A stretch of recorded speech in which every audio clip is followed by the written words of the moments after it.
In a world where deities are slain, Ming finds himself reincarnated as a classmate of Lin Qiye, awakening to extraordinary abilities.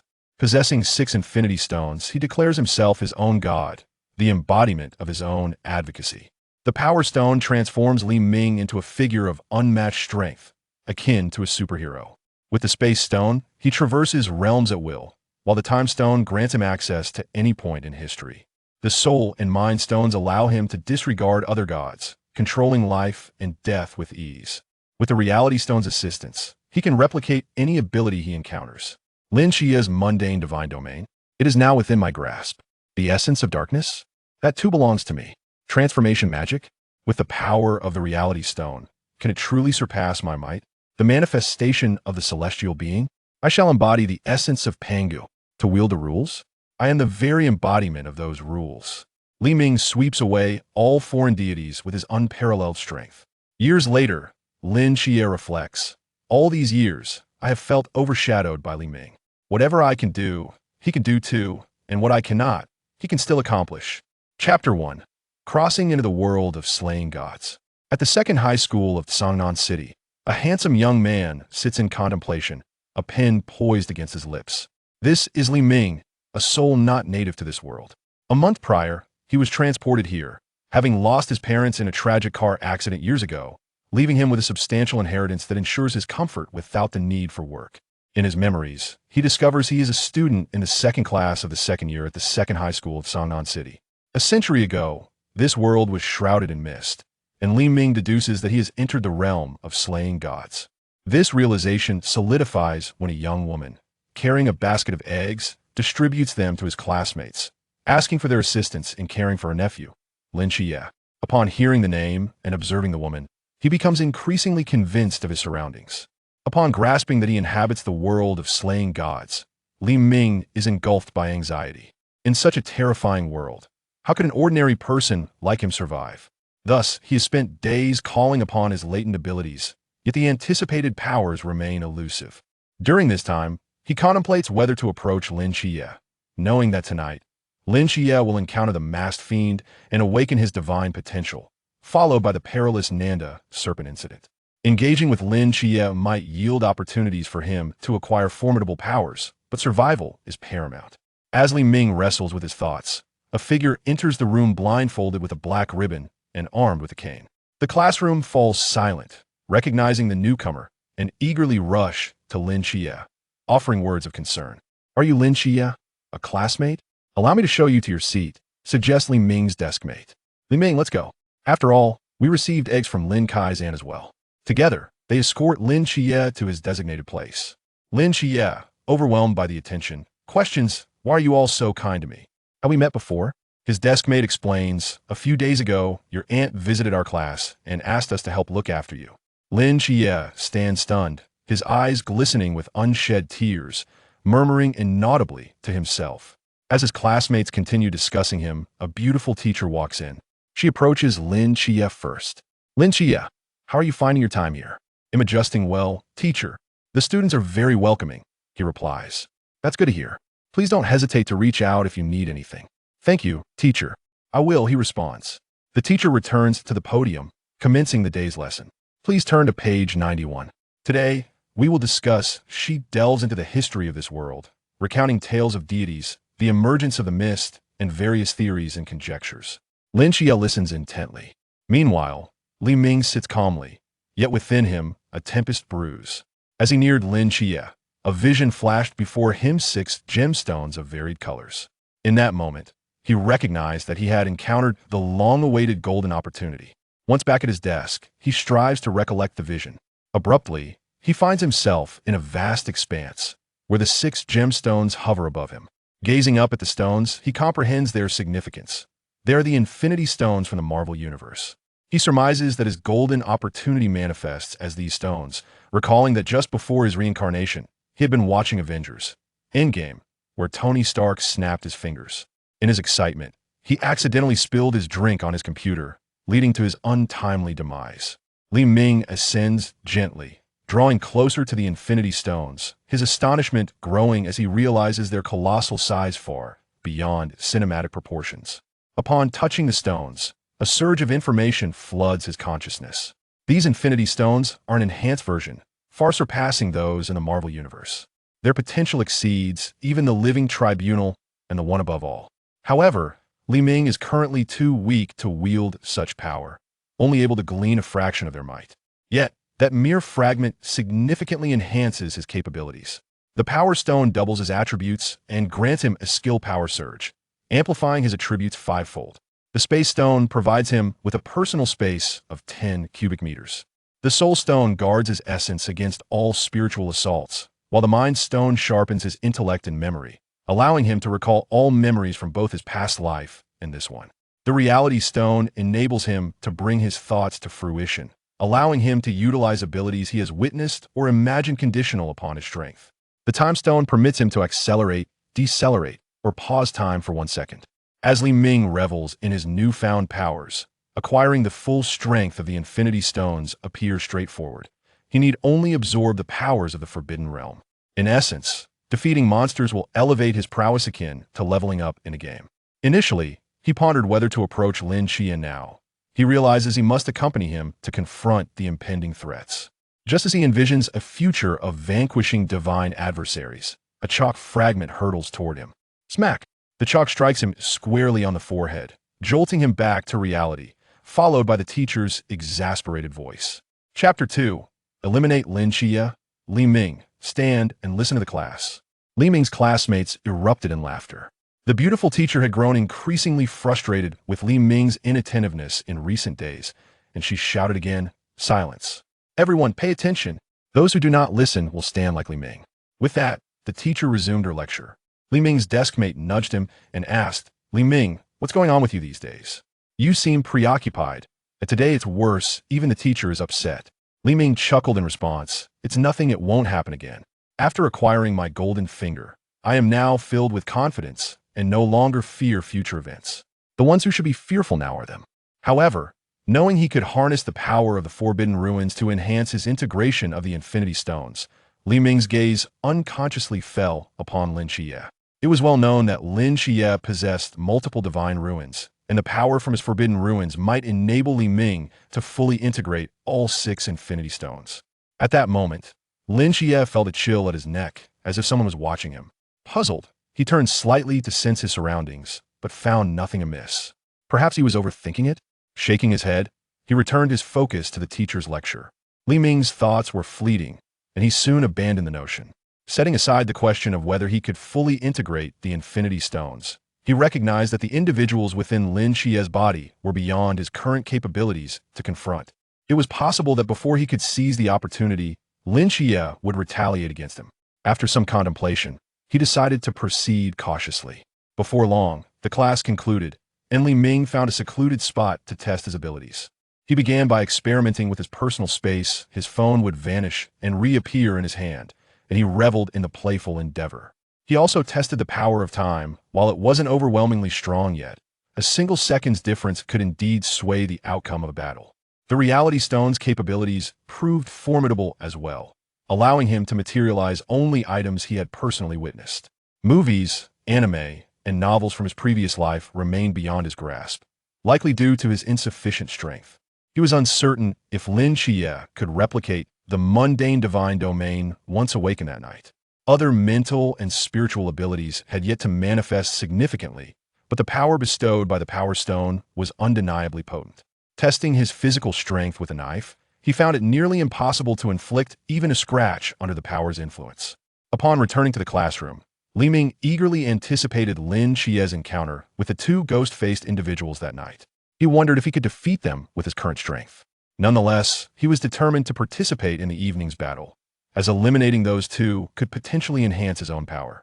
He remained unaware of how his current strength corresponded to that particular realm. Before he knew it, school was over, and many classmates gathered around Lin Qiye to accompany him home. Li Ming was among them.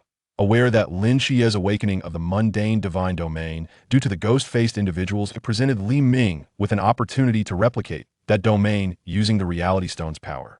It was a chance to test his own strength and perhaps encounter Zhao Kongsheng to discuss joining the Night Watchers.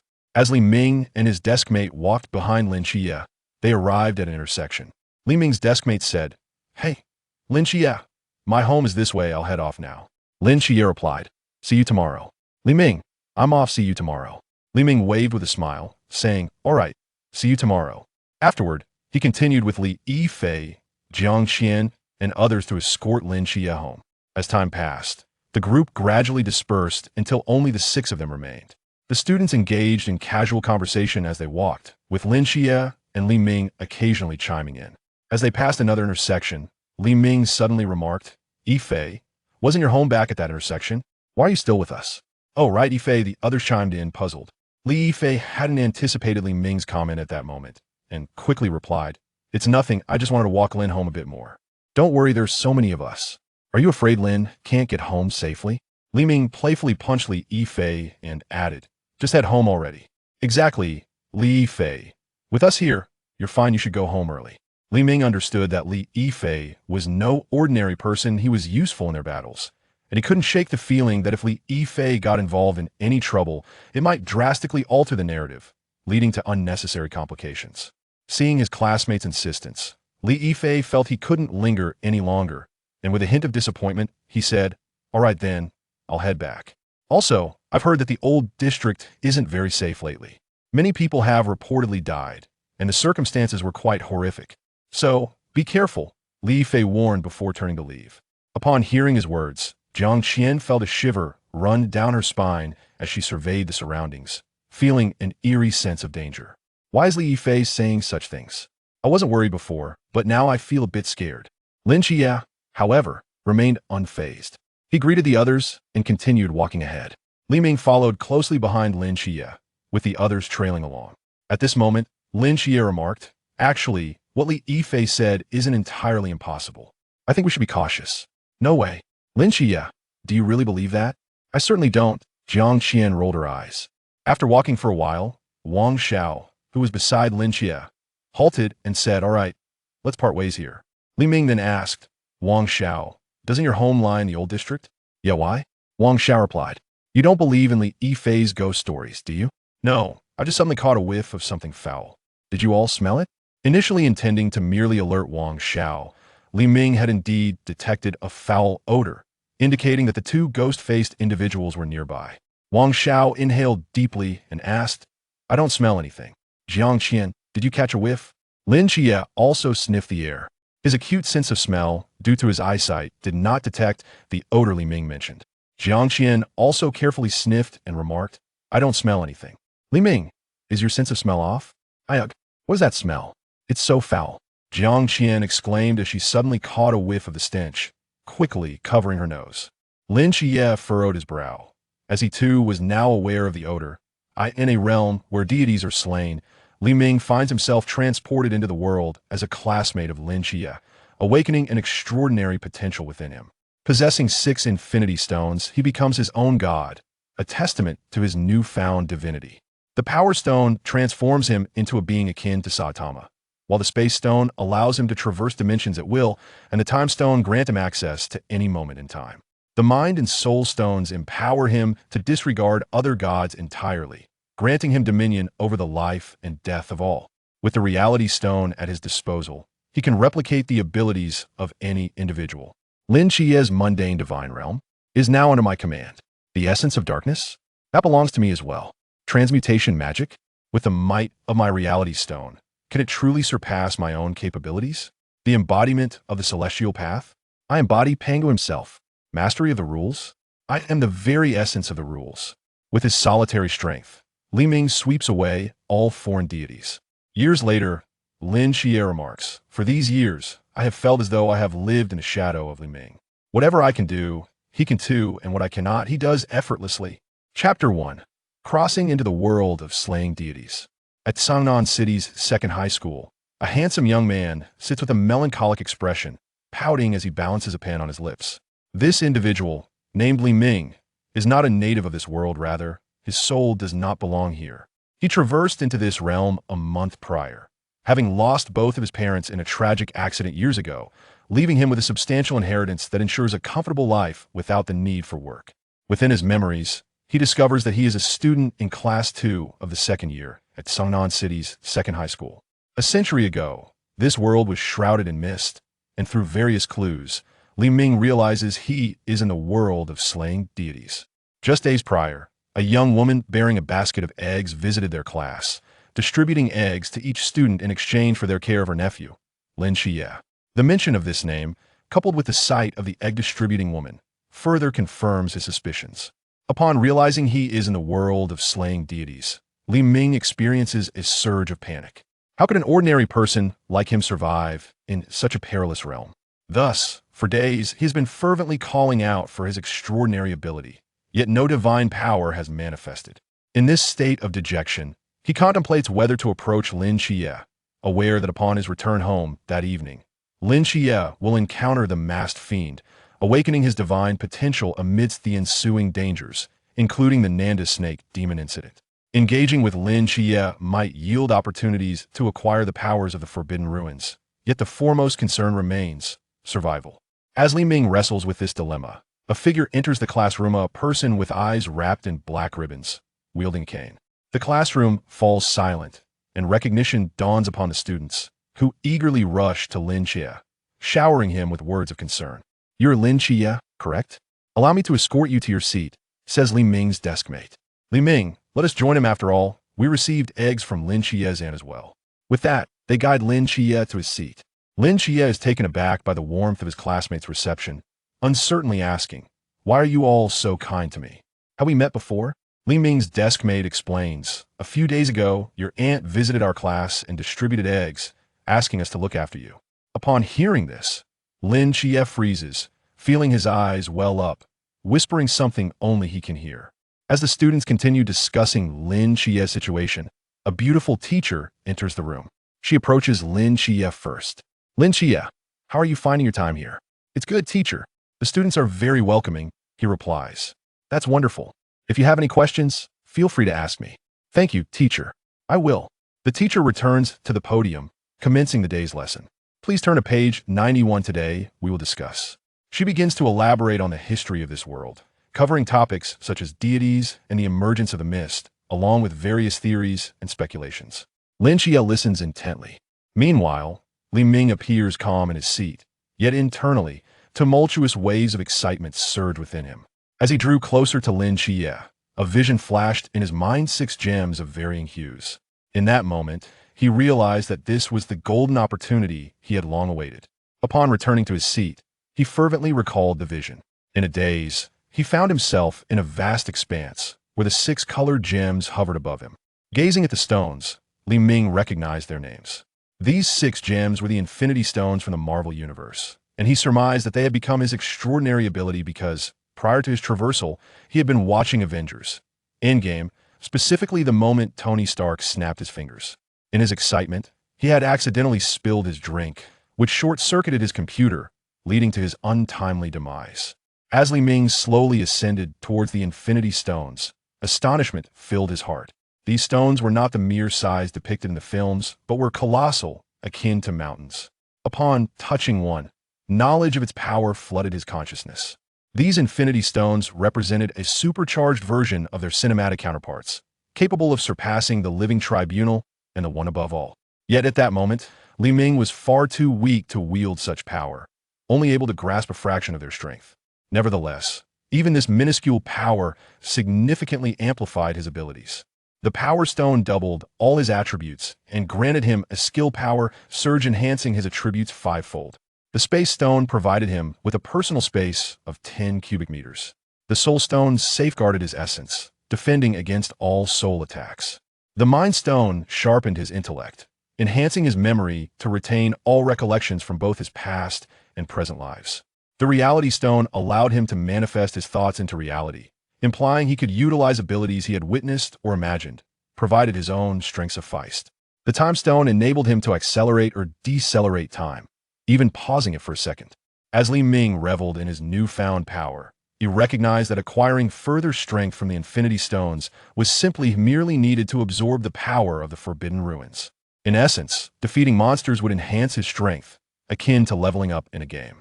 Initially uncertain about approaching Lin Qiye, he now realized it was imperative to stay close to him, otherwise, how could he defeat the monsters? Just as Li Ming envisioned a future where he vanquished all gods, a piece of chalk soared towards his head. Smack! The chalk traced a graceful arc, striking him squarely on the forehead, jolting him back to reality amidst the teacher's furious outburst. Chapter 2. Eliminate Lin Qiye. Li Ming, stand up and listen to the class. His classmates burst into laughter. Li Ming had not been paying attention in class for the past few days, and the beautiful teacher was already somewhat irritated. She then shouted, "Everyone quiet down. Listen attentively to the lesson. Those who don't will stand like Li Ming." With that, the beautiful teacher resumed her lecture. Li Ming's deskmate nudged him and said, "Li Ming, what's going on with you these days? You seem burdened with thoughts, and today it's worse, even the teacher is angry." Li Ming smiled and replied, "It's nothing, it won't happen again. After acquiring my golden finger, I am now brimming with confidence and no longer fear the events of the future. The ones who should be afraid are them." However, upon realizing that he could harness the power of the Forbidden Ruins to enhance his fusion with the Infinity Stones, Li Ming's gaze inadvertently fell upon Lin Qiye. It was known that Lin Qiye possessed multiple divine ruins, and the power from the Forbidden Ruins within him might allow Li Ming to fully merge with all 6 Infinity Stones. At that moment, Lin Qiye felt a chill at his neck, as if someone was watching him. Puzzled, he slightly turned his head to sense his surroundings, but found nothing out of the ordinary. Could it be that he was overthinking it? Lin Qiye shook his head and continued listening to the teacher. Li Ming's thoughts were fleeting, and he soon abandoned them. It was not just a question of whether he could fully merge with the Infinity Stones. The individuals within Lin Qiye's body were not ones he could contend with at present. Perhaps before he could succeed, Lin Qiye would retaliate against him. After some contemplation, he decided it was best to focus on steady development. Soon, the class ended, and Li Ming found a secluded spot to test his abilities. He first experimented with his spatial pocket, enjoying the playful disappearance and reappearance of his phone. He also tested his time manipulation ability. While not yet formidable, even a 1-second delay could significantly alter the outcome of a battle. The power of the Reality Stone was equally potent. Currently, he could only manifest objects he had personally seen. Things like movies, anime, and novels from his past life were beyond his reach, likely due to his insufficient strength. He wondered if Lin Qiye would awaken the mortal realm tonight, and whether he could replicate it. The functions related to the mind and soul were not yet apparent, but the strength granted by the Power Stone was indeed immense. He tested his Bodhi's resilience with a knife, and under the influence of his explosive strength, even a simple scratch proved difficult to inflict. Upon returning to class, Li Ming eagerly anticipated the encounter Lin Qiye would have with the 2 masked ghosts that night. He was unsure if he could defeat them with his current strength. However, he was determined to participate in the battle. Eliminating the 2 masked ghosts could significantly enhance his abilities. He was still uncertain how his current strength corresponded to that of the impending confrontation. Before he knew it, school was over, and many classmates gathered around Lin Qiye to accompany him home. Li Ming was among them. Tonight, Lin Qiye would awaken his eyes due to the masked ghosts, and this presented an opportunity for Li Ming to use the Reality Stone's power to replicate the mortal realm. It was also a chance to test his strength and encounter Zhao Kongcheng to discuss joining the Night Watchers. As Li Ming and his deskmate walked behind Lin Qiye, they reached an intersection. Li Ming's deskmate said, "Hey, Lin Qiye, my home is this way, so we'll head off now." Lin Qiye responded with a simple, "See you tomorrow." Li Ming, I'm off too. See you tomorrow. Li Ming waved with a smile. All right, see you tomorrow. He then continued with Li Yifei, Jiang Xian, and others to escort Lin Qiye home. As time passed, the classmates gradually dispersed, leaving only the 6 of them. They chatted casually along the way, with Lin Qiye and Li Ming occasionally joining in. When they reached another intersection, Li Ming suddenly said, "Yifei, didn't you just pass that intersection? Why are you still with us?" "Oh, right, Yifei," the classmates echoed, puzzled. Li Yifei hadn't anticipated Li Ming would bring this up at that moment, and quickly replied, "It's nothing, I just wanted to walk Lin home a bit longer." "No worries with so many of us. Do you think Lin can't get home safely?" Li Ming playfully punched Li Yifei and added, "Just head home, I'll be fine." "Exactly, Li Yifei. We're enough to keep him safe, you should go home early." Li Ming knew Li Yifei was not an ordinary person. He had value in the divine slaying realm, and he was uncertain about the potential changes in the storyline should Li Yifei get involved in any incidents that could lead to unnecessary complications. Seeing his classmates insist, Li Yifei felt it would be inappropriate to remain, and with a hint of displeasure, he said, "Fine then, he'll head back. By the way, I recently heard that the old district isn't safe. Many people have reportedly died there, and the circumstances are quite horrific. You all should be extra cautious," he warned before turning to leave. Upon hearing Li Yifei's words, Jiang Qian felt a chill run down her spine, her surroundings suddenly feeling perilous. Why is Li Yifei bringing this up? I wasn't worried before, but now I feel a bit frightened. Lin Qiye, however, remained unfazed, greeted the others, and continued forward. Li Ming followed Lin Qiye, and the others trailed behind.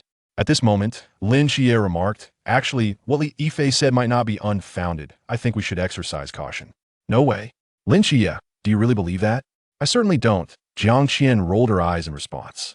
After walking for a while, Wang Xiao, who was beside Lin Qiye, halted and said, "All right, let's part ways here." Li Ming interjected, "Wang Xiao, your home is in the old district, right?" "Yes, why do you ask?" "You don't actually believe Li Yifei's nonsense, do you?"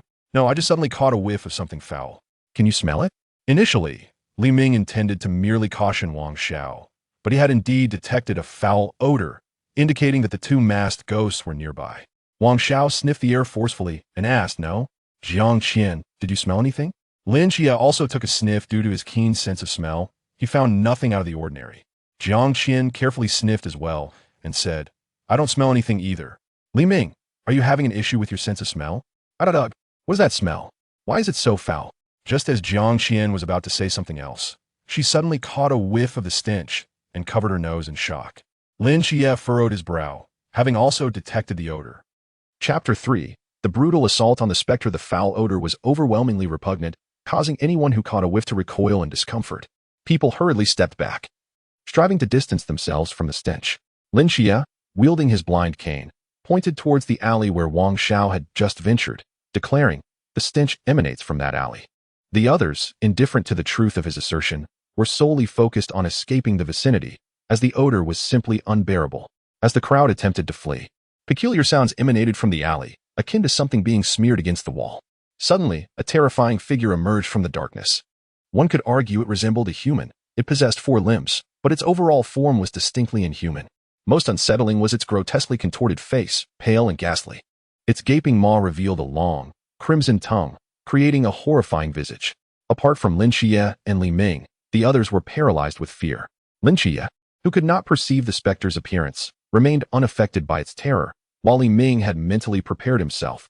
Though still somewhat nauseated, he managed to maintain his composure. "Ah!" Finally, Jiang Qian screamed in terror. "What are you standing around for? Run!" Li Ming shouted to the others. His voice jolted them back to reality, prompting them to flee in haste. Li Ming grasped Lin Qiye's hand, urging him to run, albeit at a pace that was not particularly swift. He needed the 2 specters to catalyze Lin Qiye's awakening while simultaneously protecting his classmates. Upon hearing Li Ming's call, Lin Qiye sensed the specter and began to run under Li Ming's guidance. Soon, a piercing roar echoed behind them, signaling that the 2 specters had given chase. With their cavernous mouths open wide, they lunged toward the duo. Li Ming instinctively pushed Lin Qiye aside, narrowly avoiding the specter's attack and positioning himself as a barrier. The specter, undeterred, launched another assault on Li Ming. With a surge of power, a violet light enveloped Li Ming. He deftly sidestepped the specter's strike and landed a powerful punch to its head, sending the creature crashing into the adjacent wall. Observing the damage inflicted by his blow, Li Ming realized the specter was no match for him. Endowed with double the attributes and bolstered by a surge of power, he now possessed tenfold strength, rendering the specter utterly powerless. The specter extricated itself from the wall, astonished by Li Ming's formidable strength, which he had not anticipated. Li Ming pressed the attack, delivering a kick that the specter barely evaded, though the wall behind it shattered under the force. In retaliation, the specter lashed out with its tongue, slicing through the air. If it struck a mere mortal, it would surely cleave them in twain. Though Li Ming felt no fear, the thought of that elongated tongue against his skin repulsed him, prompting him to dodge swiftly. He closed the distance to the specter, unleashing a flurry of punches upon its form. Each strike resulted in a deep indentation, and before long, the specter was rendered unrecognizable, reduced to a sludgy mass on the ground. Meanwhile, Lin Qiye found himself pursued by another specter. Despair engulfed him. Despite hearing Li Ming's voice, the specter loomed too close, and he doubted his ability to endure until Li Ming could reach him. Nonetheless, Lin Qiye persisted in his resistance, albeit with minimal effect. He had sustained injuries, and his cane had shattered into 2 pieces. Overwhelmed by despair, he reflected on the 2 occasions in his life that had evoked such feelings, once upon witnessing the seraph on the moon, and now facing this dire circumstance. As the specter advanced, Lin Qiye's heart seethed with frustration. Why must I endure this? 10 years ago, I inexplicably encountered a seraph, and now, just as I am on the brink of returning to normalcy, I am beset by such horrors. I refuse to accept this. Lin Qiye roared in indignation. At that moment, his bitterness and despair coalesced into a fierce blaze of determination, an unprecedented heat coursing through his being. The eyes beneath the black ribbon radiated a golden light. He opened his eyes, which had been closed for a decade, and they now resembled those of a seraph. Instantly, a golden beam shot into the sky, illuminating the entire night. Li Ming sensed a surge of heat and beheld the ascending golden column. Lin Qiye, you have finally awakened, he murmured. The alley where Li Ming stood was now as bright as day, while the specter beside Lin Qiye was pinned to the ground by this newfound power, unable to rise despite its frantic struggles. As Li Ming felt the formidable energy erupting from Lin Qiye, he inquired within the realm of the 6 infinite stones. Why not unleash your power as well and demonstrate your might? However, the 6 stones remained unresponsive, conveying a sense of disdain towards him. Li Ming felt a twinge of embarrassment, realizing that the stones had no interest in the external Michael. In the distance, 5 individuals stood astonished, gazing at the radiant golden beam. One man remarked, a forbidden ruin has emerged. With such energy, could it possibly be a divine ruin? The others exchanged grave expressions. Indeed, it is a divine ruin, imbued with warmth, sanctity, and the essence of creation. If I am not mistaken, it must be the angelic king, Michael, designated as Code 003. As Lin Qiye descended from the sky, he felt an overwhelming surge of power. Once the golden beam dissipated, the specter that had previously been subdued rose once more, roaring as it lunged toward Lin Qiye. However, Lin Qiye no longer exhibited the previous trepidation. The specter's movements appeared to him as if in slow motion, devoid of any threat. He sidestepped effortlessly, avoiding the attack. He retrieved the broken segment of his cane from the ground and fixed his gaze intently upon the specter. As the creature was momentarily entranced by Lin Qiye's piercing stare, he thrust the half-cane towards its eyes. Just as he was about to make contact, a fist suddenly appeared, crushing the specter's head in one swift motion. The headless specter collapsed lifelessly to the ground. Lin Qiye, momentarily bewildered by Li Ming's sudden appearance in the defeated specter, questioned, "What just happened? Are you trying to steal my kill? When I was on the verge of being overwhelmed, you did not intervene. Now that I can handle it myself, you come to claim the glory? What is the meaning of this?" He glanced down at the fallen specter and the grotesque mass nearby, casting a look of reproach towards Li Ming, clearly inquiring about his intentions. Li Ming felt a bit awkward and said, "I just wanted to come over and help. You know?" At that moment, a figure was rushing towards them, drenched in sweat. Chapter 4. Joining the Night Watchers, Zhao Kongchen quickly arrived at the scene of the incident. As he entered the alley, he spotted 2 young men standing there, surrounded by 2 corpses, one headless, the other lying on the ground like a lifeless mass. He had already learned from the vice captain that a divine ruin had appeared here, the agent of 003, Michael. He sensed that same aura emanating from the 2 boys. Meanwhile, Lin Qiye was busy lamenting to Li Ming about something. Li Ming chuckled and said, "Oh, come on, don't say that. Look, you're fine now. You've not only survived but also gained immense power. Isn't that a double blessing?" Lin Qiye retorted, "How can that be a double blessing?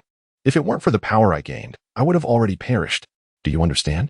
Li Ming merely chuckled, thinking to himself that he had already replicated Lin Qiye's ordinary divine realm using the reality gem, so he could care less. Indeed, just moments ago, when Lin Qiye awakened, Li Ming had recorded his ordinary divine realm with the reality gem. He initially thought the power granted by the reality gem wouldn't suffice, but it managed to capture everything. However, Li Ming could only wield an incomplete version of the ordinary divine realm, similar to Lin Qiye's current state. Suddenly, Lin Qiye glanced towards Zhao Kongchen, who was approaching, and said, "All right, someone is coming." He then regarded the newcomer with caution.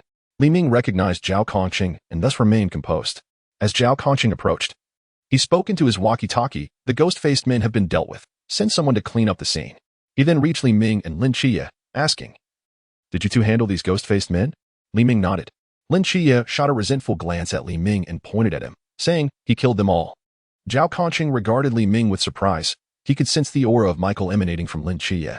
Initially, he thought it was Lin Qiye, having just awakened, who had slain the ghost-faced men, but he was taken aback to learn it was Li Ming. This piqued Zhao Kongchen's interest.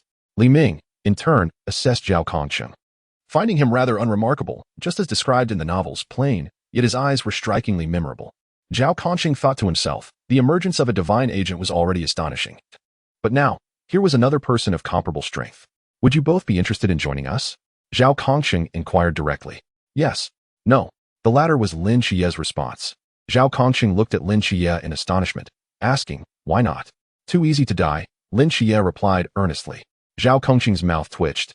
He hadn't expected such a blunt reason. "But you already possess supernatural powers. Don't you wish to become a superhero?" "Not really," Lin Qiye replied, leaving Zhao Kongqing somewhat speechless. However, having a divine agent was crucial. "How about this? Let us find a place to talk properly. My name is Zhao Kongqing. I am not a bad person. Li Ming." Lin Qiye. Lin Qiye nodded and exchanged a glance with Li Ming, saying to Zhao Kongqing, "I trust you. Wait here. I need to grab my backpack. My study materials are still inside." "Sure, go ahead." Zhao Kongqing waved him off. He then sat down on the curb beside Li Ming, waiting for Lin Qiye. Li Ming did not respond to Lin Qiye's look, but also refrained from revealing to Zhao Kongqing that Lin Qiye was deceiving him. Li Ming had always intended to join the Night Watchers, believing this was the quickest route to becoming stronger.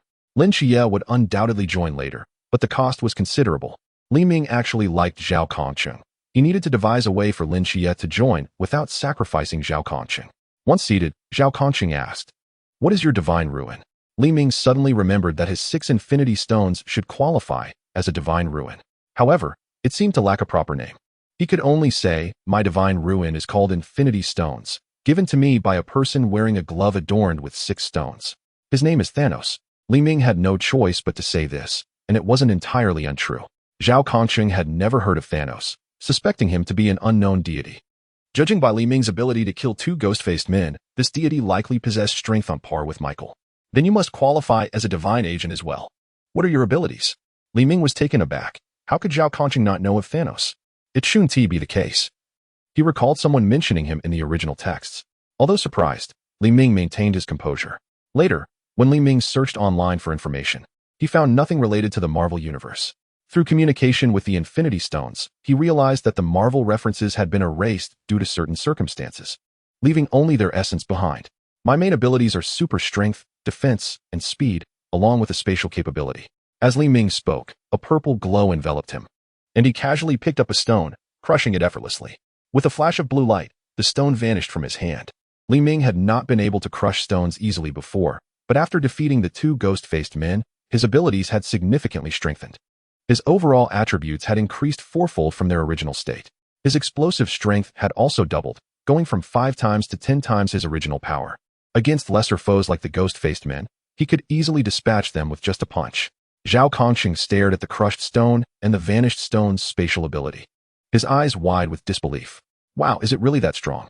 Based on your displayed strength, you're almost at the peak of the Lantern Realm, aren't you?" "You're not far from the Pool Realm." Li Ming inquired about the divine agents, and Zhao Kongqing provided a brief explanation. They engaged in casual conversation. "If you wish to join the Night Watchers, you should inform your family. My parents passed away a few years ago. I'm alone now." Zhao Kongqing felt a bit embarrassed and quickly said, "I'm sorry, I didn't know." "That's all right.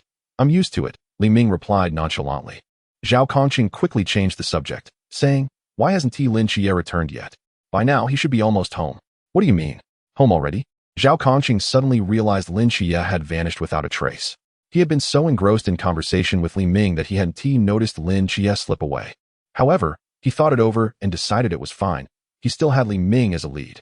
Furthermore, Lin Qiye couldn't escape forever. He would simply wait for him at school tomorrow. Turning back to Li Ming, he asked, "So, are you heading home now, or will you come with me?" Li Ming remarked, "Let us head to your place first." Following this, Zhao Kongqing escorted Li Ming to the Peace Affairs office, a modest establishment. Upon entering, Zhao Kongqing eagerly announced, "Captain, see what I have brought back." However, the shop did not respond with the enthusiasm he had anticipated, leaving Zhao Kongqing feeling somewhat awkward. Just as he was at a loss, a voice rang out from within the store. "The captain is currently pursuing the Phantom King and has yet to return." Wu Xiangnan emerged, glancing at Li Ming and inquiring, "Is this lad the agent of Michael?" "No," Zhao Kongqing replied, somewhat bashful. "I lost track of Michael's agent. But I have brought someone equally impressive." He then draped an arm around Li Ming's shoulder, proclaiming, "This is Li Ming. He single-handedly dealt with 2 phantom men." The newcomers, including Hong Ying, stared at Li Ming in astonishment. "What is your forbidden domain?" Li Ming greeted them. "Hello? My forbidden domain is called the Infinity Stones, originating from Thanos." "The Infinity Stones? Thanos." Chapter 5. Is Thanos considered a deity? The group was filled with perplexing questions.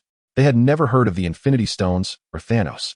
Glancing at one another in confusion, they turned their gazes towards Wu Xiangnan, who, feeling the weight of their stares, found himself equally bewildered, having never encountered the concept of the Infinity Stones or the deity known as Thanos. Consequently, he fell silent. Just then, a bloodied figure entered the shop. "Everyone's here. What are you discussing?" It was Captain Shen. Upon seeing the captain's return, Hong Ying quickly called him over. "Captain, your timing is impeccable. Have you heard of the Infinity Stones and the deity Thanos?" Shen paused at the mention of Thanos, as he too was unfamiliar with the name. Yet, this was inconsequential. There were countless names he had yet to learn, and Li Ming was but one more. Approaching Li Ming, Shen asked, "Are you the one who possesses the forbidden domain of the Infinity Stones?" Li Ming nodded in affirmation and recounted his conversation with Zhao Kongqing.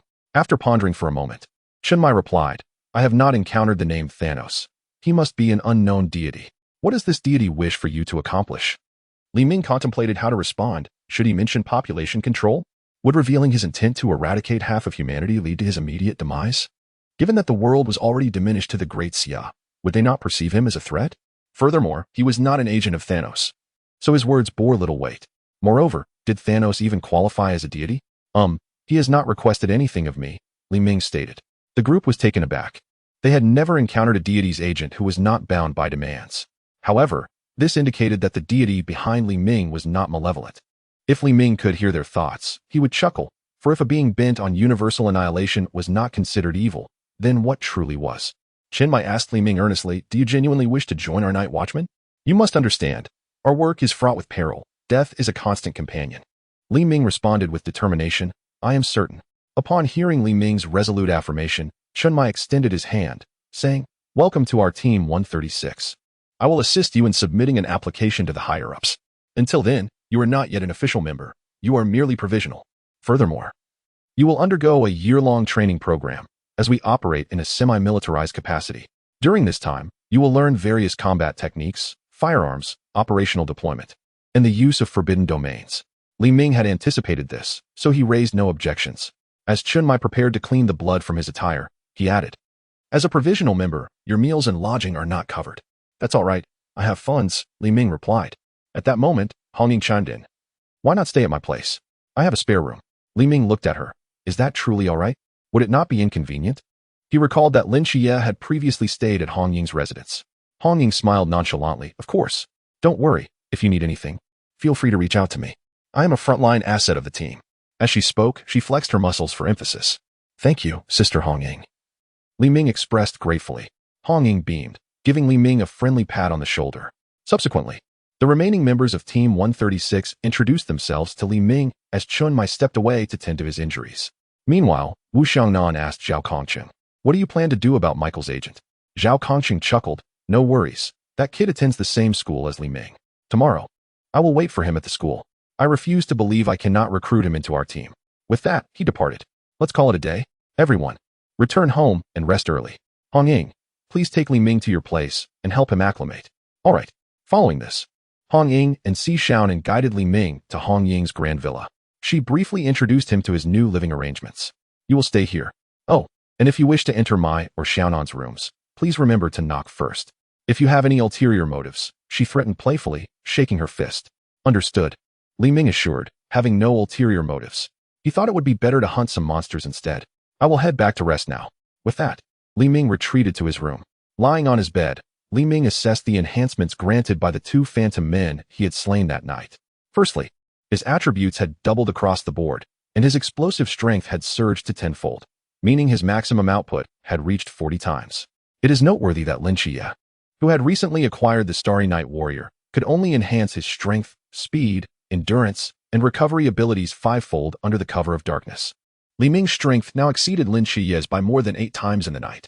His spatial abilities had also significantly improved, with his personal space expanding to 100 cubic meters. Furthermore, a new capability had manifested, instantaneous movement, allowing him to relocate freely within a 3-meter range at the cost of mental energy. However, with the aid of the Mind Stone and Soul Stone, Li Ming's mental energy was virtually limitless, making his teleportation effectively infinite. As for his time manipulation ability, he could now pause time for 2 seconds. The Reality Stone had also evolved, enabling him to materialize certain technological items, such as Iron Man's repulsor. The mind and soul have not undergone significant changes, rather, their previous abilities have been enhanced. Reflexes and memory have become markedly stronger. The soul gem has manifested a realm for souls, capable of harboring the spirits of the deceased. This allows for the preservation of Zhao Kongchen's soul at the time of his sacrifice, albeit as a last resort. Although Li Ming has conceived a superior plan, its realization hinges upon vanquishing the Ghost-Face King, for only then can he ascertain the feasibility of his thoughts, leaving him with an uncertain heart. After familiarizing himself with his capabilities, Li Ming retired for the night. The following day, Li Ming awoke from his slumber, having experienced the most restful sleep in a month. Since discovering that he resided in the realm of Godlaying, he had not enjoyed a single peaceful night. It is noteworthy that Songnan City, where he lived, was a miraculous manifestation due to Michael's earthly divine domain, and it was not genuinely existent. As time progresses, it will inevitably fade away. However, since awakening his extraordinary abilities, such concerns have dissipated. He is now a genuine human being. Chapter 6. The first training. Emerging from his room, Li Ming encountered Hong Ying, who was preparing breakfast. "You're up. Go wash up and have your meal," she said. The breakfast was simple, comprising a few slices of bread and fried eggs. After a quick wash, Li Ming sat down to eat. While enjoying his fried eggs, Hong Ying remarked, "The captain informed me today that we shall begin with the fundamentals before I guide you through a basic training session to enhance your combat skills." "Very well." Li Ming nodded in agreement. In both his past and present life, prior to acquiring his extraordinary abilities, he had been an ordinary individual devoid of experience. His capability to vanquish the ghostly beings stemmed solely from sheer strength. Should he encounter a more formidable foe, he would falter. Much like Zhao Kongqing, an ordinary person who, with superior technique, could dispatch ghostly adversaries with ease. Had it not been for Zhao Kongqing's lack of access to the Forbidden Ruins, the Ghost-Face King would have posed no challenge to him. After finishing breakfast, Li Ming accompanied Hong Ying and Si Xiao into the Peace Affairs office. At that moment, the office was relatively empty. Zhao Kongqing had gone to the second high school to confront Lin Qiye, while Chenmai had taken Lin Qiye to investigate the whereabouts of the Ghost-Face King. Thus, only Wu Xiangnan and Wen Qimo remained. Wu Xiangnan greeted the trio upon their arrival. "You're here." Hong Ying nodded and then pushed Li Ming forward. "I'll leave him in your hands. Once Wen Qimo has briefed him on the basics, I will test his skills." With that, Hong Ying and Si Xiaonan departed. Wen Qimo led Li Ming to his side and seated him, explaining some fundamental knowledge about the Forbidden Ruins. Although Li Ming had a decent understanding, the disparity between reality and fiction warranted a listening ear. The realms of humanity and mystical beings are delineated by the strength of mental power, classified into 6 tiers: Zhan, Qi, Chuan, Hai, Wuliang, and Klein. Mental power akin to a cup's meager water is termed the Zhan realm. When it resembles the still waters of a pond, it is known as the Qi realm, and so forth. The Forbidden Ruins are similarly ranked according to their perilous nature, and the divine being's designations stem from this hierarchy. The higher the rank, the greater the danger. Soon, Wu Xiangnan provided Li Ming with an overview of this essential information. Upon completion, Wen Qimo summoned Hong Ying. "Li Ming, let us evaluate your skills," she said, and Hong Ying led him towards the training ground. Li Ming was aware that the training area was extensive, yet upon arrival, he found it even larger than he had anticipated. "This place is truly impressive," he murmured, admiring the training environment. "What do you think?" "It's quite remarkable." "Isn't it?" Hong Ying, noticing his curious gaze, replied with delight. "This was constructed by a wielder of Earth-type attributes in the Forbidden Ruins, and it has not affected the surface at all." "Isn't that extraordinary?" Li Ming observed her enthusiastic description of the Earth-type Forbidden Ruins, suppressing a scoff in his heart. No matter how convenient it was, it could not compare to his own reality gem. Once his strength burgeoned, creating such a place would be but a trivial thought, merely a flicker of imagination. Even crafting a miniature world would be effortless. Upon reaching the center of the training area, Hong Ying seized a stick. "Come, what weapon do you wish to use?" "No need, Sister Hong Ying. I shall rely on my fists," Li Ming replied, shaking his head. He was currently unacquainted with weaponry and believed that using his fists would be more advantageous for now, with plans to learn weaponry later. "Very well. Go don some protective gear. The best way to gain practical experience is to endure some strikes. As you face more hits, your skills will naturally improve." While she had already assessed Li Ming's abilities through Zhao Kongqing, it was essential to note that she was currently at the Qi realm. Despite Li Ming's strong physique, he was not her match. "That won't be necessary. My physical condition is exceptionally robust, Sister Hong Ying, without utilizing the Forbidden Ruins. You may struggle to inflict any harm on me." This confidence stemmed from the quadruple boost to all his attributes. Hearing this, Hong Ying found his blind self-assurance rather amusing. It seemed that this younger brother of hers required a lesson. "Since you were so adamant, let us proceed. It appears only through some pain will you grasp how misguided your beliefs truly are." Hong Ying swiftly approached Li Ming. brandishing the stick and targeting his shoulder with remarkable speed. Li Ming raised his hand to block, but Hong Ying utilized the rebound to pivot and struck his other shoulder. Li Ming could only defend himself again, attempting to counterattack, but the disparity in experience was too vast. He was unable to land a blow on Hong Ying. Instead, he found himself continuously struck during his offensive attempts. Hong Ying gazed at Li Ming, astonished by his persistence in taking hits. She could sense that her strikes were merely superficial, causing him no real damage, yet he grimaced in pain. It seemed he had been overly confident. But his recovery abilities were exceptional, and his wounds would heal swiftly. Enduring the pain, he continued to spar with Hong Ying. However, as time progressed, Li Ming's combat experience rapidly improved. He became fully attuned to Hong Ying's rhythm and techniques. Hong Ying, increasingly astonished, realized that she was exerting nearly her full strength, yet she could no longer land a strike on Li Ming. Instead, he began to seize opportunities to counterattack. After predicting her next move, Li Ming sidestepped her attack, grasped the stick, and, to Hong Ying's astonishment, delivered a powerful punch to her abdomen, causing the stick to slip from her grasp. Hong Ying had lost. She gazed at Li Ming as if he were a monster. She never anticipated that within such a brief span of time, Li Ming could surpass her. Although he had not employed the forbidden ruins, even if he had, the outcome would not have been particularly favorable. The only way to secure a swift victory was to conclude the battle before the opponent could neutralize her abilities. By noon, Li Ming and Hong Ying were seated at the dining table, enjoying their meal. When Qima, observing the unusually quiet Hong Ying, inquired, "Hong Ying, what is the matter? Why are you so silent today?" Typically, Hong Ying was quite talkative during meals, so her current demeanor was perplexing. Hong Ying lifted her gaze to Li Ming, who was eating nearby, and replied, "It's nothing. I simply lost to Li Ming during our practical training." When Qima chuckled and said, "Oh, is that all? It's just one defeat. You can win next time."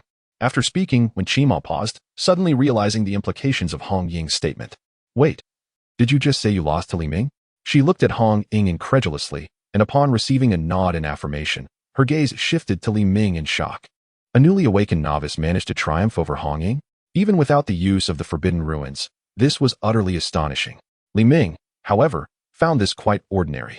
As a man possessing 6 infinity stones, if he were incapable of such minor feats, then perhaps it would be better for him to cease existing. Chapter 7. Extraordinary Talent. In the afternoon, Lin Qiye took Li Ming to practice shooting. The shooting range was equipped with an array of firearms, and Li Ming curiously examined them. Despite his formidable strength, firearms had always intrigued him. Before long, he utilized the power of the reality stone to replicate all the weapons present. With an impassive expression, Lang Shen remarked, "Firearms are the culmination of human ingenuity. While they may hold little significance against high-tier mythical beings, they pose a considerable threat to lower-tier ones. For newcomers like you, mastering firearms is essential for your development." He then handed Li Ming a handgun. "Give it a try. Do you know how to use it?" "I don't," Li Ming admitted candidly. Lin Qiye proceeded to explain the usage of firearms. Thanks to his exceptional memory and comprehension, Li Ming quickly became proficient. He practiced relentlessly, progressing from missing the target to hitting the bullseye with every shot. Lin Qiye, observing from the side, was utterly astonished. Although he had heard of Li Ming's talent from Hong Ying, he never expected him to excel in firearms as well. Before long, Li Ming had mastered the handgun, submachine gun, and sniper rifle with remarkable ease. When they exited the firearms room, Lin Qiye fell into a contemplative silence. Upon seeing this, Hong Ying understood that he too had been impressed by Li Ming's extraordinary talent. During dinner that evening, Wu Xiangnan informed Li Ming, "I've arranged your academic transfer. You can handle the paperwork tomorrow." Li Ming nodded in acknowledgement as he continued eating. He had intended to discuss his school situation after finishing his meal, but it seemed that everything was already in order. Later that night, feeling aimless, Li Ming sat in a chair, unsure of what to do. The office was quiet, and matters concerning the Phantom King were scheduled for the following day. He truly had nothing pressing on his agenda. Just as he pondered the Phantom King, Zhao Kongqing walked in. Li Ming looked at Zhao Kongqing and asked, "So, how did it go, old Zhao? Did you manage to track down Lin Qiye?" Zhao Kongqing slumped into a chair, exclaiming, "I did find him, but he rejected me again. Do you think I lack charm?" Li Ming paused for a moment before responding, "I think you're not doing too badly. Maybe Lin Qiye has his reasons. However, I believe you could try visiting his home tomorrow. Perhaps you could persuade him to join us." Zhao Kongqing's eyes lit up at Li Ming's suggestion. "Right. Didn't that kid mention he was worried about his family? If I gather more information, I might find a way to convince him." With that, he hurried out, preparing to visit Lin Qiye's home the next day. Li Ming subsequently returned to the villa with Hong Ying. The following day, he went to school to finalize his transfer paperwork. Afterward, He entered the classroom to bid farewell to his classmates.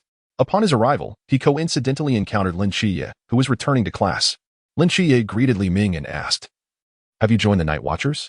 "Of course, I joined them that very night," Li Ming affirmed. Lin Qiye merely inquired out of curiosity and did not press further. Everyone had their own choices, just as he had chosen his family. "And what brings you back?" "I'm here to handle my transfer and say goodbye to my classmates," Li Ming explained. Lin Qiye nodded in understanding, and they proceeded together into the classroom. Li Ming's deskmate rushed over, concerned. "Li Ming, are you okay? I heard from Li Fei that you encountered a murderer that night." "I'm fine." "Then why didn't you come yesterday?" "I thought something had happened. I was resting at home. I'm here today to take care of my transfer." His deskmate looked astonished. "You're transferring schools?" "Yes, due to some special circumstances, I must leave here," Li Ming replied with a smile. His deskmate felt a tinge of sadness at Li Ming's departure. After 2 years of being deskmates, a bond had formed. Later, Li Yifei and a few others who had left with Li Ming that night approached them, expressing their happiness upon seeing Lin Qiye. They asked questions, but Li Ming and Lin Qiye could only deflect with their confidentiality agreement. Eventually, Li Ming departed. Back at the office, he resumed training with Hong Ying in the practical training area. This session focused entirely on technique, and Hong Ying realized that Li Ming's skills mirrored her own. Having learned from her, this training proved beneficial for her own breakthroughs. Once Hong Ying had exhausted herself, Li Ming proceeded to practice with Wen Qima. The initial results mirrored his training with Hong Ying. He struggled against Wen Qima at first, but gradually gained the upper hand, culminating in a breakthrough in technique. Meanwhile, Shen Mai and Lung Xian were out searching for the Phantom King's whereabouts and were absent from the office. After Li Ming rested, he set off towards Lin Qiye's neighborhood. Awaiting the Phantom King's appearance that night, Li Ming found a CAF not far from Lin Qiye's home, ordered a coffee, and awaited the Phantom King. He considered notifying Chen Mai but realized he could not explain how he knew. Moreover, doing so might deter Lin Qiye from joining the Night Watchers. Thus, he decided to handle matters himself. He had already formulated a plan.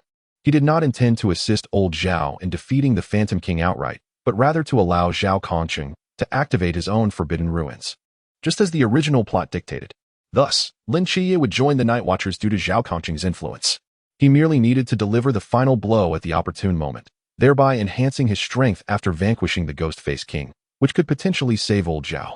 Perhaps it would even allow him to preserve the awakened Mingxing Shangyue, this forbidden realm. In such a case, old Zhao would no longer need to serve as a mere logistics officer. Unbeknownst to him, dusk had fallen. Li Ming departed from the CAF and approached Lin Qiye's residence.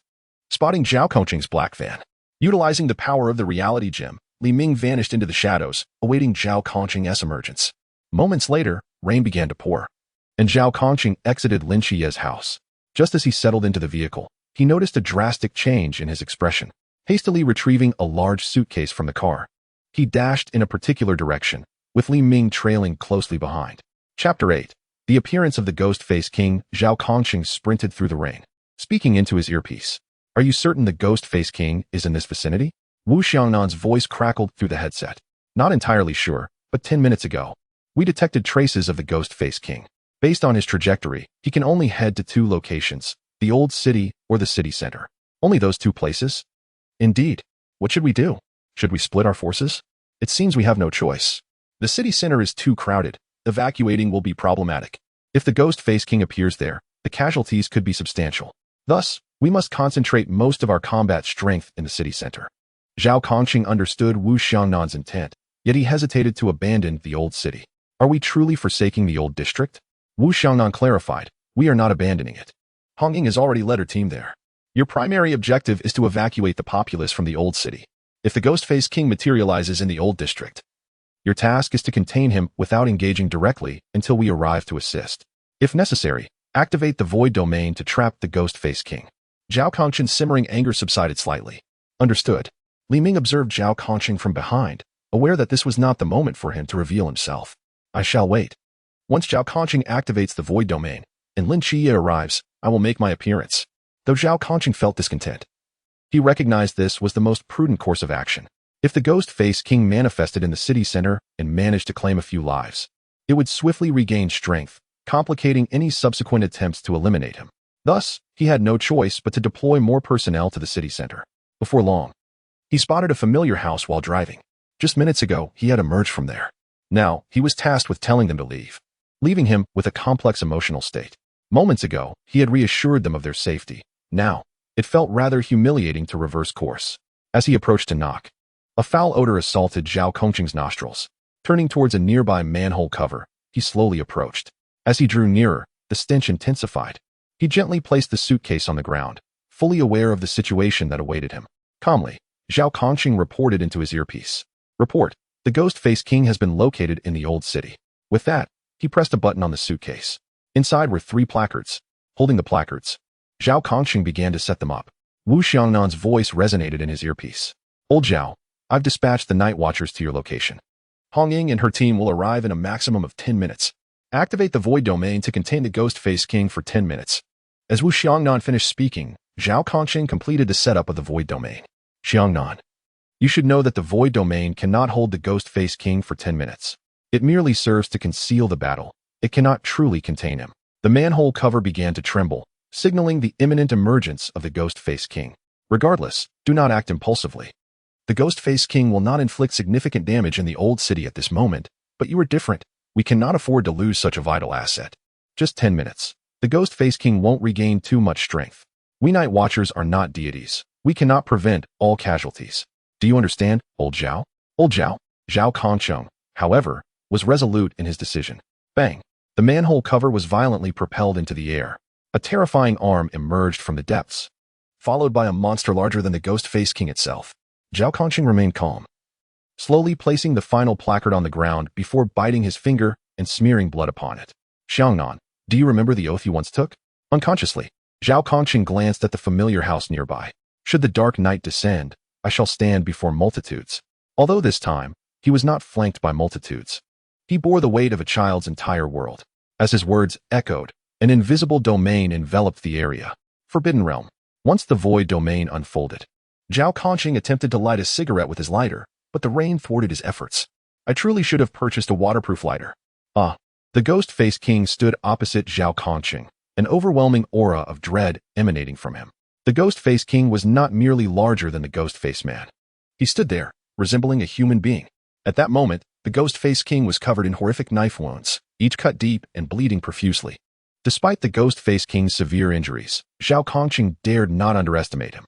A Ghost-Faced King from the Chuan realm, even in a wounded state, was not someone he could simply confront. Uncertain of how many exchanges he could withstand under the Ghost-Faced King's onslaught, Zhao Kongqing slowly drew his sword from behind, pointing it at the Ghost-Faced King. In a clash of wills, the Ghost-Faced King revealed a bloodthirsty hunger. Both figures lunged forward simultaneously, colliding with rapid intensity, producing 3 distinct metallic clashes. In mere moments, Zhao Kongqing found himself toppled to the ground. Indeed, the disparity between Zhao Kongqing and the Ghost-Faced King was too great. Even as a melee mage, he proved insufficient against a mythological creature wielding a forbidden realm. Grumbling, Zhao Kongqing rose from the ground. Damn, that hurts. These mythological creatures with forbidden realms are truly something else. At that moment, a voice echoed from behind him. Zhao Kongqing's heart surged with joy as he turned to see Li Ming approaching. You arrived so quickly. Before he could finish his sentence, he saw Li Ming at his side. Zhao Kongqing's expression shifted from pale to flushed, and he exclaimed, "What the hell are you doing here? You should get the hell out of here." Then, recalling something, he asked in surprise, "Wait, how did you even get in here?" The boundless void is not a realm accessible to just anyone. Although he may appear to be an ordinary individual, the boundless void he has opened allows those below the pool realm to enter. At this moment, Li Ming stands before me, and it is impossible not to be astonished. Li Ming arrived when Zhao Kongqing activated the boundless void.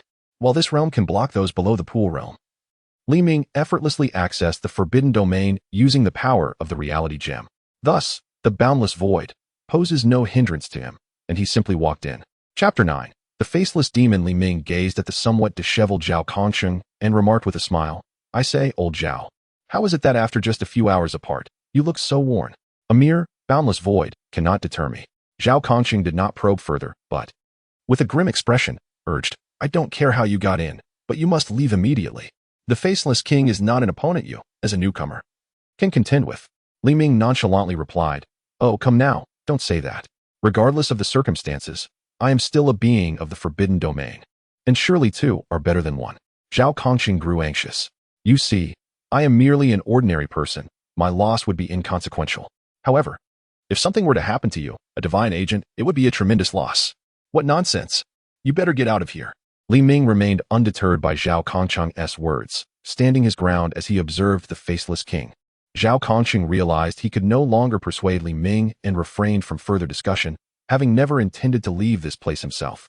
All he could do was protect Li Ming, hoping that with his assistance, they might endure until the night watchers arrived. Meanwhile, the faceless king, upon seeing the unexpected presence of Li Ming, felt an intensified hunger. He lunged directly at Li Ming. "Be careful," Zhao Kongcheng exclaimed. Recognizing the target of the faceless king was Li Ming, he immediately positioned himself in front of Li Ming to shield him from the assault. "If you wish to help, then do not just stand there idle. Ensure your safety and take him down." Since Li Ming had chosen to join him in confronting the faceless king, they would fight together. Zhao Kongcheng brandished his blade, continuously clashing with the claws of the faceless king.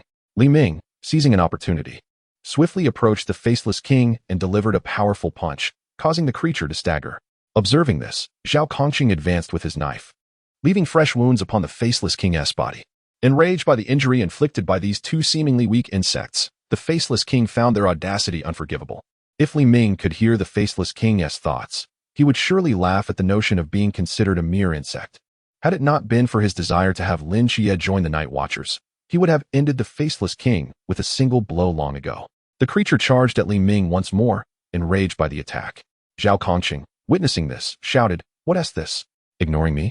He then slashed at the faceless king's thigh, adding, "I am still here. Why are you targeting Li Ming?" The faceless king, faster than Zhao Kongcheng, blocked the blade with his right claw and retaliated with his left, sending Zhao Kongcheng flying once again. "Not bad," Li Ming commented coolly, observing the faceless king's speed. Without the enhancement of his powers, he might have struggled to match the creature's pace. With that, he activated his power enhancement, radiating a violet glow. Li Ming dashed forward, closing the distance to the faceless king and striking with a punch. Boom! The faceless king was once again knocked back, leaving the surprised Zhao Kongcheng to realize that Li Ming was indeed stronger than he had anticipated. However, Li Ming's attacks did not seem to inflict significant harm upon the faceless king, whose defenses remained formidable. Following the blow, the faceless king retaliated with a claw aimed at Li Ming. Li Ming leaped backward to evade the strike, then used the creature's arm as leverage to leap up and deliver a kick to the faceless king's face. The impact distorted the creature's visage, causing it to tilt backward and lose its balance. Li Ming utilized the force of the rebound to retreat swiftly. As Zhao Kongcheng regained his footing, he witnessed this astonishing spectacle. In his eyes, Li Ming's movements appeared fluid, as if choreographed in advance. The faceless king had no chance to retaliate.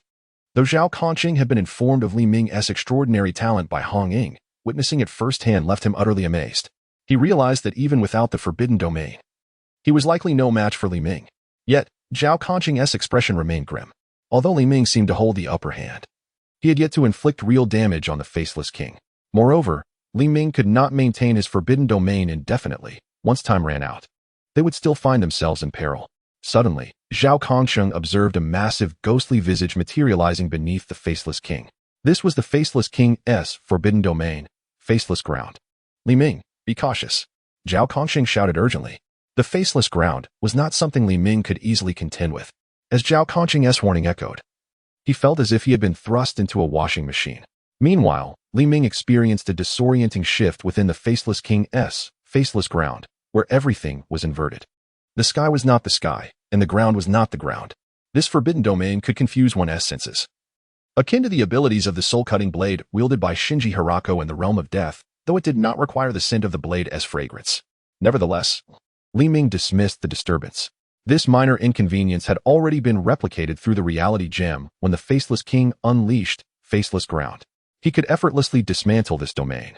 But he refrained from doing so, as it would complicate matters and potentially jeopardize future plans. He recalled that within this forbidden domain, the rain always fell from above, unaffected by the faceless ground. By discerning the direction of the raindrops, he could ascertain the faceless king's position. Li Ming's eyes glimmered with a faint yellow light, indicating his activation of the mind gem. With this enhancement, his reflexes sharpened significantly. The influence of the faceless ground diminished to its lowest point, rendering it almost indistinguishable from normalcy.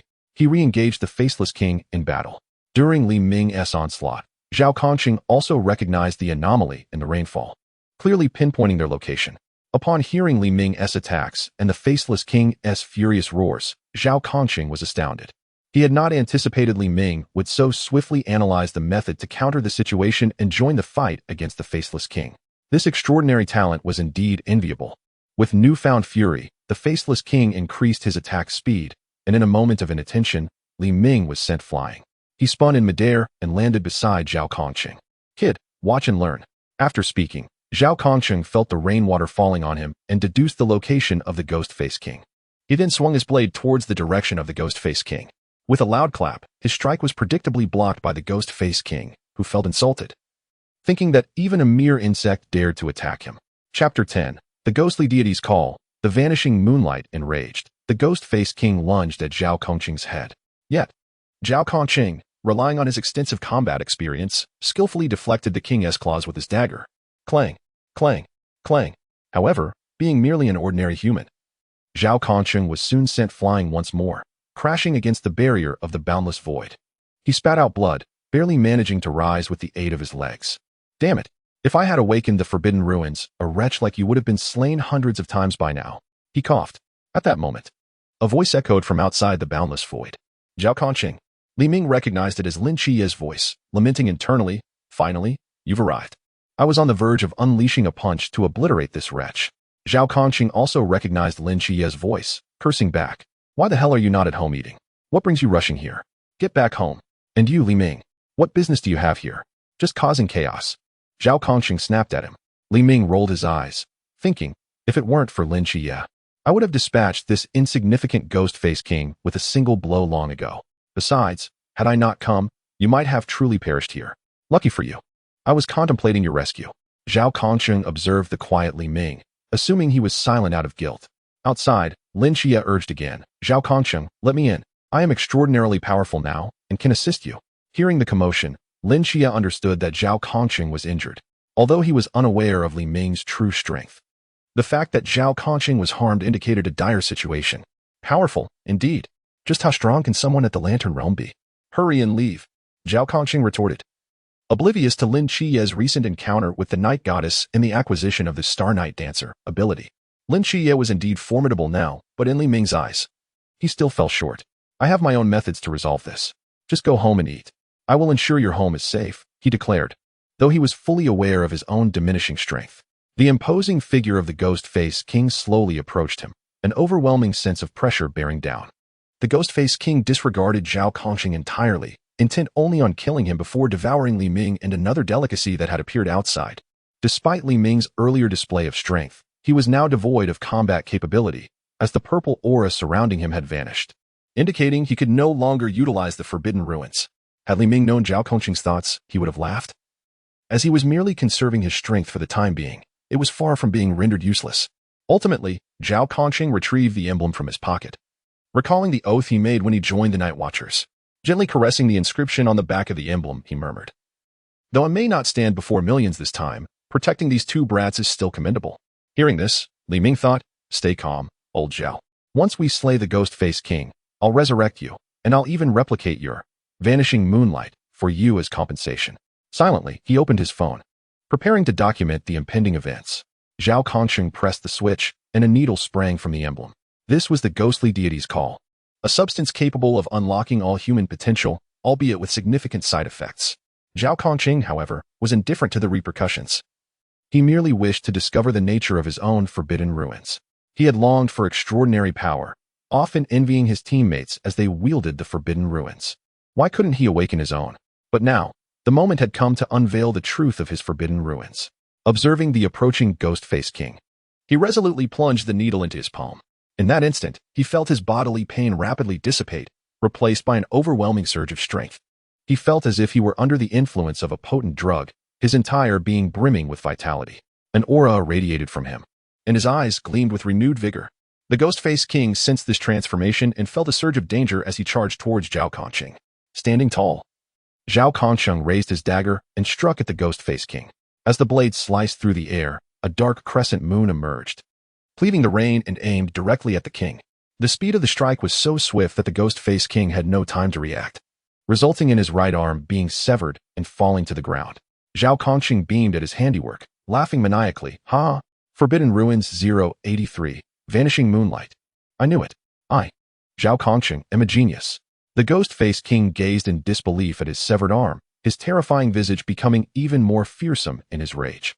He could not comprehend how this insignificant insect, which he had previously toyed with, had suddenly grown so formidable. Zhao Conqing did not allow the ghost-faced king a moment to recover.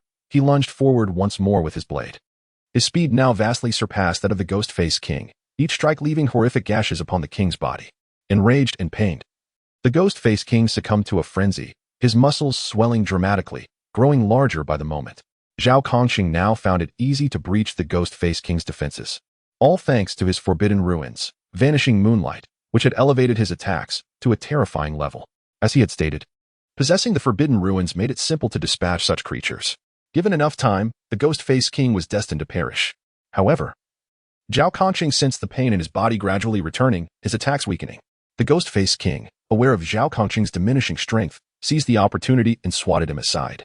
Zhao Conqing, enduring the agony, knelt on the ground, blood spilling from his mouth. Clutching his dagger tightly, he fixed his gaze on the ghost-faced king, summoning every ounce of strength to rise again. The ghost-faced king was not yet defeated. His mission remained unfulfilled, and he could not afford to fall. He pointed the tip of his blade at the king, preparing to strike once more. Suddenly, an immense crash resonated behind him. Ming noticed a gap had opened in the barrier, revealing a pair of golden eyes peering through. Lin Qiye entered the room, his golden eyes surveying the surroundings until they landed on the ghost-faced king, then on Ming, and finally settled upon Zhao Conqing. Upon recognizing Lin Qiye, Zhao Conqing widened his eyes in surprise. "How did you get in here?" Lin Qiye shrugged and replied, "This Wujie void is indeed impressive, but I'm no slouch either. Besides, it's nighttime. I merely fixed my gaze on him, and he opened up." Chapter 11. Seizing the kill. Although Zhao Conqing did not fully comprehend Lin Qiye's words, his primary focus was on eliminating the ghost-faced king. "Never mind how you got in. Both of you stand aside." His current condition allowed him to strike only once more. "I can assist you," Lin Qiye's voice echoed from behind. Zhao Conqing wanted to turn around and retort, but considering his state, he refrained from saying anything further. "All right, but only after I make this strike." Standing tall, Zhao Conqing exhaled deeply and addressed the two behind him. "Watch closely." Lin Qiye glanced at Zhao Conqing, while Ming aimed his phone at him, ready to capture the impending strike. Ming understood that once this blow was executed, there would be no further opportunities. At least, that was how it played out in the original narrative. "Behold this strike. Do not blink." "Why?" "Because it will be quite spectacular." With that, Zhao Conqing dashed towards the ghost-faced king, who sensed that this strike was the opponent's final gambit and remained alert. Without any extraneous movements, Zhao Conqing unleashed a swift slash at the ghost-faced king. The speed was astonishing, a black crescent slicing through the air, intertwining with the ghost-faced king. It was indeed an impressive sight. Ming recorded the moment, anticipating the time he could share the video with Zhao Conqing, who would have much to boast about. Swish. The black crescent cleaved through the ghost-faced king's head, sending it soaring into the air as his body collapsed to the ground. Zhao Conqing swayed unsteadily, nearly toppling over, but Lin Qiye swiftly rushed to support him. Possessing the eye of Michael, Lin Qiye sensed that Zhao Conqing's condition was dire. His injuries were severe, and he could not fathom how he was still standing. Moreover, he could perceive Zhao Conqing's life force waning rapidly. Meanwhile, Ming tucked his phone back into his pocket, intending to provide it to Zhao Conqing later. The immediate concern was the not-quite-dead ghost-faced king. Approaching the fallen figure, Ming observed the twitching body and head of the ghost-faced king. As the head and body began to reconnect, Ming erupted with a purple glow, channeling all his strength into a powerful kick that sent the ghost-faced king soaring into the air. In midair, the ghost-faced king's head and body had fully reformed, and he gazed down at Ming with terror. He could instinctively sense that Ming's full power could obliterate him. Ming, noticing the ghost-faced king's fear, chuckled lightly. "Finally, I can finish you off. It was worth the time spent playing this charade." With that, he leapt up and delivered a crushing punch to the ghost-faced king's head, shattering it. To prevent any possibility of resurrection, he followed up with another punch to the body, obliterating it as well. Lin Qiye and Zhao Conqing stood in stunned silence, unable to find words as they witnessed Ming's triumph over the ghost-faced king. Ming approached Zhao Conqing and remarked, "Old Zhao, you're not looking too good. The ghost-faced king isn't fully dead yet, and now I have to take care of it." Zhao Conqing shot Ming a disdainful look and replied, "That's because I nearly finished him off, and you swooped in for the kill." He was surprised by Ming's strength. The power he had just displayed was formidable. Yet, he felt a twinge of disappointment that his own life-risking strike had not been sufficient to vanquish the ghost-faced king entirely, necessitating Ming's intervention. This was a letdown for him as a senior. At that moment, Lin Qiye urgently interjected, "You should speak less. I need to get you to a hospital." He sensed that Zhao Kongqing could slip away at any moment. "No, it's merely a slight after-effect from the medication. I'll be fine." Lin Qiye gazed at Zhao Kongqing, unwilling to let him perish. "Is this really just a slight after-effect? You could die like this." Zhao Kongqing smiled and replied, "It's all right. At least I experienced the power of the Forbidden Ruins. My life hasn't been in vain. Li Ming, I need a favor." "What is it?" "I have a pack of cigarettes in my pocket. Could you light one for me?" Instead of retrieving a cigarette from Zhao Kongqing's pocket, Li Ming produced a fresh pack from his spatial storage and lit one for him. "How was that?" "My previous strike was quite impressive, wasn't it?" Taking a puff, Zhao Kongqing grinned at Li Ming and Lin Qiye. "Impressive. Very impressive." Li Ming and Lin Qiye nodded in agreement. Hearing their affirmations, Zhao Kongqing chuckled, reveling in the moment of glory before these two youngsters. "Do you think with such a striking performance, I could become a general?" He envisioned himself in a general's uniform, his eyes lighting up for a moment before fading into a vacant stare. Lin Qiye shook Zhao Kongqing's body and urged, "Zhao Kongqing, you haven't become a general yet. You can't sleep. Wake up. This time, though I haven't protected thousands, I at least safeguarded your home and that brat Li Ming. I haven't dishonored the words behind the emblem." Gradually, Zhao Kongqing's voice diminished until it vanished. Both Lin Qiye and Li Ming were aware of the words behind the emblem. "If darkness descends, I shall stand before thousands, sword drawn against the abyss, staining the heavens with blood." Lin Qiye gazed at Zhao Kongqing, whose eyes had closed, shedding tears. "Alas, old Zhao has fallen asleep. I wanted to show you the video of your incredibly striking blow, but it seems you won't be able to see it. Perhaps I should just delete it." Li Ming took out his phone and pretended to delete the video. Just as Zhao Kongqing appeared to have lost all vitality, he suddenly opened his eyes and sprang up, glaring at Li Ming. "You little brat, do you dare delete the video of my most glorious moment? I won't let you off easily." With that, Zhao Kongqing dashed towards Li Ming, snatching the phone from his hand.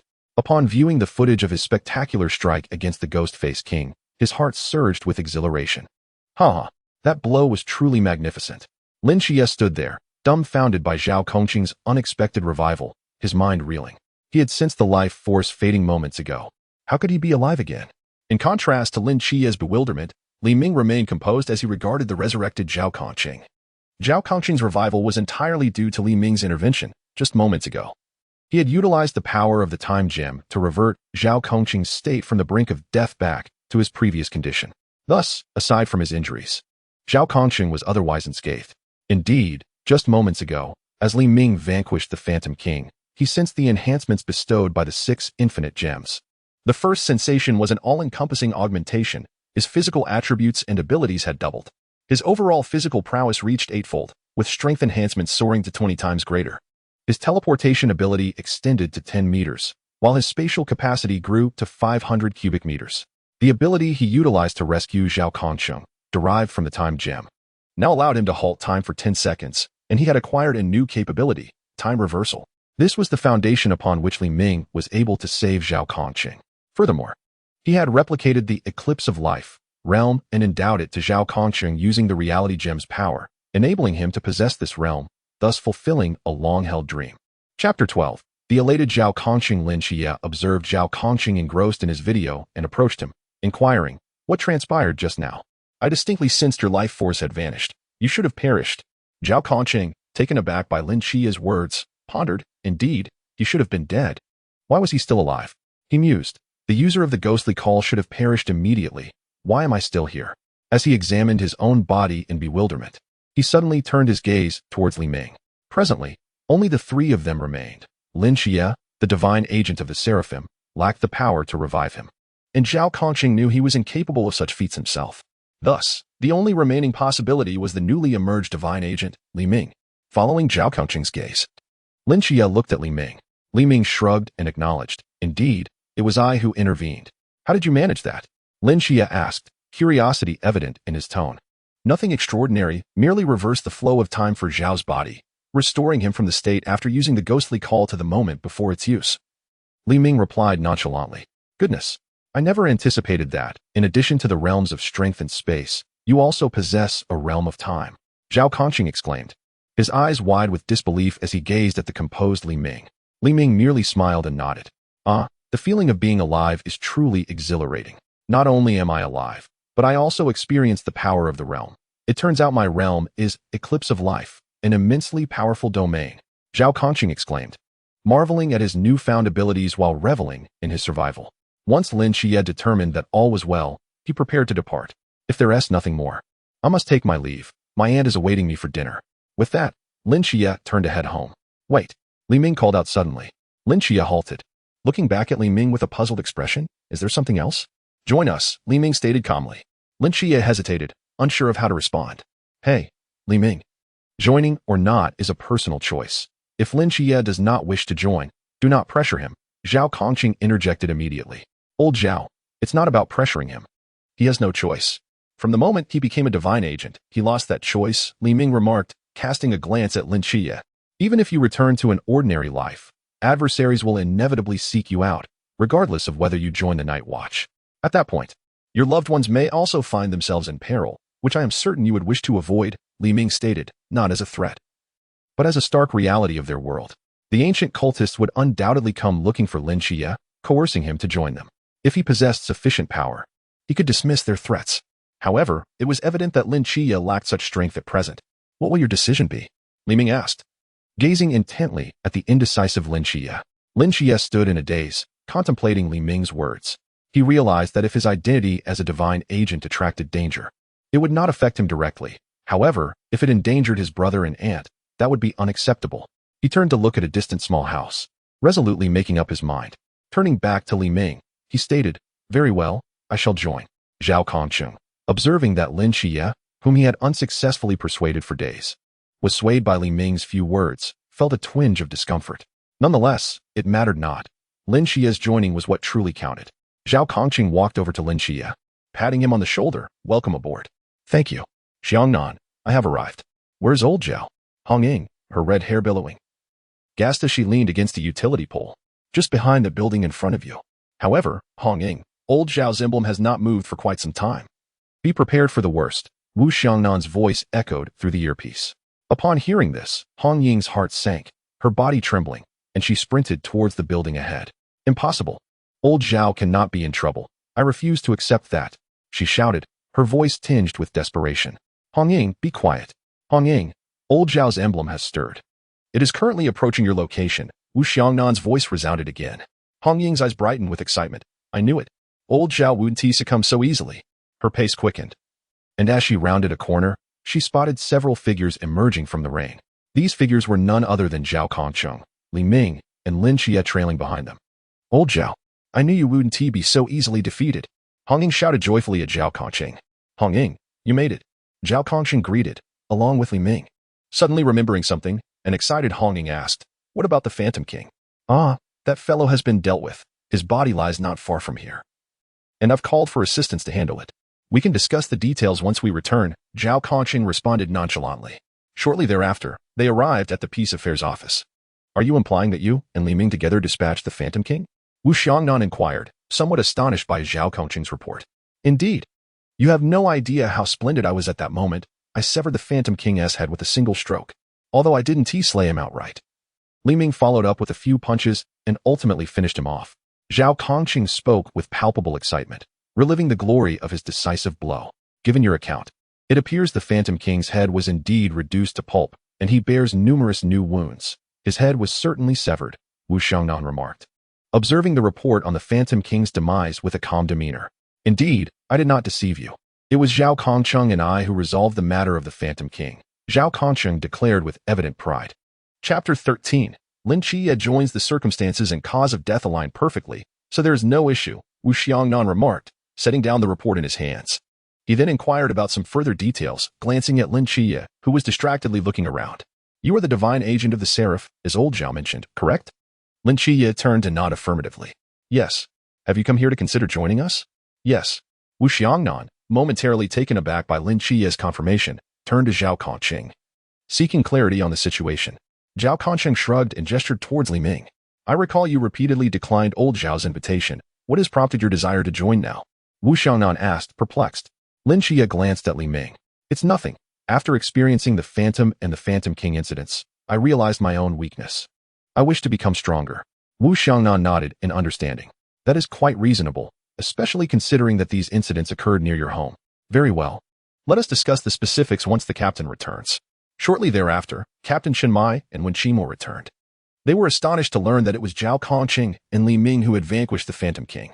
It was truly inconceivable that an unarmed ordinary person and a newly awakened individual could slay the Phantom King of Chuanjing. What a remarkable feat, Wen Qimo remarked quietly. Indeed. I was equally astonished when I first learned of it. I had no idea Li Ming was so formidable, Hong Ying added with a smile. Seeing the injured Zhao Kongqing, Si Shaoan said, Old Zhao, allow me to treat your wounds. Ah, that would be splendid. Thank you, Shonin, Zhao Kongqing replied gratefully. Afterward, Chen Mai had a brief conversation with Lin Qiye, and he successfully joined Team 136. However, like in the original story, Lin Qiye set a 10-year limit for himself. Once that decade had passed, he would depart. Without a place to stay, Lin Qiye was invited by Hong Ying to reside in her villa. It's quite spacious. If you don't believe me, ask Li Ming, she assured him. Lin Qiye turned to Li Ming, who nodded with a smile. That's right. I'm currently living at Hong Ying's place. Since you can't return home, you might as well stay there. Lin Qiye nodded in agreement. All right, then thank you, Sister Hong Ying. Consider it settled, Qiye. I shall go practice shooting now. You can follow Li Ming to my home later, Hong Ying said before heading out to train. Li Ming then escorted Lin Qiye to Hong Ying's villa. Upon her return, Hong Ying led Lin Qiye to a tidy room. You shall stay here. If you need anything, feel free to come find me. However, do knock before entering Mai and Xiaonan's room. We must maintain decorum. Lin Qiye nodded in assent and then requested paper and pen from Hong Ying to write a letter to his aunt. Subsequently, Chen Mai, under the pretext of Lin Qiye's military service, handed over a year's salary to his aunt, although she ultimately saw through the ruse. Li Ming reflected on the day's events in his room. The power gems were as expected, still yielding double the benefit. The space gem had expanded in size, but exhibited no other remarkable changes. However, the teleportation distance had increased to 10 meters, which was quite impressive. With the enhancements from the mind and soul gems, this effectively translated to unlimited teleportation. The 10-second time stop from the time gem was a formidable weapon, as was the ability to reverse time. The mind gem remained unchanged, save for an increase in his comprehension abilities. What truly piqued his interest was the reality gem. From Zhao Kongqing's revival, he learned that he could now bestow the ability of confinement upon others. Zhao Kongqing had already begun using his confinement, Ming Shanyu. But his situation was unique as he had possessed this ability from the outset. It remained uncertain whether an ordinary person could be granted confinement. Even if it were not possible now, it could be in the future. The question lingered. When would old Zhao realize he possessed this confinement? Li Ming then closed his eyes to rest. The following day, Li Ming and Lin Qiye arrived at the Peace Affairs office. The scene within was peculiar. An elderly woman was recounting her experiences to Hong Ying, Si Shaonan, and Wen Qimo, who occasionally interjected with agreement. How could he be so unreasonable? Indeed. You are absolutely right, dear lady. Lin Qiye observed the unfolding scene, feeling rather bewildered. Is this the typical work of the Night Watchers? Was this a misguided decision? As he followed Li Ming and Wen Qimo to the basement, Lin Qiye could no longer contain his curiosity. What was that all about just now? Oh, that's just our regular work, Li Ming replied, already aware of the situation having arrived a day earlier. Lin Qiye listened, speechless. I always thought our establishment was merely a facade. I didn't realize we actually conducted business. Wen Qimo smiled and said, Qiye, we encounter mythological creature incidents only a few times a year. We cannot spend every day training. That would be dreadfully dull. We need to find some tasks to occupy ourselves. Lin Qiye pondered Wen Qimo's words, recalling the elderly woman's peculiar expression. Is this the reason for your investigation into extramarital affairs? Besides, for someone of such advanced age, even if it were true, it hardly seems significant. Wen Qimo appeared somewhat exasperated. The trio continued their conversation as they arrived at the training ground, where Chen Mai and others, including Zhao Kongqing, were present. As soon as they arrived, Chen Mai called Lin Qiye over.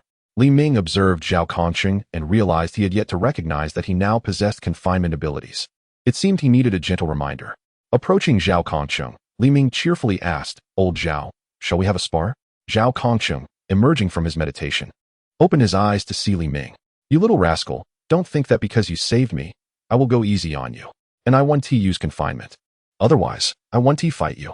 Not an issue, Li Ming replied with a smile, and the two moved to a different area. Chapter 14. Zhao Kongqing's dream fulfilled the commotion caught the attention of two others. Wen Qimo turned to Wu Xiangnan, asking, how long do you think it will take for Li Ming to completely master old Zhao's combat experience? Wu Xiangnan contemplated before responding, I estimate no more than 3 minutes.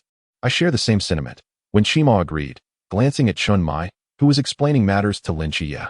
Li Ming stood before Zhao Kongcheng, wielding a wooden sword. How audacious of you, young lad. Do you wish to compete in swordsmanship with me?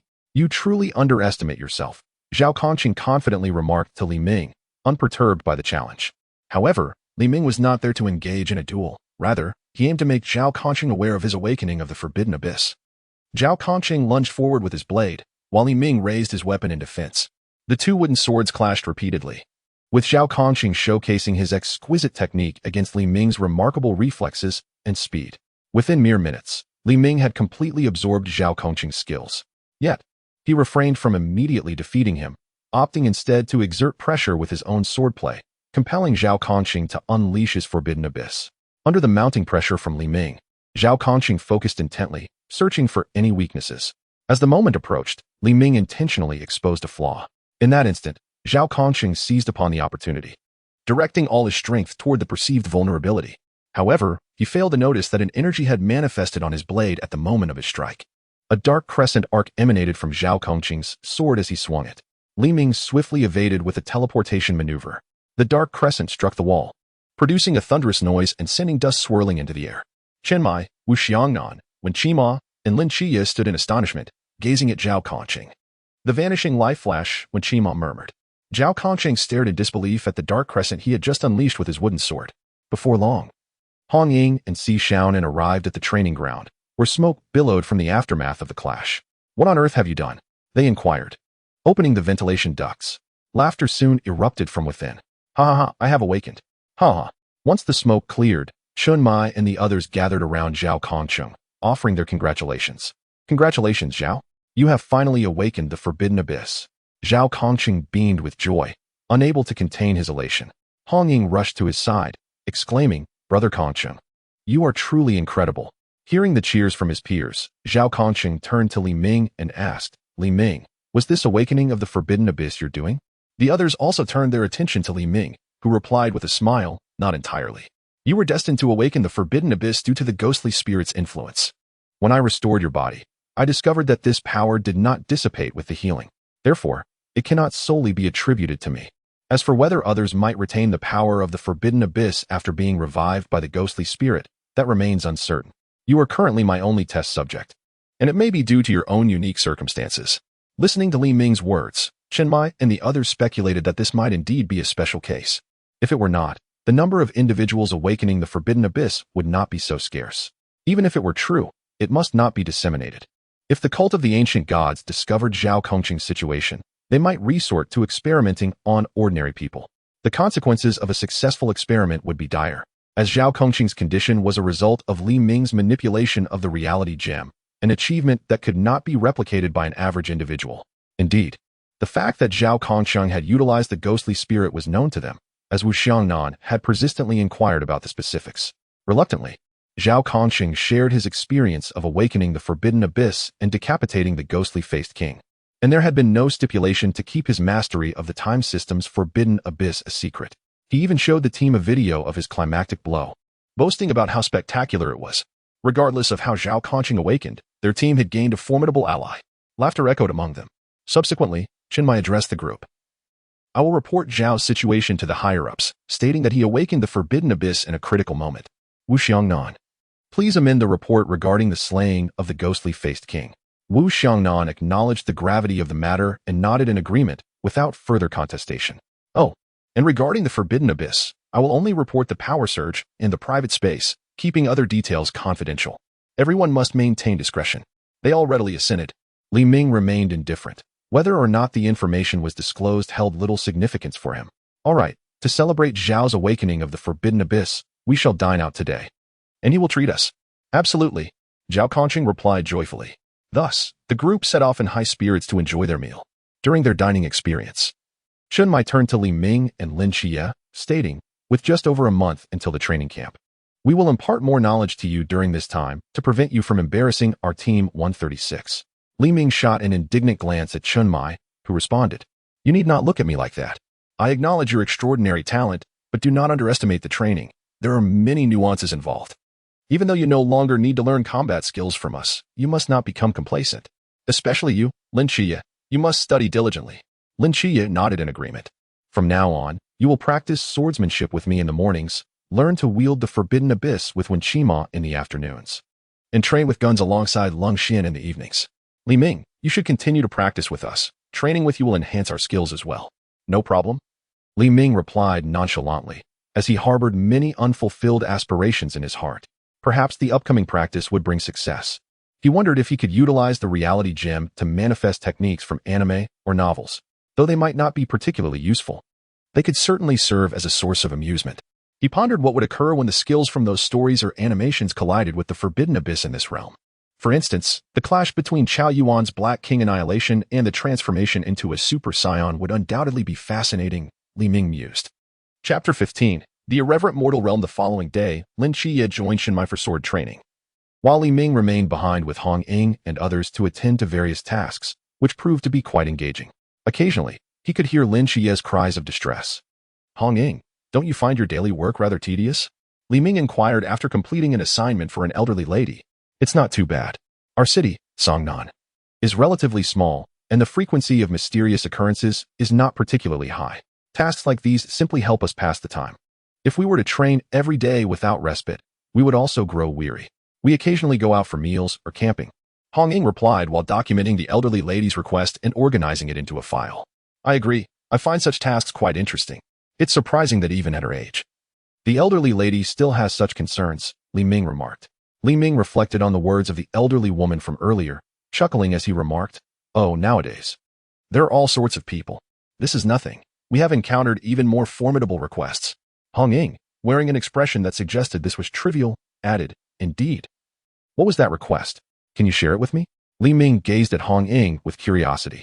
"Let me tell you," she began, excitement bubbling within her as she recounted a previous assignment involving the elderly woman's companion. At noon, as they sat down for lunch, they observed Lin Qiye approaching, his face bruised and battered. Li Ming nearly choked on his food, then laughed and said, "Cough, cough. Lin Qiye, how did you end up like this?" "Captain, is it really necessary to be so serious? I certainly didn't receive such treatment," Lin Qiye shot back, casting a sidelong glance at Li Ming, who appeared to revel in his misfortune. At that moment, Lin Qiye was not inclined to speak. He had endured a rigorous training session with Chen Mai, and all he desired was a moment's respite. Ignoring Li Ming, he settled into his seat and began to eat. After their meal, Li Ming accompanied Lin Qiye to the Forbidden Ruins training ground to find Lin Qiye, who was already waiting there. Upon seeing the two enter, he exclaimed, "Why are you both so late? What happened to you, Lin Qiye?" Lin Qiye was about to respond when he stumbled slightly, nearly falling over. Li Ming quickly steadied him. Chuckling, he was practicing swordplay with the captain this morning. "Indeed," Lin Qiye agreed, observing Lin Qiye's battered state. "It seems your talent is still commendable." Lin Qiye, with swollen eyes, fixed his gaze on Lin Qiye and asked, "Is that truly commendable? Back in my day, after practicing with the captain, I could barely get out of bed for an entire day." Lin Qiye reminisced about his past. Currently, only Hong Ying, Zhao Kongchen, and Li Ming can practice with the captain. However, Li Ming surpasses the captain. The captain still has much to learn from him. What? Lin Qiye stared incredulously at Li Ming, feeling a surge of disbelief. He had only heard rumors of Li Ming's exceptional talent, but had not witnessed it firsthand. However, after sparring with Chen Mai that morning, he was acutely aware of his formidable prowess.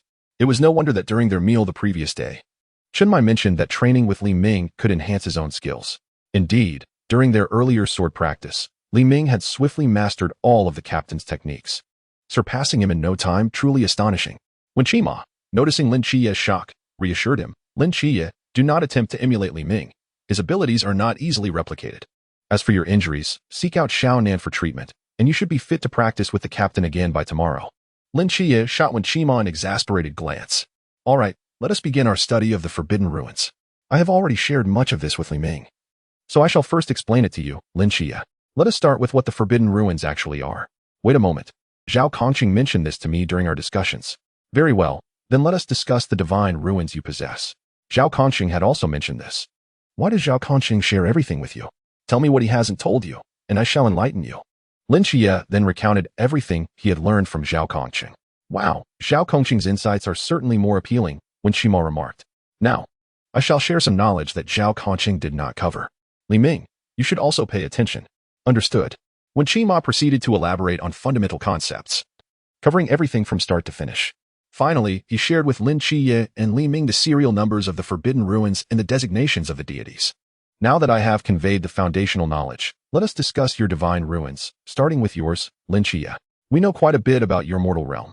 As for Li Ming, who has recently emerged as a deity, our understanding is rather limited, so let us begin with mortal realm. To what extent can you utilize it now? I can perceive everything within a 20-meter radius. Oh, when Shima's eyes lit up at this revelation. What color underwear is Hong Ying wearing today? White, Lin Qiye replied. Though Li Ming felt this question was inappropriate, he couldn't help but be intrigued. The three exchanged amused glances. Lin Qiye, your mortal realm seems rather indecent. You truly possess remarkable abilities. Li Ming praised him with a thumbs up. Hey, don't say that. It's not like I did it intentionally, Lin Qiye retorted, his face flushing with embarrassment. All right. We were merely joking. When Shima jotted down Lin Qiye's abilities, then inquired, do you possess any other abilities? My vision is exceptional. My dynamic eyesight is several times better than before. Anything else? I can also harness a sliver of the Seraph's power. That is normal. Divine agents possess this capability. Anything more? That's it. That's all. Just these few abilities? Indeed, those are the only ones. When Shima stared at Lin Qiye in disbelief. In the following chapter, when Shima further inquired about the Forbidden Ruins abilities of both Li Ming and Lin Qiye, Li Ming responded directly, I possess numerous abilities, such as the power surge and personal space I previously mentioned. During my battle with the ghost-faced king, I made a breakthrough. My power surge can now unleash tenfold strength, and my personal space has expanded significantly to 100 cubic meters. I have also awakened the ability of instantaneous movement, with a range of 10 meters. Additionally, I possess time and soul-related abilities, specifically time reversal and soul space. I revived old Jia using these two powers. When Shima nodded while recording this information, you have formidable abilities. While your power surge is somewhat ordinary, achieving tenfold strength is still impressive. The other abilities, time, space, and soul, are top tier, coupled with your extraordinary combat talent. You are both offensive and defensive in your capabilities. When Shima expressed a hint of envy towards Li Ming's abilities, he then inquired about Lin Qiye's mortal realm, discovering that Lin Qiye's current powers were limited to exceptional reconnaissance and combat support, along with a slight manifestation of the Seraph's divine might. This revelation astonished Wen Shima. While Li Ming's abilities may not be extensive, the ones he possessed were indeed extraordinary, aside from the power surge. Lin Qiye sighed. What can I do? The Seraph only bestowed these upon me. Wen Shima then proceeded to explain the abilities exhibited by the divine agents of the Phoenix Squad after awakening their divine ruins. After pondering for a moment, Wen Shima stated, it seems that when the Seraph designated you as its agent, it did not grant you all of your abilities at once. As your strength grows, they will gradually reveal themselves. Lin Qiye nodded in agreement, sharing the same sentiment. Subsequently, Wen Shima devised a training regimen for Lin Qiye, while Li Ming was instructed to attend to his own matters. Acknowledging Lin Qiye's forthcoming training, Li Ming cast him a sympathetic glance. Initially, Lin Qiye did not grasp the meaning behind Li Ming's expression, but upon learning of his training plan, understanding dawned upon him. During dinner that evening, Lin Qiye cast a resentful gaze at Li Ming, questioning why he had to endure such inhumane training while Li Ming was exempt. Later, when practicing marksmanship with Lung Xian, Li Ming accompanied them. Having previously known of Lin Qiye's lackluster shooting skills, Li Ming was eager to witness it firsthand. At the shooting range, Li Ming occupied himself with a firearm while Lang Xian provided Lin Qiye with essential knowledge. Before long, Lang Xian guided Lin Qiye to the shooting line. Li Ming observed as Lin Qiye attempted to shoot. It was evident he possessed little aptitude, missing the target at 30 meters, a clear testament to his shortcomings. Frustration welled within Lin Qiye as he noticed Li Ming laughing at his expense. In response, Li Ming effortlessly fired a series of perfect shots into the target, leaving Lin Qiye astounded. It became apparent to Lin Qiye that he lacked any semblance of talent in this regard. Sensing Lin Qiye's disappointment, Lang Xian offered consolation. Do not compare yourself to this prodigy. With practice, you will surely improve. The following day, Li Ming and Lin Qiye arrived at the Peace Affairs office. Today, Shenmai did not immediately engage Lin Qiye in knife training. Instead, he summoned Li Ming. Li Ming, today you will train with Qiye. Li Ming was momentarily taken aback. Why was he tasked with training Lin Qiye? However, excitement soon surged within him. This was a splendid opportunity to spar with Lin Qiye. Rubbing his hands together, Li Ming eagerly inquired, when do we begin? Lin Qiye, sensing Li Ming's enthusiasm, turned to Chen Mai and asked, why? Chen Mai explained, we have other matters to attend to today, so you will train with Li Ming, whose knife skills are far superior to ours. You will progress swiftly under his guidance. He then addressed Li Ming, do not exert your full strength, focus on practice. Li Ming nodded, but Chen Mai, noting his excitement, suspected he was not fully attentive to the warning.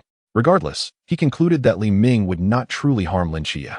With a shake of his head, he departed. Li Ming and Lin Qiye proceeded to the training area. "Shall we begin?" Li Ming asked eagerly. Lin Qiye, recognizing Li Ming's ulterior motives, took hold of a wooden knife and replied, "Let us commence." Li Ming grabbed another wooden knife, and their training began. Initially, it was merely instructional, as Li Ming refrained from overpowering Lin Qiye. Lin Qiye soon recognized Li Ming's extraordinary combat talent. His speed and angles were only marginally superior.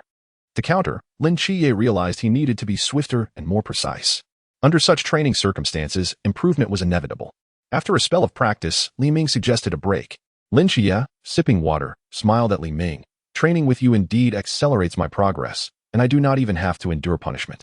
At that moment, Lin Qiye completely forgot Li Ming's earlier eagerness. Hearing this, Li Ming's lips curled into a sly grin. Once the break concluded, Li Ming proposed, "This time, let us practice with the Forbidden Abyss." Lin Qiye, taken aback, gazed at Li Ming in astonishment. However, upon seeing his serious demeanor, curiosity piqued within him. Although he acknowledged Li Ming's remarkable talent, he felt confident that he would not fall short when utilizing the Forbidden Abyss. "Very well, let us initiate training with the Forbidden Abyss." Li Ming positioned himself sideways, gripping the knife with one hand, and directed it toward Lin Qiye. "Come forth." Without hesitation, Lin Qiye activated the Forbidden Abyss, the realm of mortal divinity, his eyes shimmering gold as he lunged at Li Ming. Li Ming parried the attack before launching his own counterstrike. Through the lens of realm of mortal divinity, Lin Qiye perceived Li Ming's movements with clarity, a smile gracing his lips. With a swift sidestep, he aimed a strike at Li Ming's waist. Li Ming, surprised by Lin Qiye's bold strike, quickly raised his knife to block the blow. "You dare to target my kidneys, Lin Qiye? Are you even human?" Lin Qiye looked at the wooden knife that had intercepted his strike, bemused by Li Ming's words. He had merely executed the most effective attack.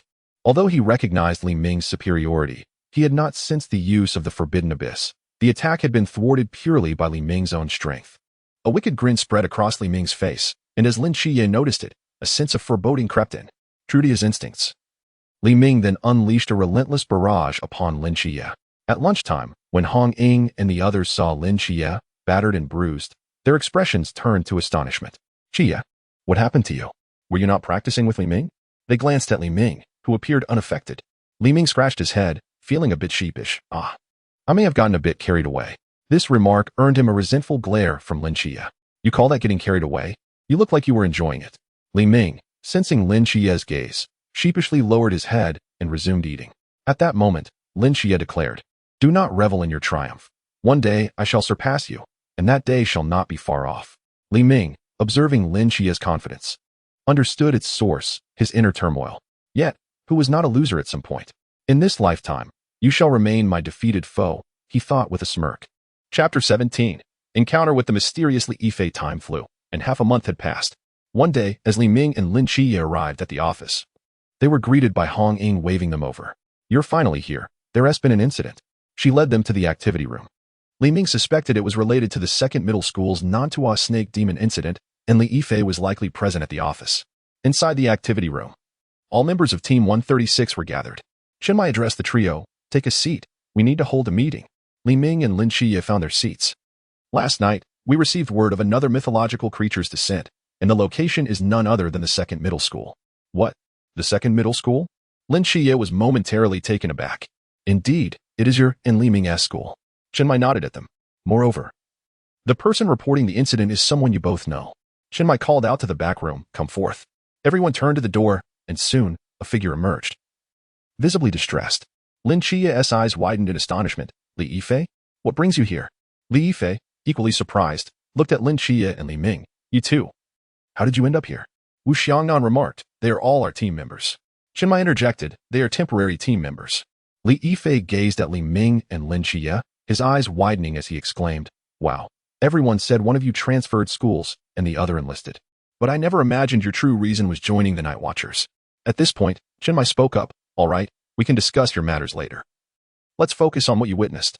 Recalling the events from the previous night, Li Ifei's face turned pale as he recounted, "Last night, I left my homework at school and had to go back.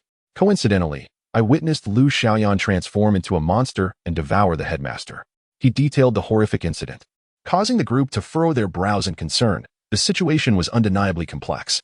The most bewildering aspect was that after consuming the headmaster, Lu Xiaoyan regurgitated him. Once Li Yifei finished, Wu Xiangnan nodded. If what he said was true, it indicated that a mysterious phenomenon had indeed descended upon them. At this moment, Li Ming quipped. Li Yifei, how fortunate you are to encounter such a mysterious event. The return of the ghostly figure was indeed peculiar during this time frame. Li Yifei shot Li Ming a bemused look, replying, do you think I desired this?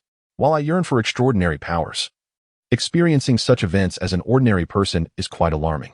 Li Ming smirked inwardly, thinking to himself, you, a progenitor of the Nantua snake demon, have no reason to be frightened. However, he refrained from revealing that Li Yifei was the true instigator of this incident. Instead, he decided to follow the unfolding narrative. The plot was intriguing. Defeating numerous Nantua snake demons would undoubtedly enhance his strength. It was essential to know that soon they would enter basic training, where self-cultivation would be the only option, devoid of opportunities to enhance their abilities through combat. Furthermore, they would face an assault from the ancient god sect, which presented a prime opportunity for power augmentation. Under his influence, this attack would likely prove more perilous than depicted in the original narrative, which incited a thrill within him. Although his strength would still increase without mysterious encounters, it felt far more gratifying to achieve growth through combat. Lin Qiye glanced at Li Yifei before questioning Wen Qima. How did Li Yifei find us? And now that he knows our identities, won't it pose a problem? It was indeed a coincidence. He had gone to report the incident, but the police required time to investigate before passing the information to them. Out of fear, he sought out their office to conduct his own inquiry. Moreover, he had already signed a confidentiality agreement with them, so there was no cause for concern. What they ought to focus on was the mysterious event at hand. Firstly, this mystery possessed the ability to disguise itself and assimilate others, and its intelligence was certainly not lacking. Li Ming raised his hand, suggesting, is it akin to a zombie? Though the transmission ability isn't very strong. At this moment, Hong Ying proposed, then why don't we just eliminate Lu Xiaoyan? Yet Lin Qiye calmly articulated, we cannot confirm that Lu Xiaoyan is the progenitor of the infection, so eliminating her may not resolve the mysterious event. Wu Xiangnan nodded in agreement, stating, Qiye is correct. Our primary challenge lies in locating the progenitor. We are currently unaware of how many individuals at the second high school have been infected, and it's possible that all of Cangnan City has succumbed to the infection. We must prepare for the worst. Furthermore, Li Yifei, you might already be infected without realizing it. Upon hearing this, a chill ran down Li Yifei's spine, as if he had plunged into an icy abyss, causing him to tremble. Wu Xiangnan's jest was far from amusing. It was evident that Li Yifei was nearly frightened to death by his words. Moreover, the progenitor was lurking before them. Observing Li Yifei's distress, Lin Qiye activated his divine vision and reassured him, you have not been infected. Rest easy. Shen Mai patted Li Yifei on the shoulder, saying, it's all right. Wu Xiangnan was just joking. If you were truly infected, you wouldn't be here with us. Wu Xiangnan, stop scaring him. Let us discuss your plan, he continued. Wu Xiangnan addressed the group. We will split into two teams. One will investigate the second high school to ascertain how many people have been infected, while the other will examine the situation outside the school, such as whether Lu Xiaoyan's parents have also been infected and which teachers might be affected. Then he turned to Li Ming and the others, instructing, Hong Ying, Xiaonan, you two will accompany Li Ming and Qiye to the second high school for the investigation. Long Xin will provide support from outside. Furthermore, Qiye's abilities can see through their disguises. Perhaps he can locate the progenitor and eliminate it immediately. Understood. No problem, they replied. Wu Xiangnan added, and you, Li Yifei, will accompany Li Ming and the others as well. What? I'm going to. Of course. You are the only one who witnessed that mysterious creature firsthand. If you don't go, who will? Rest assured, Li Ming and the others will protect you. It will be fine. However, if you perform well during this operation, I will grant you an opportunity to join the Night Watchers. Upon hearing this, Li Yifei eagerly agreed. Having long admired extraordinary powers, this was his chance to realize his aspirations, and he couldn't let it slip by. All right, let's commence our mission. Chapter 18. Initiating the operation before departing, Lang Xin handed each of Li Ming and Lin Qiye a handgun. Li Ming accepted the weapon, stowing it in his spatial pocket. Lin Qiye awkwardly regarded the handgun, commenting, you should give it to Li Ming. My shooting skills are abysmal, and I wouldn't want to harm anyone accidentally. Lang Xian pressed the gun into Lin Qiye's hands, stating, take it. The gun is not solely for killing. It has other purposes. Although Lin Qiye did not fully grasp Lang Xian's words, he accepted the firearm nonetheless. After a brief span of minutes, the four of them arrived at the entrance of the second high school. Hong Ying glanced at her school uniform with disdain, exclaiming, Why is your school uniform so ugly?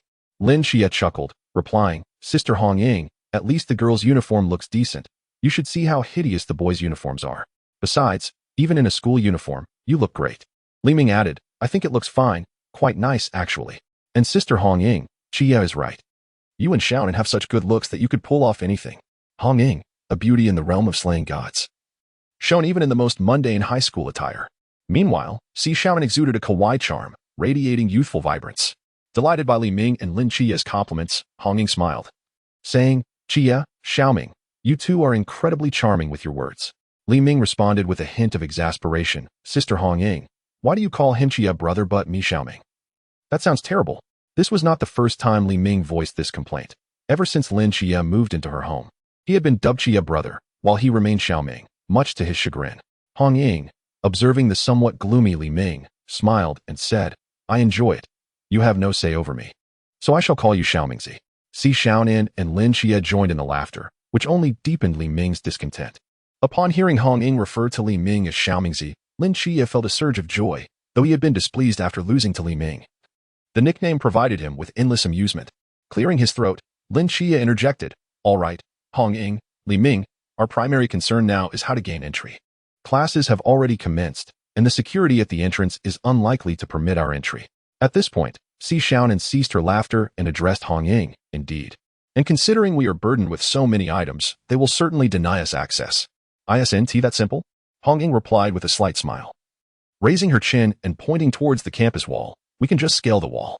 Lin Qiye then glanced at the petite Si Xiaonan and remarked, for us. It poses no issue, but it may be somewhat challenging for Xiaonan. Si Xiaonan retorted. Li Ming patted Lin Qiye on the shoulder and said, Are you underestimating her? Xiaonan is a night watcher after all, and climbing over a mere wall should be effortless for her. Lin Qiye suddenly remembered that Si Xiaonan was indeed a night watcher. Si Xiaonan moved next to Lin Qiye, shot him a glance, and then, with a swift motion, she lightly tapped the wall with her feet, and, with her black toad in hand, effortlessly vaulted over it. Lin Qiye, observing this, felt a twinge of envy as he watched the two of them. He tossed the black suitcase over the wall, then made a powerful leap, gripping the rocky surface to ascend. Just as Lin Qiye landed, he noticed Li Ming standing beside him, wearing a grin, and he exclaimed in astonishment, How did you get over before me? Hong Ying covered her mouth, chuckling, Little brother Qiye, have you forgotten? Xiaomingzi possesses the ability to teleport. He crossed over with ease. Lin Qiye suddenly recalled this unique ability of Li Ming, having been so preoccupied with his recent defeats that he had overlooked Li Ming's other talents. Enough of that. Let us act swiftly, Hong Ying said, handing Lin Qiye's black suitcase back to her with a smile. Li Ming slung his arm around Lin Qiye's shoulders and declared, Let us stick to the plan.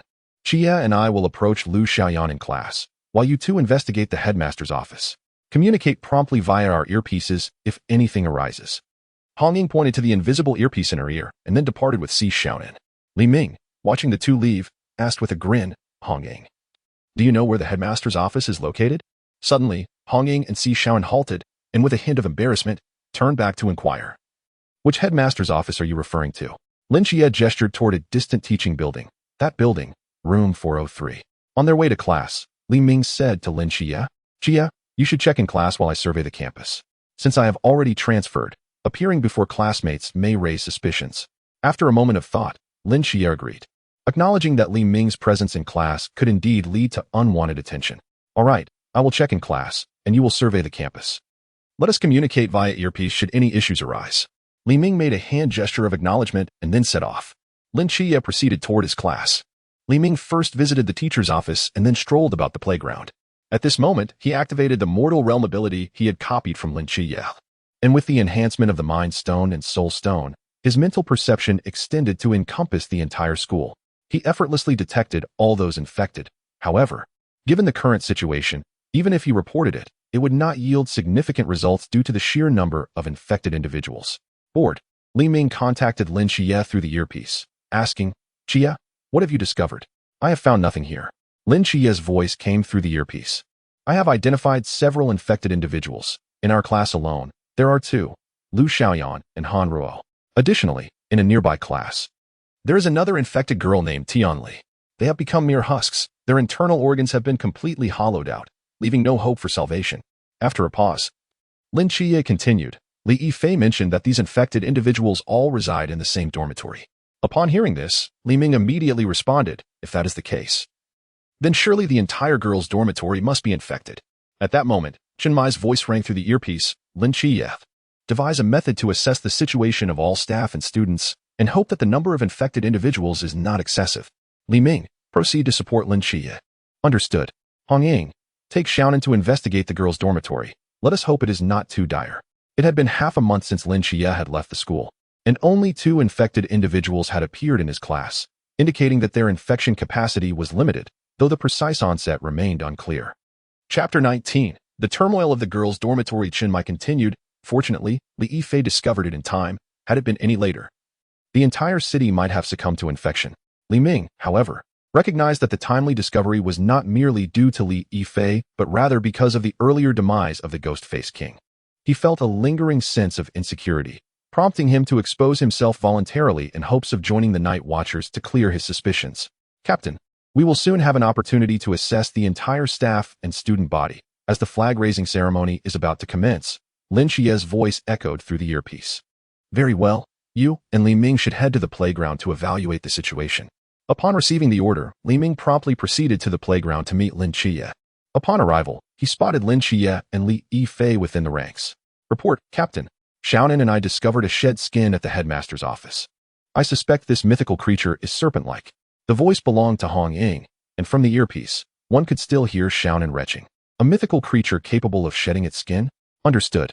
Chen Mai immediately instructed Wu Xiangnan through the earpiece. Wu, investigate which mythical creatures correspond to this description. He then addressed Hong Ying and her companion. Hong Ying, keep this under wraps until Li Ming and Lin Qiye have completed their assessment. Understood. Meanwhile, Lin Qiye devised a clever ruse, posing as a flag bearer to circulate through the various classrooms, allowing him to assess the number of infected individuals.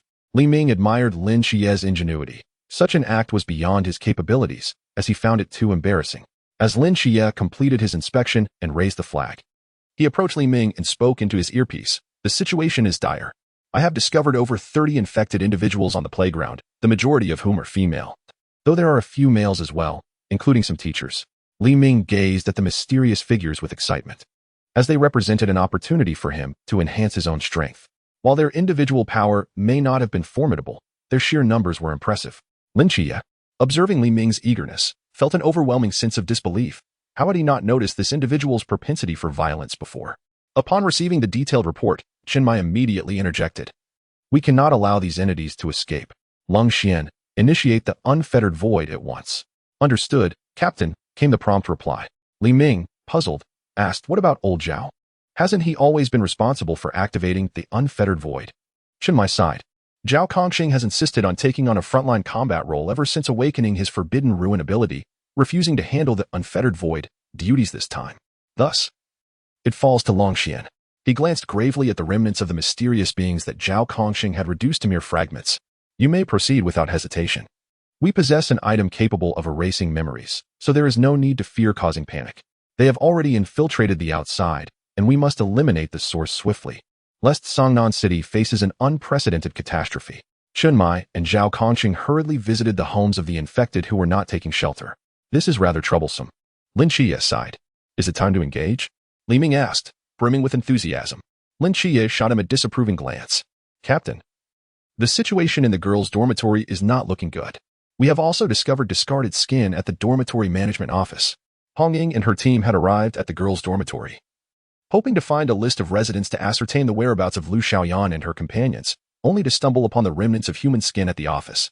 After acquiring the list, they proceeded to Lu Xiaoyan's dormitory, where they uncovered 4 more pieces of skin. Li Ming, head to the girls' dormitory to assist Hong Ying and the others. I will deal with the creatures in the academic building, Lin Qiye instructed swiftly. No problem. Li Ming eagerly agreed, thrilled at the prospect of encountering numerous mysterious entities. After all, each one represented an opportunity for rapid enhancement of his abilities. He made his way to the girls' dormitory, while Hong Ying's group encountered returning female students. As the girls brushed past them, they whispered, "These 2 girls are stunning. I wish to devour them." Suddenly, each girl's head split open, revealing terrifying teeth as they lunged towards Hong Ying and her companion. Unbeknownst to them, a smile crept across Hong Ying's lips. In an instant, a terrifying flame erupted from her form, sending the nearby monstrosities hurtling away. The flames blazed fiercely. illuminating the entire corridor. I knew something was off about you, Hong Ying mused, gently touching the long box behind her. A crimson spear sprang forth, landing perfectly in her grasp. With the spear aimed at the approaching creatures, she declared, "Let us see who dares to call me foolish." Shen exhaled in relief and quickly moved to stand behind Hong Ying. "Hong Ying, you look so impressive," she exclaimed, prompting a laugh from Hong Ying.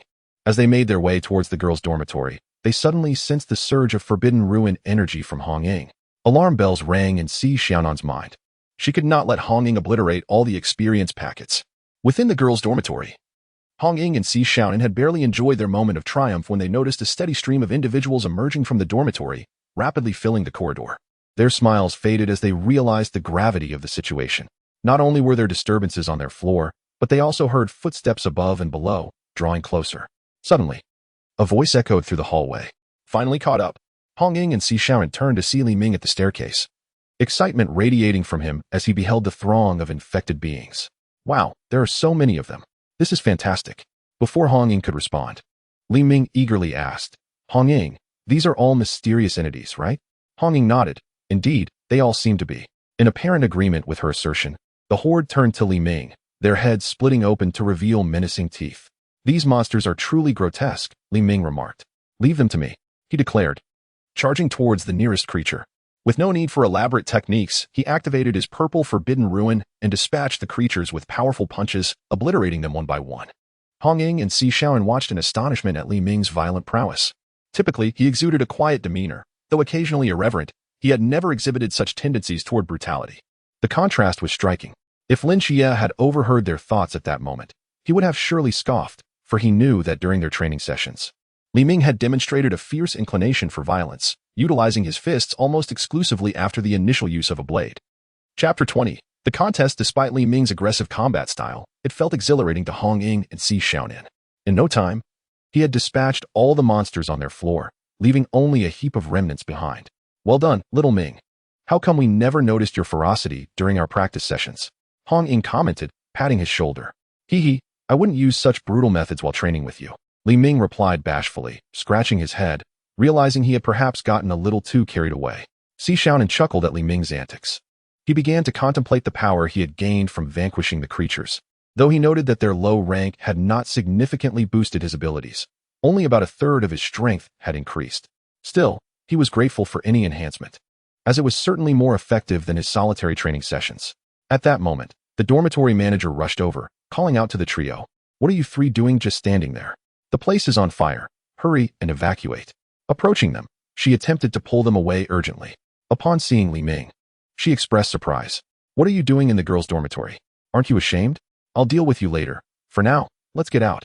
Ignoring her admonitions, Li Ming sidestepped her grasp and delivered a punch to her head. Instantly, her skull shattered, her body collapsing to the ground and reverting to its monstrous form. Li Ming was well aware that the dormitory supervisor was one of the infected individuals, as Hong Ying had previously mentioned in his earpiece. Furthermore, Li Ming could see through their disguise. It was impossible for them to approach him unobserved.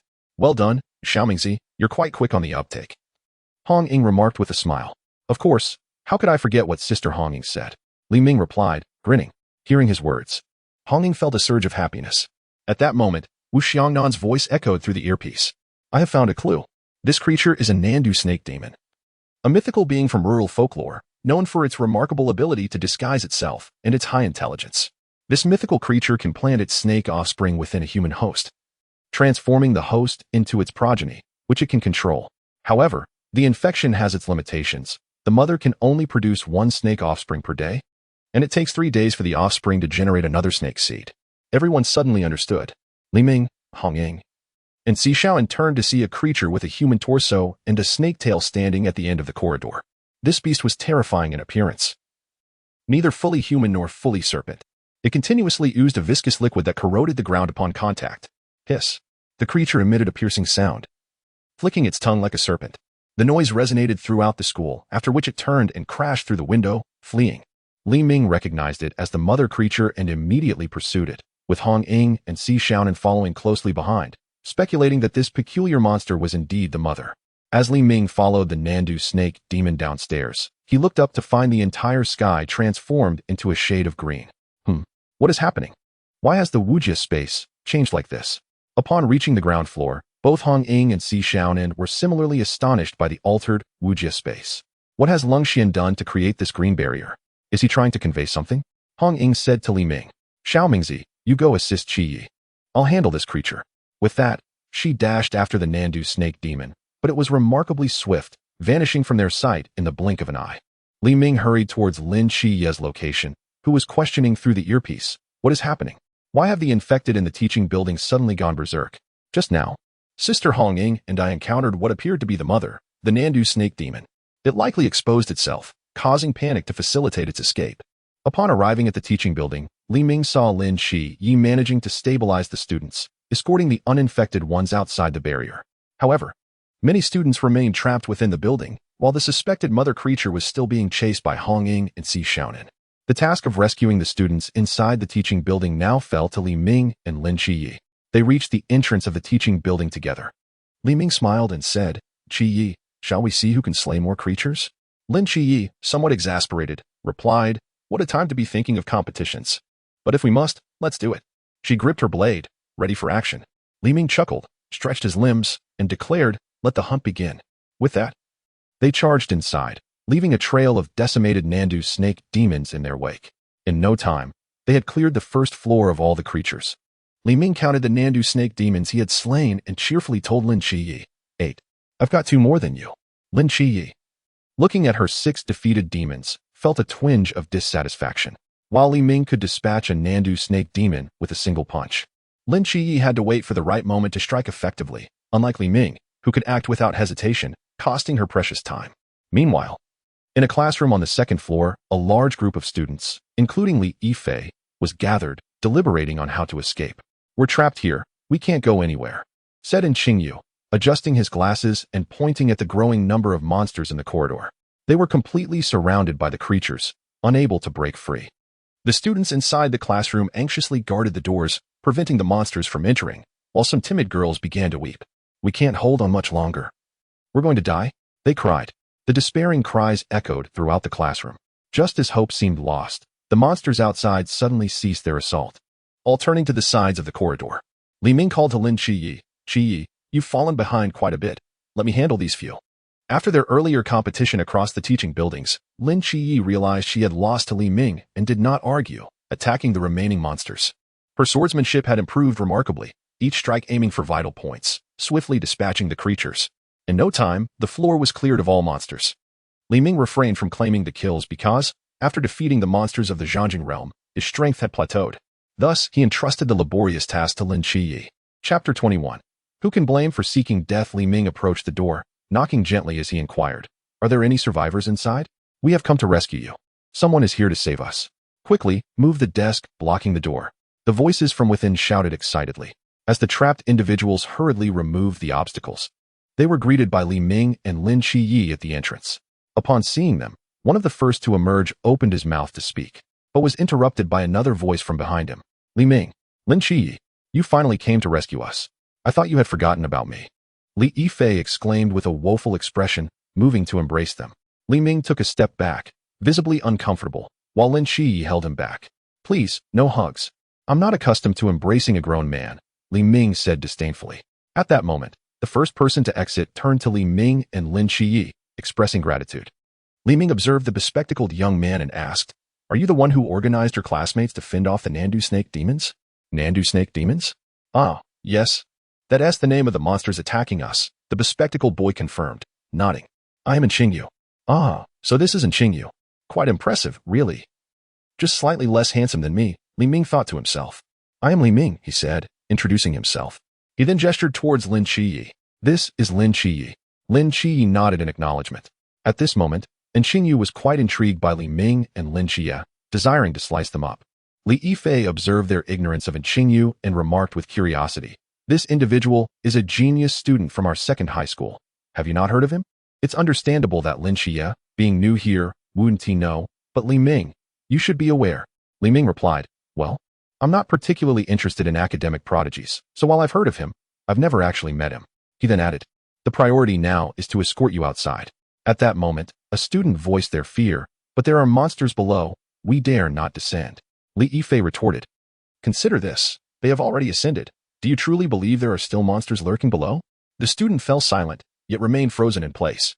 Li Ming suggested, "Then you should follow us. We still need to ascend to rescue others." Li Yifei affirmed, "No problem. We won't impede your progress." And Xingyu concurred, "I have no objections either." "Very well, let us proceed together," Li Ming declared, leading the group upwards. Although Lin Qiye didn't fully grasp Li Ming's strategy, he voiced no dissent. "I cannot guarantee your safety. You must be prepared for that." "No worries. I fear not death," and Xingyu asserted, his eyes filled with an unquenchable curiosity rather than trepidation. Along the way, the non-Tawa snake demons they encountered were vanquished by Li Ming and Lin Qiye. Upon reaching the upper floor, they heard shouts from above. "You are unlawfully detaining us. Release us at once." "This is illegal," Li Yifei countered. "If there are monsters, we too have encountered them. If he were truly formidable, he would have led us to safety already. Release us now." Li Ming inquired about the situation above. It is thus. After that strange cry, the monsters began to rampage.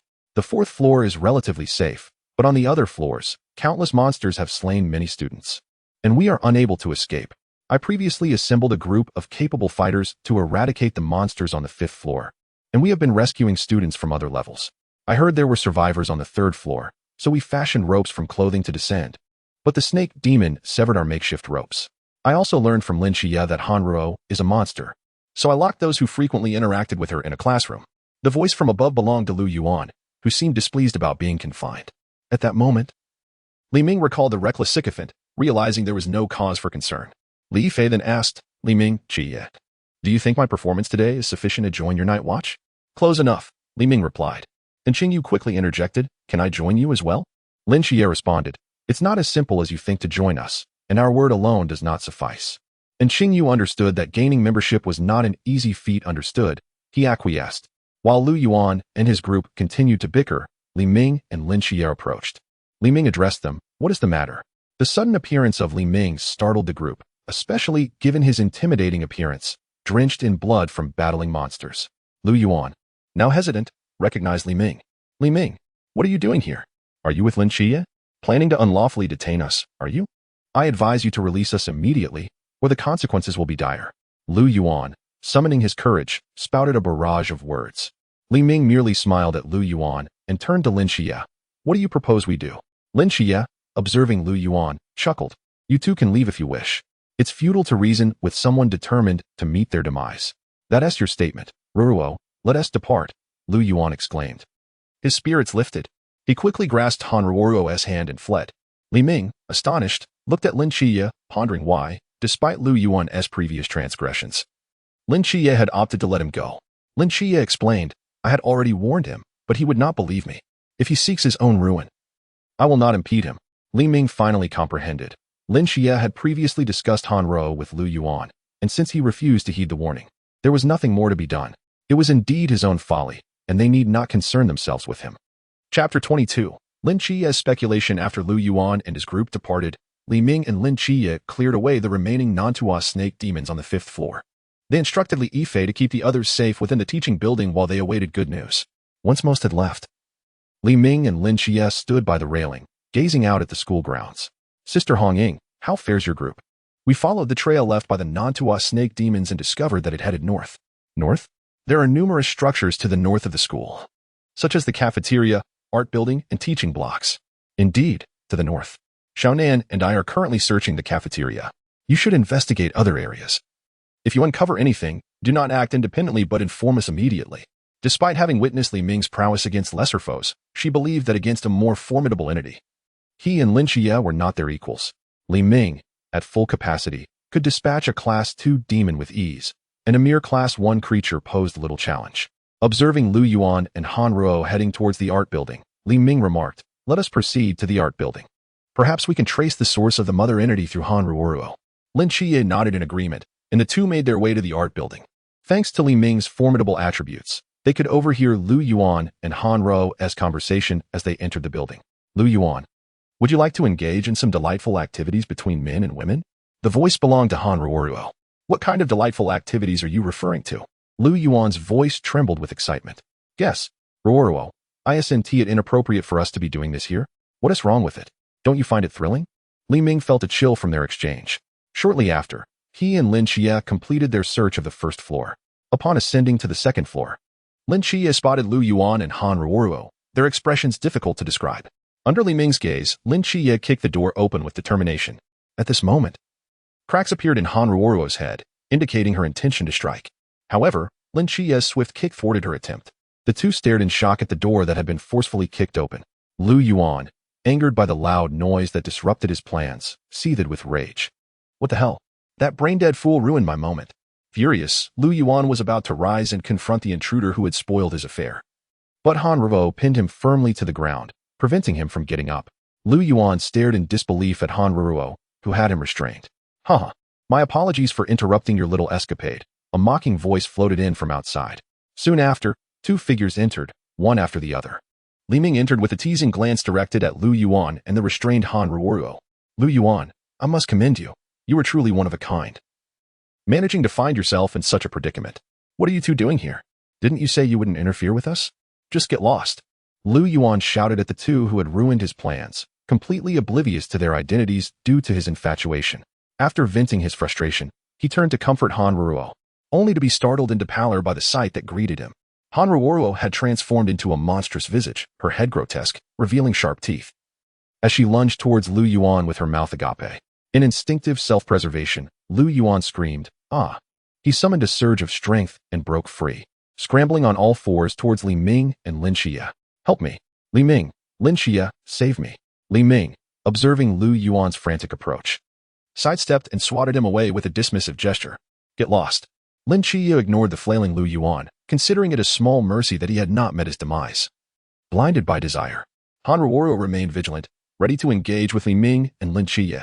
Hurry and leave. Don't be a nuisance here, Li Ming urged Lu Yuan, who surprisingly felt relieved rather than angered by being shoved away. All right, I'm leaving now, he exclaimed before fleeing hastily.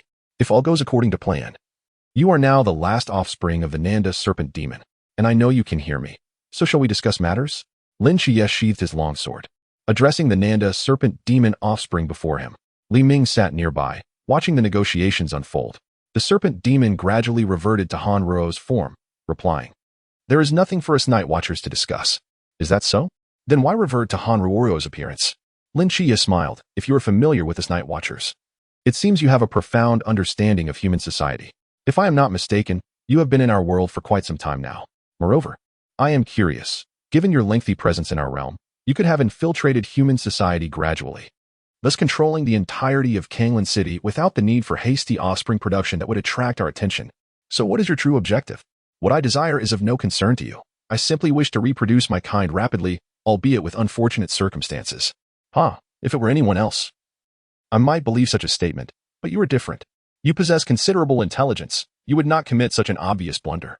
Thus, I surmise there must be a deeper reason for your sudden urge to reproduce, one that we have yet to uncover. Your conjectures are merely your own. Han Ruoruo replied with a smile, dismissively. Li Ming, listening to Lin Qiye's deductions, nodded in agreement. Had it not been for the Nanda serpent demon's desire for its second persona, Li Yifei, to join the Night Watchers, its second persona could have easily deceived everyone. Li Ming himself was uncertain about the creature's motivations. Why not simply remain hidden? Instead, it exposed itself to the Night Watcher's scrutiny. Although its plan was nearly flawless, it encountered the likes of Lin Qiye and himself. Encountering them was indeed misfortune for the Nanda serpent demon. Chapter 23, The Aesthetic of Violence by Li Ming. Tell me, if I were to assimilate both of you into my offspring right here, do you think the Night Watchers outside would notice? The Nanda serpent demon grinned at Li Ming and Lin Qiye, despite knowing that both could easily eliminate its progeny. It was confident that they could not contend with its true form. Li Ming, amused, replied, "Oh, then why don't you give it a try? See if you can assimilate us." He stood up and approached Lin Qiye. "Get back." Lin Qiye suddenly shouted, quickly dodging to the side. Li Ming also moved to the right. A colossal figure burst through the wall behind them, a massive tail crashing down where they had just stood. As Lin Qiye regained his composure, he placed his hand on the hilt of his sword, warily observing the Nanda serpent demon that had suddenly appeared. "Qiye, go deal with the Han Ruoruo that has transformed into the Nanda serpent demon. I'll handle this one," Li Ming stated, eyeing the emerging true form with intrigue. "You think you can stall for time, but you are mistaken. I too am merely biding my time." The Nanda serpent demon grinned, addressing Li Ming and Lin Qiye. "No problem, Li Ming, just be careful." "Sister Hongying, the Nanda serpent demon is currently at the art building," Lin Qiye responded. notifying Hong Ying through his earpiece before charging towards the creature that resembled Han Ruo. Understood. We are on our way. Hold your ground and ensure your safety. Hong Ying's voice crackled through the earpiece, accompanied by the sound of rushing wind. The Nanda serpent demon used its tail to snatch a nearby piano and hurled it at Lin Qiye. Seeing this, Li Ming immediately stepped in front, shattering the piano with a single punch. Your opponent is me. Lin Qiye heard the commotion behind him but did not turn back. He trusted in Li Ming's strength. His focus was on swiftly eliminating the creature before him, so he could assist Li Ming. Approaching the Nanda serpent demon, he unsheathed his sword and struck, a blue light flashing as his blade connected with the creature. However, Han Ruo's transformed form proved to be significantly stronger than anticipated, and the attack did not incapacitate it immediately, leaving Lin Qiye momentarily stunned. Seizing the opportunity, the Nanda serpent demon raised its claw to strike at Lin Qiye. Reacting quickly, Lin Qiye blocked the claw with his sword and forcefully pushed the demon away. He then leapt back, gathering his strength to slash at the Nanda serpent demon once more, leaving a gash on its abdomen. The injured demon emitted a wretched cry, and Lin Qiye took advantage of this moment to unleash a relentless barrage of strikes upon the creature. In a matter of moments, Han Ruo, transformed into the Nanda serpent demon, was slain. When Lin Qiye turned back to assist Li Ming, he beheld Li Ming vigorously smashing the Nanda serpent demon's tail against the ground. Lin Qiye was left in stunned silence. Let us rewind to the moment when Li Ming stood defiantly before the true form of the Nanda serpent demon. Hissing, the demon proclaimed, I have yet to utilize my opportunity to spawn today. I shall use it on you. The offspring born from you will undoubtedly be formidable. With a sinister grin, the Nanda serpent demon gazed at Li Ming. That remains to be seen, Li Ming replied with a smile. The Nanda serpent demon darted around the piano room, its massive tail swinging to hurl pianos at Li Ming, all of which he shattered effortlessly. Seizing the moment when the debris obscured Li Ming's vision, the demon lunged forward, jaws agape, intent on tearing him apart. However, Li Ming had anticipated this maneuver and deftly sidestepped, seizing the demon's tail. The Nanda serpent demon, filled with dread, stared at Li Ming, having witnessed how he had obliterated its offspring with a single punch. The sheer force he possessed was terrifying. Now, with its tail ensnared, the consequences were dire. The demon struggled to escape from Li Ming's grip, but to no avail. Little snake, do you truly believe you can free yourself from my grasp? Li Ming taunted. In the midst of the demon's panic, he relentlessly slammed its tail against the ground. The sound of impact echoed. Thud, thud, thud. The Nanda serpent demon was left battered and bloodied, its visage a grotesque sight. It screamed in agony for a time, but soon fell silent. Li Ming felt a surge of power within himself. Indeed, the mysteries of the realm had bestowed upon him greater strength, releasing the motionless demon. He turned to find Lin Qiye gaping at him. Qiye, I have taken care of this one as well. Let us depart, he said. Although he had vanquished this avatar, the true body remained at large. The subsequent matters would be left to Lin Qiye. Even if he were to slay the true form, his strength would not surpass its current limits, which were sufficient for the challenges ahead. Moreover, with the aid of Li Fei, Lin Qiye would be able to rapidly enhance his own abilities, akin to the original. Lin Qiye closed his mouth and nodded, then followed Li Ming outside. Li Ming's power seemed exceedingly formidable. It appeared he had indeed held back during their earlier confrontation. Gazing at the disfigured Nanda serpent demon, Lin Qiye felt a dull ache in the places where Li Ming had struck it. As they reached the ground floor, they encountered Hong Ying and Shenanigans rushing towards them. Upon seeing Li Ming and Lin Qiye, Hong Ying, believing the Nanda serpent demon had escaped, urgently inquired, where did the Nanda serpent demon go? In which direction did it flee? Lin Qiye remained silent, looking to Li Ming for guidance. Both Hong Ying and Shenanigans followed suit. The Nanda serpent demon has been slain by me, Li Ming declared with a smile. At this revelation, Hong Ying and Shenanigans were momentarily taken aback. What? You killed it? Indeed, Li Ming affirmed. Hong Ying, incredulous, scrutinized him. After all, the Nanda serpent demon was a creature of the realm. How could it have been so effortlessly dispatched? Though she recognized Li Ming's extraordinary capabilities, this was beyond comprehension. Still, her joy prevailed as she clapped Li Ming on the shoulder, exclaiming, Ha! You truly are remarkable, Xiao Ming. Turning to Lin Qiye, she added, You too, Qiye, have proven your mettle. Without your efforts, we could not have rescued so many students so easily. Upon our return, I shall treat everyone to a celebration for the successful completion of our first mission. Let us proceed. As Hong Ying led Shenanigans away, Lin Qiye interjected, Wait. Hong Ying, this matter is not yet concluded. Hong Ying and Shenanigans were puzzled. Had not Li Ming claimed to have killed the true body? Yes, Hong Ying. This affair is far from over, Li Ming affirmed, addressing both Hong Ying and Si Xiaonan. Lin Qiye turned to Li Ming, asking, "You two have discerned that this is not the true body." "Indeed," Li Ming replied. Hong Ying and Si Xiaonan were bewildered, struggling to comprehend the implications. Although they maintained their composure, they were determined not to appear foolish before their juniors. Subsequently, Hong Ying and Si Xiaonan followed Li Ming and Lin Qiye in a different direction.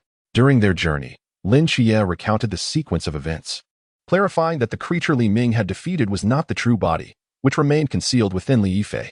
However, Hong Ying and Si Xiaonan found the convoluted explanations overwhelming, their minds nearly ablaze from the revelations. Ultimately, they feigned familiarity with the situation and trailed behind. Upon arriving at the teaching building, the sight of Li Ming and Lin Qiye brought joy to the gathered students, signaling their safety. "Rest assured, the Nantua serpent demon has been vanquished, and you are now safe." Upon receiving this confirmation, cheers erupted among them. At that moment, Li Yifei rushed over to Li Ming and Lin Qiye, excitement radiating from him. "Qiye, Li Ming, having achieved such a significant feat, may I join your ranks as a night watcher?"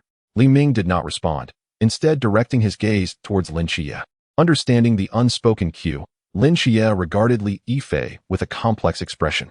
"Perhaps," he said cautiously, before Li Yifei could fully grasp the situation. A gun barrel pressed against the back of his head, and Qingyu, without hesitation, pulled the trigger. Bang! The sound of the gunshot echoed as Qingyu shot Li Yifei in the head. The surrounding students gasped in shock at the sudden violence. Li Ming urged the bewildered students to flee, having already signaled Zhao Kongcheng and others waiting outside. Remarkably, Li Yifei did not perish from the gunshot. Instead, he turned in astonishment towards Qingyu. "Qingyu, why did you shoot me?" he exclaimed, finally realizing the gravity of the situation as he touched his head in disbelief. "Am I unharmed?" Then, filled with exhilaration, he exclaimed, "Have I awakened extraordinary powers?" Lin Qiye responded sternly, "Not at all. You are, in fact, the Nantua serpent demon, or at least a part of it." Li Yifei struggled to accept the horrifying truth of his identity, erupting in a fit of rage. Moments later, his true form emerged.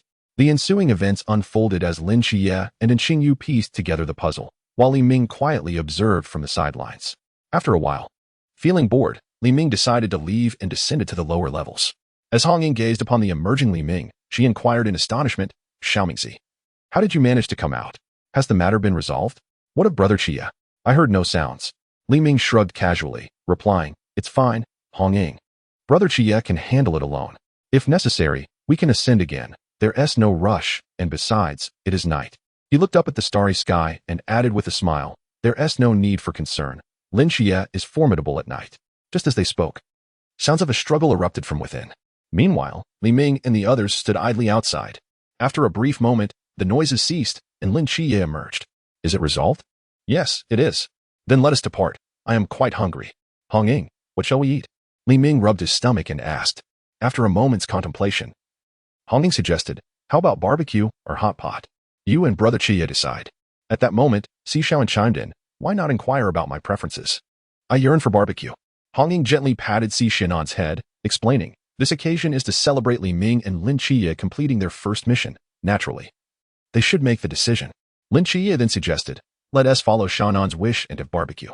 He turned to Li Ming, seeking his opinion. While Si Xiaonan looked at him with anticipation, Li Ming nonchalantly replied, "I'm fine with anything. Let us go for barbecue." And Qingyu stepped forward, returning the handgun she had borrowed from Lin Qiye earlier on the 5th floor. "Thank you for the gun. Here it is." She then turned to Hong Ying and the others, asking, "May I join you?" Hong Ying shook her head, stating, "Our night watchers are not open to everyone. One must pass rigorous evaluations to join. Do you understand?" And Qingyu, aware of her slim chances, felt disheartened upon being turned away. The others paid little heed to her feelings, knowing they would erase her memories later, alleviating her disappointment. Li Ming chose not to interfere with Qingyu's situation and allowed events to unfold as they would. As Qingyu reflected upon the severed head of the Nantua serpent demon that Lin Qiye had slain, a resolute determination formed within her. Subsequently, Li Ming and the others made their way outside the school, during which Si Xiaonan discreetly wiped some blood from herself, seemingly attempting to convey to others that she had not been slacking. Upon reaching the school gate, they encountered a black vehicle parked there, with Chunmai and Zhao Kongqing inside. As Li Ming and the others emerged, Chunmai and Zhao Kongqing stepped out of the car and approached. Chunmai asked Li Ming and Lin Qiye, "How did it go? Are you both unscathed?" "Not at all. We're perfectly well," Li Ming replied. Hong Ying then remarked to Chunmai and Zhao Kongqing, What injuries could they have sustained? You should have witnessed Xiao Mingzi's combat within. It was utterly brutal. Reflecting on Li Ming's battle still vivid in her mind, she recalled Lin Qiye's swift and lethal knife techniques, each strike precise and efficient. In contrast, Lin Qiye's combat was more conventional, lacking the sanguinary nature of Li Ming's approach. Xiaonan quietly added, "Indeed, how bizarre." Lin Qiye was taken aback. While deeming Li Ming peculiar was one thing, including him was unexpected. Lin Qiye then turned to Zhao Kongqing, asking, "What was your experience using the Forbidden Ruins in battle?" Zhao Kongqing replied with enthusiasm, "It was exhilarating. The experience with the Forbidden Ruins is unparalleled, although the Nantua serpent demons outside were sparse and scattered, which detracted from the thrill." Li Ming chuckled, "There is nothing quite like your most striking blow, is there?" Zhao Kongqing sighed, "Indeed not. Perhaps I must await another life-and-death moment to surpass that fleeting instant." Unbeknownst to them, a shutter clicked nearby. Lung Xian was perched atop a building, capturing a series of photographs. After admiring her work, she carefully stored the camera and departed. Li Ming cast a glance at Lung Xian's retreating figure, a subtle smile gracing his lips. That evening, the group enjoyed a delightful feast at the barbecue restaurant. Chapter 25. Shopping and the upcoming training camp. After their meal, Chunmai received a phone call, revealing that the head of the Nantua serpent demon had gone missing, seemingly hidden by a student. Li Ming surmised that Qingyu was responsible and recognized that she had likely awakened. However, he dismissed it as a normal occurrence and returned to the villa with Hong Ying and the others to rest. The following day, within the underground training facility of the agency, two figures engaged in relentless combat. "Qiye, you need to be faster," Li Ming urged. "You're too slow." The two figures were none other than Li Ming and Lin Qiye. At Lin Qiye's request, Li Ming had been practicing knife techniques with him. Li Ming dodged to the side, evading Lin Qiye's blade before striking his wrist, disarming him.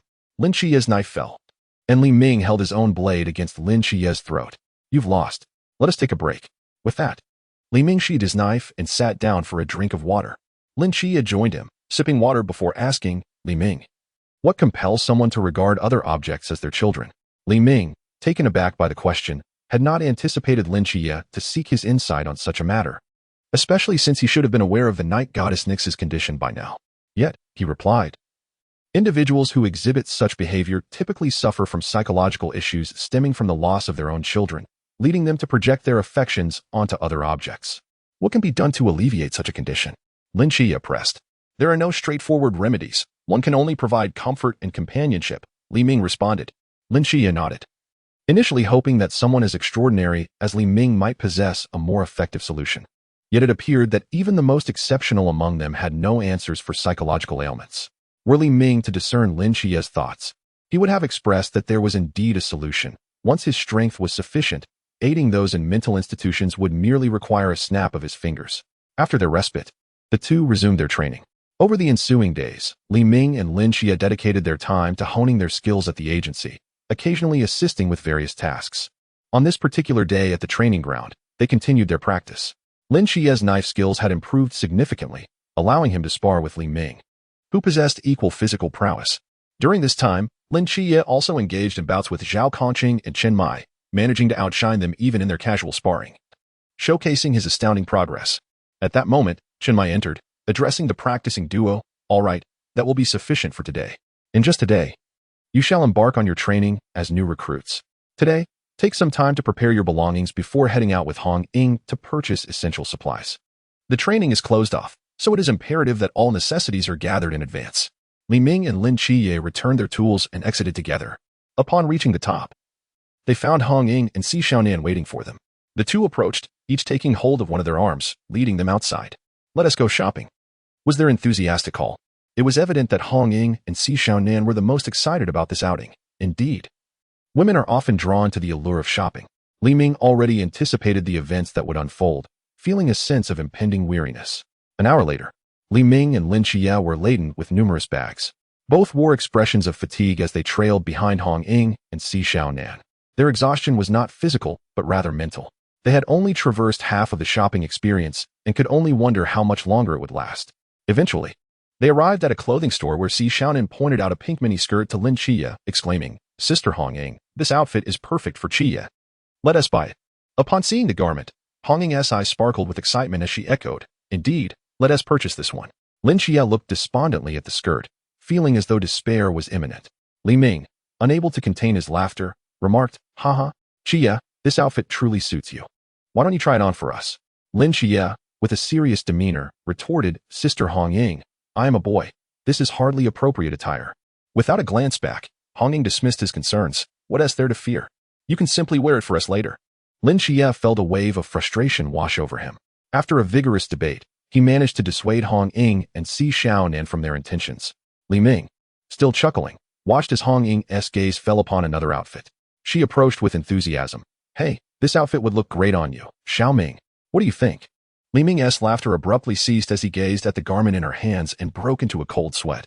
The outfit was a nurse's uniform. Well, it seems the joke's on me, he thought. Lin Qiye seized the opportunity to tease Li Ming for his earlier laughter. Ha, Xiao Ming. This outfit seems tailor-made for you. Hong Ying's eyes lit up at Lin Qiye's comment, eagerly looking at Li Ming. Suddenly, a mischievous grin crept onto Li Ming's face, and seeing it, Lin Qiye felt a chill run down his spine. Indeed, Li Ming's next words plunged Lin Qiye into despair.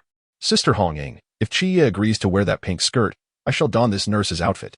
What do you say? Upon hearing Li Ming's proposition, Hong Ying and Si Xiaonan's eyes sparkled with anticipation as they turned to Lin Qiye. They each wrapped an arm around him, with Si Xiaonan gazing up with her adorable eyes. Hong Ying, playfully shaking Lin Qiye's arm, pleaded, Qiye, you must agree. You would look splendid in that outfit. Lin Qiye, feeling overwhelmed, looked from Hong Ying to Si Xiaonan, uncertain of how to respond. Li Ming struggled to suppress his laughter as he observed the scene. Ultimately, Lin Qiye, glancing at Li Ming's amused expression, made a resolute decision. Fine. If you insist on tormenting me, then none of us shall escape unscathed. I agree. Li Ming was momentarily taken aback, unsure how Lin Qiye had dared to concede. Yet, upon witnessing the determined glint in Lin Qiye's eyes, he realized he had unwittingly stepped into his own trap. Yay! Ha ha ha, this is marvelous! Exclaimed Hong Ying and Si Xiaonan, filled with elation. Thus, amidst laughter and joviality, their day of shopping came to a close. Upon returning to their room, Li Ming surveyed the scattered items on the floor, a smile creeping onto his face. Hurry, put on your nurse's outfit, Xiao Ming. We must take a picture. This command swiftly extinguished Li Ming's smile. Reluctantly, he donned the nurse's uniform and stepped outside, only to encounter Lin Qiye, adorned in the pink mini-skirt. Their outfits provoked laughter from one another. Haha, Qiye, Xiao Ming, you both look splendid in your attire. Come, let us take a picture. They stood together, posing with Hong Ying and Si Xiaonan for a photograph, although the smiles worn by Li Ming and Lin Qiye appeared somewhat strained. Chapter 26. The new recruit training commences the following day, when Li Ming and Lin Qiye arrived at the Peace Affairs office. They found Chun Mai and the others awaiting their arrival. Li Ming, Qiye, have you prepared everything? Let us head to the train station, Chun Mai instructed. His expression somewhat stiff. Li Ming and Lin Qiye exchanged knowing glances, fully aware of the reason behind his demeanor. After their photo session with Hong Ying and Si Xiaonan, the images had quickly circulated within their squad's group chat, inciting a wave of laughter from their comrades. With a wry smile, they responded, Captain, feel free to laugh, just don't hurt yourselves. The laughter erupted anew, as Chun Mai and the others approached, playfully patting their shoulders. Li Ming, Qiye, we genuinely did not expect you to wear those outfits. We had agreed not to mention it again, but upon seeing you both, we couldn't help ourselves. Zhao Kongsheng chimed in, tears of laughter streaming down his face. Indeed, the captain strictly instructed us to refrain from laughing. Yet we simply could not contain ourselves. When Qima, Wu Xiangnan, and Leng Xian joined in the merriment, observing the laughter from the boys, Hong Ying and Si Xiaonan chimed in. What are you laughing at? Qiye and Xiao Ming look splendid in their outfits. Exactly. Stop laughing, Si Xiaonan added, her gaze softening as she sought to comfort them. However, upon seeing the expressions on their faces, reminiscent of the photo session, they too burst into laughter. We apologize. Qiye and Xiao Ming, it was not our intention. At that moment, Chun Mai intervened. All right. Let us cease the laughter and escort Li Ming and Qiye to the train station. We mustn't be late. The laughter subsided. Those smiles remained on their faces as Li Ming and Lin Qiye exchanged resigned glances, sighing inwardly, acknowledging that they had brought this upon themselves. Upon arriving at the train station, Wu Xiangnan turned to Li Ming and Lin Qiye, asking, have you both packed everything? Don't forget anything? All packed and stored safely in my personal space. Rest assured, Li Ming assured, patting his chest confidently, as the group offered a few final words of advice. Just as they were about to board the vehicle, Chun Mai received news that their training location had changed. Everyone was momentarily stunned. Li Ming was equally taken aback. How could he have forgotten this crucial detail? He had been so engrossed in the previous day's events that it had slipped his mind. Fortunately, due to delays caused by the photo incident, they had not yet departed. Had they left, it would have been disastrous for Chang'an City, a place that existed solely because of Lin Qiye. Without him, the city would cease to be. They promptly headed to the new training site. Albeit their newly purchased down jackets and tickets were rendered useless. Shen Mai was disheartened. Although Li Ming offered to cover the costs of the supplies, Shen Mai adamantly refused. Consequently, Li Ming had to relent, reasoning that just because the items were not needed now did not mean they wouldn't be useful later. So he decided to store them in his space. Thankfully, being a foodie, Li Ming had stocked his space with ample provisions, and since time stood still there, they would not spoil. Before long, Shen Mai led Li Ming and Lin Qiye to a desolate wilderness, their new training ground. As they approached, only the two of them could proceed, each dragging a suitcase across the barren landscape towards their destination. As they walked, Li Ming sensed a gaze directed at them. It was clear that a sniper stationed for the training had spotted them. He remained silent, merely glancing in that direction as he continued onward with Lin Qiye. In the distance, the sniper, upon spotting them, seized his radio to report the situation. Report, 2 individuals are approaching us, both carrying suitcases. They must be new recruits. One of them seemed to glance my way. Are you certain? At such a distance, how could they notice you? I'm not sure. It could be my imagination. After a brief silence, the other side sighed. This training session is truly extraordinary. Before Li Ming and Lin Qiye could walk much further, a military jeep arrived and halted before them. A soldier stepped out and addressed them. Who are you two, and what brings you here? We are here to participate in the new recruit training, Lin Qiye replied without hesitation. New recruits? How did you arrive so quickly? The soldier had not anticipated their prompt arrival. We're locals, which is why we got here faster, Li Ming added. Then show me your identification. Li Ming and Lin Qiye produced the documents prepared by Shen Mai and presented them to the soldier. After a thorough inspection, the soldier confirmed their identities and said, You two can get in the vehicle. I'll take you there. Thus, the two followed the soldier into the jeep. The training camp was expansive and well-equipped, indicating meticulous preparation. Evidently, they had anticipated Lin Qiye's involvement, hence the establishment of this training facility. As they navigated through the camp with their luggage, they soon encountered an officer. Upon seeing them, the officer seemed to recall something and approached, asking, You are Li Ming and Lin Qiye, correct? Yes, sir, Lin Qiye responded promptly, then curiously inquired, Sir, do you know us? Of course. One of you is the representative of Michael, and the other is a newly emerged unknown deity's representative. Your profiles are currently resting in my office. It's rare to see 2 divine representatives at once. How could I not recognize you? My name is Hong Hao, and I will be your instructor. Come, let me show you around our training camp. Certainly, Instructor Hong. With that, Hong Hao began to familiarize them with the training camp. Chapter 27. The increasingly extraordinary Li Ming from a distant rooftop. Yuan Gang observed Li Ming and Lin Qiye. They must be the 2 divine representatives in this training session. Correct? Indeed, replied the instructor beside him, handing over the profiles of the trainees. Upon reviewing the documents, Yuan Gang noted, Lin Qiye, representative of Michael, impressive. And the other? Li Ming, representative of Thanos? It appears Thanos is an unknown deity. Current abilities include tremendous strength, having defeated the Ghost King of Chuanjing, as well as spatial abilities quite formidable. Yuan Gang raised an eyebrow at the additional notes. There are also suspected time and soul-related abilities. Such a diverse skill set. Given Thanos' association with the 6 Infinity Stones, it was logical to conclude that he possessed 6 distinct powers. This training session is indeed remarkable. 2 divine representatives, along with the young master of the Bailey Group and 3 high-risk individuals from the Forbidden Ruins, not to mention other talented individuals, all noteworthy figures.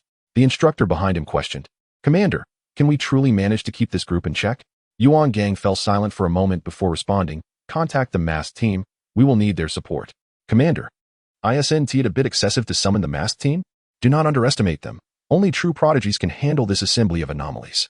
Li Ming and Lin Qiye trailed behind Instructor Gong, taking in the vastness of the place where they would spend the next year. The training camp was indeed of considerable size.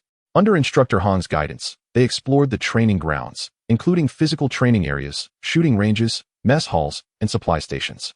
Ultimately, they were led to their accommodations. Throughout the journey, other instructors regarded them with curiosity. Upon reaching their dormitory, Lin Qiye could not contain his curiosity any longer and asked, Instructor Hong, why were all the other instructors staring at us? You are both divine representatives, one of the seraphim and the other an unknown deity. They rarely encounter individuals of your caliber. How could they not be intrigued? Have there been no divine representatives in past recruit training? Of course, there have been. However, the last divine representative was several years ago, and he is now the captain of a special unit, the masked team. Lin Qiye expressed surprise. The masked team?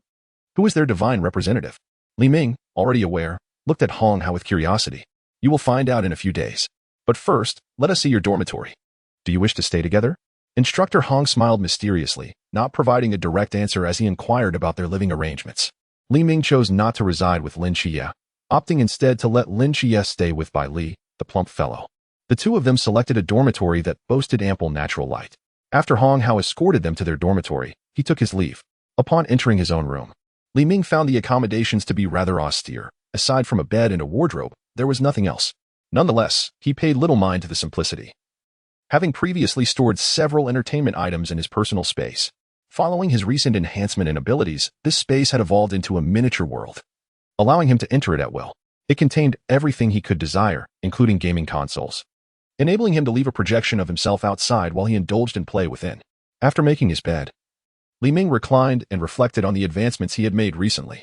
Firstly, the power of the strength gem had elevated all his attributes to a remarkable 32-fold. With a 60-fold increase during moments of peak exertion, he was uncertain of the extent of his full power when unleashed. The space gem enabled him to teleport up to 200 meters, transforming his personal space into a small world, and introduced the capability of spatial confinement. The time gem retained its ability to halt time for 10 seconds, now augmented with the powers of time reversal and foresight, as well as temporal loops. The mind gem had also revealed a new ability, allowing him to perceive the thoughts of others, provided their realm of power did not exceed his by 2 levels. The soul gem granted him the ability to manipulate souls. The reality gem now allowed him to manifest numerous powers and alter acquired abilities. Apart from the strength gem, the enhancements of the others were not particularly pronounced. Time passed swiftly, and soon it was time for dinner. Li Ming visited Lin Qiye's dormitory to share a meal, as the cafeteria had yet to open, relying instead on the provisions from Li Ming's personal world to sate their hunger. Fortunately, he had brought ample supplies, ensuring neither of them would go hungry. After they had eaten their fill, Li Ming returned to his own dormitory. The following day, Li Ming and Lin Qiye arrived at the training ground to commence their daily regimen, a habit cultivated during their time at the peacekeeping agency. Each morning, after breakfast, they would train together. Hurry up, Qiye, Li Ming urged, their blades clashing as Lin Qiye attempted to land a strike, yet he could not reach Li Ming's form. The disparity in their swordsmanship was glaring. Before long, Lin Qiye's stamina waned, and they halted their training. Li Ming retrieved a towel and water from his space, offering them to Lin Qiye.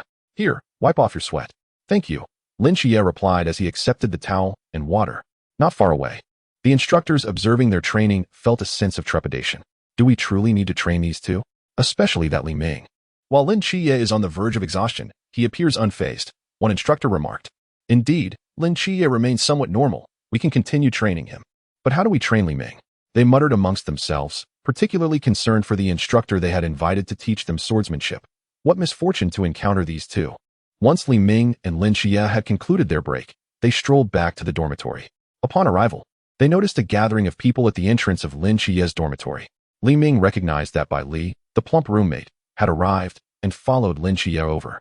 As they approached, they witnessed the group clamoring to discard Lin Qiye's belongings.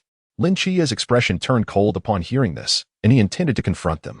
Before he could act, however, one of the ruffians was promptly knocked to the ground by Bai Li's swift kick.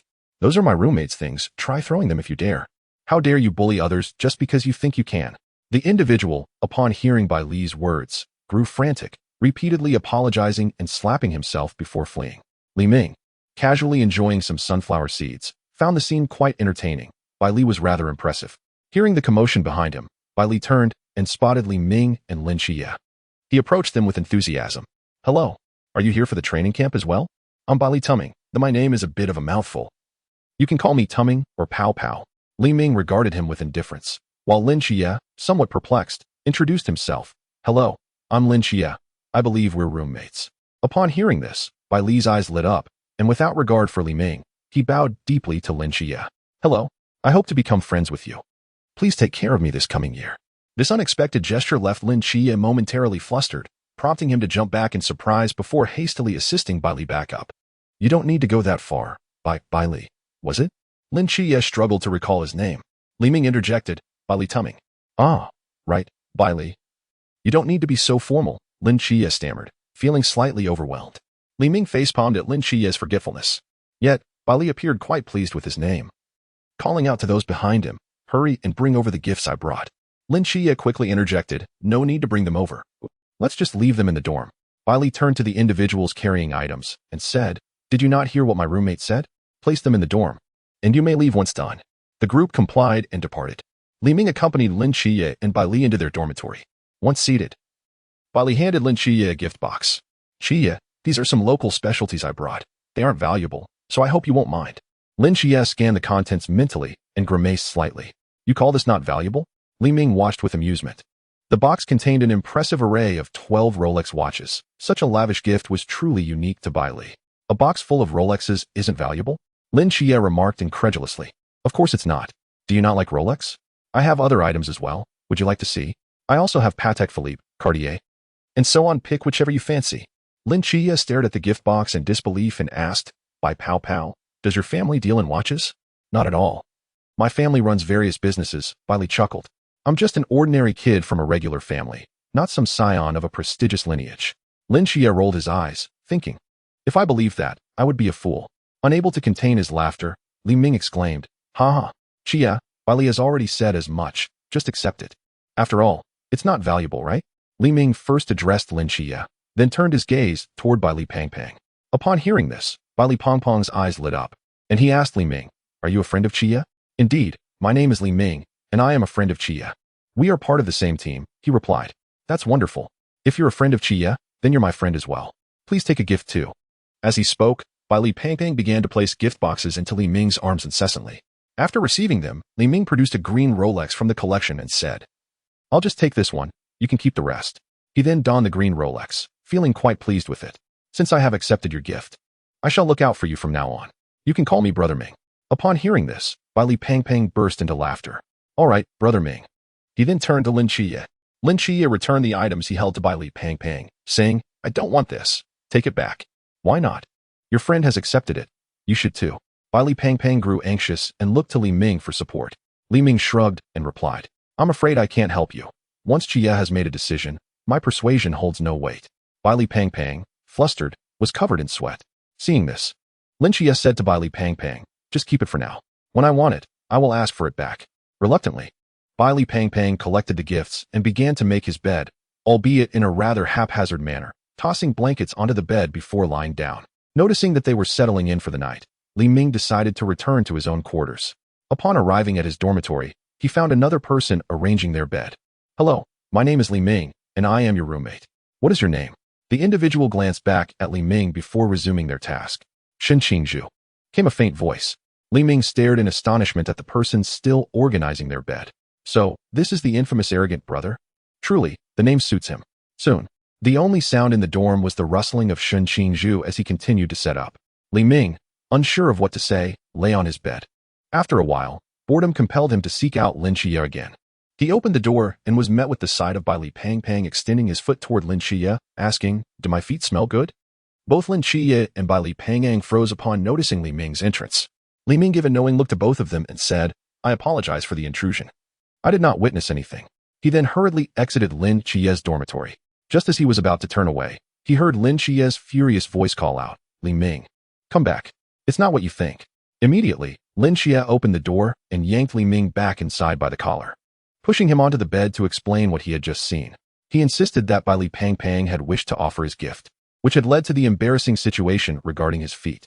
Li Ming, fully aware of the context, nevertheless replied with a knowing smile, "I understand. I comprehend everything." Lin Qiye, recognizing the skepticism in Li Ming's eyes, covered his face, exclaiming, "I'm exhausted. Let it all crumble." Chapter 29, Shen Qingzhu, ready to fight Li Ming. Amused by Lin Qiye's dejected demeanor, chuckled, "All right, I was just teasing you. I know what kind of person you are. I shall take my leave." He then opened the door and stepped outside. Lin Qiye, relieved that Li Ming believed him, felt a sense of ease, but before he could fully relax, he heard Li Ming's mischievous voice from the doorway. "Oh, and keep the noise down tonight. Ha ha." Lin Qiye, upon hearing Li Ming's laughter, felt a surge of anger. His eyes turning red as he gritted his teeth. "Li Ming, if I ever catch you, you will regret it."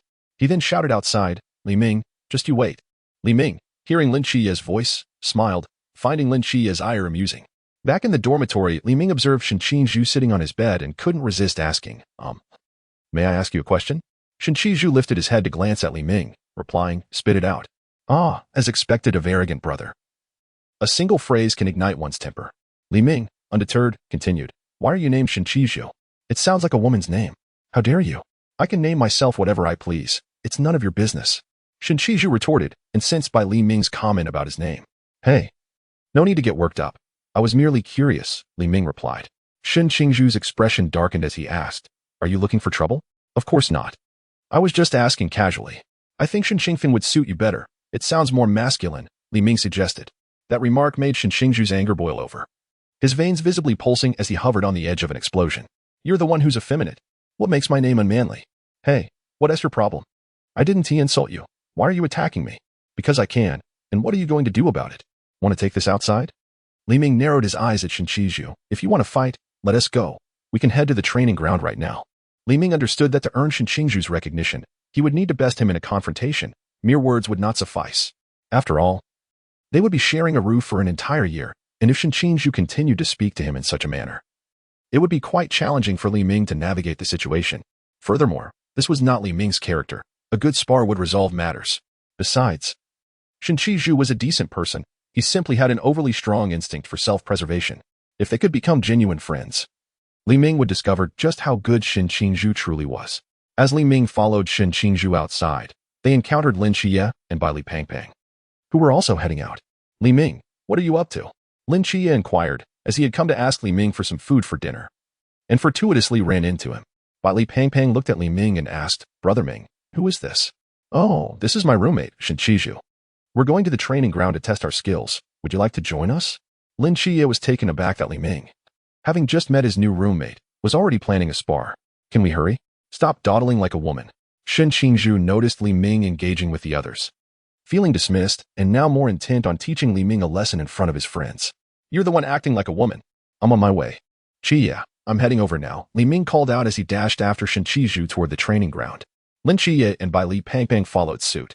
Lin Qiye knew Li Ming's strength and was confident that Shen Qingzhu would not be his match. He felt compelled to observe the unfolding event. Bai Li Pangpang, on the other hand, was simply eager to witness the fight.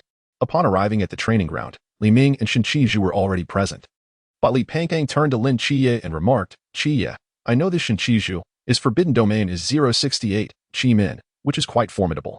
Is Brother Ming his opponent? Lin Qiye observed the two individuals on the training field and replied, I sincerely hope he can go easy on him. Who do you mean?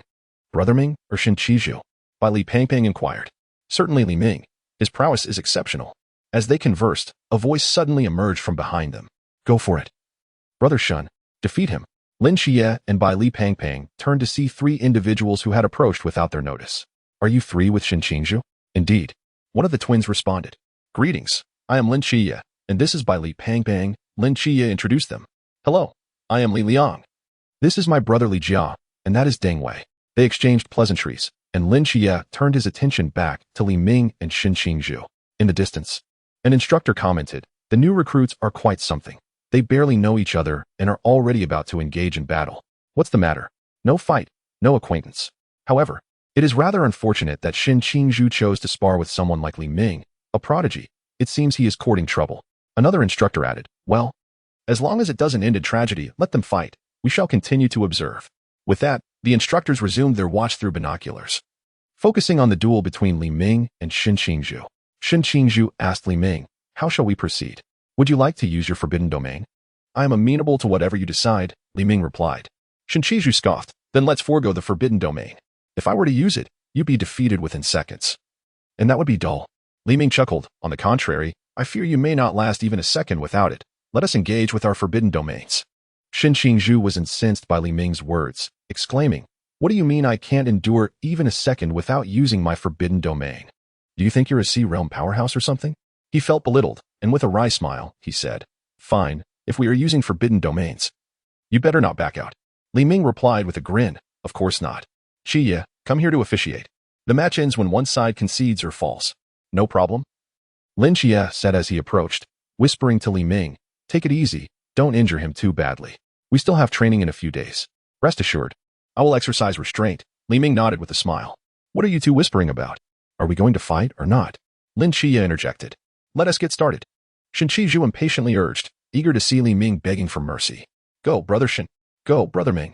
Li Ming nodded, indicating he was ready. Lin Qiye raised his right hand and brought it down. Begin. He then swiftly exited the training ground. At the moment the match commenced, Shen Qizhu snapped his fingers, instantly creating a vacuum around Li Ming. Standing in this void, Li Ming experienced the sensation without discomfort. He could remain in this environment for several minutes with his current physique. Thus, he refrained from attacking and simply stood still. This perplexed Shen Qizhu. Was Li Ming inviting his own demise? Why wasn't he moving? Shen Qizhu monitored Li Ming closely, ready to retract his forbidden domain if necessary. But 10 seconds passed, and Li Ming remained motionless, causing the spectators to be baffled. Was this truly a fight if one party did not engage? After checking the time, Li Ming decided it was time to end the charade. In an instant, he teleported behind Shen Qizhu, startled by Li Ming's sudden disappearance. Shen Qizhu sensed someone behind him and swiftly swung his fist. Li Ming effortlessly caught Shen Qizhu's punch. Shen Qizhu attempted to free his fist from Li Ming's grip, but no amount of force could liberate him. He intended to employ his forbidden domain once more to deplete the air around Li Ming. But before he could snap his fingers, he felt a sharp pain as Li Ming tightened his hold. Shen Qizhu winced and crouched on the ground. Perhaps you should concede. You are not my match. I warned you that without your forbidden domain, you wouldn't last even a second. Your forbidden domain is impressive, but it pales in comparison to mine. Shen Qizhu struggled a couple more times before reluctantly admitting, I concede. Li Ming immediately released his grip. Shen Qizhu looked at Li Ming and asked, what is your forbidden domain? How can it be so powerful? What I just used was teleportation. A spatial type of forbidden domain. A spatial type of forbidden domain. I lost fairly, Shen Qizhu muttered. No, even without a forbidden domain, you would still be unable to defeat me. Shen Qizhu looked up at Li Ming and queried, why? Without a forbidden domain, you cannot even approach me. Just as he finished speaking, Li Ming vanished from sight once more. This time, Shen Qizhu did not sense the power of the forbidden domain. Li Ming appeared behind him, tapping his shoulder. Do you believe me now? He asked. I must take my leave. You can chat with your friends. He then quickly joined Lin Qiye and Bai Li Pang, leaving Shen Qizhu to reflect on the encounter with amusement. He chuckled and departed with Deng Wei and the others. Li Ming turned to Lin Qiye and the others, stating, have you eaten yet? Let's go grab a meal together.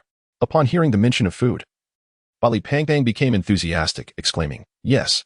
Just earlier, Qiye and I were looking for you to eat. Qiye mentioned that you have plenty of food. I indeed have an abundance of food. More than enough, he replied. They soon found a place to sit, and Li Ming retrieved various dishes from his spatial storage, and the trio began to feast. In the end, Lin Qiye and Bai Li Pang left with a considerable amount of food. When Li Ming returned to the dormitory, he found Shen Qizhu already inside. Have you eaten? I have plenty of food. Would you like some? Li Ming asked as he produced an array of food and drinks, placing them on Shen Qizhu's bed. What about your friends? Have they eaten? Should I invite them to join us? I have more than enough. No need. They are not my friends. They insisted on following me here, so just ignore them. Although he said this, he still accepted the food Li Ming offered. He took a bread roll and found it far superior to the provisions from the supply station. After a brief conversation with Li Ming, Shen Qizhu settled down to sleep. In the evening, Shen Qizhu took Li Ming's belongings and stepped out, presumably to deliver them to his 3 friends. Li Ming felt a surge of joy. From their recent conversation, it was evident that he and Shen Qizhu had formed a friendship. Was it truly progressing so smoothly? Indeed. It seems that a brawl between men could solidify their bond even further. In the following days, new arrivals trickled into the training camp until everyone had gathered. Li Ming, Lin Qiye, and their companions, including Bai Li Pang and Shen Qizhu along with his 3 friends, quickly became well acquainted. The training officially commenced. On this particular day, all gathered in the plaza, awaiting the arrival of their instructors. Shortly, the officers approached. At that moment, Li Ming sensed several powerful presences above them. These must be the masked team brought in to establish their authority. Chief Yuan Gang stepped forward from the group of instructors and called out to the new recruits, stand at attention. Instantly, silence enveloped the crowd as they awaited Yuan Gang's address. I know you are all talented individuals from various places, endowed with formidable abilities or strong backgrounds. However, I must inform you that here, everything you previously possessed is rendered meaningless. You are nothing but trash, mere novices. Even if you ultimately reach the Klein realm, you will still be deemed worthless. You, who have never tasted blood, will only endanger your comrades on the battlefield. You are a liability. Yuan Gang's words resonated with every individual present, and each person understood his message. Many in the audience cast disdainful glances at him, unwilling to accept being labeled as trash. By Li Pangpang, observing the indifferent expressions of Li Ming and Lin Qiye, inquired, Ming Qiye, don't you care about what he said? Li Ming shrugged nonchalantly. Did he specifically mention me? Why should I care? Same here, Lin Qiye added. Bai Li Pangpang gazed at the two with admiration, noticing the discontented expressions in the crowd. Yuan Gang sneered. What? Are you all dissatisfied? Although no one replied, their expressions clearly conveyed their disagreement. At that moment, a figure clad in military attire, chewing gum and with his jacket open, raised his hand and declared, I am not satisfied. What is your name? Shen Qingzhu. Good. Who else is dissatisfied? I am. And I am as well. Under Shen Qingzhu's lead, a significant majority raised their hands. Chapter 31. The Arrival of the Masked Team Yuan Gang. Observing the defiant faces of the recruits, smiled faintly. Since so many of you are dissatisfied, I shall grant you the opportunity to prove yourselves. With that, he retrieved a walkie-talkie and casually instructed, let them descend. Once Yuan Gang finished speaking, he ceased paying attention to the recruits and instead gazed upward, as if anticipating something. The recruits followed his gaze into the sky, but saw nothing. Ming Qiye, what do you think this instructor is looking for? Bai Li Pangpang asked, puzzled. Lin Qiye remained silent, unsure, while Li Ming remarked, they are coming. What is coming? Suddenly, a recruit shouted, look, something is descending from the sky. All eyes turned to the heavens, where they spotted 7 dark figures. Gradually, it became clear that these were 7 individuals, each adorned with a mask and carrying a black box. They plummeted from the sky without any protective measures, free-falling directly downwards. Bai Li Pangpang exclaimed in astonishment, no way. Are they jumping from an aircraft? How audacious. And without any safety gear? The other recruits were equally stunned, watching in disbelief as the 7 figures descended. Someone recognized the descending individuals and exclaimed, what the heck? They're the masked team? Which elite squad is that? Indeed. Oh no. The instructor wouldn't expect us to fight the masked team, would he? How could we possibly stand a chance? Yuan Gang also stared in astonishment at the descending masked team, muttering, I was just joking, and they actually jumped? Soon, the masked team hovered a few hundred meters above them, and as they prepared to land, one of the members raised his hand and gently gestured. The 7 individuals floated gracefully before the recruits, then slowly descended to the ground. Upon landing, the one donning the mask with the character for king glanced at the recruits and began, hello everyone, we are the masked team, but before he could finish, the man adorned with a vortex mask suddenly knelt on the ground.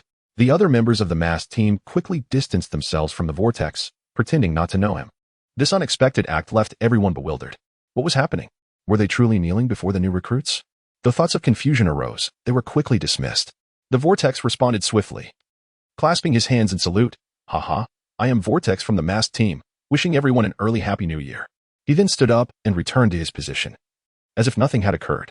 Lin Qiye was left speechless, while Li Ming merely smiled faintly. Bai Li Pangpang leaned closer to Li Ming and Lin Qiye, asking, Ming Qiye, do you think these individuals are genuinely from the masked team? They don't seem like it to me. Li Ming and Lin Qiye turned their attention to the masked man with the king symbol, both sensing that he was extraordinary. The king mask also regarded Li Ming and Lin Qiye, recognizing them as fellow divine agents and discerning their uniqueness. He lowered his gaze and asserted, we are the masked team. All discussion ceased as everyone turned their attention to the masked figures. At that moment, Yuan Gang proclaimed, aren't you all dissatisfied? I have invited the masked team here for you. If any one of you can remove the mask from any member among them by 9 o'clock tonight, I will acknowledge that you are not worthless, and you may graduate immediately. However, if you fail, you must accept that you are trash, mere waste. You will obey our commands without question. This announcement sparked discontent among the recruits. They protested, this is unjust. What strength do they possess compared to ours? How could we possibly defeat them? The king mask interjected, we will not bully you. We will suppress our abilities to the realm of the lantern. Furthermore, we do not require all 7 of us to compete against you. 5 will suffice. This statement further provoked the recruits, igniting their indignation. What do you mean by underestimating us? In the same realm, how could we possibly be outmatched by just 5 of you, even though you are the masked squad? Do you truly believe that 5 of you can challenge 240 of them? When are we commencing? Boom. No sooner had the words left his mouth than he was sent flying away. The assailant was Rose from the masked squad, and her actions clearly indicated that the battle had indeed begun. The new recruits surged forward, a dozen of them charging toward the masked squad. However, they advanced quickly only to retreat just as swiftly. Li Ming and Lin Qiye exchanged glances, said nothing further, and departed from the scene, distancing themselves from the battlefield. Bai Li Pangpang, noticing their departure, hurried after them, for he could not afford to let go of his prized ally. Wait for me. Where are you two headed? Li Peng inquired, perplexed, as he reached Li Ming and Lin Qiye's side. We are heading to find weapons. How can we fight barehanded? Li Ming replied nonchalantly. The members of the masked squad were fully equipped, and both he and Qiye required weapons for combat. Li Peng hesitated, reaching into his pocket, and said, actually, I. Before he could finish, a massive pink hammer from the battlefield sent all the new recruits flying. Goodness, is this the kind of power one can possess in this realm? Li Peng exclaimed in astonishment. Fortunately, he had decided to cling to his ally, otherwise, he too would have become one of them. Observing the scene, Lin Qiye remarked helplessly, it's no surprise that they are a special squad. In such a short time, half of our new recruits have already been defeated. Li Ming, however, remained unfazed by the unfolding chaos. His primary purpose today was not to engage in combat, but to scout for intriguing forbidden ruins to replicate. Initially, Lin Qiye intended for Li Ming to summon Shen Qingzhu, but knowing Shen Qingzhu's solitary nature, he decided to let him battle alone for a while. Chapter 32. Breaking down the door, replication, wondrous frequency shift. Before long, Li Ming and his companions arrived at the warehouse entrance. Li Peng knocked on the door. Discovering it was locked. This door is shut. How are we supposed to enter? The structures here are made of specific materials, and this door cannot be easily opened. Lin Qiye turned directly to Li Ming, realizing that only this powerhouse could breach the warehouse. Acknowledging Lin Qiye's gaze, Li Ming stepped forward and delivered a powerful punch to the door. Bang! With a resounding crash, the entire door was obliterated, revealing the interior of the warehouse. Li Peng stood in awe, muttering, Brother Ming, your strength is astounding. Just a routine operation, no need for astonishment, Li Ming replied as he strode inside. Lin Qiye, unperturbed, followed suit. Wow, Brother Ming is indeed extraordinary. The power here is truly overwhelming. It seems I made the right choice in sticking with him. Upon entering the warehouse, they were greeted by a plethora of weapons of all kinds. Li Ming casually browsed and picked up a knife. While Lin Qiye was selecting his weapon, a young girl entered from outside. After briefly nodding at Li Ming and the others, she picked a large sword and left. Li Peng stared in disbelief at the departing girl. Noticing his reaction, Li Ming approached and patted his shoulder, asking, what is the matter? Are you taken with her? Li Peng's face flushed with embarrassment as he stammered. Oh, I just thought she looked cool wielding that sword. Come on. Your face is red as a beet. If you like her, go after her. Just bring her along to join our team. I'll help you out, Li Ming encouraged, giving Li Peng's shoulder another pat. The latter's eyes brightened at the prospect. Molly, the wielder of the dangerous forbidden ruin, wondrous frequency shift, was also someone Li Ming sought to replicate. Li Ming approached Molly, saying, Hello, my name is Li Ming. Would you like to join our team? Molly glanced at him, her expression indifferent, and replied, Why would I join you? For no particular reason other than the fact that we have 2 divine agents among us, which gives us a chance to defeat the masked squad. What do you think? Li Ming replied coolly.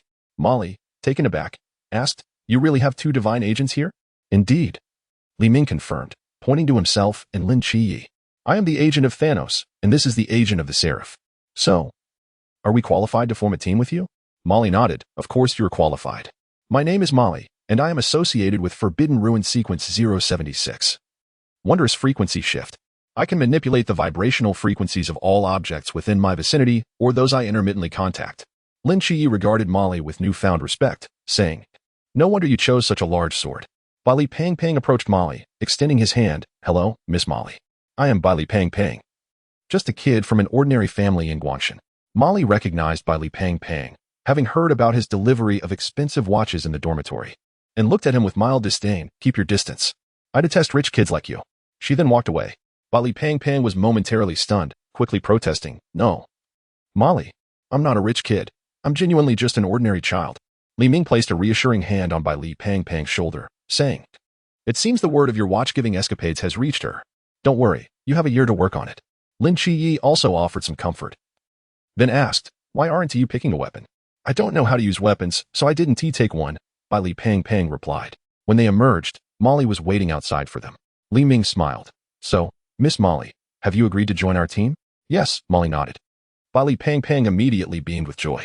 Then Molly added, I also know of another person associated with a high-risk forbidden ruin. Who?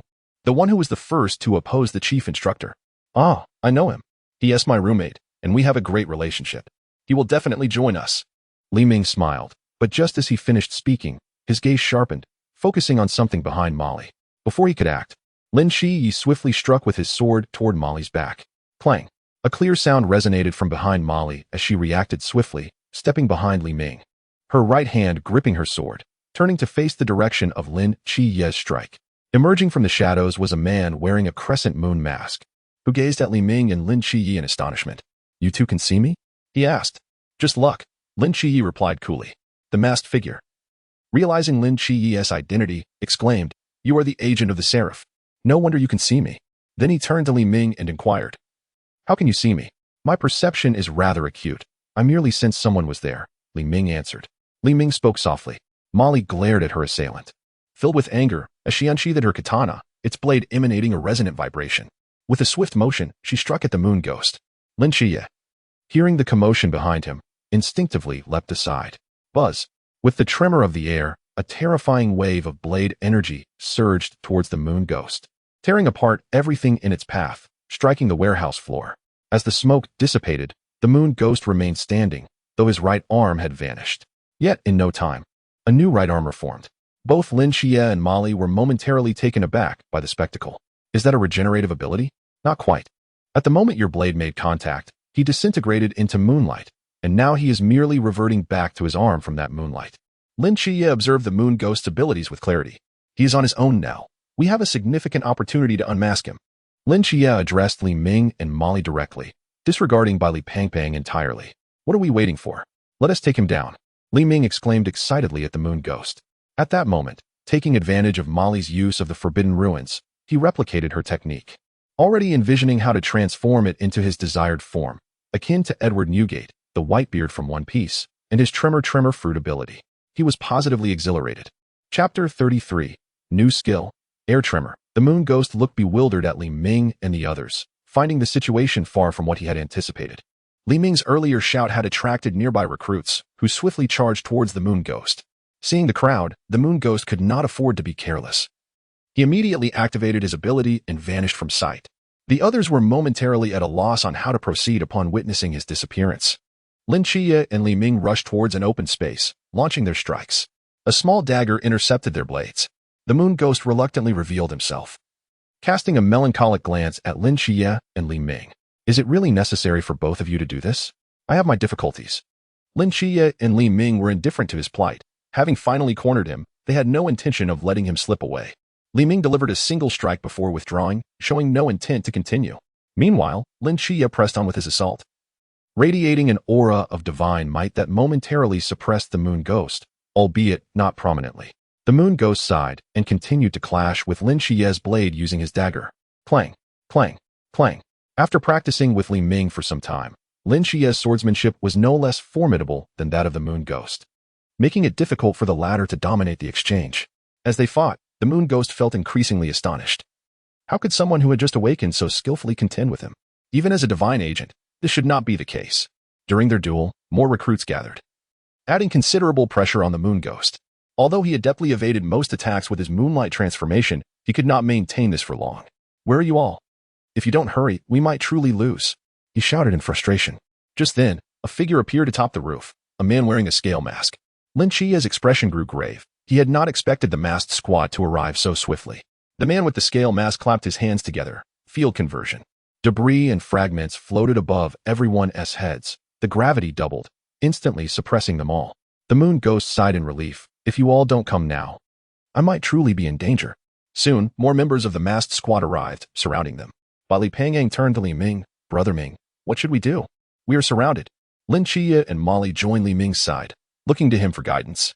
"What should we do?" "We fight back, of course. What else is there?" Li Ming replied calmly. "With me here, I will create an opening, and you all must make a swift escape." Bai Li Pangpang did not expect Li Ming's plan to be so straightforward. The members of the masked squad were equally baffled, unsure how to react to such dismissiveness. "Are you suggesting you'll take us on alone?"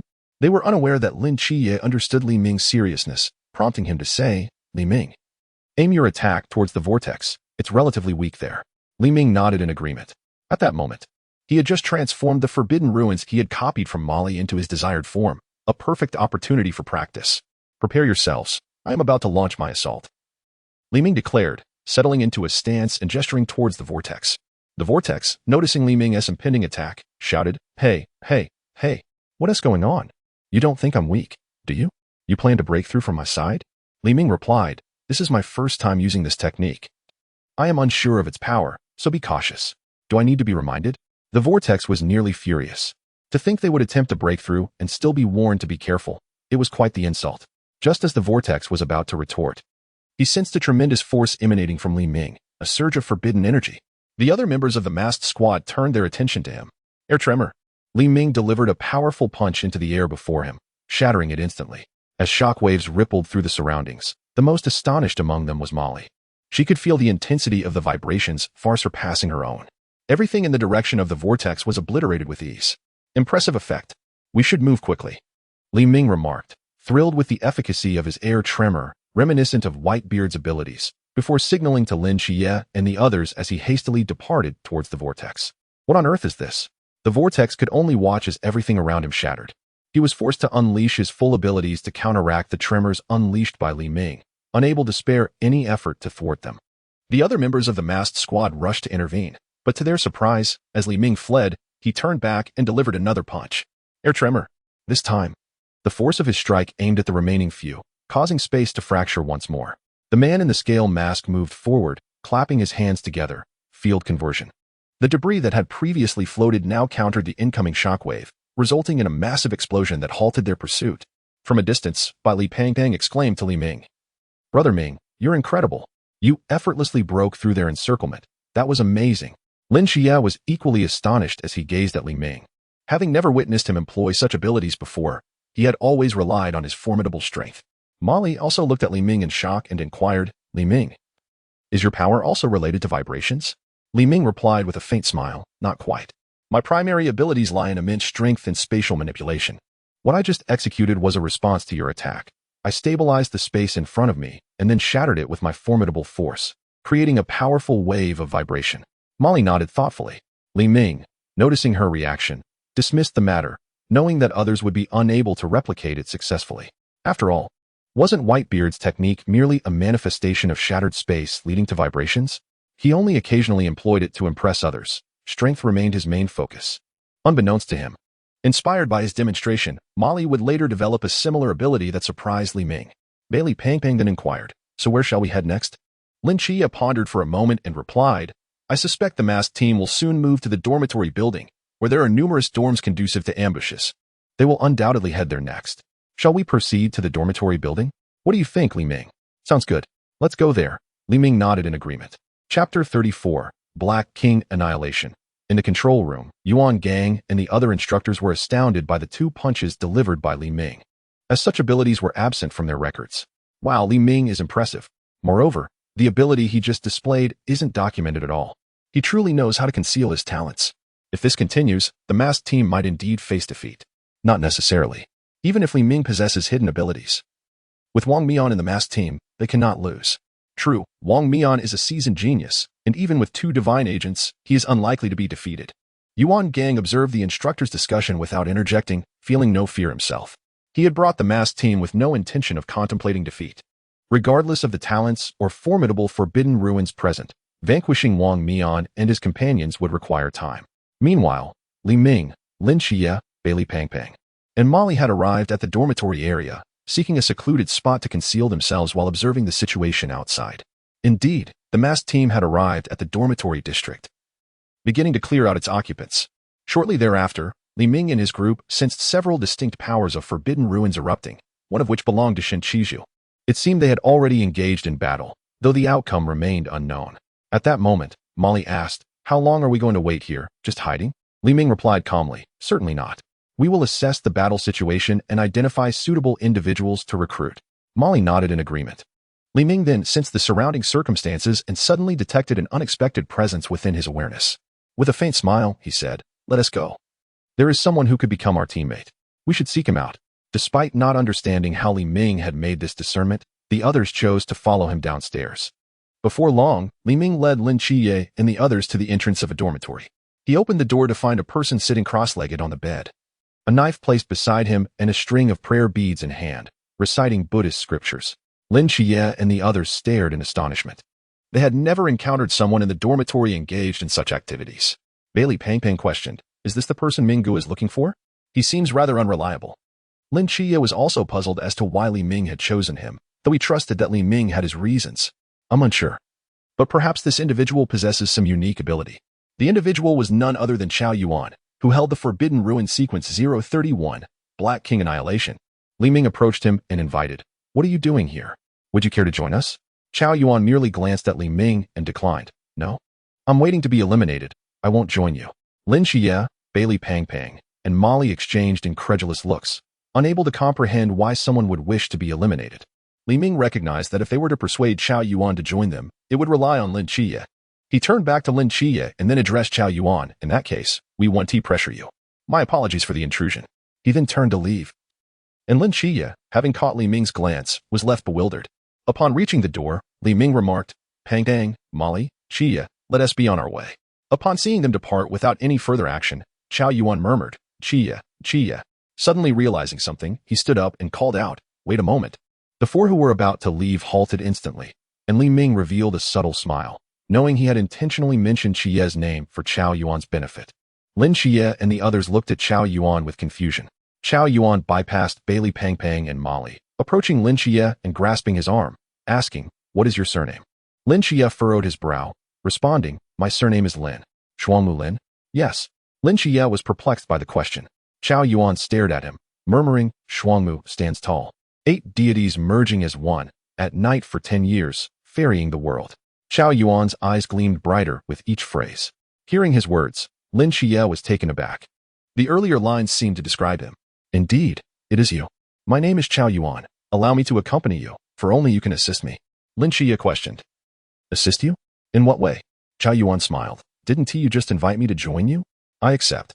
Seeing Chao Yuan's agreement, Li Ming promptly approached Lin Qiye, patting his shoulder, and cheerfully remarked, "Qiye, your charm is undeniable. Just knowing your name prompted him to eagerly join us." Lin Qiye felt a bit dazed. He still couldn't grasp the situation. How did simply knowing his name lead to this? However, he was aware that Li Ming had intentionally called out their names for Chao Yuan to hear. Yet, having Chao Yuan cling to him was quite uncomfortable. Reluctantly, Lin Qiye said, "Could you possibly give me a little space?" Chao Yuan nodded in agreement, indeed moving a finger's length away. Lin Qiye sighed in exasperation. With Chao Yuan having joined them, Li Ming observed that the battle outside had reached its conclusion. He led Lin Qiye and the others out, heading in the direction of Shen Qingzhu. At this moment, Shen Qingzhu was engaged in battle with the Moon Demon, having previously forced the creature to reveal itself through extreme measures. Their clash culminated in a massive explosion, coinciding with the conclusion of the other masked team's skirmishes. Except for Li Ming and a few others, the remaining recruits were utterly incapable of resistance and had been nearly annihilated. Li Ming and his companions found themselves beneath a dormitory building that was erupting in explosions when a colossal fireball burst forth, shattering the glass of the entire structure. From within, a figure illuminated by moonlight emerged, pursued closely by Shen Qingzhu. The two continued their relentless assault on each other midair. Before long, they descended to the ground. And just as Shen Qingzhu was about to launch another attack, a massive hammer descended from the heavens, aimed directly at him. With both hands raised above his head, Shen Qingzhu formed a wall of air to block the blow. The impact reverberated around him, sending waves of force that caused him to stagger back, on the verge of collapse. Just then, a pair of hands caught him, and a voice rang out from behind. "Oh, isn't this the illustrious Brother Zhu? Why are you in such dire straits?" Chapter 35. The final battle is about to commence. Upon recognizing the figure behind him, Shen Qingzhu immediately retorted, "How could I be in dire straits? I was merely caught off guard by a sneak attack. Otherwise, just watch as I would have pummeled that fellow into submission." The approaching masked team member, Tian Ping, remarked, "Forbidden Ruins Sequence 068, Chi Min, yet another formidable high-risk forbidden zone." Vortex followed closely behind him, while Wang Mian stood a short distance away. With 2 divine agents present and 2 high-risk forbidden zones in play, he wondered where the third might be. Vortex scanned the surroundings anxiously. Wang Mian replied calmly, "It should be around here as well. Everyone, stay vigilant." No sooner had he spoken than a throng of new recruits emerged from the adjoining dormitory buildings, armed with an array of weapons, directing their aggression towards the masked team. Some even utilized their forbidden zones to ensnare the masked team, leaving them with no avenue for escape. Shen Qingzhu pushed Li Ming aside and stepped forward, declaring, "Your time is up, masked ones. I have fought the man with the moon mask for so long to draw you out, and now we are fully prepared. Await your demise." He then turned to Li Ming with a grin. "What do you think? Am I not impressive?" Li Ming, observing the serious demeanor of Wang Mian across the way, responded, "I doubt this will succeed." Shen Qingzhu scoffed, "Humph, you're just envious." With that, he led Li Ming and the others to the rear of the dormitory, signaling the waiting recruits to launch their assault. However, their attacks were swiftly consumed by the purple vortex unleashed by Vortex. Shen Qingzhu chuckled. He can only rely on the power of the Zhan realm now. He won't last long. Just watch. Soon, the purple vortex began to tremble, indicating it was nearing its limit. Meanwhile, Wang Mian had placed his hand on the hilt of his sword, seemingly preparing to strike. As he drew his blade, time around them slowed, allowing everyone to witness the arc of his strike. Li Ming remained unaffected, observing Wang Mian's assault with a calm demeanor. He compared Wang Mian's divine realm to his own time gem and found that the capabilities bestowed by his gem were not significantly inferior to those of Wang Mian. As Li Ming concluded his thoughts, Wang Mian finished his strike, and a dazzling net of blade light surrounded him. Once Wang Mian sheathed his sword, time resumed its normal flow. Yet in the next instant, the blade light net surged forth, slicing through everything in its path. The surrounding dormitory buildings were shredded, yet not a single recruit was harmed, showcasing Wang Mian's remarkable control. Amidst the ruins, Shen Qingzhu's eyes widened in astonishment at the unfolding chaos. The others, excluding Li Ming, were equally dumbfounded. Is this truly the power of the Zhan realm? Molly muttered, her gaze fixed on the scene. Lin Qiye furrowed his brow, recognizing that such devastation was beyond his own capabilities as a divine agent. Perhaps only Li Ming could match it. He glanced at Li Ming, who remained inscrutable. Bailey Pang Bang, observing the downcast expressions of his companions, explained, Wang Mian's divine realm merely controls time. The true source of such destruction lies in the blade he wields. A blade? Lin Qiye asked, puzzled. Indeed, the sword in his hand is a forbidden object capable of harnessing the power of Forbidden Zone 301, Guyuan, allowing him to unleash such terrifying destruction. Although the item itself isn't of high rank, it can produce damage comparable to that of the Chuan realm in Wang Mian's hands. Is it truly that outrageous? Lin Qiye couldn't help but comment. Bailey Pangang added, the sword was a gift from our family. Suddenly, Molly's expression shifted as she realized. You received it from your family? Your surname is Bailey. Are you from the Bailey clan? Bailey Pangang chuckled. Oh, let us keep it low-key. I'm just an ordinary child from a common family. Molly's disdain for Bailey Pang Pang intensified, and with a huff, she remarked, I detest wealthy science, especially someone like you from the Bailey family. At this, Bailey Pong Pong's spirits plummeted. Molly gazed towards Wang Mian in the distance and lamented. Does that mean we have no hope at all? However, Bailey Pang Pang quickly recovered, responding cheerfully, not necessarily. His sword is a gift from our family, which means there are limitations to its use. As he spoke, he produced a roll of tape from his pocket and said, this is the forbidden object, sealing scroll, that counters Wang Mian's sword. If we affix it to his blade, he will be unable to wield it within the realm of time. Upon seeing Bailey Pang Pang retrieve the item, Li Ming said, all right. Since we have something to counter Wang Mian, let's move quickly. I'm getting a bit hungry. With that, Li Ming led Lin Qiye, Bailey Pang Pang, Molly, Chao Yuan, and Shen Qingzhu out from the ruins to confront the masked team. The masked team, noticing the 6 emerging figures, asked, what is this? Do you wish to challenge us one-on-one? Wang Mian's eyes glinted as he surveyed the 6, smiling. So, it seems we have 2 divine agents, 3 owners of high-risk forbidden zones, and the young master of the Bailey family among you. Very well, let us meet them. The other recruits, trapped in the ruins, watched in awe, having been informed by Shen Qingzhu that they were to confront the masked team. They gazed with admiration at the 6 individuals. The instructors in the monitoring room were equally astonished. Wow, these kids truly have guts, Yuan Gang remarked, intrigued by the unfolding drama. Meanwhile, Li Ming and his group stood firm, eyeing the advancing masked team. Bailey Pang Pang tugged at Li Ming's arm, asking, Brother Ming, are we really going to confront them head-on? Was it perhaps a tad too impulsive? Molly cast a disdainful glance at Bai Li Pang Pang and remarked, coward. Upon hearing this, Bai Li Pang Pang immediately retorted, who I say coward? I, Bai Li Tu Ming, have never been cowardly. Lin Qiye gazed ahead and stated, they're coming. Vortex looked at Li Ming and the others and said, you certainly possess audacity to challenge us. Shen Qingzhu scoffed, our courage has never waned. Are you afraid? Li Ming replied coolly, enough of the banter. How shall we divide ourselves? Chapter 36. The final battle commences. Molly stepped forward, pointing her blade at Rose. I shall face Rose.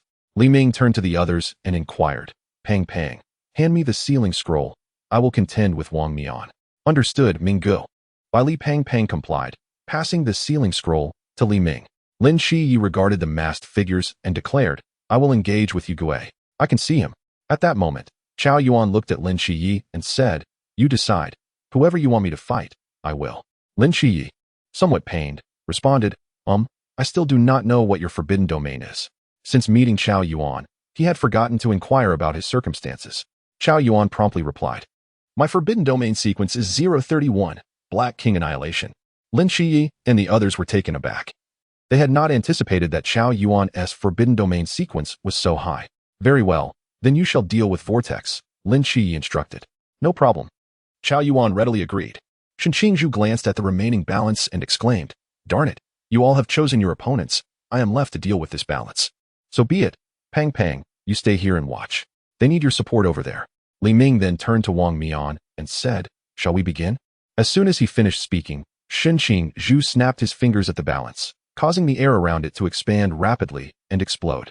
Vortex immediately took action, conjuring a purple vortex to shield against the explosion.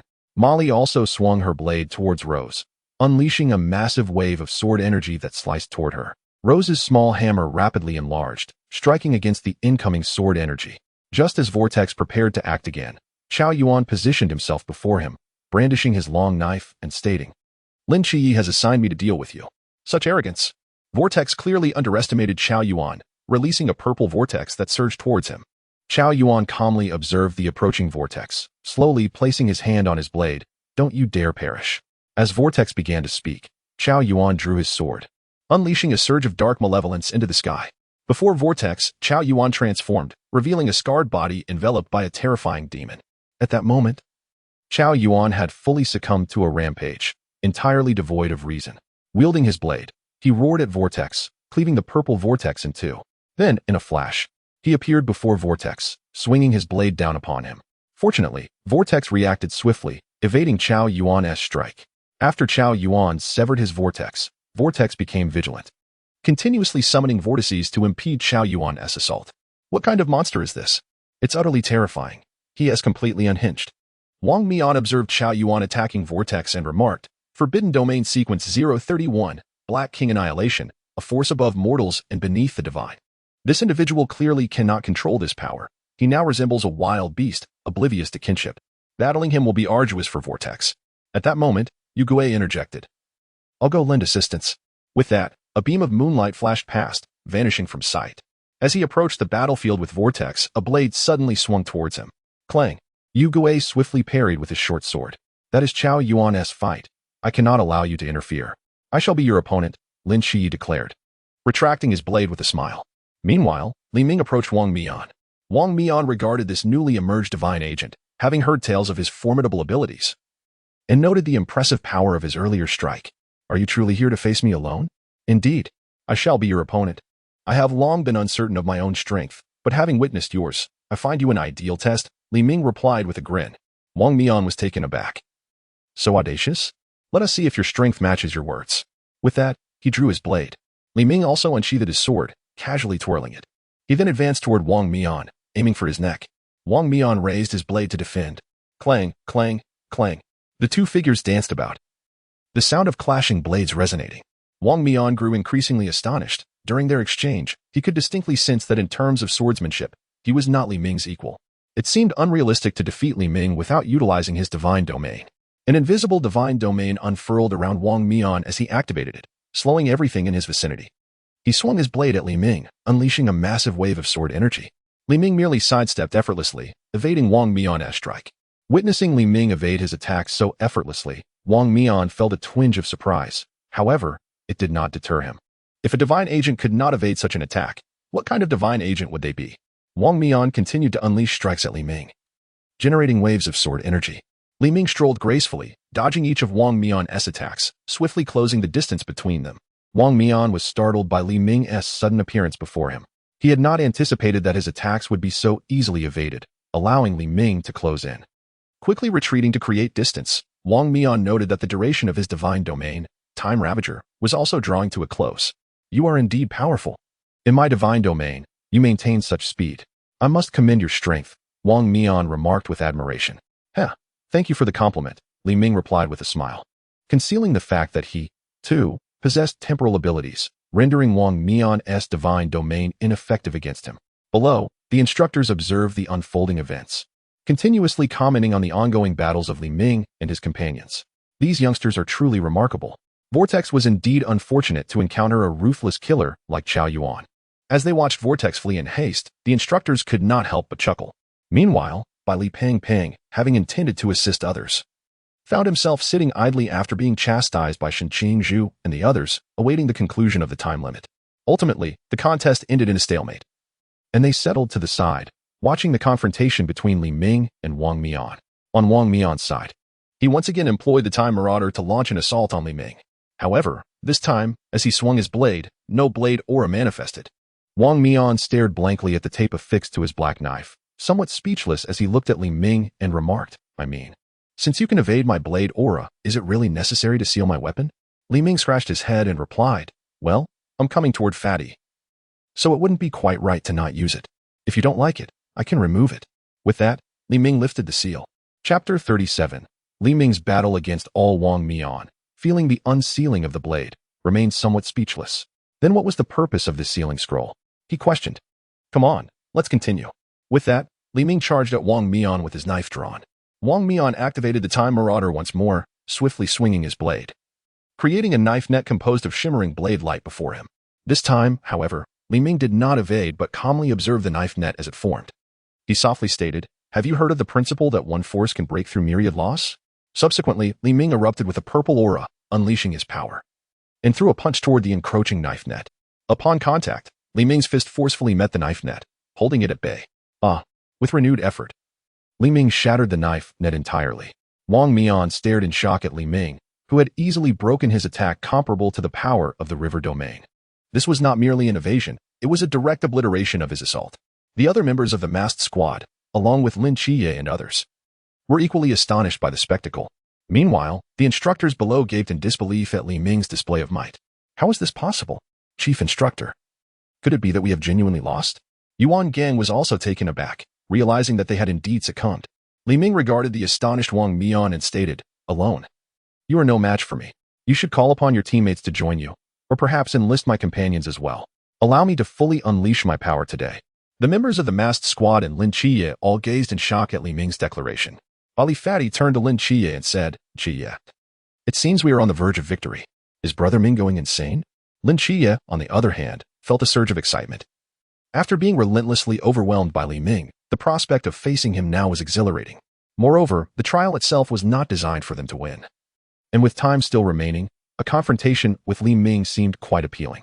Ali Fatty observed Lin Qiye's enthusiasm and remarked, Qiye, you don't seriously intend to team up with the masked squad against Brother Ming, do you? To which Lin Qiye replied, why not? I've longed to give Li Ming a taste of his own medicine. The expressions of Mali, Shen Zhu, Qiao Yuan, and the members of the masked squad reflected their surprise at Lin Qiye's boldness. The instructors in the monitoring room were equally astounded by Li Ming's audacity. Yuan Gang, understanding Li Ming's intentions, muttered, this kid is impressive. As Li Ming unleashed his purple aura, he addressed the motionless crowd, if you do not make your move, I shall. With that proclamation, he directed a punch toward the area where Lin Qiye and the others were resting. Instantly, the space before Li Ming shattered, sending forth a terrifying shockwave toward Lin Qiye and the others. Run, they cried, knowing well the consequences of Li Ming's strike.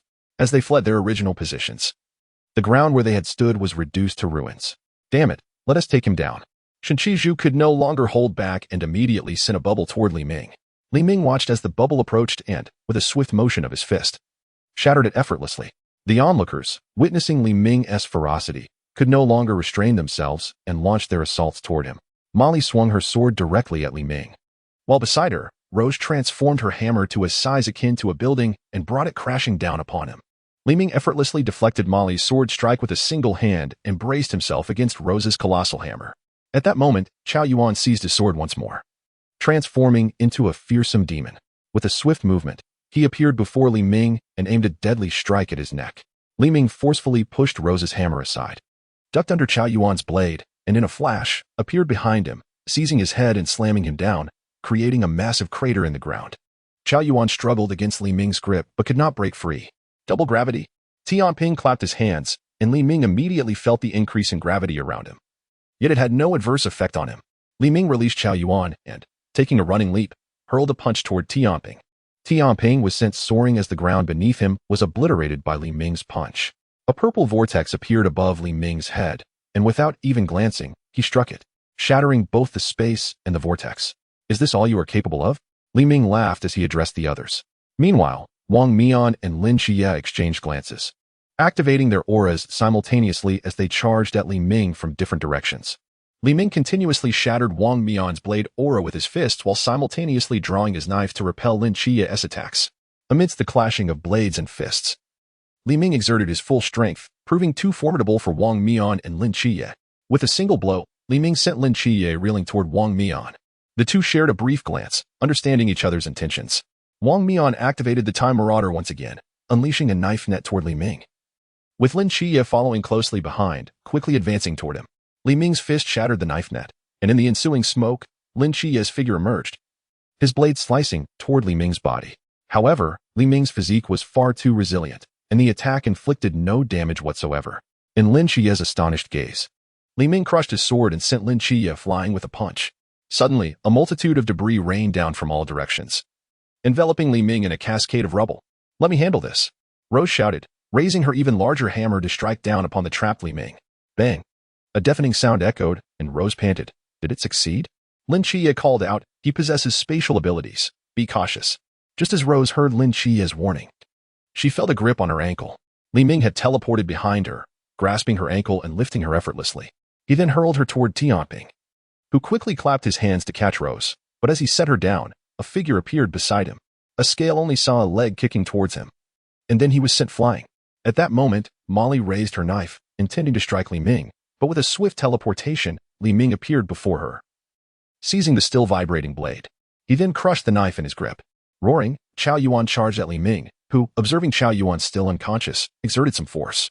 With a flurry of punches, he forcibly reverted Chao Yuan to his original form.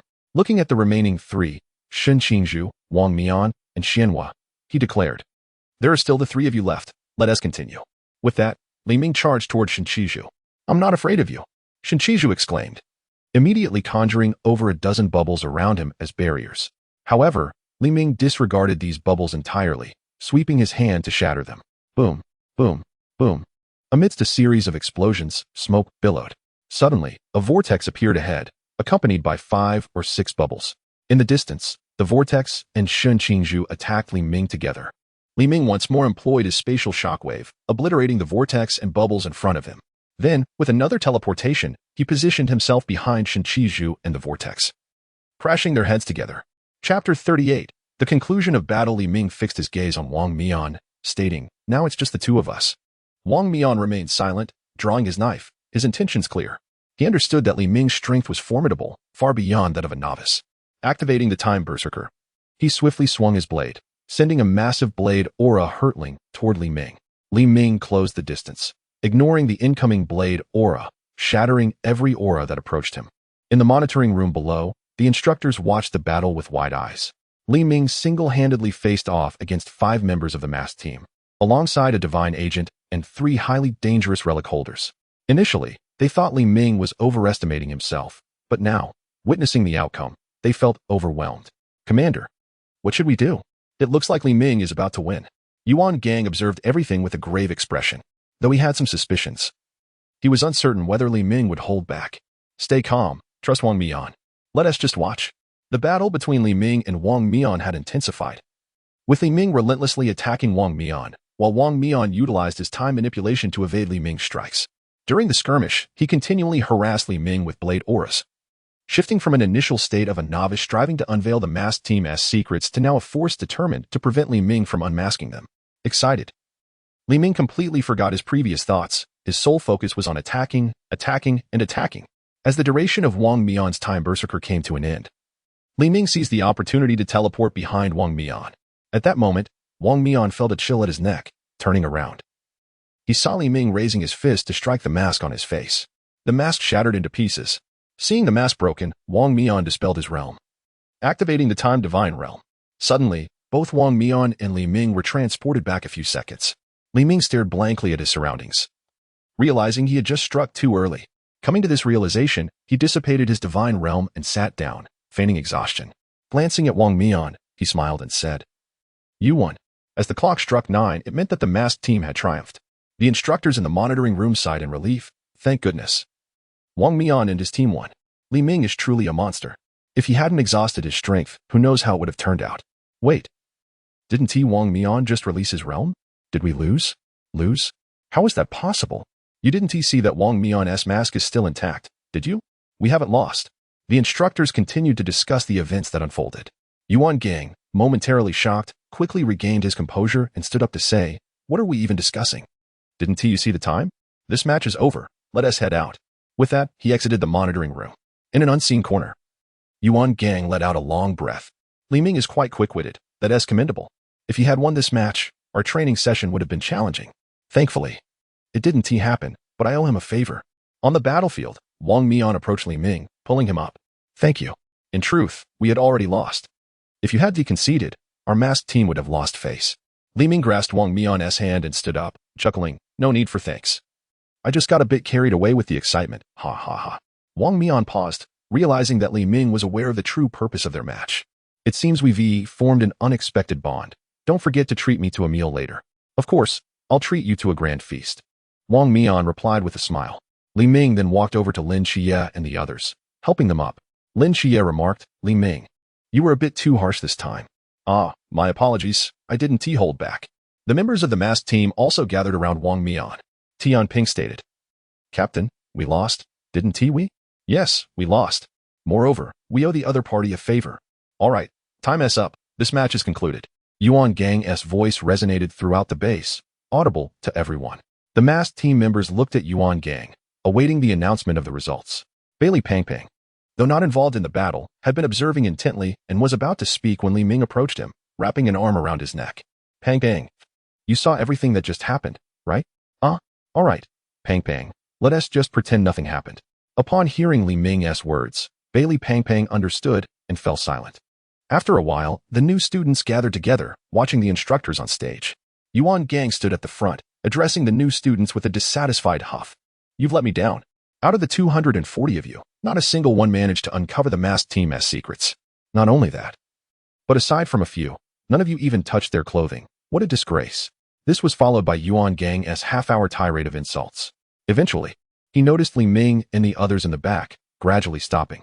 Of course, a few individuals had performed decently. After uttering these words, everyone turned their gaze towards Li Ming and his companions, subsequently lowering their heads in shame. It was not only the newcomers who bowed their heads. The members of the masked team also did so, as they had never truly engaged Li Ming in combat.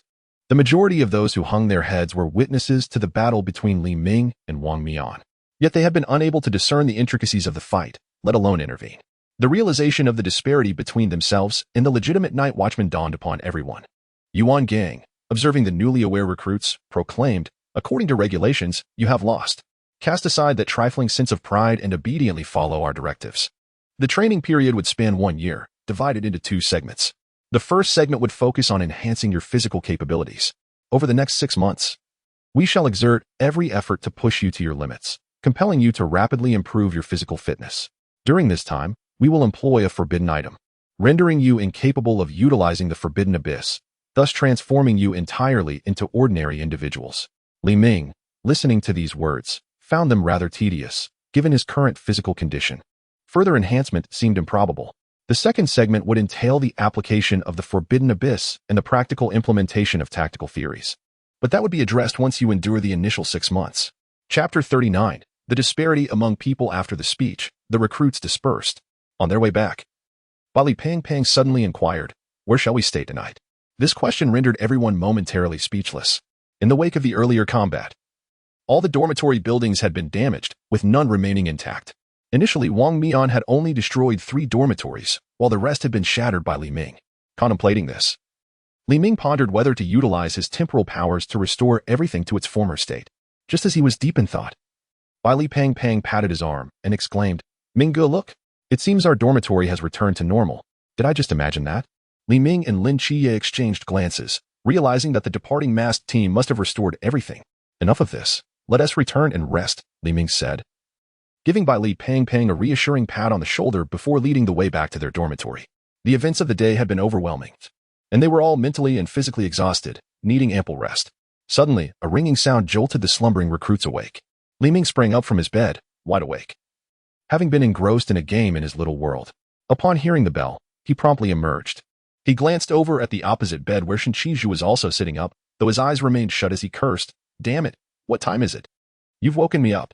Li Ming, dressing quickly, chuckled and said, "Enough with the curses, get up. It's time to assemble." After tidying up briefly, Li Ming stepped out. Shen Qizhu, still grumbling, dressed hastily while continuing to hurl insults at the instructor's family. Upon reaching the training ground, Li Ming found only the instructor present, having arrived first. The instructor nodded in acknowledgement. Soon, others trickled in, with Lin Qiye arriving swiftly while Bai Li Pang Pang, Chao Yuan, and Shen Qizhu came in later. Once everyone had gathered, the instructor addressed the recruits. "Today marks the first day of training. Here, I must inform you of the rules. Regardless of what you are doing, upon hearing the whistle, you must assemble at the training ground within 3 minutes. Those who fail to arrive within that time will bear the burden and run 10 laps." As the instructor finished speaking, few volunteered, and several attempted to blend into the crowd, remaining motionless. The instructor scoffed, pointing at those trying to evade responsibility. You, and you step forward. You shall run 20 laps with weights." The three singled out wore expressions of dread as they reluctantly emerged to pick up their burdens and began to run. The remaining recruits who had arrived within 3 minutes were instructed to run 10 laps without weights. Initially smug individuals appeared taken aback, realizing that everyone who had gathered within 3 minutes was required to run laps. Li Ming and Lin Qiye immediately began to sprint ahead of the group. As they ran, Li Ming suddenly felt an intense pressure, indicating that the restrictions from the forbidden item were now in effect. What happened to my forbidden abyss? Those running behind Li Ming also noticed the absence of their own forbidden abyss, gasping in astonishment. Upon hearing this, the others began to check their own abilities, quickly realizing that theirs had also become inaccessible. Lin Qiye assessed his own forbidden abyss and found it still usable, albeit restricted. He turned to Li Ming and asked, "Is your forbidden abyss still functional?" "Of course," Li Ming replied nonchalantly. A mere triviality, he had effortlessly replicated it using the reality gem, and it had ceased to affect him within mere seconds. "All right, let us hasten our pace. The sooner we finish, the sooner we can rest." After saying this, Li Ming increased his speed, swiftly distancing himself from Lin Qiye. Observing this, Lin Qiye also accelerated to keep up.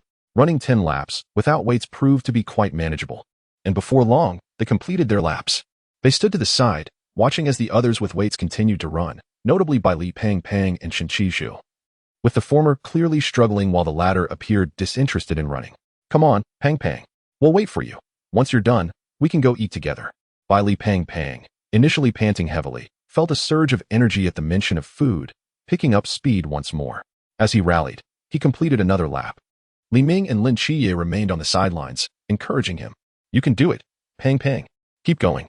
This time it was Lin Qiye who chimed in. Bai Li Pang Pang shot a resentful glance at the already finished Li Ming and Lin Qiye. "You two are just standing there without a care.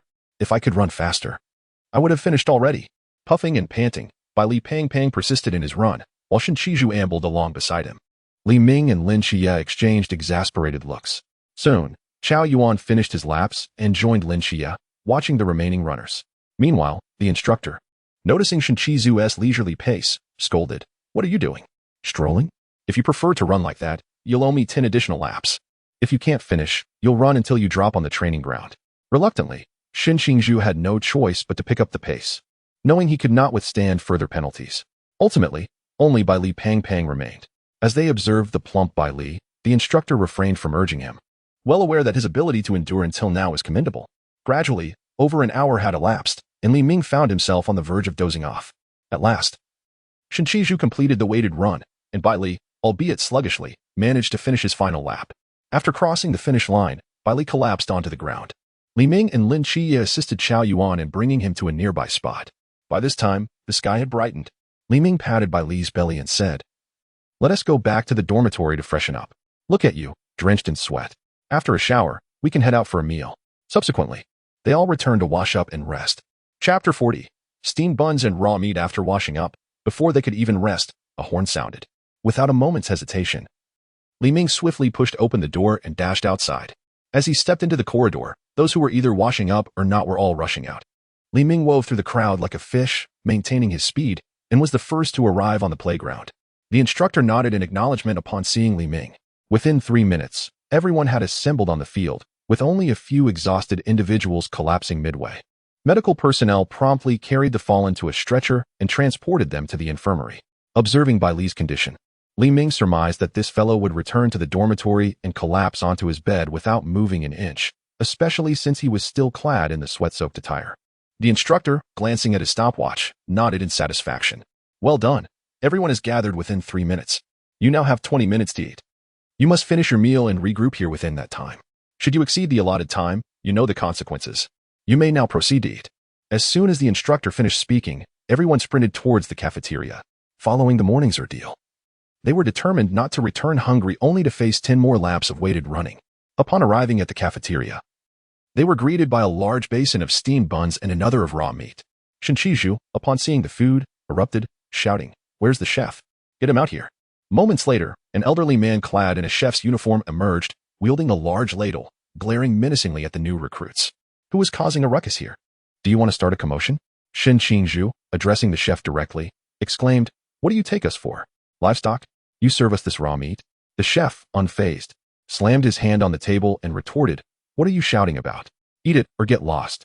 Ming simply took a steamed bun and a piece of raw meat, seated himself aside, and began to eat heartily. Watching him, Lin Qiye and the others followed suit. Unbeknownst to them, Ming was cheating. As the raw meat entered his mouth, he utilized a reality gem to transform it into delectable grilled steak or something equally appetizing, never actually consuming a single bite of raw meat. Initially, Lin Qiye and the others struggled to swallow, grimacing at the taste, but seeing Ming devour his food so rapidly, they too began to hastily gulp down their portions. They understood that not eating would leave them unable to endure the subsequent training. Soon, the masked squad arrived for their meal, feasting on food that was in stark contrast to what the recruits were served. During this time, Wang Mian invited Ming to join them, but Ming declined. He had no desire for special treatment. The food entering his mouth was no less than theirs. However, after finishing, Lin Qiye approached the masked squad to inquire about the agents of the divine. Gradually, those who initially hesitated to eat began to partake. Yet a few still refused the cafeteria's offerings. Clearly, these individuals would suffer in the upcoming training. Before long, the 20 minutes for dining had elapsed, and the horn sounded again. Everyone quickly set down their unfinished food and left the cafeteria to regroup. Upon arriving at the playground, they were met by another instructor. Instructor Han. The mysterious beings from myths and legends are our primary adversaries. They possess various abilities and are far more formidable than ordinary humans. Now, tell me, what do you rely on to confront such powerful mysteries? Instructor Han inquired solemnly. Shen Qiye raised his hand and replied, "Report, we rely on our formidable Forbidden Ruins." Instructor Han scoffed, "You are correct. The Forbidden Ruins can indeed counter these mysteries, but that does not mean they can resolve everything. Combat skills and physical prowess are also crucial unless your Forbidden Ruins are powerful enough to effortlessly eliminate the mysteries. Can you do that?" Shen Qiye nodded, "Of course. What is your Forbidden Ruins?" Forbidden Ruins Sequence 068. Chimin Instructor Han paused momentarily at this revelation but quickly resumed, asking, "Are there any other answers?" Bali raised his hand, stating, "Report, we rely on money." Instructor Han shot him a bemused glance, bewildered by the absurdity of his response. Ignoring him, the instructor continued. Combat requires not only the Forbidden Ruins but also a robust physique and exceptional combat techniques. Combat techniques are divided into cold and hot weapons. Hot weapons are ineffective against high-tier mysteries, so we utilize cold weapons in such encounters. Today, we will learn the combat techniques for cold weapons. With that, Instructor Han drew a knife and added, "Typically, we night watchmen use the star knife, which is a standard weapon. The star knife is a straight blade, and I need not elaborate on its advantages. Our primary focus now is on the combat techniques for utilizing a straight knife." As Ming listened to Instructor Han's various explanations, he found himself increasingly drowsy, his eyelids growing heavier. Lin Qiye was in a similar state. Having learned the knife from Chen Mai and subsequently practicing with Ming, he had long mastered these fundamental concepts. After Instructor Han concluded his introduction, he scanned the new recruits and said, "Since my explanation is complete, let us invite 2 individuals to demonstrate in a practical scenario." After surveying the crowd, his gaze landed on Bailey, who had earlier suggested using money to tackle the mysteries. "You there. You claimed you could use money to confront the mysteries. Come up and show us how you would do that." Reluctantly, Bailey climbed onto the stage. After tossing a wooden sword to Bailey, Instructor Han commenced the practical exercise. While the idea was appealing, reality proved to be quite the contrary. Within 2 minutes, Instructor Han found himself at a loss. Overwhelmed by the various forbidden objects Bailey possessed, it is neither a golden shield nor a flame defense. Instructor Han, observing the foolishly grinning Bailey Pang Pang before him, spoke with an impassive expression, "Step down, let someone else take your place." This fellow, a young master from the Bailey family, was laden with restrictions. How could he possibly compete? He was not foolish, so it was better to swap him out. Chapter 41. the dismayed Instructor Han as Instructor Han stood silently in place. Li Ming could not suppress his laughter. Initially contemplating a change in personnel, upon witnessing Li Ming's laughter, Instructor Han immediately shouted in irritation, "You over there, kid? Yes. You the one laughing. Come up here." Li Ming looked up to see Instructor Han's gaze fixed on him, realizing with surprise that he had laughed aloud. He quickly stifled his amusement, feeling somewhat embarrassed as he met Instructor Han's eyes. "Come on up. You were laughing heartily just now." Instructor Han beckoned him forward. This fellow dared to mock him, while the others merely chuckled behind their hands. There was no escaping this, so Li Ming slowly approached. Meanwhile, Lin Qiye, Shen Qizhu, Li, and Chao Yuan, who were aware of Li Ming's prowess, exchanged peculiar glances as they observed Instructor Han on the platform. Of all the people you could choose, why him? Other instructors in the distant building peered through binoculars at the scene unfolding on the training ground. Suddenly, they saw Instructor Han call Li Ming up for a practical demonstration, exclaiming, "What on earth? This new instructor is audacious enough to invite that monster for a demonstration." Earlier, Instructor Han had initially summoned the young master from the Bailey family, but the restrictions on him had left Han somewhat perturbed. Now, he was calling upon Li Ming. One could only say that luck was on his side.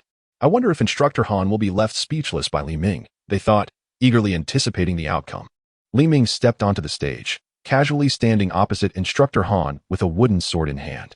After observing Li Ming for a moment, Instructor Han addressed the onlookers. "Earlier, I demonstrated several fundamental sword techniques. Now, I shall teach you a new tactic, after carefully observing your opponent.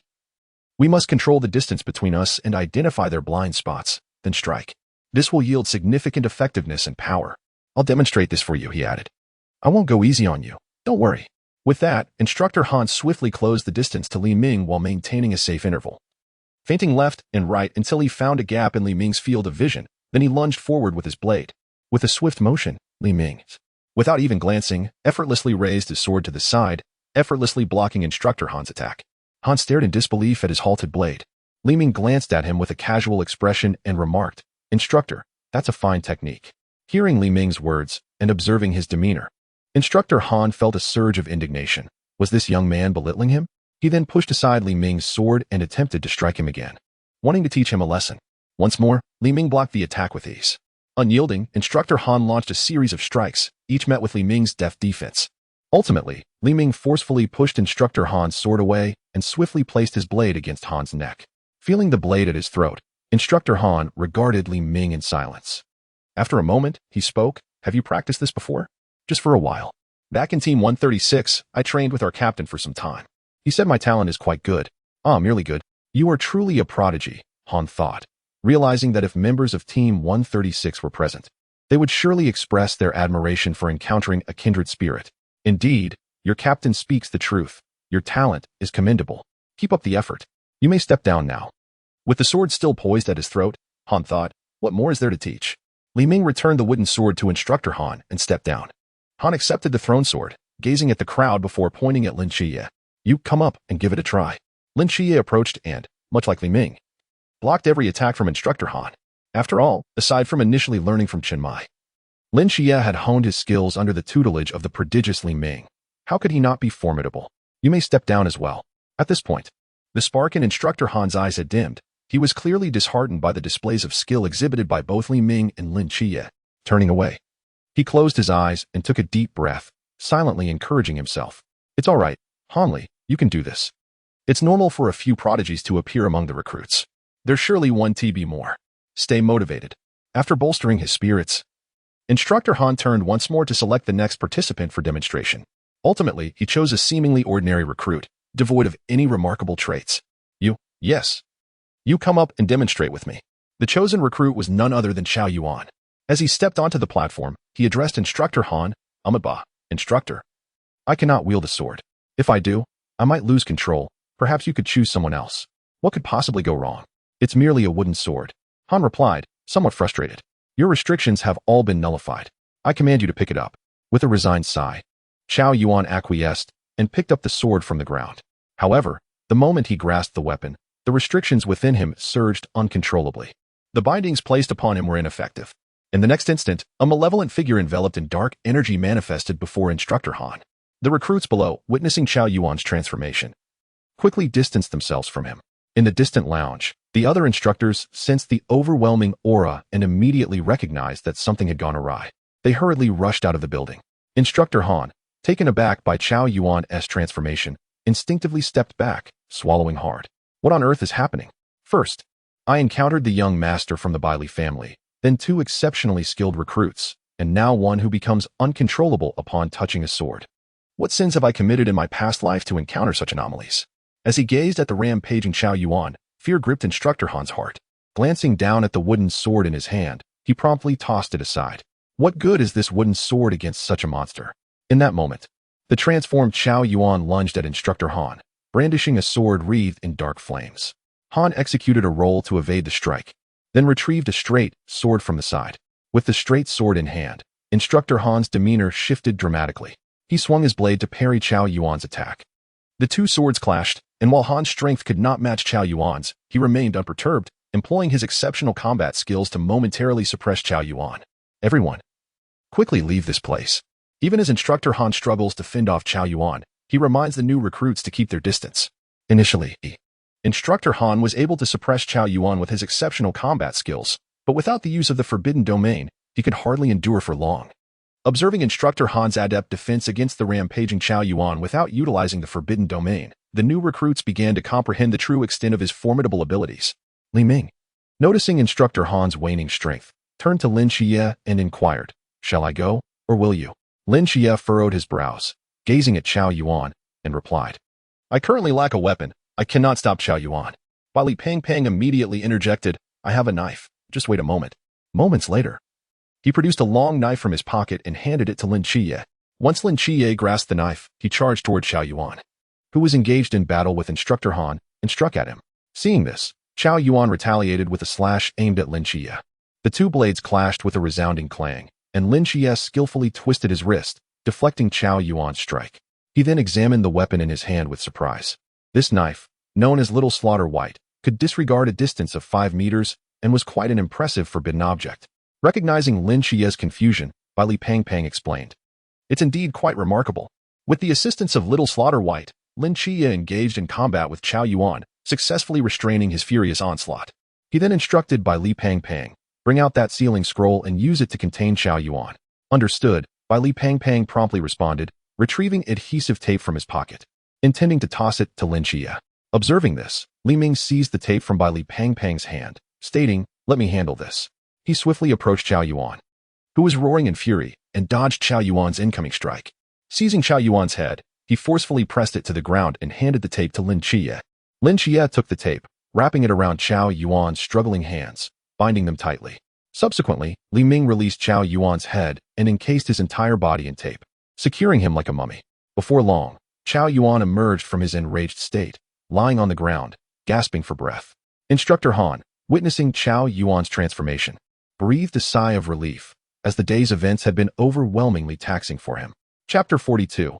Extreme training commences. Shortly thereafter, the other instructors rushed over, observing the disarray of the training platform, indicating that the preceding battle had been quite intense. Instructor Han approached the other instructors to explain the situation. Upon encountering Instructor Han, he pulled him aside and confided, "Instructor Han, I think I should return. I am unable to teach them." Instructor Han looked at the disheartened Instructor Han and replied, "You wish to give up on your first day? I've heard from other instructors about what transpired. It seems the luck was simply on your side, as you've chosen the most extraordinary individuals among this batch of recruits." Instructor Han, taken aback, responded, "Is this luck? On my very first day of teaching, such a calamity occurred. I believe it's best to call it quits." With a smile, Instructor Han remarked, "Your luck is still favorable. The first is the young master of the Bailey family. The second is a newly emerged divine agent. The third is the divine agent of the Seraphim.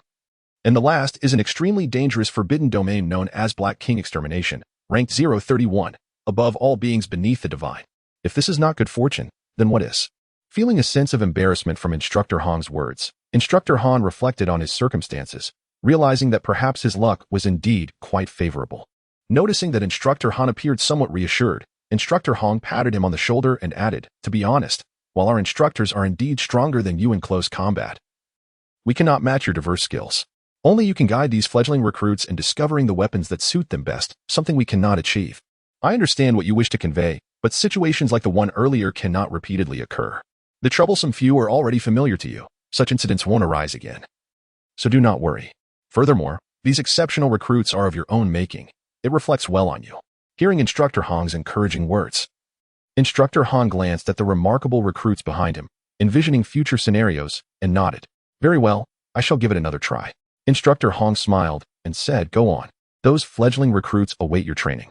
Taking a deep breath, Instructor Han turned back to face the now quiet recruits, scanning the room before picking up a wooden sword to continue explaining the techniques he intended to impart. Unbeknownst to them, the morning had flown by. Throughout the session, Instructor Han not only covered swordsmanship but also delved into other weapons and concealed armaments. When noon arrived, the recruits made their way to the dining hall, expecting a change in their midday meal, only to be met with the same plain steamed buns and raw meat. The sight elicited groans of despair from the recruits, who grumbled internally. Eventually, someone spotted an additional dish, a small plate of pickled vegetables. Upon seeing the pickled vegetables, the recruits erupted with excitement. They had not anticipated such a delightful surprise. A mere small plate of pickled vegetables was enough to stir their enthusiasm. After gathering their meals, Li Ming and his companions settled at a table. Qiao Yuan approached Li Ming and Lin Qiye, expressing, thank you both for today. Li Ming waved it off nonchalantly, stating, oh, it's nothing, we're all comrades. Lin Qiye also smiled, indicating that it was no trouble at all. Qiao Yuan then handed the plate of pickled vegetables to Lin Qiye, leaving Li Ming astonished. What is this? I helped you alongside Lin Qiye. Why do you only give the pickled vegetables to him? While Li Pangpang was equally perplexed, wondering why Qiao Yuan seemed so fixated on Lin Qiye. Lin Qiye attempted to decline, but upon asking for clarification, learned that Qiao Yuan felt he had committed a grave error due to his inability to control the forbidden domain. In earnest, he had sought guidance from a mage who imparted 4 profound truths, suggesting that Lin Qiye could offer him redemption. Thus, Qiao Yuan had arrived here and encountered Lin Qiye, leading to the present situation. Although the others did not fully grasp the meaning behind this exchange, they silently communicated through glances, concluding that Qiao Yuan had indeed been influenced by some mage's words. At that moment, Instructor Hong entered the dining hall with 2 other instructors, calling out to the recruits, everyone, listen up. His commanding voice prompted all in the hall to pause their meals and direct their attention to him, leaving only Li Ming and Li Pangpang still munching on their food. Instructor Hong surveyed the room and continued, once you finish your meals, you will commence your first extreme training of the day. After eating, assemble behind the dining hall. Is that clear? Understood. They replied in unison. With that, Instructor Hong and his colleagues exited. Just as they were about to leave the dining hall, he added, I advise you to eat well.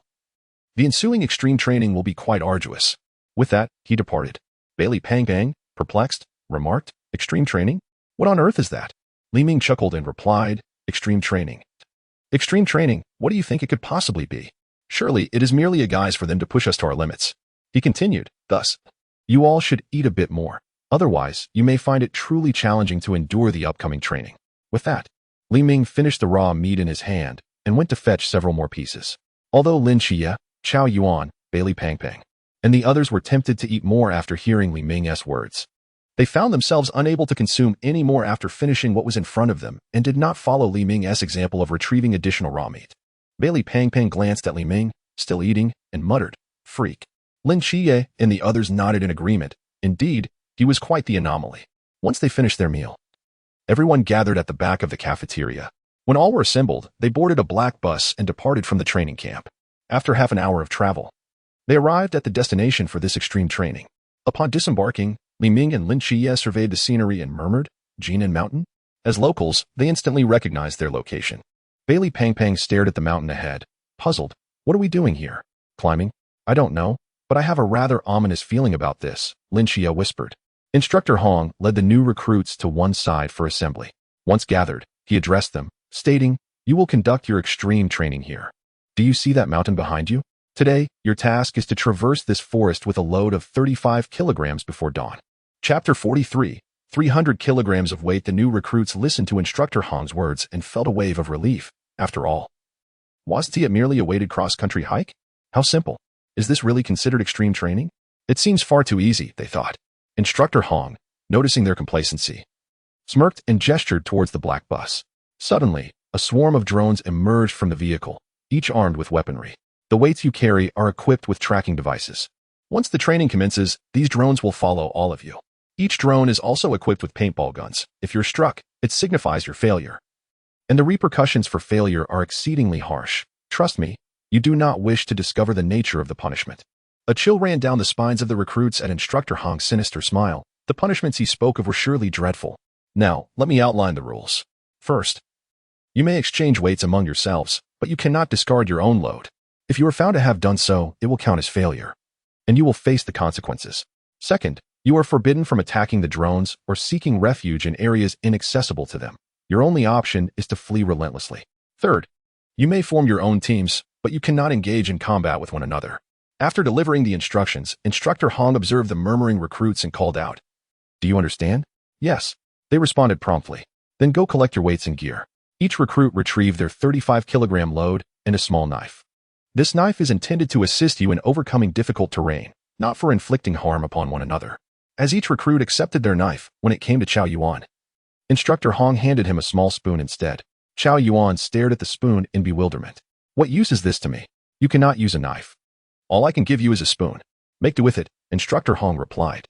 Thus, Qiao Yuan, one hand clutching the spoon and the other carrying his load, moved aside. When it was Li Ming's turn to collect his knife and weight, Instructor Hong called out, "Wait, Li Ming, your load differs from the others. Yours is over there." He pointed to a notably bulky weight.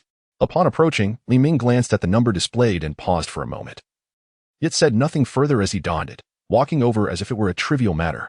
Instructor Hong, taken aback, muttered, "Could it be that the weight prepared for him is too light? He seems utterly unfazed." A closer inspection revealed that the weight bore the staggering number of 300 kilograms. This figure was indeed alarming, yet Li Ming remained unconcerned, as his extraordinary physical prowess rendered it inconsequential. When Li Ming reached Lin Qiye and the others, he overheard Bailey Pang lamenting, "Seriously? Not only do I have to carry a load, but they also confiscated my free space. How frustrating." Lin Qiye chuckled, "Isn't it merely to prevent you from cheating? Who knows what prohibited items you might possess, just to be on the safe side." Upon seeing Li Ming approach, Bailey Pang inquired, "Ming, did the instructor make you remove anything from your spatial storage?" "No," Li Ming replied. "What?" Bailey Pang was even more disgruntled. Why was he the only one subjected to this? Li Ming patted Bailey Pang on the shoulder, saying, "I'm just an ordinary person. My space merely contains some food and such. How can it compare to your family of forbidden items?" Bailey Pang stumbled slightly at Li Ming's pat, rubbing his shoulder. "Ming, why are you slapping me so hard?" My apologies. I didn't control my strength," Li Ming said sheepishly. Although the weight he carried did not impede him, he still found himself momentarily unaccustomed to it. Bailey Pang squinted, noticing the weight Li Ming was carrying, and exclaimed, "Goodness, Ming, why is your load 300 kilograms? Lin Qiye, Qiao Yuan, and the others gazed at Li Ming's weight in astonishment. It truly was 300 kilograms. While they were aware of Li Ming's strength, wasn't this a bit excessive? Yet, seeing him unfazed, they found it somewhat reasonable. Lin Qiye grinned. "It appears you've made quite an impression on the instructors, Li Ming. To be assigned a weight of 300 kilograms. 300 kilograms? A mere trifle?" Li Ming laughed, playfully squeezing the air, indicating his ease with it. Soon, everyone had formed their teams. Molly joined the other female recruits, while Shen Qizhu led his 3 companions. Li Ming, Lin Qiye, Bailey Pang, and Qiao Yuan ventured deeper into the mountains. Once all were inside, Instructor Han in the observation room looked at Instructor Hong with confusion. Is it really necessary to complicate what is essentially a simple weighted cross-country exercise? How could we permit them to simply traverse the mountain without any challenge? Instructor Hong chuckled. Though it may seem straightforward, and even with drones pursuing them, you surely don't believe we would allow them to pass through the mountain so easily? Instructor Han struggled to comprehend his meaning. We have sealed off the entire mountain and employed a forbidden item within this mountain. The terrain is continuously shifting under the influence of this artifact. Instructor Han's eyes brightened as he remarked, "So, that means you are correct. They have no chance of escaping. They can only be relentlessly pursued by drones within, forced to flee until they are utterly exhausted. This is the true essence of extreme training." He nodded, acknowledging the cunning nature of this approach, a method devised solely by them to torment the recruits, pushing them to their physical and mental limits. In the mountains, Li Ming and his companions swiftly navigated through the trees, pressing onward. "Can't you wait for me?" Bailey Pang panted from behind, struggling to keep pace. "If we don't hurry, those drones will be upon us, and you certainly do not wish to face punishment," Lin Qiye stated matter-of-factly as he led the way. "Could one of you help me with my load?" Bailey Pang implored, looking expectantly at the trio ahead. Without glancing back, Li Ming retorted, "We've barely begun. And you're already asking for assistance? Just hold on a little longer." Lin Qiye decisively dismissed the request as well. Chao Yuan, ignoring by Li Pangpang, approached Lin Qiye and offered, "Perhaps I could lighten your burden a bit." However, Lin Qiye once again turned down the generous offer. Chapter 44. The scene of social death. After a brief period of travel, the unmistakable sound of drone engines echoed from behind. The expressions of Lin Qiye and the others shifted as he urged, "We must move quickly. The drones are approaching." The recruits, who had originally marched in unison, scattered in all directions at the sound of the drones. Bai Li Pangpang, gasping for breath, declared, "You go on ahead. I'll stay here. I can't run anymore. The drones will catch me for sure. I'll accept whatever punishment comes my way." Li Ming chuckled. Who would be thought? Pang Pang. You're so brave as to face the wrath of the instructors? I must caution you, after observing the instructors these past few days, their punishments are not to be taken lightly. I suggest you endure for a bit longer, and once the first punished recruit appears, you can decide whether you wish to accept your fate. While Li Ming's words instilled a sense of trepidation in Bai Li Pangpang, he clung to a sliver of hope, convinced that the punishment would not be too terrifying. As he lingered in this thought, a recruit not far behind was struck by a pursuing drone. Stunned for a moment, the recruit swayed and collapsed, only to be swiftly dragged away by two instructors who emerged from the trees. Before departing, the instructors cast a mischievous grin at the remaining recruits, a gesture that sent shivers down their spines, leaving them bewildered by its implications.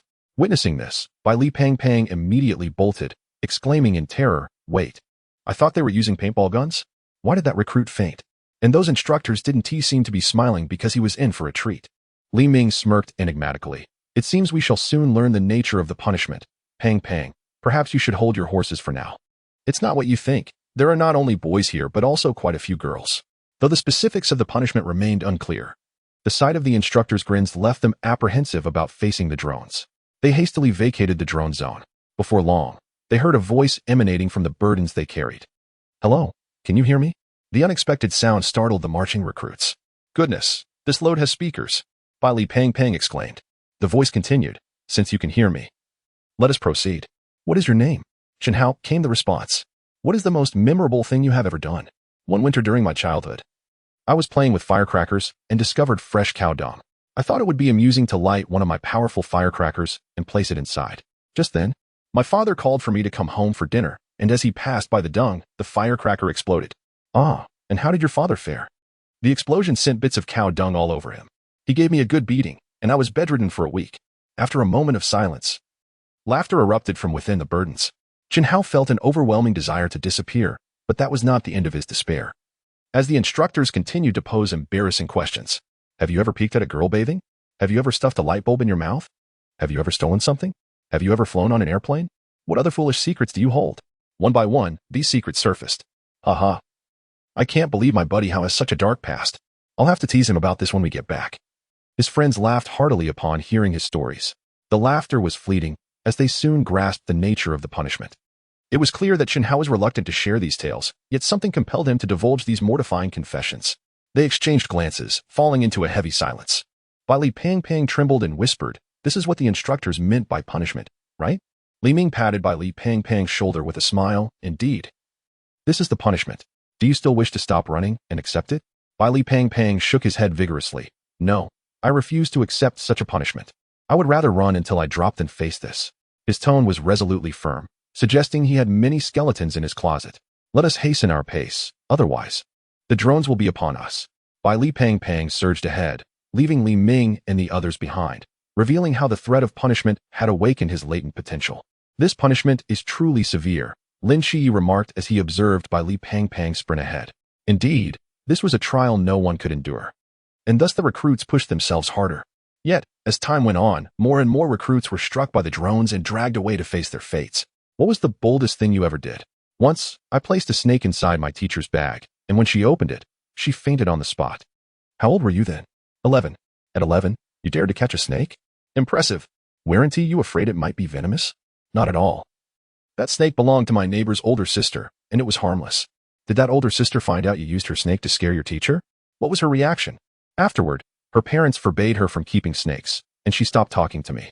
After running for some time, Lin Qiye suddenly realized that they had been going in circles. He immediately halted. Bai Li Pangpang, perplexed, inquired, "Qiye, what's wrong? Why did you stop?" Lin Qiye surveyed their surroundings with a solemn expression and replied, We have been circling this place. At this rate, we will never escape this mountain. Circled? That can't be. Li Pangpang said, looking around in confusion. We truly have been going in circles.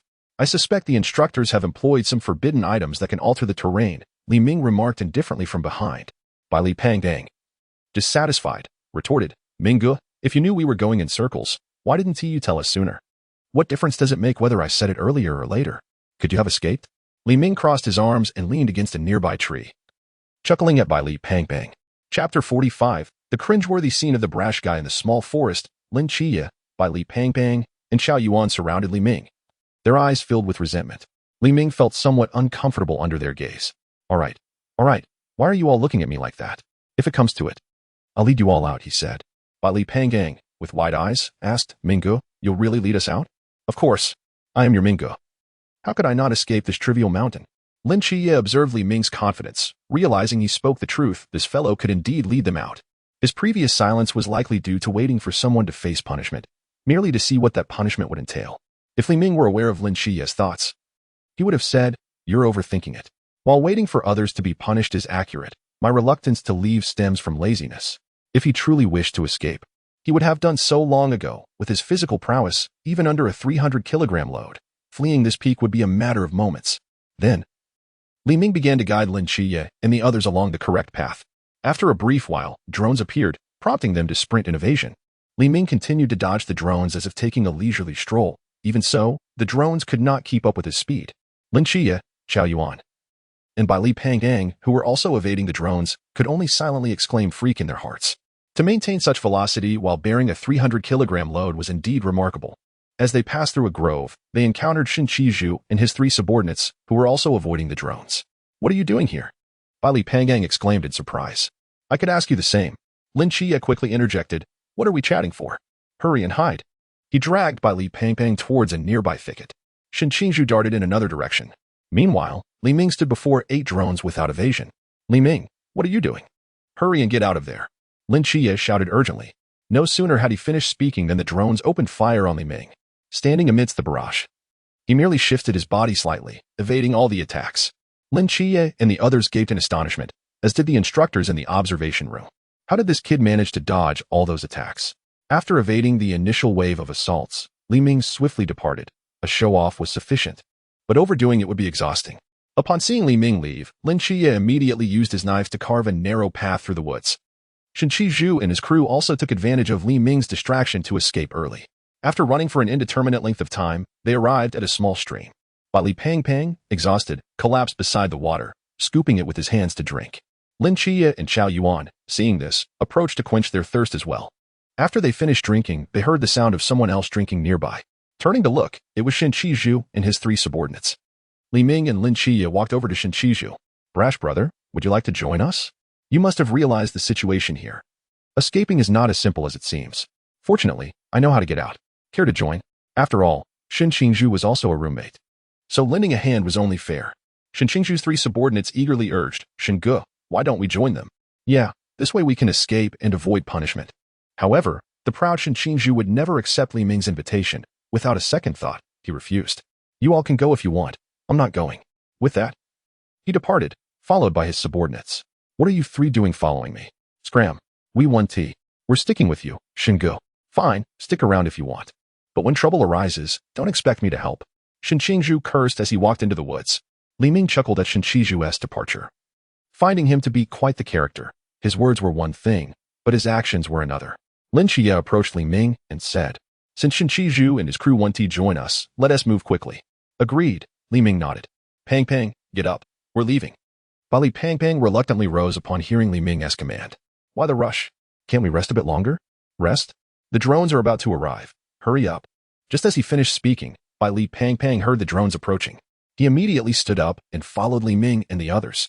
After running for a while, they heard the voices of Shen Qizhu's 3 subordinates behind them, indicating that they had been eliminated shortly after parting ways. Li Liang, right? Yes. Do you have someone you like? No. Surely you must admire someone? Yes. Who? Shen Ge. Shen Ge? Shen Qizhu? Yes. Why do you admire Shen Qizhu? Back in our first year of high school, my brother was deceived, which led to trouble with a local gang.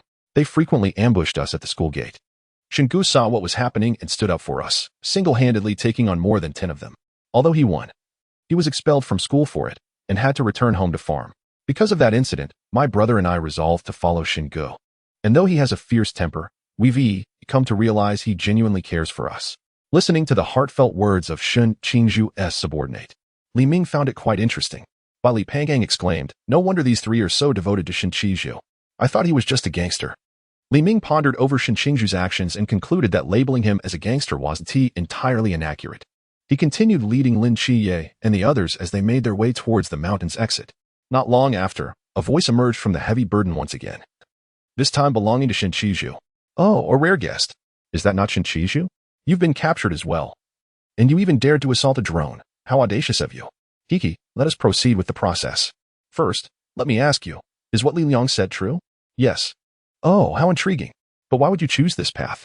"Because it is the only way to protect myself and prevent others from bullying me." "Quite insightful indeed. Now, let us delve into your romantic history, shall we? Have you ever penned a love letter?" "I have." "How many have you written?" 114.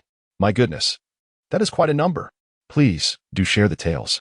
Chapter 46. Toying with the instructors Li Ming and his companions, while listening to Shen Qingju's mortifying inquiries. We're on the run. The swaggering brother lived up to his reputation, having amassed quite the repertoire of misdeeds. This time, he had truly met his match. Bai Li, panting behind the trio, chuckled at Shen Qingju's embarrassing moments. Li Ming and his friends appeared somewhat speechless, nearly gasping for breath while still finding amusement in their comrade's plight. In a distant observation room, an instructor, observing the monitors, suddenly remarked, "Look, there are 4 individuals swiftly making their way out of the mountain. Given a bit more time, they might actually escape." Instructor Hong approached the monitors, a smirk playing at the corners of his mouth as he watched Li Ming and his group. "These youngsters are quite impressive. They've found a way out so quickly. No matter, there aren't many left inside anyway. Let us allocate a drone to each of them to continue hunting the remaining contestants, while the rest will pursue these 4 and increase the difficulty." Instructor Han, taken aback by Instructor Hong's words, protested, "Isn't that a bit excessive? We've only eliminated about half of them, even if each gets a drone. There would still be 100 drones left to chase these 4. Not to worry, we'll ensure they face just enough challenge. We won't send all drones after them. We have our pride to maintain," Hong replied confidently. Soon, the remaining drones shifted their focus toward Li Ming and his companions. As Li Ming ran ahead, he suddenly sensed over 100 drones trailing behind, cursing under his breath. "These instructors are truly relentless. They aim to drive us to our limits." He quickly conveyed his assessment of the situation. "We have a severe problem." "What problem?" Lin Qiye inquired, puzzled. "We're being targeted by the instructors. They must realize we're close to escaping, hence dispatching over 100 drones to hunt us down." "What? Over 100? They intend to finish us off." Bai Li exclaimed, fear etched on his face at the thought of facing punishment for his past misdeeds. "Ming, what should we do? I don't want to face embarrassment. We can either continue running until we escape or push ourselves to the point of collapse. I've observed that those who collapse from exhaustion aren't punished," Li Ming explained. "Those are our only 2 options, despite the drones behind us.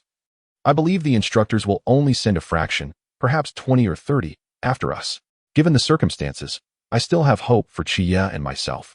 But I fear it may not bode well for you and Xiao Yuan." Li Ming glanced up at the darkening sky. It was now night, and Lin Qiye could amplify his strength 5-fold in the dark, making escape plausible. "How long do we have until we reach safety?" Bai Li pondered aloud. "Not long. Perhaps 1 or 2 hours, Li Ming replied with a smile. Then I'll just stay here and evade the drones until I collapse." "I doubt I can last more than half an hour," Bai Li said, disheartened by the prospect of 2 more hours of running. Li Ming patted Bai Li's shoulder reassuringly. "It's all right. I respect your decision. In fact, I believe your choice is the wisest." Lin Qiye, noticing Xiao Yuan's fatigue, suggested, "You should join Bai Li. You won't have the stamina to make it out either, and you can look out for each other." Xiao Yuan readily agreed. He would follow Lin Qiye's advice without hesitation. Once the decision was made, the 4 split into pairs. Li Ming and Lin Qiye continued their dash toward freedom, while Bai Li and Xiao Yuan sought refuge in a dense thicket to evade the drones. For drones diverted to pursue the duo, while the remaining drones focused on Li Ming and Lin Qiye. Li Ming sensed that 20 drones were now tailing them, a testament to the instructor's regard for their capabilities. "Qiye, there are a total of 20 drones. Indeed, they seem to hold us in high esteem," Lin Qiye replied. As soon as the words left his lips, the drones initiated their assault. Lin Qiye adeptly dodged the attacks using nearby objects for cover, while Li Ming found it comparatively simple, merely shifting his body to evade. However, Lin Qiye struggled under the weight of the numerous drones, finding it increasingly challenging even in the darkness. Recognizing that the overwhelming number of drones was a consequence of his actions, Li Ming decided to take a bold step. He turned and ran backward, defiantly gesturing a middle finger at the drones, hoping to divert their ire. In the monitoring room, Instructor Hong observed with a cold smirk. How audacious to provoke us at this juncture. Leave 2 drones to pursue Lin Qiye and send the rest after Li Ming. Yes, sir, came the prompt reply. The 8 drones pursuing Lin Qiye swiftly redirected toward Li Ming. Lin Qiye looked at Li Ming in disbelief. Don't worry, you must know how to escape now. Focus on your own path. We will regroup outside. Li Ming encouraged, leading the 18 drones in another direction. Li Ming acted with confidence, knowing he had the means to manage the situation. Lin Qiye, not wanting to waste Li Ming's goodwill, hurriedly made his way toward the mountain's exit, quickly outpacing the drones. Despite the swarm of drones behind him, Li Ming remained unscathed, occasionally taunting them, much to Instructor Hong's frustration. This insufferable brat. Increase the number of drones. I want to see how long he can last. Li Ming's evasive maneuvers evolved from subtle shifts to complex acrobatics. As the number of drones escalated from 18 to 100, yet they still failed to land a hit on him. The instructors in the monitoring room exclaimed in disbelief, unable to comprehend how one could evade the onslaught of 100 drones. Even the formidable Wang Mian from the masked team would struggle in such a scenario. After all, it was 100 drones, even if Wang Mian were to pilot the Time Marauder without touching the bullets. It would be unrealistic to claim he could dodge them all with certainty.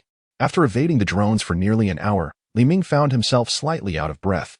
Despite possessing 32 times the physical prowess, the high-intensity dodging without activating the Divine Ruins was exhausting. Li Ming sensed that Lin Qiye was close to making his escape. They had agreed to regroup outside, and he could not afford to break that promise. Once again evading an attack, Li Ming addressed the drones, saying, I'm done playing with you. I'm heading out now, or I might miss the rendezvous. Goodbye. He waved at the drones. The instructors in the monitoring room were perplexed. Could he truly escape right under the noses of 100 drones? In the next moment, Li Ming accelerated and vanished before the multitude of drones. Chapter 47. The barefoot bipang Li Ming swiftly navigated through the forest, the trees rushing past him. With every shift in terrain, he adapted his movements, propelling himself toward freedom. Instructor Hong observed from the monitoring room as Li Ming approached the outskirts of the mountains, moving faster than Lin Qiye. How could he not be fast? Li Ming had stated he would meet outside, so he had to leave early. Otherwise, how would he impress Lin Qiye? It seemed this lad was toying with him. He was still running swiftly despite carrying a weight of 300 kilograms. The instructors inside commented on the spectacle. All right. It seems Li Ming and Lin Qiye are about to emerge. Let's go greet them. Instructor Hong instructed the other 2 instructors before leading the way out. Li Ming was eager to exit for 2 reasons. First, he was indeed fatigued and wished to cease the exertion. Second, his perception indicated that Lin Qiye was on the verge of escaping as well. Before long, he surpassed Lin Qiye, emerging from a dense thicket into a clearing. There, he spotted Instructor Hong and the other 2 instructors waiting for him. Congratulations, Li Ming. You are the first to emerge from the extreme training this session. And you've broken the record for completing it, Instructor Hong declared with a smile. The other instructors applauded in acknowledgement. Li Ming nodded in gratitude, then turned to glance back into the forest in the direction of Lin Qiye, who was about to emerge as well. Instructor Hong followed Li Ming's gaze, remarking, Lin Qiye will be out shortly too. With you and Lin Qiye, this year has certainly showcased some extraordinary talent. Moments later, Lin Qiye burst forth from the forest, appearing much less disheveled than in the original tale, thanks in part to Li Ming's influence. Aside from some tattered clothing and slight fatigue, he was in relatively good condition. Upon seeing Li Ming and the trio of instructors, Lin Qiye was taken aback, particularly by the sight of Li Ming having exited the mountains before him. Especially considering Li Ming had been pursued by 18 drones. Li Ming approached the astonished Lin Qiye, patting him on the shoulder. Congratulations, Lin Qiye, you are the second to emerge. The instructors joined in to congratulate him as well. Well done, Lin Qiye, you are the second to pass. The extreme training has concluded. You two should follow us back to the training base for some well-deserved rest. Upon returning to the training base, they arrived at the area where the new recruits were soaking in medicinal baths. Although Li Ming was physically unscathed, he relished the thought of a soothing soak. He and Lin Qiye found a spot adjacent to by Li Pang Pang and Xiao Yuan, joining them in the medicinal bath. Ah, this is bliss, Li Ming exclaimed. Reclining in the wooden tub, Lin Qiye, feeling the strain of exertion, also reveled in the soothing waters. Gradually, both Li Ming and Lin Qiye succumbed to sleep. The following morning, Li Ming awoke early, feeling a delightful lightness in his body. Although he had emerged unscathed from the drone chase, The experience had reached a level of training, and the medicinal bath had its effects, leaving him in a pleasant state. At that moment, Qiao Yuan also stirred, glancing at the still resting Lin Qiye before dressing and stepping outside. Wait, never mind. I think I'll stay a bit longer. It feels quite nice, Li Ming mused, initially intending to rise, but ultimately relishing the comfort of the bath and settling back for a moment of tranquility. Soon, he sensed Lin Qiye had awakened. Yet he kept his eyes closed, and Lin Qiye remained still. Bali Pang Pang then followed, waking with a start. Where am I? Why am I in this tub? Bali Pang Pang exclaimed, wanting to escape. Lin Qiye reminded him that the medicinal bath was beneficial, prompting Bali Pang Pang to remain. After a brief moment, Qiao Yuan returned, announcing that the cafeteria was serving new dishes, steamed buns, fried dough sticks, and soy milk. Upon hearing this, Bali Pang Pang dashed out in the nude, inciting shrieks from the nearby girls. Moments later, he was chased back by the same group of girls. Li Ming, Lin Qiye, and Qiao Yuan could not help but laugh at Bali Pang Pang's predicament. Haha. Bali Pang Pang, embarrassed, covered his face as he hastily dressed. After their laughter subsided, they too dressed and headed to the cafeteria for a meal. Upon arriving, they found the cafeteria had indeed returned to serving regular meals, and the new recruits voraciously devoured their food, akin to wolves starved for ages.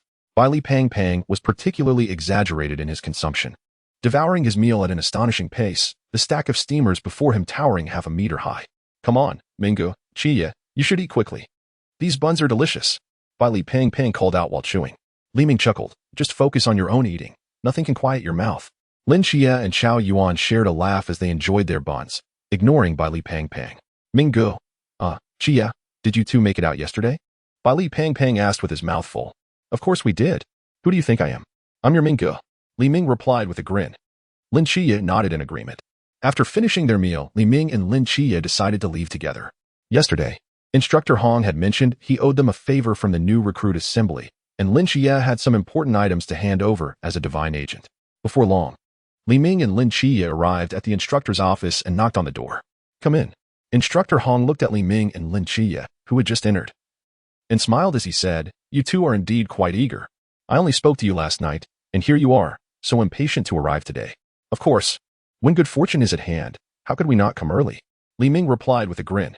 Very well, I see how anxious you are. Instructor Hong stood up and retrieved 2 boxes and an envelope from the cabinet behind him, placing them before Li Ming and Lin Qiye. Here. This is what I promised you. Open it and take a look. Li Ming opened the envelope and boxes before him, discovering a bank card and a blue diamond-like crystal. He was somewhat surprised, wondering why he received the azure heart that should have been meant for Lin Qiye. What, then, was Lin Qiye's item? Glancing at Lin Qiye's box, he found another azure heart. Wow, 2 azure hearts. Yuan Gang has really splurged this time. Inside the bank card is 500,000. Don't think it too little. Instructor Hong added. I don't need the money. I'll return it to you, Li Ming said, handing the bank card back to Instructor Hong. Knowing Li Ming's family situation, Instructor Hong did not insist. What you have in your hands is called the Azure Heart. It contains the Azure Guardian from the Forbidden Ruin Sequence 278, capable of withstanding most mental attacks. Of course, it has its limits, but it should suffice before reaching the Chuanjing. Li Ming felt indifferent, but Lin Qiye's eyes lit up. What he lacked most was defense against mental attacks. Chapter 48. Nix considers Li Ming as her own son after leaving Instructor Hong. Li Ming and Lin Qiye returned to the training ground to continue their swordsmanship practice. Initially, Li Ming had been practicing there as well, but his skills were so superior that no one could match him. Eventually, Instructor Han had no choice but to have him sit aside and watch. Sitting at the edge of the training area, Li Ming observed Lin Qiye and Bali Pang Pang as they trained, utterly bored. After being defeated by Lin Qiye, Bali Pang Pang slumped to the ground and said, Qiye, I can't possibly beat you. I'll stop practicing with you. Just let me be. Li Ming yawned and nodded. Pang Pang, your foundation is simply too weak. You should focus on practicing the basics. Qiao Yuan, holding his sword nearby, nodded in agreement. Instructor Han approached Bali Pang Pang and said, Li Ming is right. Bali Tu Ming, you should be working on your basic sword techniques.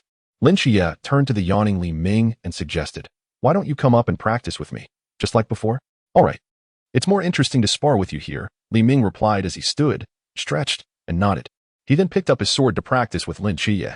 Both of their sword techniques were exceptional, and Li Ming did not significantly surpass Lin Qiye in skill. They engaged in a series of duels until Lin Qiye's stamina was exhausted, concluding with Li Ming's victory. Lin Qiye sat on the ground to catch his breath, wiping the sweat from his brow. Sparring with you is truly exhilarating. Instructor Han observed Lin Qiye's persistent frown and, after a moment of thought, approached him. Lin Qiye, your foundation is solid, and your swordsmanship is proficient, but do you know why you cannot defeat Li Ming? Why? Lin Qiye asked. Your swordplay possesses form but lacks intention.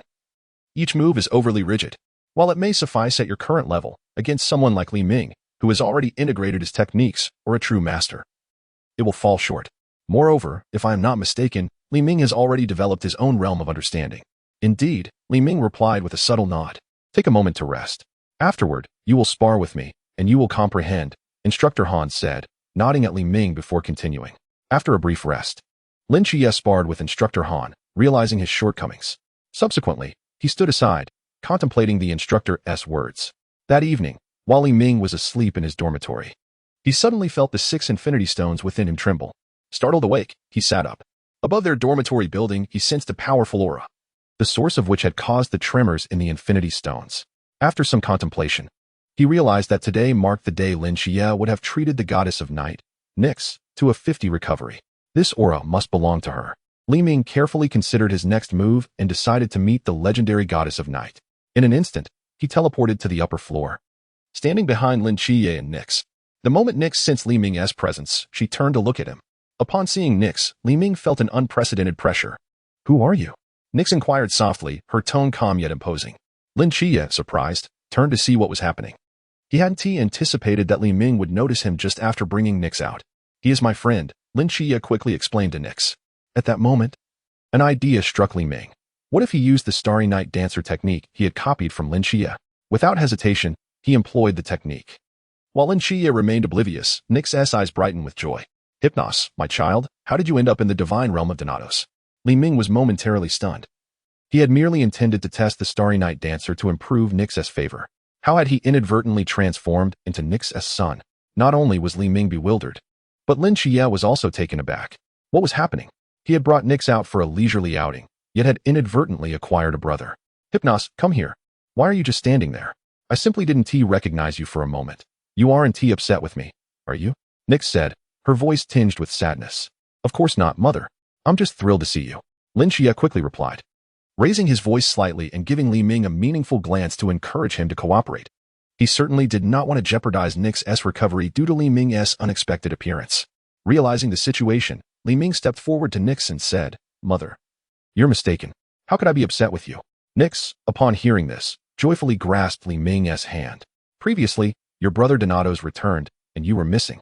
Now, it is wonderful that you, Hypnos, have returned as well. Donatos, come, embrace your brother. She then pulled Lin Qiye's hand, urging him to hug Li Ming, which left both men feeling awkward. What sort of situation was this, 2 grown men embracing? However, for Nyx's sake, Lin Qiye had no choice but to hug Li Ming. Li Ming too had to comply, and they shared a brief embrace. How wonderful, truly wonderful, Nyx exclaimed, tears of joy streaming down her face as she beheld the scene before her. As only Lin Qiye could see, the healing progress of Nyx immediately surged, much to Lin Qiye's delight. Subsequently, Nyx engaged Lin Qiye in conversation. When Lin Qiye expressed a desire to venture outside, Nyx offered to assist him. Lin Qiye felt a surge of happiness but hesitated, casting a worried glance at Li Ming. Ah, mother, please take my brother with you. I shall explore here on my own, he said. Understanding Lin Qiye's apprehension from his gaze, Li Ming immediately responded. Lin Qiye expressed his gratitude with a glance at Li Ming before taking Nyx's hand, disappearing from Li Ming's sight. Not long after Lin Qiye and Nyx's departure, Yuan Gang appeared on the rooftop, brandishing a knife. He looked at Li Ming, who stood on the rooftop, and inquired, Li Ming, did you see anything just now? Of course, Li Ming replied nonchalantly. Who is it? Tell me, Yuan Gang pressed, his tone serious. They will return shortly. You can ask them yourself. Please wait a moment, Instructor Yuan, Li Ming replied, moving to sit on a nearby step. They? Could it be 2 deities? Yuan Gang immediately sat beside Li Ming, demanding further details. However, Li Ming merely smiled at him, remaining silent, which only heightened Yuan Gang's impatience. As Yuan Gang's anxiety escalated, Lin Qiye and Nyx reappeared on the rooftop. With a glimmer of joy, Lin Qiye turned around to find Li Ming beaming at him, while Yuan Gang stared intently at Nyx. Upon seeing Lin Qiye, Yuan Gang was momentarily taken aback, having heard Li Ming mention they. He had assumed it referred to 2 deities, only to realize it was Lin Qiye. Yuan Gang unleashed his mental energy and approached Nyx, stating, Deputy Captain of the Night Watch Team 006, Yuan Gang. May I inquire who you are, esteemed one? Nix, she replied, emanating a formidable aura that subdued Yuan Gang, who looked upon her with a blend of awe and reverence. Upon hearing her name, Yuan Gang recognized her as the Goddess of Night and continued. Might I ask what brings the Goddess of Night to our humble abode? After a moment of contemplation, Nix answered coolly, I have come to find my son. Ah? Yuan Gang was taken aback. Your son? Observing the situation, Lin Qiye cleared his throat and quickly interjected. What she means is that she is here to seek the divine agent. Yuan Gang breathed a sigh of relief, understanding that the Goddess of Night did not come with ill intentions. Then have you found him? Lin Qiye hastily replied on Nix's behalf. Yes, indeed. He feared Nix might inadvertently reveal something that would expose him. And who is the divine agent of the Goddess of Night? Yuan Gang inquired. It is I. Lin Qiye declared. What? You? Are you not the agent of the Seraph? Yuan Gang stammered, disbelief etched on his face. Well, I am straddling both worlds, Lin Qiye replied. Somewhat sheepishly, Yuan Gang found himself at a loss for words. Li Ming, however, could not contain his laughter, remarking that the term seemed rather misplaced in this context. Lin Qiye shot him an awkward glance, aware of his gaffe. Yuan Gang turned to Nix, asking, Is what he says true? What my son has stated is indeed what I wish to convey, Nix replied with a smile. Yuan Gang was left dumbfounded, grappling with the notion of the Goddess of Night, referring to Lin Qiye as her son. However, upon considering Nix's reality, it seemed entirely plausible. Clearing his throat, he said, Since you have found your agent, might I request that you depart from Daxia? Nix did not respond immediately, but instead looked at Lin Qiye and Li Ming. Lin Qiye waved at Li Ming, saying, Well, since the agent has been found, you should return home now. Li Ming approached Nix's side as she readily agreed. Very well. And, Danaeus and Hypnos, do remember to visit me often. Of course, rest assured, we will come to see you frequently. Farewell. Lin Qiye waved, and with that, Nix vanished into the night. Yuan Gang exhaled a sigh of relief, quietly sheathing his knife. He had no desire to face the immense pressure of a true deity again. The experience had nearly terrified him. Turning to Lin Qiye and Li Ming, he asked, Now, would you both care to explain what transpired? Lin Qiye's mind raced as he sought an appropriate explanation. It happened thus. Li Ming and I were conversing on the rooftop at night when, for some reason, she suddenly appeared before us, engaged us in conversation, and appointed me as her agent. Yuan Gang found Lin Qiye's account somewhat peculiar and glanced at Li Ming for clarification. But why did the Goddess of Night not choose Li Ming as her agent? Perhaps it is because Lin Qiye is rather exceptional, possessing a certain charm. Just look at how Bai Li and Chao Yuan are drawn to him, Li Ming teased with a smile. Is it truly because Lin Qiye is so exceptional that the Goddess of Night selected him as her agent? What then of Danaeus and Hypnos? Well, we had a rather pleasant conversation with the Goddess of Night, and she bestowed upon us foreign names, Lin Qiye explained. Foreign names? How can a foreign deity speak Chinese? Yuan Gang questioned, perplexed.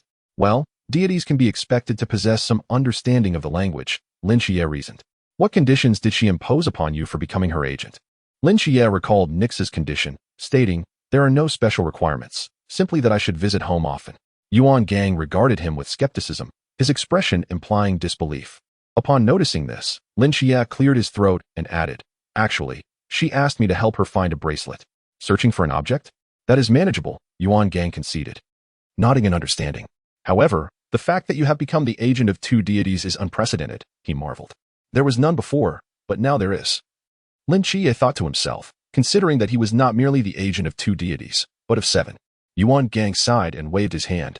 Very well. You both should return to rest. Lin Qiye and Li Ming made their way back to the dormitory. As Lin Qiye contemplated how to explain the day's events to Li Ming, he was interrupted. Qiye, is this the person you mentioned earlier? The one who sees everything as her child? Li Ming asked, observing Lin Qiye's hesitant demeanor. Indeed, this is her, Lin Qiye confirmed. Impressive, Qiye.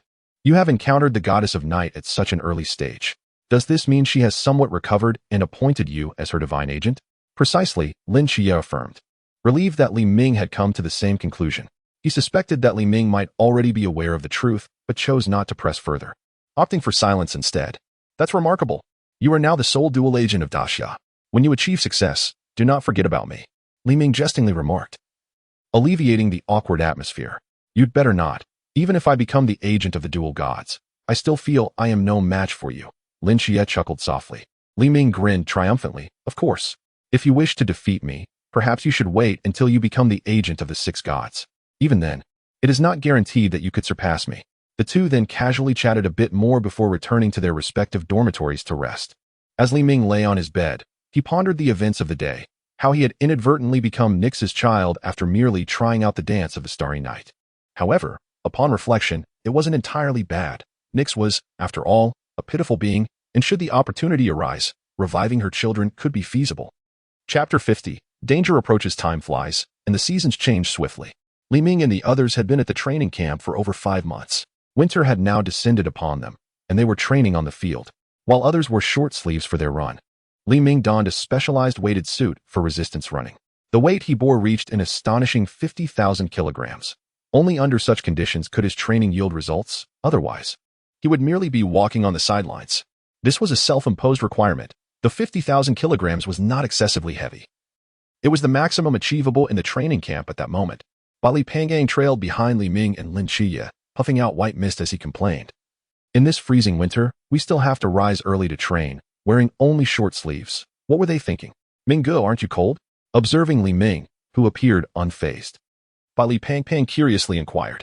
Not at all, Li Ming replied. With his current physical condition, he was hardly susceptible to the chill of winter.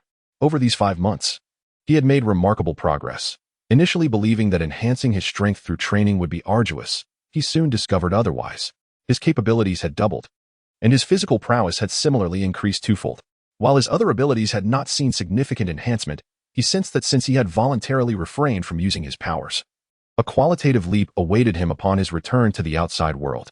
As Li Ming contemplated, Li Pangpang, feeling cold, was penalized by the instructor with 5 additional laps. Soon enough, they completed their physical training for the day and headed to the cafeteria for a meal. Chao Yuan, observing Li Pangpang still running, asked, Should we wait for him? No need. It's already mealtime. Pangpang has quite the obsession with food. If we go ahead, he'll finish his laps shortly. Li Ming replied as they walked toward the cafeteria. Lin Qiye and Chao Yuan nodded in agreement, deciding not to wait for Li Pangpang any longer. The cafeteria had transformed into a real dining hall, vastly improved since their arrival. Indeed, within a short while, Li Pangpang burst in, drenched in sweat, mumbling about wanting meat. Upon reaching Li Ming and the others, he spotted the large meat buns reserved for him. Fantastic. You truly understand me, he exclaimed, devouring the buns one after another. After consuming 2 buns, Li Pangpang regained his composure and asked, Do you think we'll get a break for the new year? This question momentarily stunned Li Ming and Lin Qiye, as the new year was indeed approaching. They had been here for 5 months, yet the days of training had flown by in a blur. We're in a closed training regime. How could they possibly grant us time off? Chao Yuan said, swallowing his food dismissively. While they were indeed in a closed training model, the emergence of 2 divine agents, along with Li Pangpang from the Bai family and 3 high-risk forbidden ruins, had certainly attracted the attention of the ancient god society. Not to mention the appearance of Lin Qiye as a dual divine agent. Li Ming had been eagerly awaiting this moment, not only to leave but also to validate his suspicions. Disheartened, Li Pangpang stuffed another bun into his mouth, mumbling, I was hoping for a few days off. I miss my big bed at home and those lovely big sisters who pamper me. Chao Yuan rolled his eyes, silently continuing to eat his buns. Li Ming teased, I suspect the last part is what you missed the most, Pang. Hearing Li Ming's jest, Li Pangpang's face flushed. He did indeed miss those big sisters. Quickly shifting the topic, he said, Minggu, Qiye, when the training concludes, you must come visit me in Guangzhou. I'll make arrangements for you. Why not invite me? Chao Yuan asked, puzzled. You? Just find a travel group for yourself, Lin Qiye murmured. I have never been to Guangzhou. If the opportunity arises, I shall go. Li Pangpang beamed at this, turning to Li Ming. Minggu, what about you? I have no objections. Surely, you, the young master of the Bai family, will treat us generously. Li Ming smiled lightly. It would indeed be worthwhile to visit Li Pangpang's home, a family of forbidden items, where numerous curiosities awaited. Perhaps even some intriguing forbidden ruins to replicate and experiment with. As they discussed the attractions and delicacies of Li Pangpang's home, Shenmai was seated across from Yuan Gang, deliberating their holiday requests. Yuan Gang, with a headache, replied, Captain Shen. You know as a veteran of the training camp that there are no holidays here, right? Then grant Li Ming and Lin Qiye a special leave to return for the New Year's Eve dinner. Shenmai insisted. If you refuse, my squad is waiting outside the training camp. If you don't release them soon, we may have to come in and take them by force. Yuan Gang looked at the serious Chun Mai and stated, that does not comply with the rules. If that is the case, then allow my squad to enter and celebrate the new year with them. Chun Mai lowered his demands. Yuan Gang, puzzled by Chun Mai's unusual demeanor, asked, Can you explain why you wish to do this? I cannot believe there is no reason behind it. After a moment's thought, Chen replied, to be frank, the situation in Songnan City is quite unstable. Many unsavory characters have infiltrated, aiming to target the new recruits. While we do not know their affiliations, our investigation suggests their objective is precisely this training camp. Yuan Gang's expression turned cold. Is someone truly daring enough to attack the training camp? Have they lost their minds? Do they not realize that we have over 100 instructors here, myself included? How dare they? Such individuals are fearless when it comes to their interests. Interests? What interests? Yuan Gang inquired. Looking deeply into Yuan Gang's eyes, Chen softly stated, you know better than I what this training camp possesses, don't you? No need for me to elaborate further. Upon hearing Chen Mai's words, Yuan Gang fell into silence. Indeed, within this new recruit training camp, there exist elements capable of igniting fervent interest.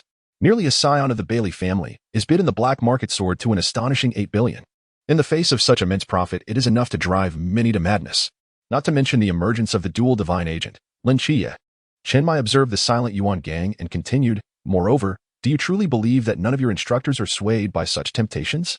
Yuan Gang lifted his head, fixating intently on Chen Mai's eyes, and responded, what do you mean? You know precisely what I imply.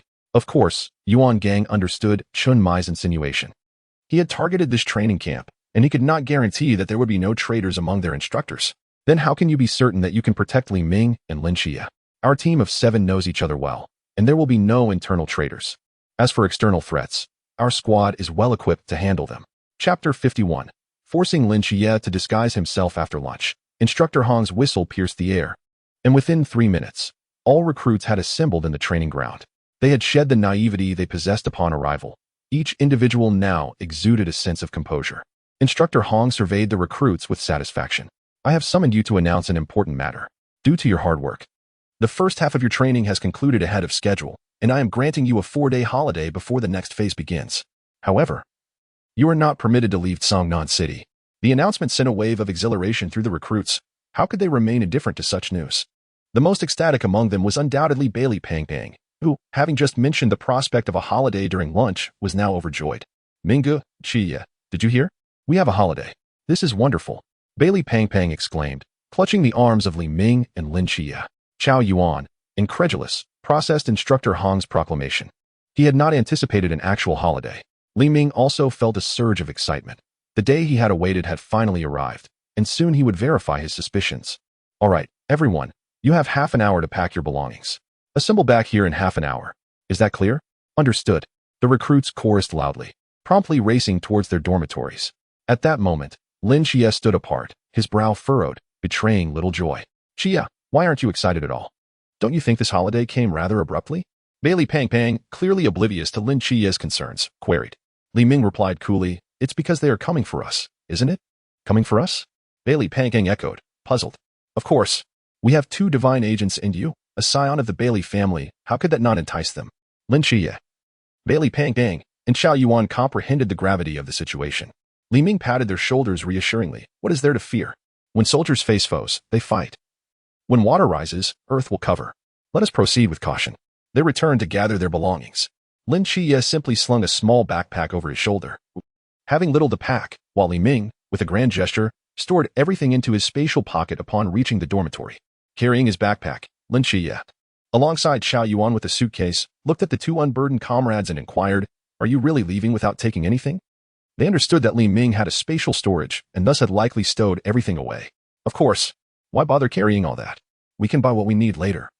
Came the nonchalant reply, leaving everyone speechless. Such is the capricious nature of the wealthy. Upon reaching the training ground, numerous buses awaited them, alongside several black boxes containing star knives. Instructor Hong pointed to the boxes, stating, these star knives are for your emergency use. Remember, they are not to be employed otherwise. Understood, they responded, each taking a black box before boarding the bus.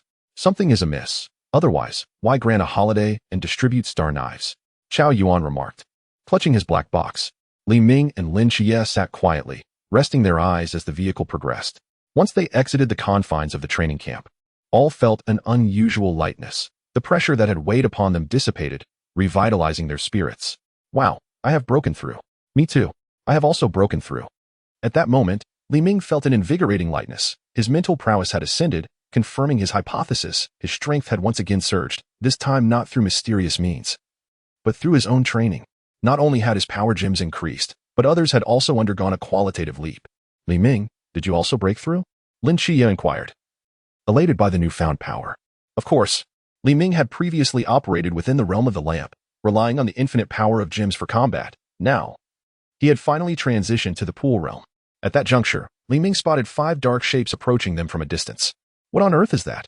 Someone suddenly shouted, pointing outside. The recruits turned to gaze in the indicated direction. As the objects drew near, clarity struck. They were missiles. What the hell? Missiles. The recruits immediately crouched down to evade. Instructor Hong bellowed commands. 3 missiles flew directly towards the training camp behind them, detonating upon impact, resulting in a cataclysmic explosion that sent fire and debris skyward. Boom. The shockwave from the explosion violently rocked their bus. 2 additional missiles descended towards their vehicle, one hovering directly above them. In that critical moment, a spear enveloped in crimson flames shot forth towards the missile. The projectile detonated midair. Yet the tremendous shockwave still overturned their bus, and fragments of the missile hurtled towards them. Li Ming recognized that it was time to showcase his prowess. A green luminescence glimmered in his hand, slowing the incoming missile debris. However, at that moment, a shroud of darkness enveloped the entire bus, preventing the shards from advancing further. Li Ming stared in astonishment at Lin Qiye, who had invoked the essence of darkness. What just transpired, my young brother? I was managing the debris just fine. And then you intervened. What happened? I only saw darkness, and the debris fell away, came the bewildered response from the others in the bus. Only a few knew the truth of the situation. Li Ming, Chao Yuan, Bailey Pangpang, and the front-facing instructor Hong. However, they had not witnessed Li Ming's manipulation of the missile fragments. Everything had transpired too swiftly. Li Ming cast a somewhat resentful glance at Lin Qiye, whose complexion appeared pallid. Upon noticing that everyone else was unharmed, Lin Qiye breathed a sigh of relief, only to faint shortly thereafter. Qiye, are you all right? Bailey Pangpang caught the collapsing Lin Qiye from behind. Observing the unconscious Lin Qiye, Li Ming sighed, lamenting that such a splendid opportunity to showcase his prowess had been snatched away by this young man. Had he known better, he would have acted sooner. Why wait until Hong Ying intercepted the missile to flaunt his abilities? Would it not have sufficed to act immediately? In the future, he resolved to act without hesitation when faced with such situations. Chapter 52. Li Ming sulked by Li Pangpang and Chao Yuan assisted the unconscious Lin Qiye out of the bus, with a visibly displeased Li Ming trailing behind. In the distance, Hong Ying and Zhao Kongqing from Team 136 rushed over. Upon seeing Lin Qiye's fainted form, Hong Ying hurriedly inquired, "What happened to Qiye?" "He's fine. He merely exhausted his mental energy and fainted." Li Ming's gloomy voice resounded from behind. Hearing that Lin Qiye was unharmed, both Hong Ying and Zhao Kongqing breathed a sigh of relief. Noticing Li Ming's poor demeanor, Zhao Kongqing placed a comforting arm around his shoulder, saying, "Are you still worried about today's attack? Don't fret. As long as we are here, neither you nor Qiye will come to harm." Li Ming glanced at Zhao Kongqing and Hong Ying, opening his mouth to express his thoughts, but hesitating, unsure how to articulate that his moment of grandeur had been usurped by Lin Qiye. Ultimately, he decided to remain silent, and instead introduced Bailey Pangpang and Chao Yuan to them. "These two are friends of mine and Qiye's. The rotund one is Bailey Tuming, and the other is Chao Yuan." Li Ming indicated the two supporting Lin Qiye. They exchanged pleasantries with Zhao Kongqing and Hong Ying before boarding the vehicle to depart. On the ride, Hong Ying noticed that Li Ming was still not in high spirits and surmised that his discontent was not related to the attack. "Xiaomingzi, what's troubling you? It can't be the attack that's causing you distress, can it? Please share with your sister what's going on." After persistent questioning from Hong Ying, Li Ming reluctantly divulged the source of his displeasure.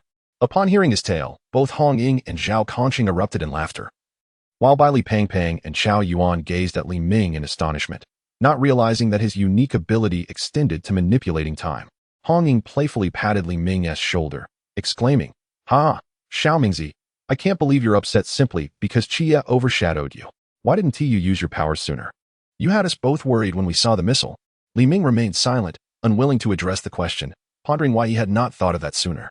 Thus, amidst Hong Ying's teasing, they returned to her villa with Lin Qiye. Initially, Li Ming had intended for Bailey Pangpang and Chao Yuan to stay at his residence.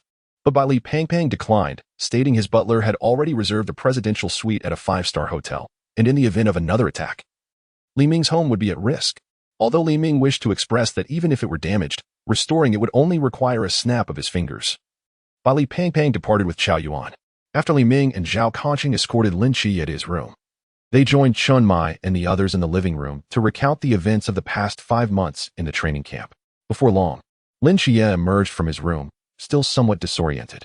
Upon seeing him awake, everyone immediately expressed their concern. "Qiye, how are you feeling? Are you better?" "I'm fine. How did I end up in Hongming's villa?" Lin Qiye replied. "Of course, we brought you here," Li Ming's resentful voice interjected. Lin Qiye nodded, sensing something off about Li Ming's tone. "What's wrong with him?" "Ha ha ha, it's simply because you stole Xiaoming's thunder on the bus, and now he is sulking." Hong Ming chuckled, patting Li Ming's thigh. "Huh?" Lin Qiye was somewhat perplexed about how he had overshadowed Li Ming. He soon learned from the others how he had indeed eclipsed Li Ming's moment. Realizing he had forgotten that Li Ming also possessed the ability to manipulate time, something he hadn't utilized much during the 5 months of training, he understood that his actions had merely been a reflex. At that moment, Li Ming regretted sharing this issue with Hong Ying, who had blurted out his concerns to everyone upon their return. Moreover, Instructor Hong informed them that Lin Qiye would receive recognition for saving the group, which further dampened Li Ming's spirits. Lin Qiye, seated on the sofa, gravely inquired, "Who attacked us? And why were missiles involved? Aren't they supposed to be under military control?" Shen glanced at Instructor Hong, sighed, and replied, "If all goes as expected, it should be members of the ancient God Church, and possibly more than just them. Regarding the missiles, we received information from the military stating that 5 missiles were undergoing maintenance, and by the time our personnel arrived at the scene, all that remained were blood and stone statues, along with a mark of a snake's eye." "Medusa?" Lin Qiye surmised from Chen Mai's words, deducing that the ancient God Church had sent an agent of Medusa to attack the military base, thus enabling them to use missiles against them. "Indeed, it is Medusa, codenamed Snake Woman. The reason we granted you leave was to protect you new recruits.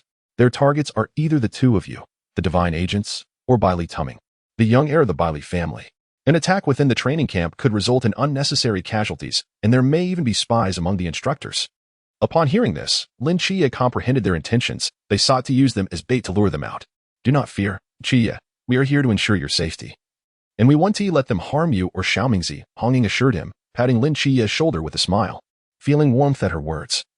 Lin Qiye smiled back. "You must have heard from Instructor Hong that both Li Ming and I have become quite formidable, especially Li Ming."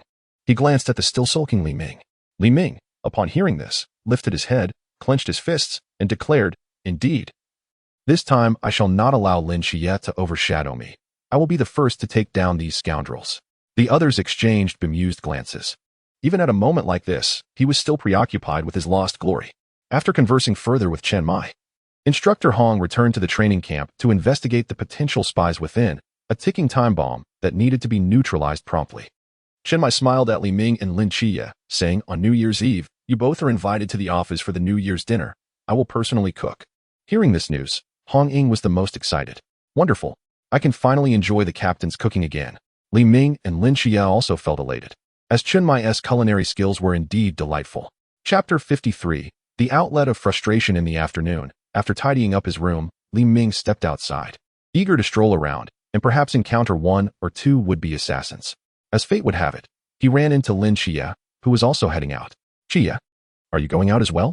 "Indeed. Perfect. Let us go together." With their starfall blades in hand, Li Ming and Lin Qiye departed from Hong Ying's villa. Although Hong Ying and Wen Qima wished to accompany them, their request was politely declined by the duo. "Li Ming, do you know where Fatty resides?" Lin Qiye inquired, carrying a black box as they walked along the road. "Yes, he mentioned it to me before leaving. He is in the presidential suite of the only 5-star hotel here.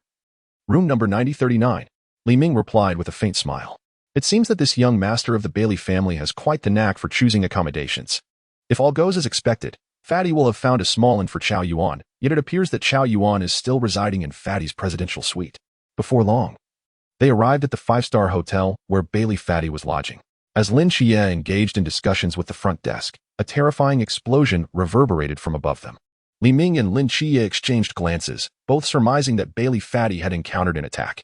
The two rushed outside, looking up to see flames engulfing the upper reaches of the building. Lin Qiye's eyes shimmered with a golden light as he discerned 2 figures at that location. However, before he could scrutinize further, the figures flashed a golden light and vanished into thin air. Li Ming recognized them instantly as Bailey Fatty and Chow Yuan. The two hurried to a desolate area.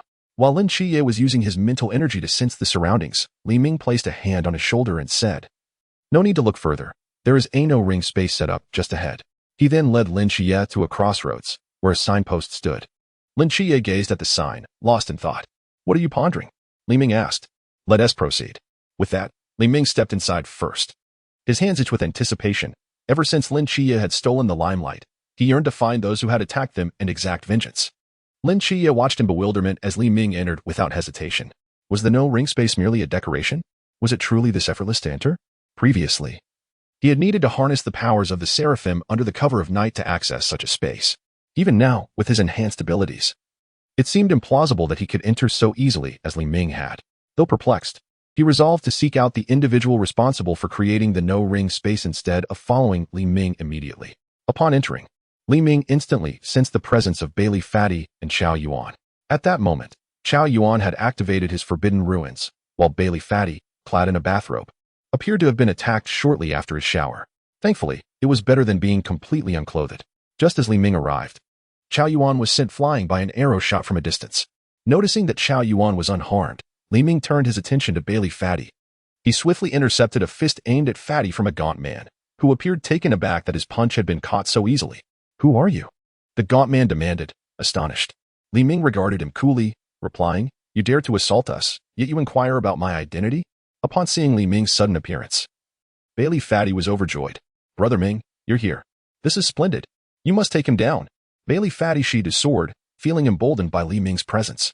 "You are one of the agents of the divine, are you not? Which deity do you serve?" The gaunt man retreated a few steps, scrutinizing Li Ming with a serious demeanor. "I am not an agent of the dual deities, but I am rather displeased at the moment and wish to vent my frustrations. Since you seem to possess strength, let us settle this with our fists," Li Ming declared, charging at the gaunt man. The gaunt man did not back down, raising his fists to strike at Li Ming. Observing this, Bailey Fatty sighed internally, wondering why the man had chosen to confront Li Ming of all people. "Good luck to you," he thought. Understanding that the gaunt man was merely a punching bag for his frustrations, Li Ming refrained from using excessive force, lest he inadvertently kill him with a single blow. Having gauged the gaunt man's strength, which seemed formidable to others yet was inadequate in Li Ming's eyes, he effortlessly dodged the incoming punch and countered with a powerful shoulder check. The gaunt man was sent soaring through the air, flipping several times before landing solidly on the ground. Li Ming's foot struck the earth with such force that it left a deep imprint as he dashed towards the gaunt man, delivering a swift punch. Sensing the overwhelming power behind Li Ming's blow, the gaunt man understood he could not withstand it and leapt to the side. Li Ming's fist struck the spot where the gaunt man had just stood, creating a massive crater in the ground. The shockwave from the impact caused the gaunt man to cough up blood as he staggered to his feet. "Cough. How can you be this strong?" he gasped, struggling to rise. Emerging from the crater, Li Ming cracked his knuckles and chuckled at the gaunt man. "I haven't even begun to exert myself. You'd better brace yourself." The gaunt man felt a chill as he regarded Li Ming's playful smile. Li Ming bent his knees, looking at the gaunt man and asked, "Are you ready? Behold my technique. Wood leaf, false lotus blossom." In an instant, Li Ming was before the gaunt man, supporting himself with one hand as he delivered a kick to the man's chin, sending him skyward, with no leverage to counter. The gaunt man could only await Li Ming's relentless assault as Li Ming repeatedly executed the same maneuver. The gaunt man was mercilessly battered in midair. Bang, bang, bang, bang. Bailey Fatty watched in horror as the gaunt man was mercilessly pummeled and struggled to look away. It was truly a gruesome sight. Li Ming delivered one final kick, propelling the gaunt man to the apex of his ascent. As he reached the peak, Li Ming descended rapidly, delivering a crushing blow to the gaunt man's chest. Lotus blossom. The impact sent dust swirling, creating a large crater in the ground. The gaunt man was driven underground, his bones shattered by Li Ming's strike, leaving him lifeless. Chapter 54. Another outlet of frustration. Having dispatched the gaunt man, Li Ming let out a long sigh of relief. Ah, what a satisfying release. Bailey Fatty, witnessing the disarray of the gaunt man's remains, understood that Li Ming was merely venting his frustrations from having his spotlight stolen by Lin Qiye. "Ming, your ruthlessness is truly astonishing. You've rendered this person utterly incapacitated." Li Ming glanced coolly at the fallen victim and remarked, "I haven't even exerted myself yet. This individual simply lacks resilience. Next time, I shall find someone more durable to engage." With that, he turned his gaze towards the battlefield where Qiao Yuan was, who had just dispatched a man wielding 3 knives. Now, he was laughing maniacally as he dismembered the unfortunate soul. It was indeed unfortunate for the victim to encounter a being as formidable as Qiao Yuan. At least Li Ming had the decency to leave a complete corpse. Bailey Pangang stared at Qiao Yuan, momentarily lost in thought, pondering which of them was truly the antagonist. "Pangang, did you just label me as ruthless? Take a look at Qiao Yuan's opponent. Do I still seem cruel? Not at all. Ming, you are nothing compared to this madman." Bailey Pang quickly replied after comparing the two victims. The disparity was stark. The fate of Qiao Yuan's three-knife adversary was indeed tragic. Li Ming's gaze shifted toward the distance, where Lin Qiye stood. He had just dealt with the individual who had unleashed arrows from afar while activating the unrestricted domain. Lin Qiye approached them, and Bailey Pang waved, exclaiming, "Qiye, you've joined us." "Yes, I arrived with Li Ming to your hotel, but before we could ascend, you encountered an ambush." "Thankfully, we arrived in time," he responded, glancing back at Qiao Yuan, who was now finished with his gruesome task and was approaching them with a blade in hand. "Thank goodness you were here. Otherwise, I would be powerless against this lunatic," Bailey Pang said nervously, eyeing the menacing figure of Qiao Yuan, whose power had amplified after ascending to a higher realm. Lin Qiye frowned at the palpable aura of malevolence emanating from Qiao Yuan. "It's merely a trivial matter. I wasn't fully satisfied with my previous bout." "Allow me to confront Qiao Yuan," Li Ming declared, clenching his fists and smiling at the approaching adversary. Bailey Pang, noticing Li Ming's grin, hurriedly cautioned, "Ming, that's Qiao Yuan. Be gentle, do not kill him." "Rest assured, I will exercise restraint," Li Ming replied, patting Bailey Pang's shoulder before striding toward Qiao Yuan. Lin Qiye looked at the emaciated man whom Li Ming had defeated and then at Qiao Yuan, feeling somewhat speechless. Was it really worth such anger over a mere loss of prestige? Qiao Yuan, now a frenzied specter, roared upon seeing Li Ming approach and unleashed an overwhelming surge of malevolence, charging at him with his weapon. Though Qiao Yuan possessed formidable speed and strength, each strike fell short of its mark against Li Ming, who deftly countered each blow with ease, relishing the encounter. Infuriated by Li Ming's mockery, Qiao Yuan concentrated his dark energy into his blade and unleashed a massive black blade wave toward him. Li Ming, unfazed, grasped the formidable attack with his hand and effortlessly shattered it, then swiftly closed the distance to Qiao Yuan, seizing his face and lifting him off the ground. With a powerful twist of his waist, he hurled Qiao Yuan into a pile of stones behind Lin Qiye and the others. Having concluded this encounter, Li Ming dusted off his hands and remarked, all sorted, "What? That was it? No need for my sealing scroll?" Bailey Pang inquired, holding the scroll that Lin Qiye had previously instructed him to take out during the battle. "Unnecessary," Li Ming replied, observing Qiao Yuan as he crawled out from the rubble. The last blow he had delivered was imbued with the power of the sealing scroll. Cough, cough. "Ming, could you refrain from hitting my head next time? It hurts excessively," Qiao Yuan complained, gingerly approaching them. "Very well, I shall aim for another spot next time," he replied, rubbing his head. Qiao Yuan then turned to Lin Qiye and asked, "You've come as well?" "Indeed. We should leave this place promptly. The instructors are still engaged in their battles, and our safety is not guaranteed here," Lin Qiye remarked, glancing at the towering inferno in the distance. "What is there to fear? Should anyone dare approach, they will witness my response," Li Ming declared, his expression fierce as he gazed at the distant building. The trio exchanged glances, bemused by Li Ming's propensity for violence during conflicts. Lin Qiye quickly intervened, restraining Li Ming from seeking further confrontation. "At this hour, we should find a meal instead. I know of a decent noodle shop nearby. Let us dine there." He led the three to a secluded corner where, to their surprise, a modest noodle shop awaited them. "Is this the decent noodle shop you mentioned? It appears rather dilapidated," Li Ming criticized as he surveyed the establishment. "It suffices. Do you expect us to dine at a renowned restaurant? We could be ambushed at any moment. Only a place like this, devoid of patrons, is safe. Moreover, the noodles are genuinely good," Lin Qiye explained, ushering them inside. "Owner, 1 bowl of shredded pork noodles, please." "I'll have a large bowl of pork chop noodles." "I'd like a bowl of braised beef noodles with pork chops and vegetarian chicken. Add everything you can. Just 1 bowl of fried sauce noodles for me." Despite the shop's shabby appearance, the enticing aroma suggested a delightful meal awaited them. At this late hour, they were the only customers in the shop, ensuring they would not be easily discovered. Their orders arrived promptly, and the fragrant aroma confirmed the quality of the meal. "How much for the total?" Lin Qiye inquired. 80 yuan altogether, the proprietor replied. As Lin Qiye reached for his wallet, he paused, pointing at Bailey Pang. "How much is his meal?" 42. "He pays for his own," the owner responded, and Lin Qiye produced cash for the others' meals, leaving Bailey Pang to fend for himself. Bailey Pang, feeling slighted, protested, "Qiye, didn't you say you would treat us?" "I have reconsidered," Lin Qiye replied, leaving Bailey Pang disheartened, especially since he was clad only in a bath towel. "Is card payment accepted here?" he inquired. The owner, taken aback, explained that such a small establishment did not have that facility. Bailey Pang could only look at Li Ming and Qiao Yuan with hope. "Allow me," Li Ming chuckled, producing 100 yuan from his pocket, an amount he had drawn from his little world. Bailey Pang, touched, expressed, "Ming, I promise to repay you." "No need. It's merely a bowl of noodles, Li Ming responded, and the four of them began to enjoy their meal, which indeed turned out to be quite delicious. Chapter 55. Hiring the swagger and heading to the couple's inn, just as the four were discussing the events of the day. Another four individuals entered the shop, Shen Qizhu accompanied by his three subordinates, Dang Wei, Li Liang, and Li Jia. For bowls of clear soup noodles, boss. As soon as I entered, I spotted Li Ming and his three companions seated at the table by the entrance, indulging in their noodles, momentarily taken aback. Oh, Brother Zhuang. You've come here to enjoy noodles yourself? Li Ming teased with a smile. Shen Qizhu gazed at Li Ming in silence, pondering how he could eat without personally indulging in the meal. However, he had grown somewhat immune to Li Ming's jests over the past 5 months. He had frequently been the target of Li Ming's playful mocking. If it weren't for the fact that he couldn't outmatch him, he would have retorted long ago. Young man, haven't you eaten enough clear soup noodles today? Why not try something different? Yet, the sight of Li Ming and his friends savoring the enticing noodles made Shen's mouth water. In that case, let us switch to 3 bowls of shredded pork noodles and 1 bowl of clear soup noodles. Huh? Brother Shen, why are we having shredded pork noodles again? Oh, it's nothing. Just wanted to give you a change of flavor.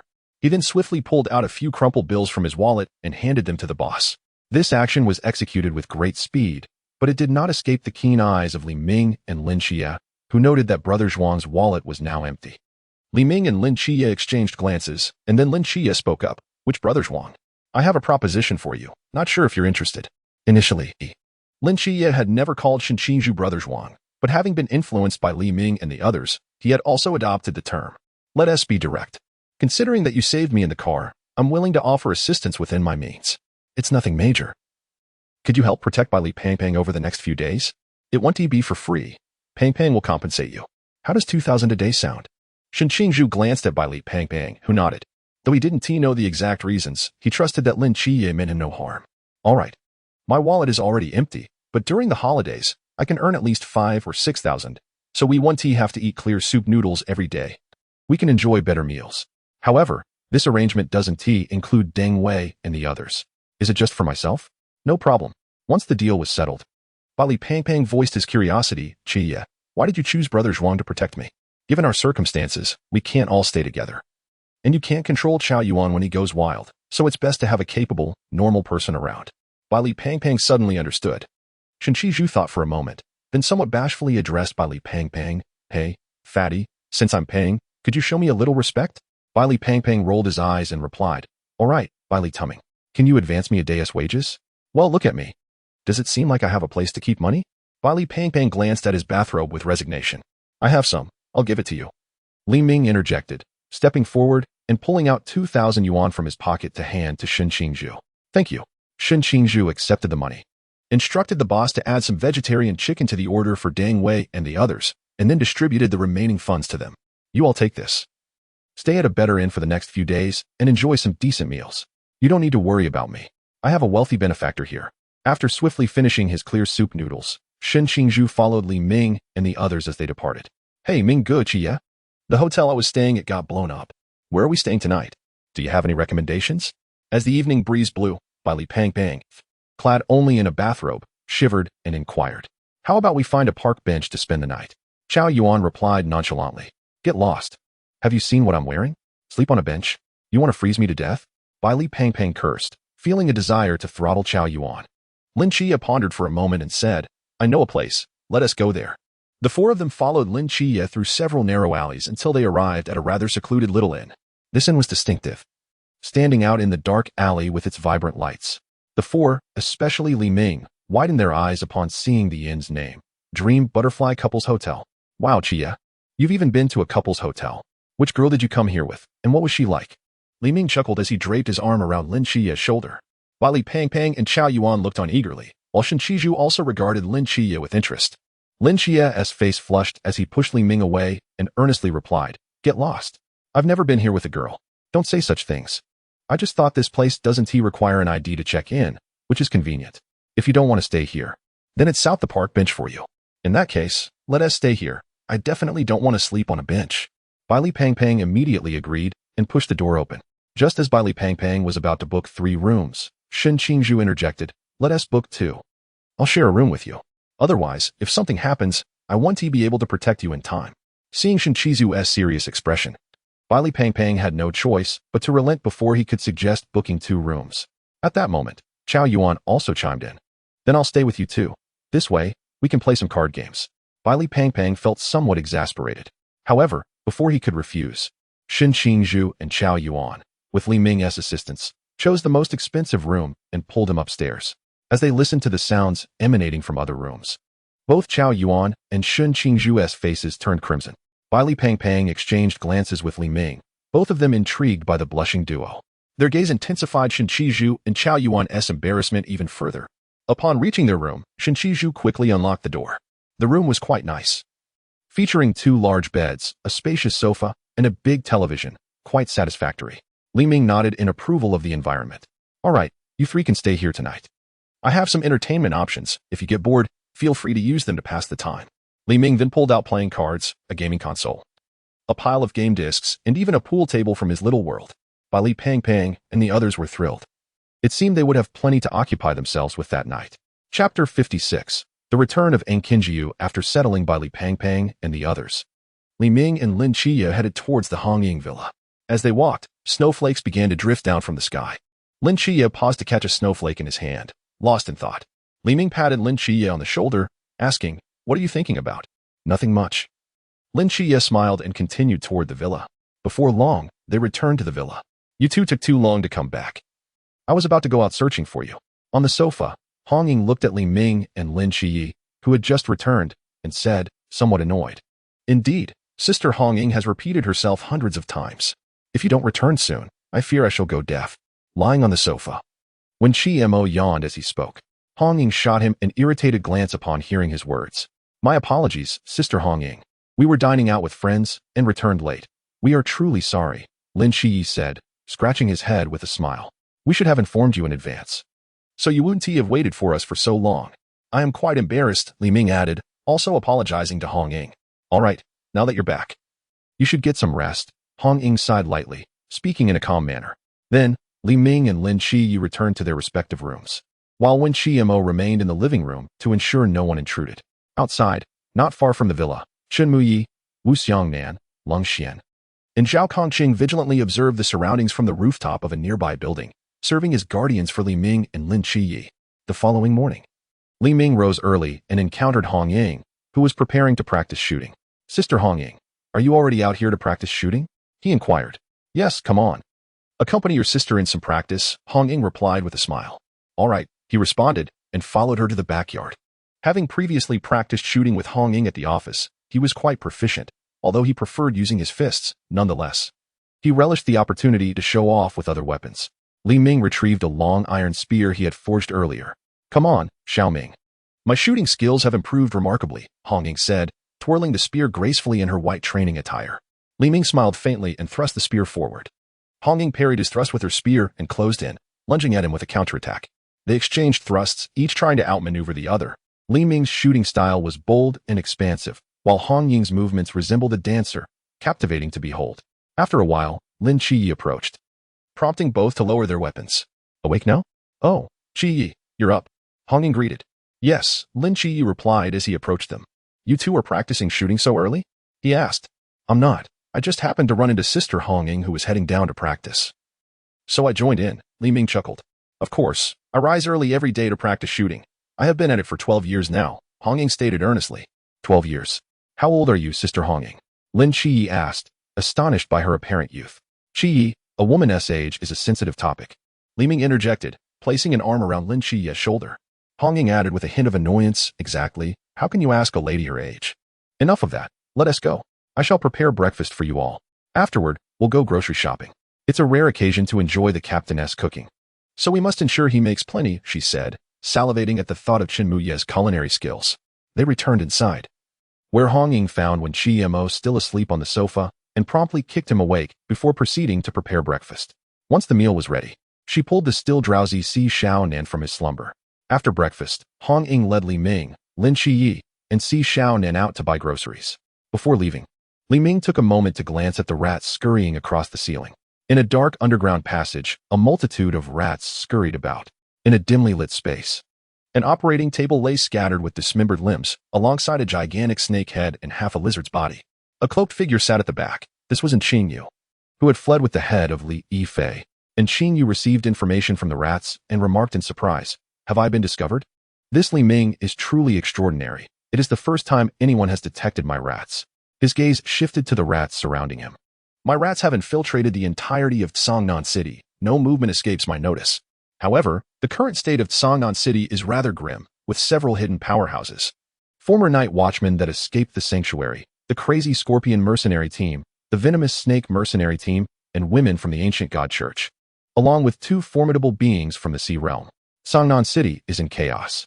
He pondered whether to alert Lin Qiye and Li Ming. After careful consideration, he decided to warn them as a gesture of goodwill towards the Nantua serpent demon. Li Ming, Lin Qiye, and Shenanigans carried an abundance of ingredients, all purchased by Hong Ying, who insisted on having Captain Shen Yi prepare a lavish feast for the upcoming new year. They exchanged helpless glances at Hong Ying, who was brimming with excitement. "Sister Hong Ying, we have enough. We can head back now," Shenanigans suggested quietly. "Not nearly enough. It's a rare occasion for the captain to cook, so we must buy more. I'll go grab some seafood," Hong Ying cheerfully declared, racing toward the seafood stall. Before long, she returned, arms laden with a hefty bag of lobsters and abalones. "During the new year, we should just enjoy ourselves. Why worry about anything else? Don't you agree, Qiye Xiaoming?" she asked. "Absolutely, Sister Hong Ying is right." Li Ming and Lin Qiye promptly nodded in agreement. They continued shopping, chatting merrily along the way. Chapter 57. The mirror space. As they strolled leisurely along a secluded path, two dark figures suddenly shot towards Li Ming and Lin Qiye. Lin Qiye immediately sensed the incoming projectiles and dodged swiftly. Li Ming, however, caught one of the objects, revealing it to be a small metal arrow, devoid of a tip and posing no threat. Upon glancing back, they spotted a figure clad in a black cloak standing atop a distant rooftop. Though the person's features remained obscured, realizing he had been seen, the figure turned and fled. "Attacking us in broad daylight. What a death wish," Hong Ying scoffed, placing the bags in Li Ming and Lin Qiye's hands before darting after the shadowy figure. "You two head back. I'll pursue him. Anyone daring to attack me is courting disaster," she instructed. At that moment, Li Ming noticed a small note tied to the arrow and quickly said, "Qiye, this arrow has a note attached. See if yours does too." Lin Qiye immediately picked up the small arrow that had attacked him, discovering a tiny note affixed to it. Upon opening it, the contents made his eyes widen, prompting him to hastily place the bag he was holding into Li Ming's hands. "Li Ming, Shenanigans, I have urgent matters to attend to. Please take these items back for me." With that, Lin Qiye swiftly departed. Li Ming understood the note's message. It likely pertained to the Scorpion mercenaries' attack on Lin Qiye's aunt's residence. The note indicated that a Viper mercenary was currently lying in wait near Li Ming's home, anticipating his return. "Now that Lin Qiye and Sister Hong Ying have fled, what should we do? Should we go back? You're not considering running away as well, are you?" "What else did the note say?" Lin Qiye seemed quite anxious, Shenanigans inquired, observing Lin Qiye's rapidly disappearing figure. "Nothing significant, just a few pesky rodents. Let's head back for now," Li Ming replied, then departed with Shenanigans towards Hong Ying's villa. "I'll step out briefly and return shortly," Li Ming said as he headed outside after putting away the groceries. "Wait, Li Ming, what are you up to?" Wen Qima asked immediately. "Just dealing with a few nuisances." "I'll be back soon," Li Ming assured, then left for his home. Truth be told, he had nearly forgotten he had a home. Unexpectedly, due to his circumstances, another Viper mercenary had emerged, and he wondered what sort of mercenary this one would be. Across from Li Ming's house, a man was observing the surroundings through binoculars, reporting the situation via a walkie-talkie. "Report. No sign of the target." "I say, Captain, we've been loitering near the target's home for 3 days without sighting him. Plus, didn't we hear the target is an orphan living with a member of the Night Watch team? What is the point of waiting here?" Came a sneering voice from the walkie-talkie. "Five-step snake, you know the target is with a member of the Night Watch team. We can't just ambush him there, can we? That would be tantamount to seeking our own demise. Besides, it's the new year. Shouldn't we return home to check in? Perhaps we might catch the target if we wait a little longer," replied a middle-aged man's voice. "I suggest we directly go to the Night Watch and wait for the target. Even if we can't act there, we could at least track him. It's better than just standing around," Five-Step Snake said, growing increasingly impatient. "Do you think the Night Watch is a mere decoration? They would surely spot you the moment you reveal yourself," retorted another. "Just stay here. An opportunity will arise eventually." "And what if it doesn't? If it doesn't, then it doesn't. We've done our best," the indifferent voice replied. "They were mercenaries, but not fools. They wouldn't attempt the impossible." "What will we report to Miss Viper?" Another rattlesnake asked urgently. "Report? What is there to report? She assigned us an orphan target. If he doesn't show up, what can we do? Five-Step Snake replied dismissively. Enough, Five-Step Snake. Mind your tone. Now that we have chosen to be followers of the ancient God Church, we must simply obey orders. Just wait here. Even if we don't see the target, Miss Viper likely won't hold it against us. Moreover, she stated from the outset that our primary objective is the dual goddess agent. She has sent even stronger Scorpion mercenaries to ambush the dual goddess agent, said the Viper mercenary team leader, Cobra. Why should the Scorpion team get to go? What is lacking in our Viper team? In a real fight, the Scorpion team may not even match our strength. Five-Step Snake scoffed in dissatisfaction. Let us not discuss this matter further. Just execute the orders. Keep an eye on the surroundings. Ensure you don't miss any appearance of the goddess agent. Cobra's firm voice echoed from the walkie-talkie. Silence fell among the others. Five-Step Snake lay on the rooftop, peering through his binoculars, refraining from further comments. Are you all waiting for me? A resounding voice emerged from behind Five-Step Snake. He turned to see a youth with arms crossed and a smile on his face, recognizing him as the target they had been waiting for. Immediately, he seized his walkie-talkie and shouted, "Target in sight, right in front of me." Copy that. Others, proceed to Five-Step Snake's location. Five-Step Snake, hold him until we arrive. Cobra's voice commanded over the walkie-talkie. Understood. Li Ming regarded the individual before him with a smile, softly stating, "No rush, I'll wait for you." Leaning against a nearby pillar, he awaited the arrival of the Viper team. In less than 2 minutes, all 10 members of the Viper team, armed and poised, gathered around Li Ming.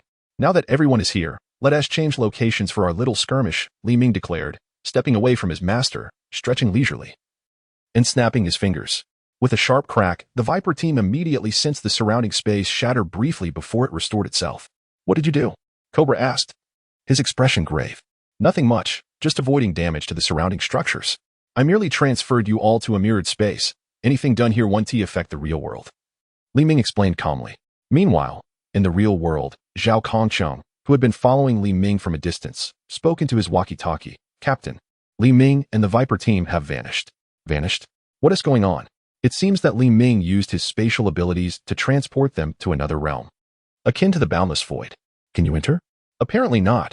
I can't even sense the space where Li Ming is located. Then just wait outside and be ready to assist. If Li Ming finds himself overwhelmed by the Viper team, he will surely re-emerge, came the response. Chapter 58. Is Li Ming dead? Meanwhile, Lin Qiye was engaged in a fierce battle with the Scorpion team, the clash growing increasingly intense. Five-Step Snake, glaring at Li Ming with a sinister grin, taunted, "Are you preparing to provide yourself with a more suitable grave?" Five-Step Snake, do not underestimate him. He is, after all, a goddess agent, Cobra warned, unconvinced that Li Ming would have transported them to this mirrored space without reason. Claims of fearing damage to the surrounding structures were mere excuses. He must possess confidence to act thus. If he lacked confidence, he would simply have left them in the mirrored space instead of joining them. Captain, what choice do we have in this space other than to eliminate him? Five-Step Snake grinned wickedly, drawing a dagger and licking its blade. He charged toward Li Ming, reversing his grip on the dagger to slice at Li Ming's throat. Li Ming took a step back, tilting his neck to evade the attack of the Five-Step Snake, and then delivered a powerful punch to its abdomen. The immense pain caused the Five-Step Snake to clutch its midsection, curling up in agony. Immediately after, Li Ming executed a spinning kick that sent the Five-Step Snake crashing into a flower bed on the rooftop. Witnessing this, the others quickly drew their weapons and began their assault on Li Ming. They wielded submachine guns and handguns, and 3 of them engaged in close combat. Their teamwork evident of seasoned fighters. Li Ming's figure moved with agility, dodging bullets and evading the initial punch from the bamboo leaf green, grasping the opponent's face. He hurled them away, preventing the others from launching a simultaneous attack. The marksman in the distance also ceased fire. At that moment, the Five-Step Snake crawled out from the flower bed, eyes fixed on the bamboo leaf green in Li Ming's grasp, and charged forward to rescue them. However, the preceding events had unfolded too rapidly for the Five-Step Snake to comprehend. "Don't go," shouted the Cobra, observing the Five-Step Snake's reckless advance towards Li Ming. Yet, the Five-Step Snake ignored the warning, brandishing a dagger and relentlessly attacking Li Ming, who held the bamboo leaf green in one hand while fending off the assaults with the other. "If you desire him, I shall return him to you," Li Ming declared, tossing the bamboo leaf green towards the Five-Step Snake. As the Five-Step Snake prepared to strike again, it instinctively sheathed its dagger to catch the incoming bamboo leaf green. However, the force behind Li Ming's throw was considerable, causing the Five-Step Snake to stagger back several paces before regaining its footing. Li Ming's physical prowess was formidable.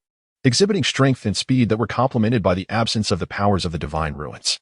The Cobra calmly analyzed Li Ming's capabilities but had no time to convey his insights, as Li Ming unleashed a surge of violet energy. Now, the real spectacle begins. Are you prepared? Li Ming proclaimed, stamping his foot as the purple energy radiated outward from beneath him. In mere moments, the entire building crumbled. Boom, boom. The structure beneath them collapsed, prompting the Viper Squad to flee to the adjacent rooftop. This violet energy represented a newfound ability that Li Ming had acquired upon leaving the training camp, previously augmenting his physical attributes, but now manifesting as an energy attack, energy eruption. A formidable offensive capability capable of obliterating all in its path. Li Ming observed the retreating Viper Squad, a smirk gracing his lips as he called out, "Don't run." He then directed a punch towards the nearest member of the Viper Squad, the Rattlesnake. At that moment, the Rattlesnake had just stabilized himself on the adjacent rooftop when he saw Li Ming charging towards him. Without a moment to spare, he leaped to another rooftop. Li Ming's fist struck the spot where the Rattlesnake had stood, reducing the entire building to ruins. What kind of monster is this? I can't shake the feeling that this guy is even more monstrous than that dual god agent. Can such terrifying destructive capability be wielded by someone from the pit? The Rattlesnake exclaimed over the earpiece. What is the big deal? The Athena agent from the Phoenix Squad could demolish a building with a single punch upon awakening. We're on our way to assist you, the five-step snake retorted disdainfully, following the other Viper members toward the Rattlesnake's position. Didn't you see those two buildings he just crushed? Upon hearing the Rattlesnake's words, they turned to gaze at the structures that Li Ming had just demolished. They had previously been reduced to rubble, but now they had completely transformed into clouds of dust. Their eyes widened in disbelief.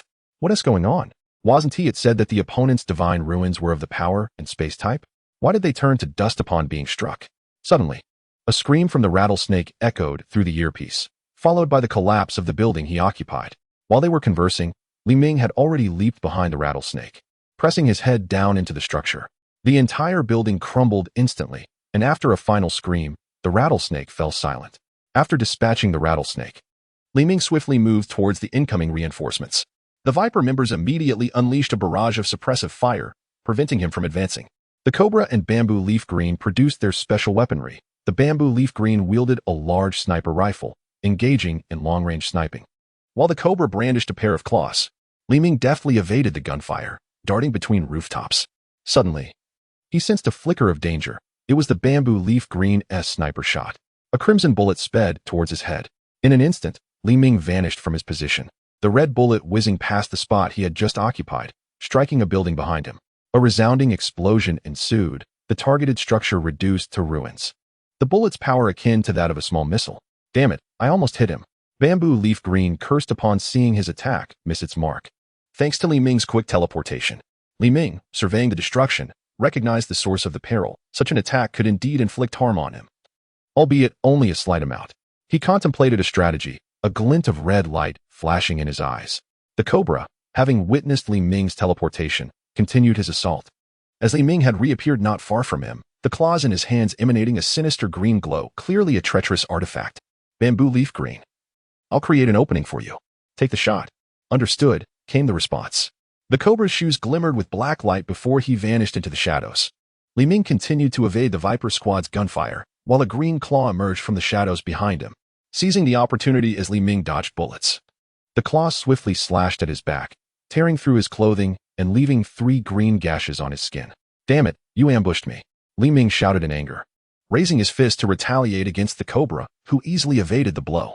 Don't waste your effort. You've been struck by my poison claw. You can hardly muster any strength now, the Cobra proclaimed menacingly, raising his glowing green claw. Then, Li Ming teleported away once more. Bamboo Leaf Green.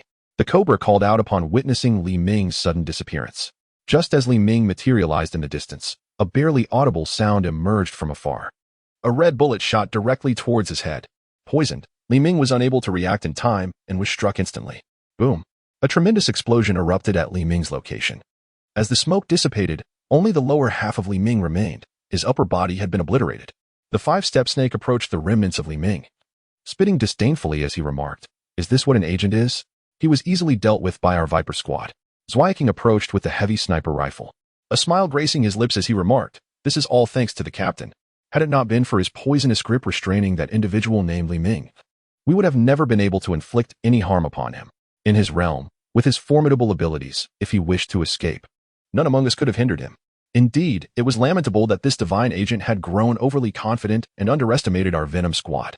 Captain Cobra leaped from the rooftop of an adjacent building and chimed in. The other members of the Venom squad nodded in agreement, acknowledging that the divine agent had been excessively complacent. Although the display of power he had just exhibited was terrifying, what did it matter now when he was left with only half a body? Cobra settled onto a nearby staircase, retrieved a pack of cigarettes from his pocket, and lit one up. Seeing the captain smoke, Wubushi's eyes lit up, and he joyfully approached. Captain, could you spare me a stick? It's been ages since I last smoked. Cobra glanced at Wubushi before handing him a cigarette from his pack. Fine, since we've completed our mission. I'll make an exception and let you have one. Wubushi's face brightened with delight as he eagerly accepted the cigarette from the captain, pulled one out, and lit it, taking a deep drag. Ah, bliss. Wubushi was indeed a chain smoker, but due to his tendency to let smoking interfere with his duties, Captain Cobra always prohibited him from smoking during missions. Cobra exhaled a plume of smoke and turned to the remaining members, stating, "Our mission has been executed commendably." Though Viper sacrificed himself, his sacrifice was not in vain. He took a divine agent with him to the grave, which is quite a gain. They took a moment to rest before heading downstairs to their vehicle, ready to report this good news to the Snake Woman. However, as they walked, they sensed something amiss. Captain, something's off. It seems as though no one around us can see us. Zweiking observed, his demeanor turning serious. Everyone halt. Captain Cobra immediately commanded through the intercom. 3 black sedans came to a stop by the roadside. Captain, what is happening? Why is it that not a single person can see us? We cannot even touch them. Wubushi stepped out of the vehicle and, passing his hand through a nearby person, asked in confusion. I believe we are still within Li Ming's mirrored space and have not exited. We assumed that after defeating Li Ming, this mirrored space would automatically dissolve, which is why we did not pay heed, Cobra contemplated. But that shouldn't be the case. Li Ming, who could release the mirrored space, is dead. Logically, this mirrored realm should have vanished without his power to sustain it. Could it be that this mirrored space does not require his divine ruins for support? Zweiking speculated. No, I suspect it does require divine ruins for support. My hypothesis is that the divine agent Li Ming is not dead, and thus we remain trapped in his mirrored space. Cobra articulated a theory that even he found hard to believe. Impossible. We witnessed his demise with our own eyes. How could it be a ruse? Wubushi exclaimed in disbelief. The others shared his skepticism, as they too had seen the opponent perish and had even examined the corpse, confirming its death. This is merely a conjecture, but the fact remains that we are indeed trapped. We ought to devise a plan to escape from here, Cobra insisted, ruling out the possibility of Li Ming's survival. The priority was to find a way out of this mirrored space. This mirrored realm must have boundaries, if we locate them.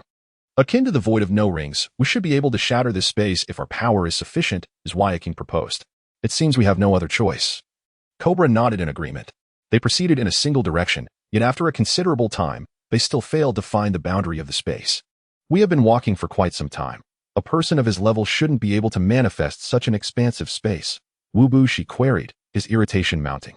The sensation of being unseen and untouchable was initially tolerable, but the inability to escape had become exasperating, especially after such a lengthy search without finding the boundary. Could it be that Li Ming's mirrored space isn't an actual space but merely a discovery that has ensnared us? Without spatial abilities, we cannot escape? Zweiking pondered a scenario. What? Are we truly trapped? Wubushi exclaimed in frustration, kicking a nearby trash bin, which flew into a restaurant, where diners continued their meals unaffected. Observing this, Wubushi marched into the restaurant. Captain Cobra inquired, "What are you doing?" "I'm hungry. I'm going to see if there's food in this restaurant. Otherwise, we might starve here." Wubushi replied without looking back. "Be cautious. Report any issues immediately." Understood. Wubushi approached a table, grabbed a dish, but before it could reach his mouth, it vanished. Damn. In a fit of rage, Wubushi hurled the plate to the ground and began to wreak havoc around him. The rest of the squad, witnessing his destructive spree, realized that everything here was an illusion. If they could not find a way out, they might indeed perish from starvation. After wrecking the dining area, Wubushi stormed into the kitchen and continued his rampage. Suddenly, he sensed a presence behind him, initially believing it to be a teammate come to console him. However, upon turning, he encountered an individual who should not have been there. Just as Wubushi was about to alert his comrades through the intercom, a hand clasped over his mouth, lifting him off the ground. He could not utter a sound, and as the grip tightened, his head began to deform. A surge of purple energy enveloped his head before silence enveloped him. Chapter 60, The Venom Squad Toyed With. Outside, the members of the Venom Squad waited anxiously for Wubushi to emerge, but after a long time, there was no sign of him. Nor could they hear the sounds of destruction. This is bad. Wu Bushi is in trouble, Captain Cobra shouted, racing toward the restaurant. The others exchanged worried glances before following him inside. Upon reaching the kitchen, they found Wu Bushi sprawled lifelessly on the floor, his visage utterly unrecognizable. He had died before their very eyes, without a chance to cry for help. What happened? How could Wu Bushi die here?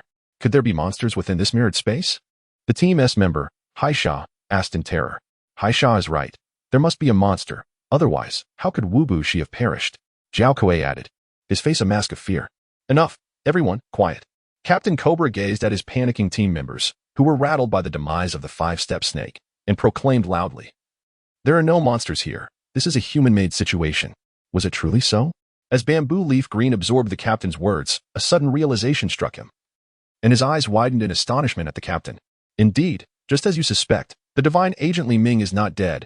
He is nearby, Captain Cobra stated gravely. What? Not dead? But we clearly.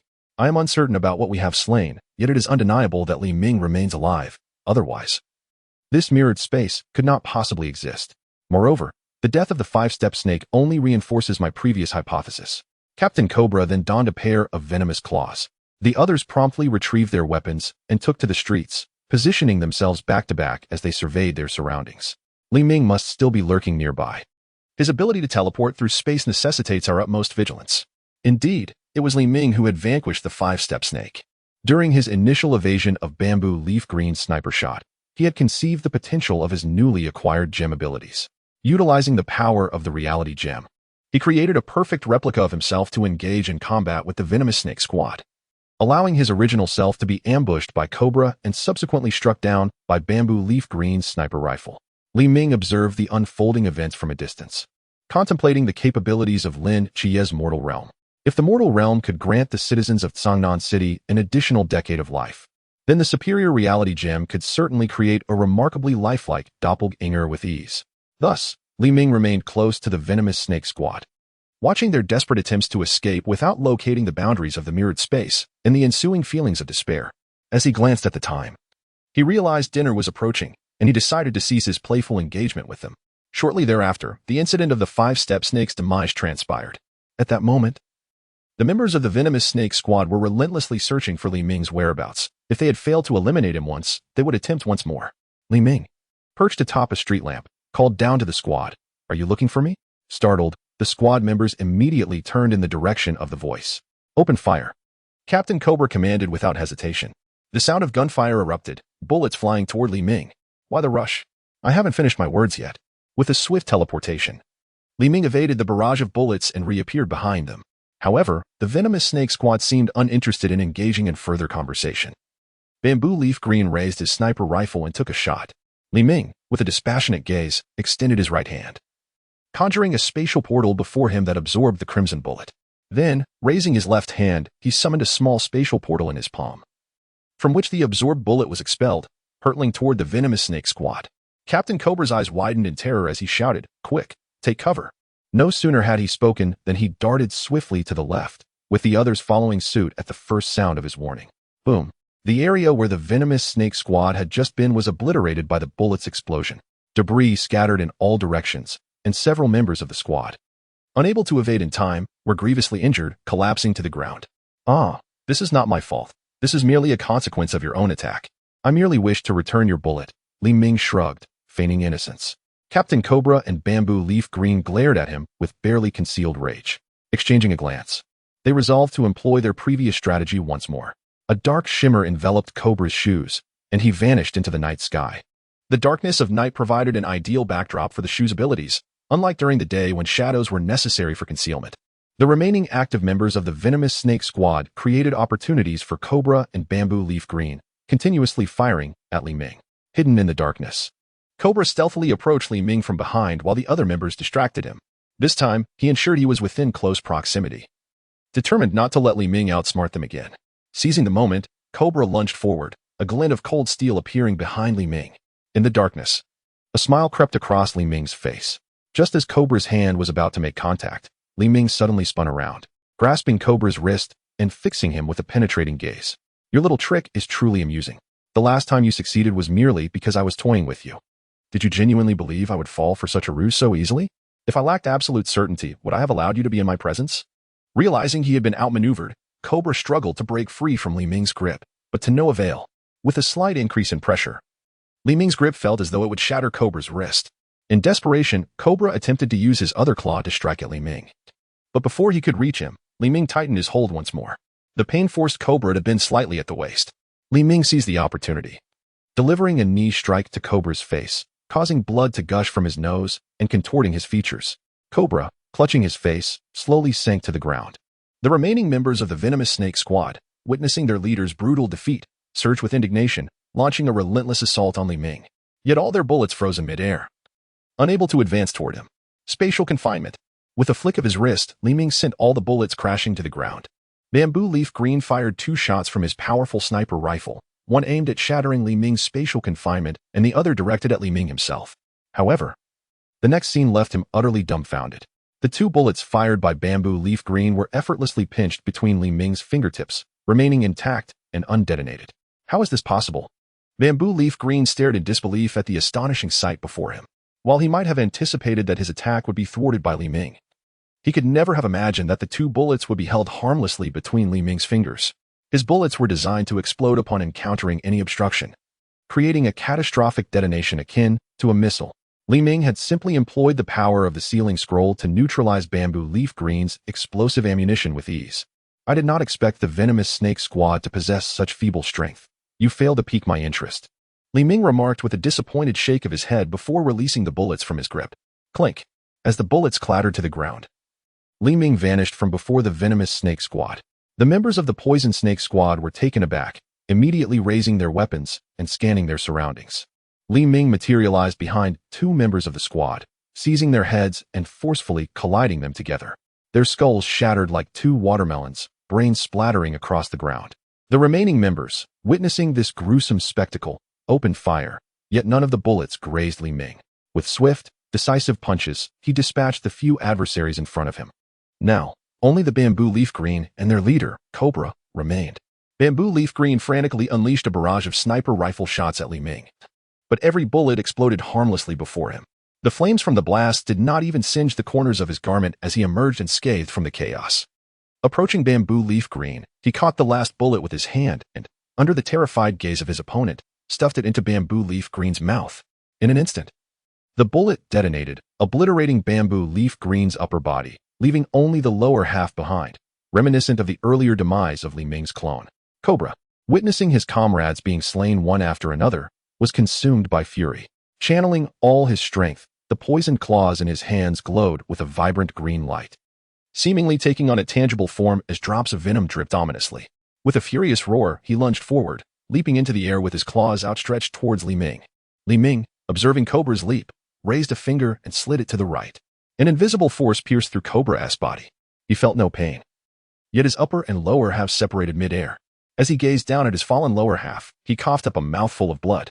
Subsequently, Cobra collapsed at Li Ming's feet, lifeless, his eyes still fixated on Li Ming with a mix of terror, anger, and regret, perhaps regretting his decision to align himself with the ancient god sect and undertake the mission to attack Li Ming. Li Ming glanced at the sky. It was quite late. With his left hand in his pocket, he snapped his fingers. Instantly, everything around began to change, and the bodies of the poison snake squad gradually disintegrated until they vanished entirely. On the rooftop, Zhao Kongcheng, who had been awaiting Li Ming, suddenly noticed him appear beside the road. Zhao Kongcheng hurried down to find Li Ming, reporting via the intercom, "Report, Li Ming has emerged, and it appears he has sustained no injuries. This young man possesses truly extraordinary abilities. An entire squad was dispatched by him." The battle on Qiye's side had also concluded, and Shen Mai praised the duo for their impressive performance. "Old Zhao, please check on Li Ming and bring him back for the New Year's dinner." Understood. Moments later, Zhao Kongcheng reached the ground floor, where he spotted Li Ming and greeted him with a smile. He had always been aware of Zhao Kongcheng's presence trailing behind him. Approaching Li Ming, Zhao Kongcheng placed an arm around his shoulder, saying, "You've done quite well, dispatching an entire poison snake squad, no less." "Of course. How could a mere poison snake squad possibly contend with me?" Li Ming replied with a grin. "You startled me when you pulled them all into your created space. You should have informed us of your spatial abilities earlier, so we could prepare to enter your domain. Facing enemies alone in there is perilous. Next time, exercise caution." Zhao Kongqing advised, expressing concern about Li Ming's method. Hey, I possess the attributes of space and time, so if I can't defeat them, escaping is still within my grasp. Even if I cannot overpower them, they would find it challenging to kill me. I can always retreat into the mirror space, sealing them inside. Li Ming explained with a smile. Indeed, with your space and time attributes, as long as the level difference isn't too vast, few can restrain you. Mirror space is quite a fitting name for your domain. What about the bodies of the poison snake squad? Are they still in your created space? No. I obliterated their remains, not even a trace was left behind. All right, let us hurry back. The captain has prepared dinner for us. Zhao Kongqing said with a smile. What are we waiting for? Let us go. I've been looking forward to the captain's cooking, Li Ming replied, pulling Zhao Kongqing swiftly toward his black van. As Zhao Kongqing drove them toward the office, Lin Qiye had already returned, having concluded his battle earlier. Only Li Ming and Zhao Kongqing were yet to arrive.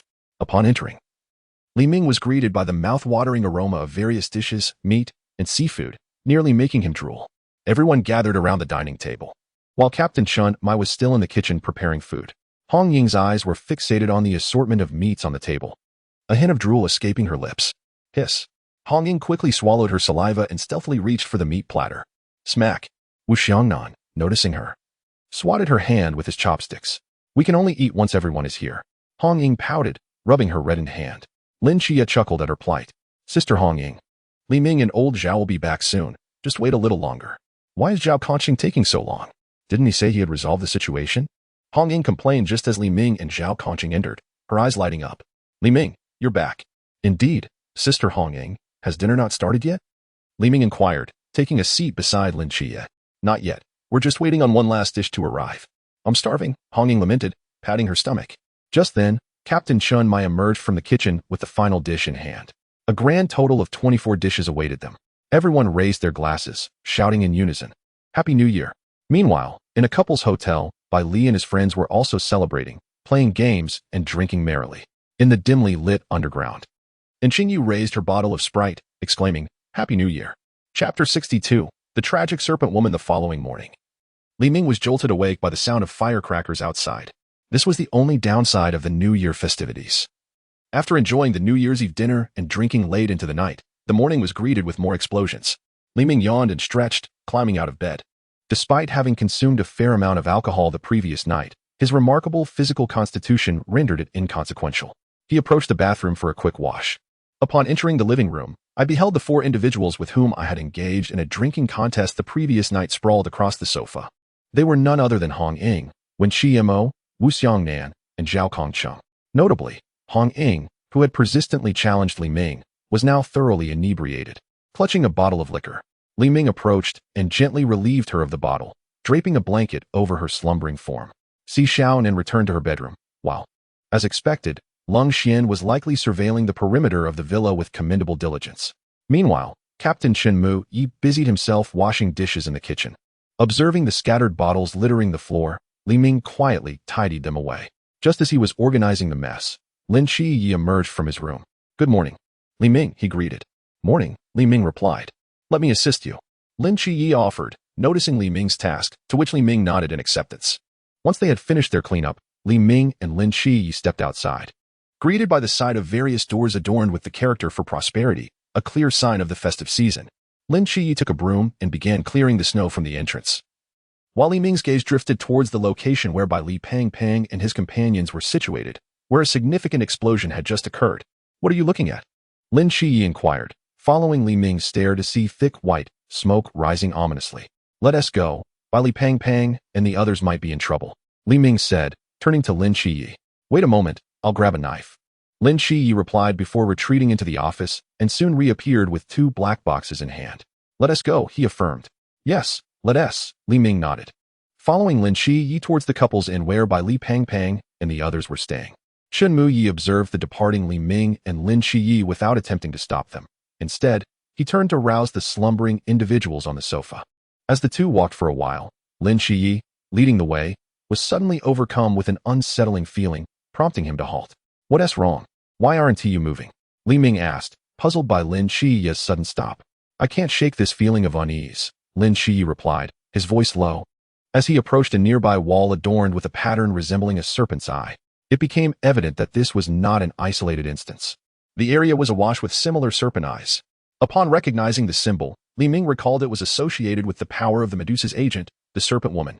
Just then, a figure emerged before them, a seductive woman with cascading waves of hair, swaying towards them with a serpentine grace. "Are you from the cult of the ancient gods?" Lin Qiye asked as the woman approached. "It must be the agent of Medusa, the Serpent Woman," Li Ming remarked, hands tucked into his pockets. Well, I didn't expect to find two divine agents here. This certainly saves me a great deal of trouble. And both of you are rather handsome, which I find quite delightful. Initially, I intended to eliminate you both, but your charming faces have given me pause. How about becoming my slaves instead? I would cherish you dearly," the Serpent Woman cooed, her serpent-like pupils glinting as she giggled, her demeanor bordering on the deranged. Li Ming, repulsed by her sickly demeanor, retorted. "You must be joking. With that appearance, do you think I would ever consider being your slave? Spare me." He spat towards her in disdain. The Serpent Woman, incensed by Li Ming's words, bellowed, "You dare insult me? You shall perish." Drawing forth her serpent fangs, she vanished in an instant. Lin Qiye, having maintained his mental focus, detected her reappearance behind Li Ming and swiftly unsheathed the star blade from the black box, aiming it at her.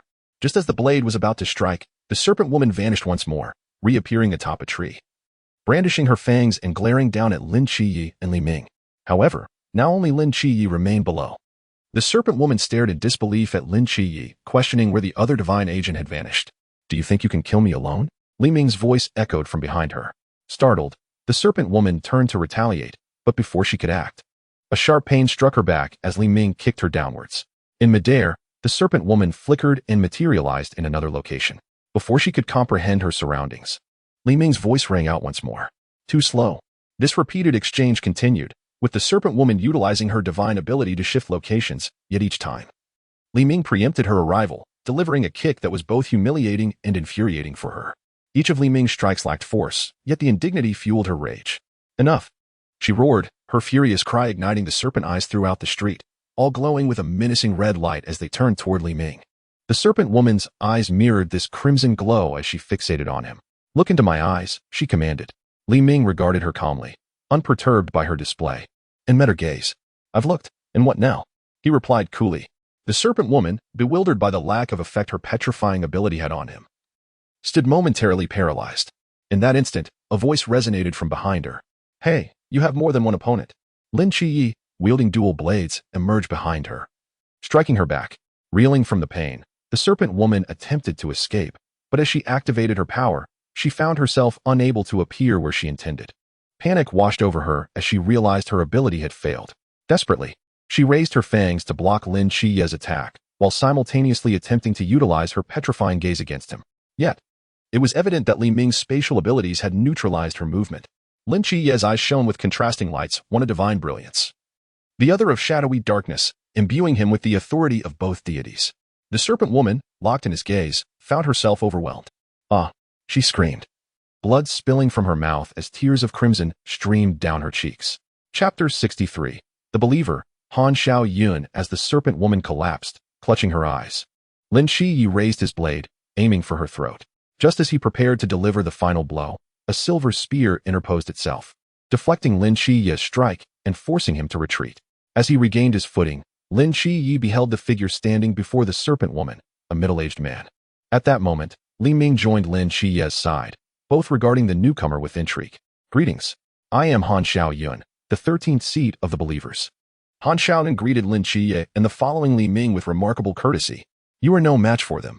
Leave this to me and depart swiftly," he asserted, casting a glance at the disheveled Snake Woman. His cold voice resonated through the air. The Snake Woman shot a resentful glance at Li Ming and Lin Qiye before vanishing, taking the surrounding snake eyes with her. Li Ming had no intention of detaining the Snake Woman. Instead, he turned his attention to Han Xiaoyun, a figure of the Sea Realm, eager to measure his skills against him. The Snake Woman was merely a minor character. Her retreat posed no significant consequence. Han Xiaoyun raised his silver spear, pointing it at Li Ming and Lin Qiye, declaring, "Apologies, but I am here to eliminate you. That will depend on your capabilities." Li Ming replied, adjusting his stance and glancing at Han Xiaoyun with a measured demeanor. Observing Li Ming's eagerness, Han Xiaoyun felt a surge of surprise. Did this young man not comprehend the disparity between the Pool Realm and the Sea Realm? Even as a divine agent, one could not surpass two major realms. "Li Ming, it would be prudent to exercise caution. Your opponent is of the Sea Realm," Lin Qiye advised, ready to summon Nyx from the asylum at any moment. Convinced that Li Ming could not contend with Han Xiaoyan. At that moment, a disturbance surged from 3 directions, enveloping them in a wave of energy. The boundless void. Han Xiaoyan murmured, observing the sky.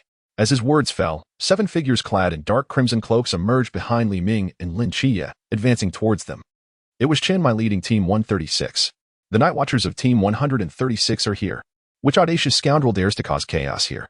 Shen bellowed, as everyone removed their hoods. Meanwhile, 4 bodyguards sent by Li Pangpang were embroiled in a fierce battle on the icy surface with a man of the sea realm.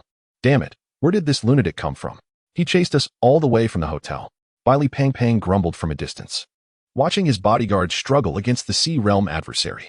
You didn't mention to me that protecting you meant battling someone from the sea realm. I feel shortchanged by $2,000, Shen Qizhu remarked, expressing her dissatisfaction. At a time like this, you're worried about money? If we make it back in one piece, I'll triple your protection fee, Li Pangpang retorted heatedly. Chao Yuan observed the beleaguered bodyguards, commenting, it seems your protectors are on the verge of defeat. Silence, Li Pangpang hissed, urging him to refrain from negativity. Soon, his bodyguards succumbed to their opponent, leaving Li Pangpang anxious and powerless, a mere ordinary man without any forbidden relics. At that moment, a man in military attire appeared on the battlefield. The man who had vanquished the bodyguards grinned at Yuan Gang. You finally made it. Yuan Gang regarded the man with indifference, retorting, you didn't truly believe I was the only one capable of handling someone from the sea realm, did you? Hong Ying approached Li Ming and Lin Qiye, gently patting their shoulders. Little Qiye, little Ming, your sister has come with reinforcements. Lin Qiye smiled and nodded at Hong Ying. If you had arrived a moment later, I might have concluded this battle already. Li Ming brushed off Hong Ying's hand from his shoulder with a smile. Sister, how could you treat me this way? Had I known, I wouldn't have bothered you for help.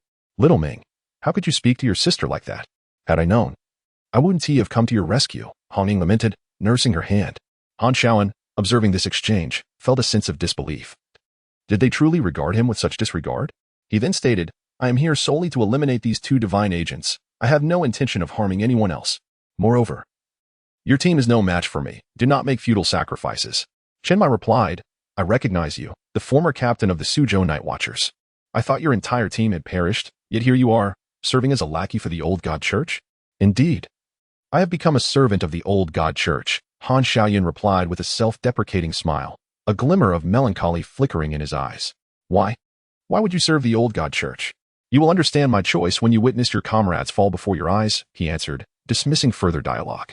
There is no benefit in words. We must fight. Cold Xian was the first to strike, launching a grenade towards Han Xiaoyan.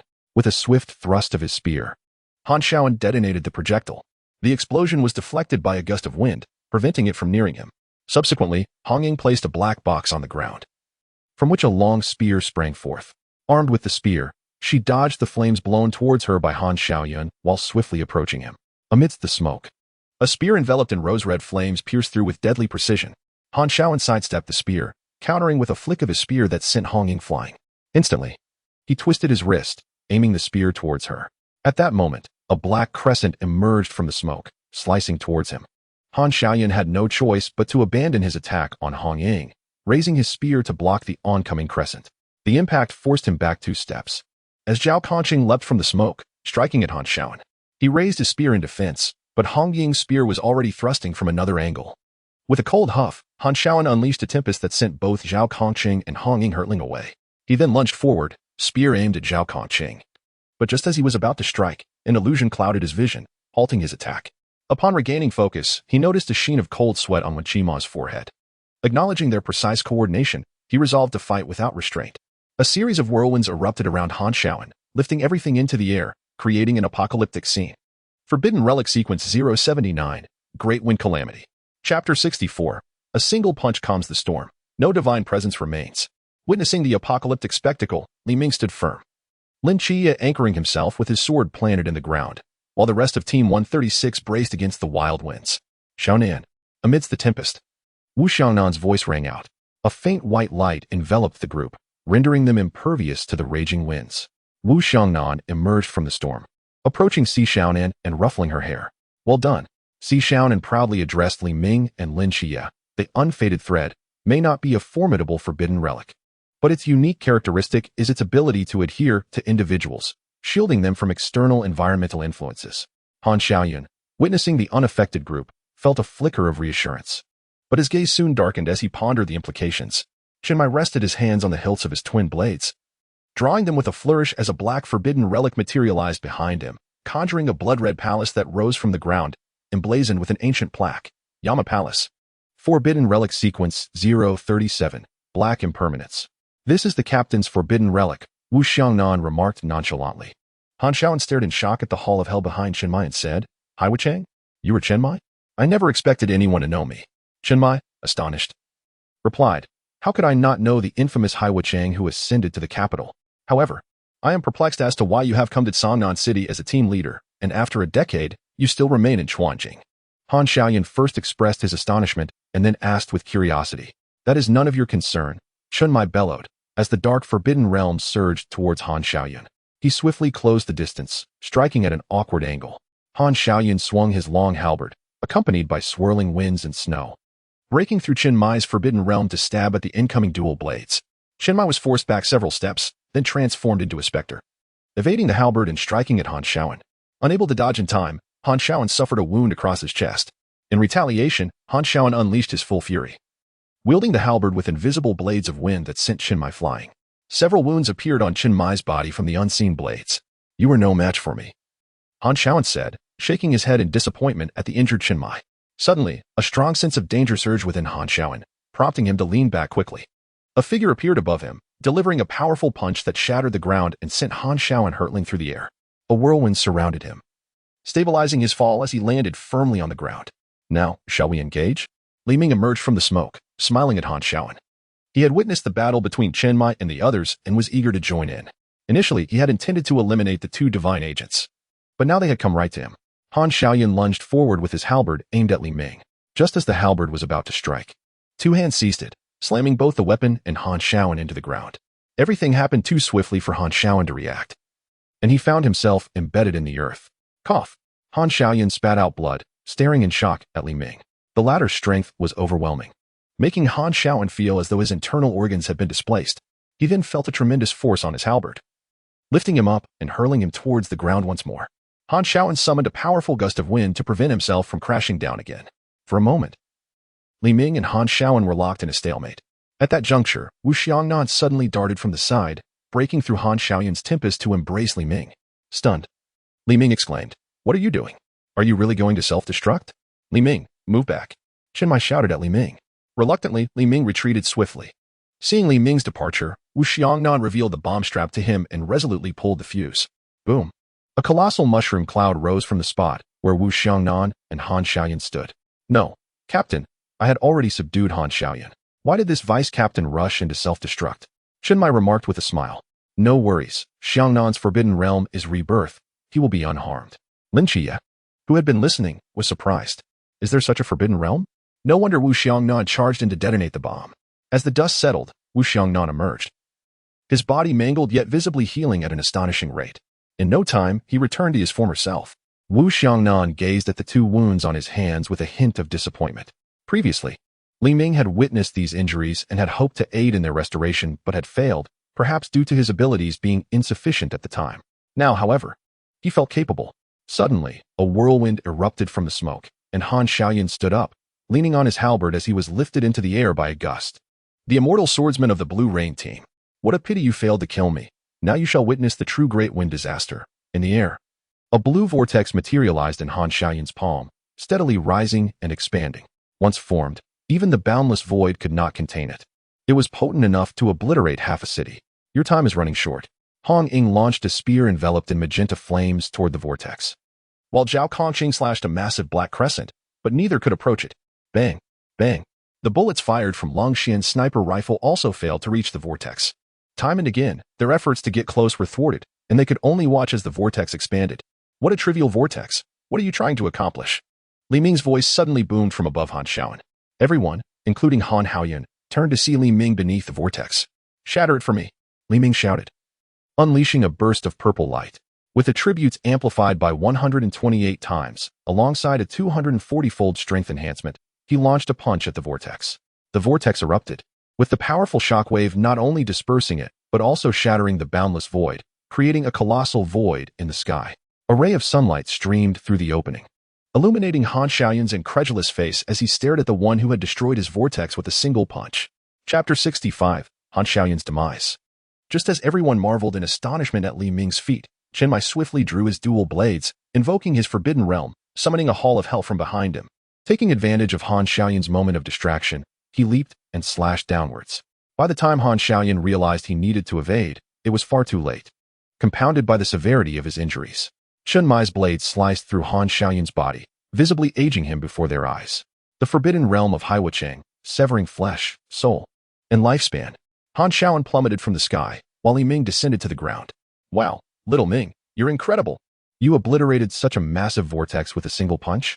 Hong Ying exclaimed, rushing to Li Ming's side and wrapping her arms around his neck. The others gathered around him. And Chen Mai patted Li Ming on the shoulder, saying, well done, you've grown significantly stronger. You can now stand on your own, and of course, so can Qiye. Chen Mai then turned his gaze to Lin Qiye. Li Ming extricated himself from Hong Ying's embrace, chuckling as he scratched his head. Oh, it was nothing, really.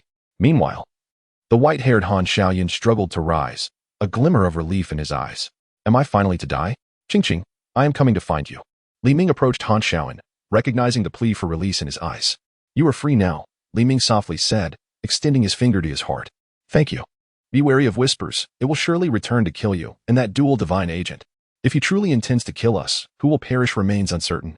Han Xiaoyan paused momentarily upon hearing Li Ming's words, then cast a hollow smile towards the heavens.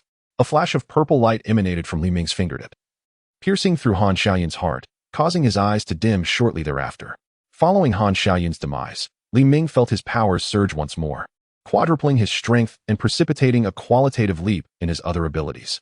He sensed that he could now summon the Infinity Gauntlet and snap his fingers. With a surge of excitement, he attempted to do so but was met with failure, indicating that his strength still fell short. At that moment, Yuan Gang, accompanied by Li Pangpang, Shen Qingzhu, and Chao Yuan, tore through a corner of the boundless void and entered. Observing that the battle within had concluded, Yuan Gang approached Han Xiaoyan's lifeless body and regarded him with a glance. The former captain of the Gusa City Night Watch team, Han Xiaoyan. I never imagined you would be slain. Chen Mai, your Night Watch team is indeed formidable, Yuan Gang remarked with a smile, stepping closer to Chen Mai. Of course, every member of my team is exceptionally talented. A mere former Night Watch captain is hardly a challenge, Chen Mai replied with a grin. Although it was Li Ming who dealt the final blow, Li Ming was also a member of Team 136, making this statement entirely valid, Chen Mai thought with pride. Once they had tidied the battlefield, they retracted the boundless void. Hong Ying approached Chen Mai and inquired, Captain, what was the situation with Han Xiaoyan? After a brief silence, Chen Mai replied, a pitiable soul, controlled by the ancient god church against his will. But why not recruit Han Xiaoyan instead of making him an undercover agent within the Night Watch? Hong Ying pondered aloud. Chen Mai contemplated for a moment before responding. Perhaps there are already followers infiltrating the Night Watch. Does that not render Qiye and Xiao Ming even more perilous in the future? Hong Ying exclaimed in shock. It's all right, Hong Ying. As long as we are given time, no matter what tactics they employ, they shall not succeed. Rest assured, Li Ming confidently reassured her. Patting his chest, Lin Qiye nodded in agreement. He now considered himself a proxy of the three gods and had 4 doors yet to open. With time, when he became the proxy of the 4 and 5 gods, he felt certain he could confront anyone, regardless of their methods. Well, regardless, this incident has passed. We should contemplate how to celebrate. When Qima joyfully approached Li Ming and Lin Qiye. Indeed, tomorrow night, Xiaoming and Qiye will return to the training camp. And it will be half a year before we meet again. We must celebrate this time thoroughly. Captain, shall you cook again? Hong Ying sighed before eagerly looking at Chen Mai. Sure, no problem. I will cook again. This time, Li Ming and Qiye, bring your friends along. Previously, due to unforeseen circumstances, you couldn't gather, but now that the incident has passed, the more, the merrier, Chen Mai agreed with a smile. Also inviting by Li Pangpang and the others. Li Ming nodded, assuring, absolutely, we will bring them along. Agreed. Everyone come to my house tomorrow, Hong Ying said, cheerfully patting Li Ming's shoulder. The following day, Li Ming and Lin Qiye arrived at the entrance of Hong Ying's villa, accompanied by Li Pangpang, Chao Yuan, and Shen Qizhu. Li Pangpang, surveying the villa, teased, wow, you two live in a pretty nice place, a villa no less. What are you saying? This is our friend's home. We are merely staying here temporarily, Lin Qiye explained, somewhat helplessly. Let us head inside together, Li Ming said, patting Li Pangpang and Chao Yuan on the shoulder, and he pulled the reluctant Shen Qingzhu along. Shen Qingzhu resisted, but Li Ming's strength was overpowering, making escape impossible. What is the point of calling me over for dinner? Shen Qingzhu muttered. What else could it be but for a meal? Why don't you consider us friends? Li Ming replied, still tugging at Shen Qingzhu. Shen Qingzhu opened his mouth but could not find the words, though he claimed disinterest. He regarded Li Ming as a friend. Had he been speaking to Bai Li Pangpang and the others, he would have outright refused. But after sharing a dormitory with Li Ming for half a year, he found it difficult to voice such sentiments. Enough. Why are you still so proud? Hurry inside. Bai Li Pangpang urged, pulling Shen Qingzhu along with him. Hey, you fatso, who are you dragging? Shen Qingzhu exclaimed, shaking off Bai Li Pangpang's grip irritably. All right, you two. The meal is ready. We are just waiting on you. Let us go, Lin Qiye said, rubbing his forehead in exasperation. Once the five of them entered the villa, Lin Qiye and Li Ming introduced the members of Team 136. Bai Li Pangpang, the foolish son of a landowner, incessantly gifted various luxury watches from his arms to the members of their team. The group joyfully shared a hearty meal, then gathered their belongings and proceeded to the designated meeting place set by Instructor Hong. They boarded a black bus and returned to the training camp. Chapter 66. Bestowal of Honors. The morning following their return to the training camp, a piercing whistle rang out from outside, prompting Li Ming to awaken and sit up, swiftly donning his attire. Opposite him, Shen Qingzhu had also roused, hastily dressing as they raced towards the training ground. Upon arrival, they found many already assembled. And soon Lin Qiye appeared, dragging a still sleepy Bai Li Pangpang, who was clearly not fully awake, as all the new recruits gathered on the training field. The instructors had also arrived. Yuan Gang stood before the instructors, gazing down at Li Ming and Lin Qiye. Li Ming understood that a ceremony for the bestowal of honors was imminent. Bai Li Pangpang, observing the instructors on stage, curiously asked, Hey, aren't a few instructors missing? Indeed, 3 individuals are absent. Lin Qiye nodded slightly. Those missing should be the infiltrators placed among the instructors by murmurs, Li Ming whispered. Yuan Gang surveyed the new recruits below and intoned gravely, Today, we will forego morning training to conduct a matter of great significance, the conferral of honors upon several of you. At this announcement, the new recruits erupted in astonishment. Honors? They had yet to graduate from the training camp and already somewhere to be awarded medals?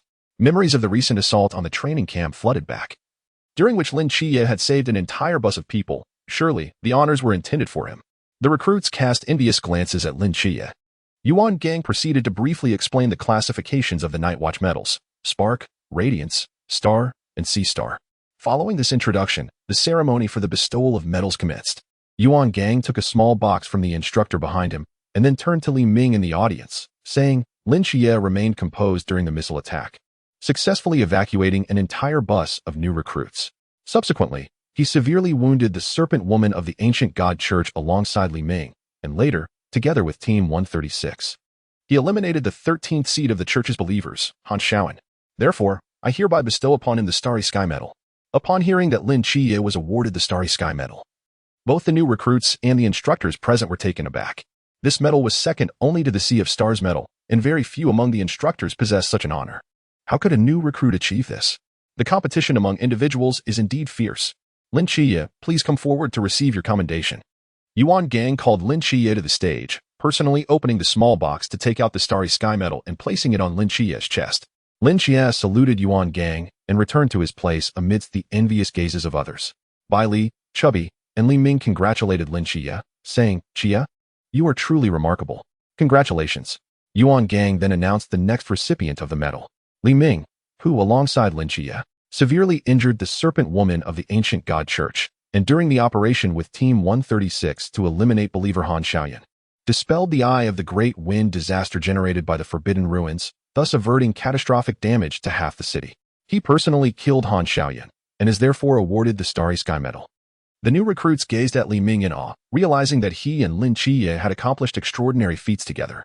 Indeed, Li Ming's achievements were no less impressive than Lin Qiye's, and he seemed even stronger had it not been for the high requirements of the Sea of Stars medal. He might have been awarded at this time. Brother Ming, you truly excel, Bai Li exclaimed, giving Li Ming a thumbs up. Li Ming, please come forward to receive your commendation. Li Ming approached the stage and stood beside Yuan Gang, who again took out a Starry Sky medal from the small box and placed it on Li Ming's chest. Li Ming also saluted Yuan Gang before returning to the ranks. Afterwards, Yuan Gang shared a few words on stage before dismissing the new recruits for a meal. After the meal, they began a new series of classes covering tactical guidance, simulated training, the principles of the Forbidden Ruins, and other theoretical knowledge. With the aid of the Soul Gem, Li Ming quickly grasped the essence of these teachings. During this time, Shen was punished by the instructor for sleeping at the desk and was made to run laps. Once the class concluded, Lin Qiye approached Instructor Gu to pose some questions. Instructor Gu, your knowledge must be quite profound, correct? Indeed, I am a professor at Hucking University. While I may not know everything, I possess a fair grasp of many subjects. That's good to hear. Instructor Gu, do you think the world we inhabit is truly real? Gu was taken aback by Lin Qiye's question. Upon hearing this, Li Ming realized that Lin Qiye was contemplating a way to treat Merlin's condition. Well, Instructor Gu briefly explained, but soon found himself at a loss as Lin Qiye bombarded him with a series of inquiries. Lost in thought, Gu's expression shifted continuously until he finally said, "Let me return and ponder these questions thoroughly. Once I have researched them, I will come back with answers. Please wait for me." With that, he hurriedly departed. In the next class, the instructors arrived at the training ground with 2 large boxes, placing them before the new recruits. They then retrieved a wristwatch from inside the boxes and addressed the recruits. "What I hold in my hand is known as an acrobatic detonator. When worn on your wrist, it will continuously emit a stream of mental electricity for 24 hours. This current is harmless, but will stimulate your muscles, compelling you to perform extraordinary movements. Your task is to wear this at all times and use your mental strength to counteract the electric current, maintaining an equal balance between your mental power and the current. Failure to do so will cause you to perform unpredictable actions. Moreover, you must keep this on until the conclusion of this training session. Do not attempt to remove it. Doing so will result in severe consequences. Now, come forward one by one to collect your wristwatches." The new recruits, bewildered, collected their wristwatches. Chapter 67. Lin Qiye and Shen transform into feeding tools. Bai Li looked at the wristwatch in his hand with disdain, exclaiming, "What is this? It's so subpar. Shouldn't I have my family upgraded? It's just too ugly." Li Ming chuckled at Bai Li's remark. "Chubby, I hope you can still say that after wearing this wristwatch. What is wrong with saying it? Can it really stick my mouth shut?" Bai Li scoffed, fiddling with the wristwatch. At that moment, the straightforward Xiao Yuan had already donned the wristwatch on his wrist. However, the instant he put it on, to the bewilderment of Bai Li and Lin Qiye, he executed a backflip right on the spot, before they could inquire about Xiao Yuan's unexpected display. Other recruits who had donned their wristwatches also began to flip and perform other intricate movements, creating a truly astonishing scene. Bai Li swallowed hard, staring at his wristwatch in disbelief, and stammered, "With my physique, I shouldn't be able to do those kinds of moves, right? Well, why not try it and see?" Li Ming patted Bai Li on the shoulder, smiling. After saying that, Li Ming placed the wristwatch on his own wrist. The moment he put it on, a faint stream of mental electricity flowed through it. However, with the enhancement of the Soul Gem, it had no effect whatsoever. Bai Li, astonished by Li Ming's nonchalance, asked, "Brother Ming, how come you're completely unaffected?" "It's simple. You just need to release mental strength equal to the mental electricity. It's quite easy," Li Ming replied, taking a few steps back and shrugging. Bai Li retorted, "Does that even sound like something a normal person would say? Just release mental strength equal to the current? Is that something anyone can easily accomplish?" Bai Li muttered under his breath, "Freak." Trembling, he finally put on the wristwatch. The moment he did, Bai Li executed a 720-degree backflip right in place. It seemed Bai Li's abilities were commendable, capable of performing such complex maneuvers. "Ah, Qiye, Brother Ming, help me. Make me stop," Bai Li cried out, continuously flipping away into the distance. Lin Qiye glanced at the wristwatch in his hand, hesitated for a moment, and then put it on his wrist. The instant he donned it, he executed a backflip as well, but upon attempting a second flip, he managed to establish a resistance between his mental strength and the electric current, refraining from performing another flip. "Wow, this is indeed quite challenging," he mused. Lin Qiye wiped the cold sweat from his forehead and exhaled deeply. He then observed the instructors stifling their laughter as they dismissed the new recruits, allowing them to head for their meal. Li Ming gazed at the chaotic scene before him, bemused. Was there truly any difference between this and a dismissal? Surely they could still manage to get them to form a line.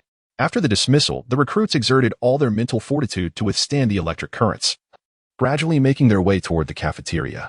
Bai Li, plump and jovial, was already nearing the dining hall, and some recruits thought that this method was quite effective. Thus they followed suit. Li Ming watched as Bai Li passed the cafeteria, seemingly oblivious to where he was headed. He hurried over to intercept him, fearing that Bai Li might inadvertently escape the training camp. After a while, Li Ming, Lin Qiye, and Xiao Yuan found themselves standing beside a dining table, enjoying their meal. Meanwhile, Bai Li stood to the side, paralyzed with hesitation. Lin Qiye took a bite of his food and asked with curiosity, "Why aren't you eating?" Li Ming chuckled, Perhaps the food here does not suit our esteemed Bai Li's palate. Let us help him with it. As he reached for the meat on Bai Li's plate, Bai Li immediately intervened, snatching the meat and stuffing it into his mouth. However, as soon as he did, he executed a backflip, causing the meat to fall to the ground. My meat. Bai Li lamented at the sight of his fallen food, nearly in tears. Would he really have to go hungry all day? You could have just eaten it instead of tossing it on the ground. I find it quite delicious, Qiao Yuan teased, popping a piece of meat into his mouth and smacking his lips. Bai Li, with a look of utter dismay, turned to Li Ming and Lin Qiye, his eyes filled with hope. Qiye, Ming, could one of you feed me? I'm truly starving. Don't look to me. Seek out your dear Qiye. Li Ming quickly declined, unwilling to feed a man. Qiye, do assist Bai Li, he urged, giving Lin Qiye a gentle pat on the shoulder. With a resigned sigh, Lin Qiye picked up the meat that had fallen to the ground and placed it into Bai Li's mouth.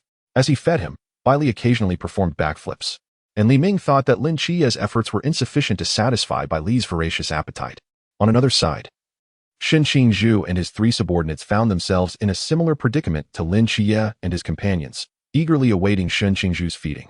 With a furrowed brow, Shen Qingzhu approached his subordinates, gritting his teeth as he continuously shoveled food into their mouths. Control yourselves and eat quickly, he admonished. Although he felt exasperated, his subordinates were relishing their meal. After dining, Li Ming and Lin Qiye made their way to Yuan Gang's office. What brings you two here? Is there something you need? Yuan Gang inquired, puzzled by their presence. Indeed, they replied, taking a seat before him. From their pockets, they produced 4 items. Forbidden items? Yuan Gang observed. Yes. Li Ming nodded.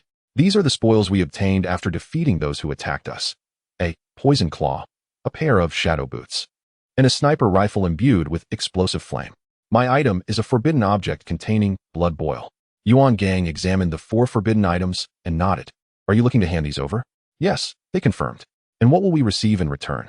Yuan Gang responded. These items are not of a particularly high tier, so you will likely earn some merit points or money. How much money? Lin Qiye asked. Approximately 200,000 for yours, and about 800,000 for Li Ming's. He replied. All right, 200,000 it is, but I have one more question, Lin Qiye stated thoughtfully. What is it? I wish to know more about Chen Mai and Wu Xiangnan and the events surrounding them. Chapter 68. Bai Li's unfortunate circumstances after learning from Yuan Gang about Chen Mai and Wu Xiangnan's past. It was revealed that Wu Xiangnan was once a member of the Blue Rain team. He had ventured into the fog and ended up in the legendary Takamagara, where he encountered Susanoo. Only by relying on his forbidden object, Rebirth, did Wu Xiangnan manage to survive. Though his hands were forever damaged by Susanoo's sword and he could no longer wield a weapon. Chen Mai, on the other hand, had come to Songnan City due to a special mission, and Yuan Gang was unaware of the details, only knowing that a divine war had erupted due to the grievances of Shiva. While Yuan Gang and Lin Qiye could not ascertain why Chen Mai had arrived in Songnan City, Li Ming, having read the original text, understood the reasons behind it. The subsequent period was consumed by various courses, training in forbidden objects, shooting practice, theoretical knowledge, and more. At the shooting range, Li Ming and his friends engaged in shooting drills. Bai Li, Qiao Yuan, and Lin Qiye donned goggles and ear protection, repeatedly firing at targets. 10 rings. 10 rings. 10 rings. Bai Li exclaimed proudly, admiring his handiwork as he blew air at the non-existent smoke from his pistol before spinning it and returning it to its holster. Scoring full marks in the shooting assessment is a piece of cake.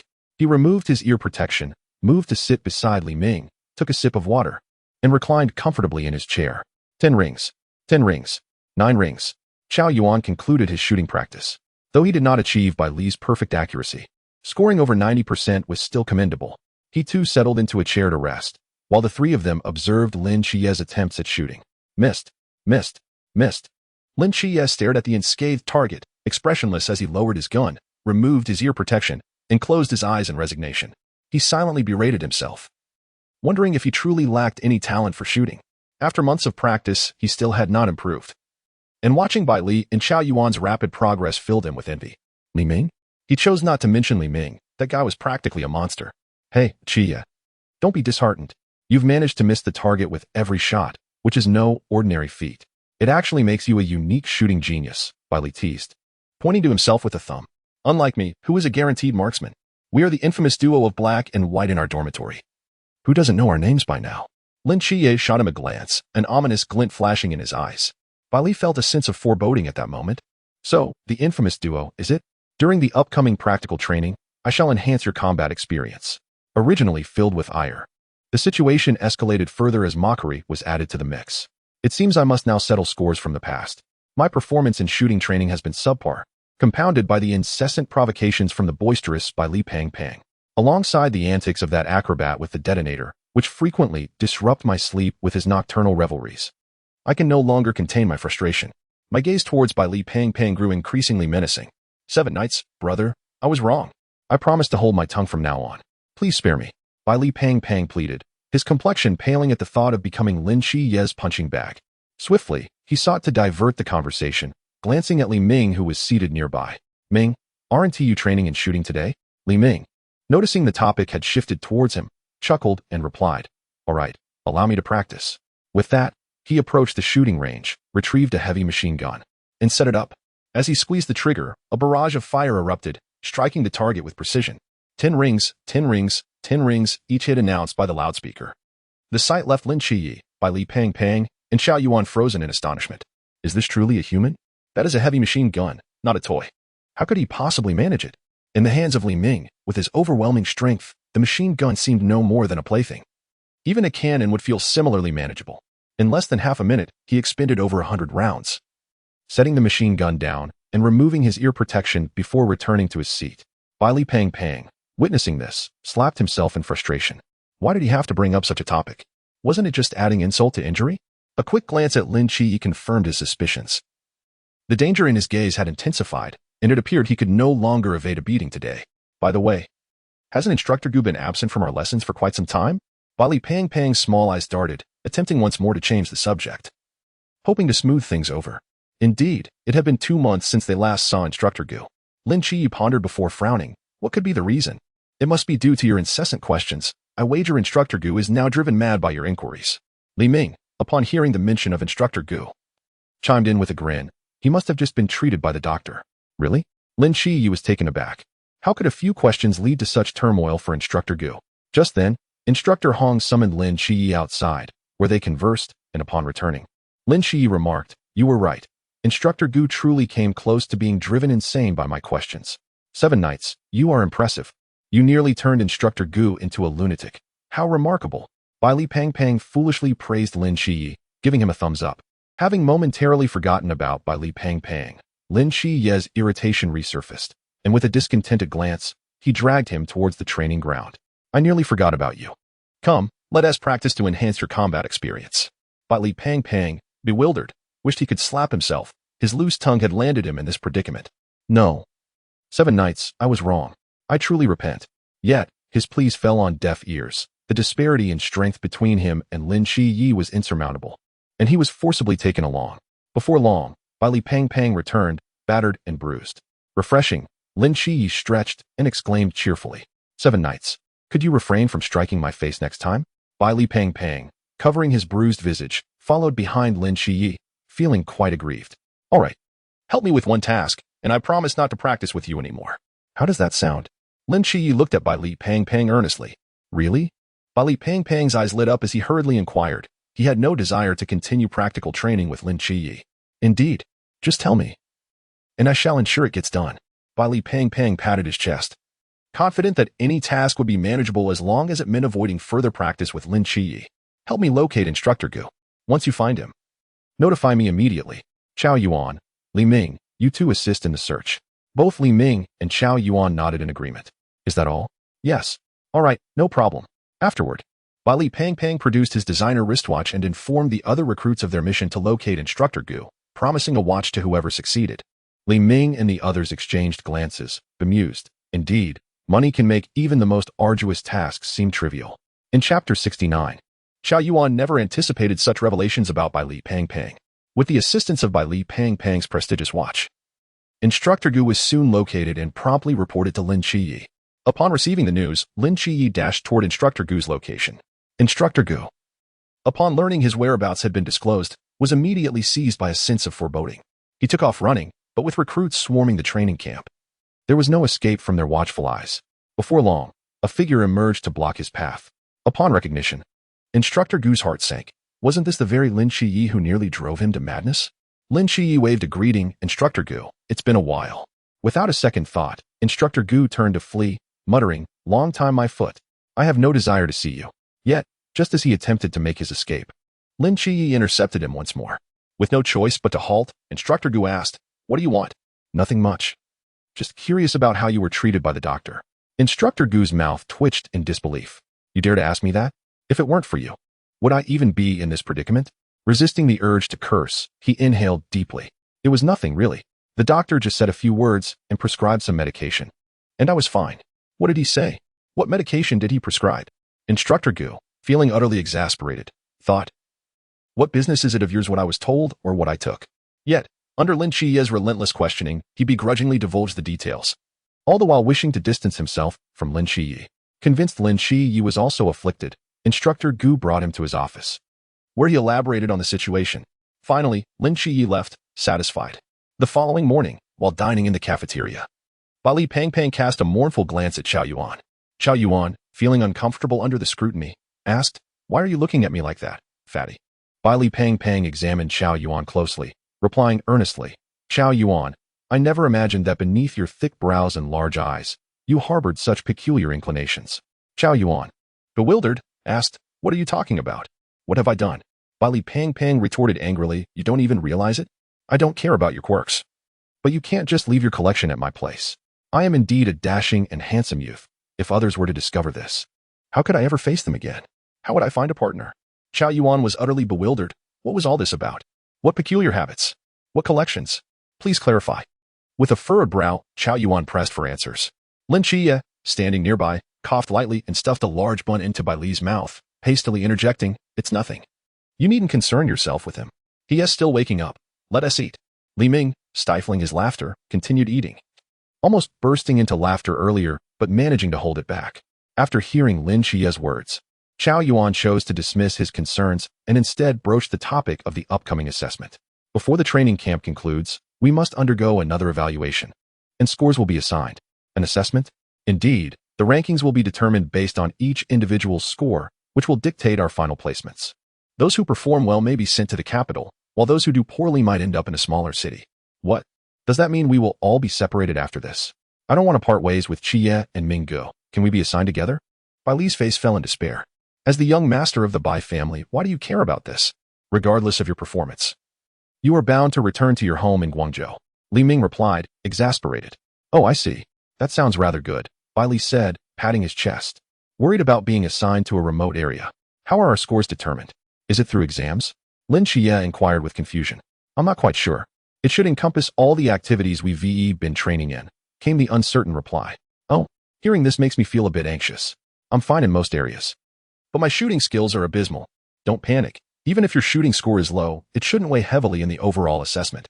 With so many activities, shooting will likely only account for about 10 points, maybe even less." "Don't worry," Li Ming reassured, giving Lin Qiye a comforting pat on the shoulder. In a rather secluded part of the training camp, 5 helicopters approached from a distance, each carrying a large black box. The personnel disembarked and approached Yuan Gang, saluting. "Report. 5 mysterious items from the Chuanjing have been delivered."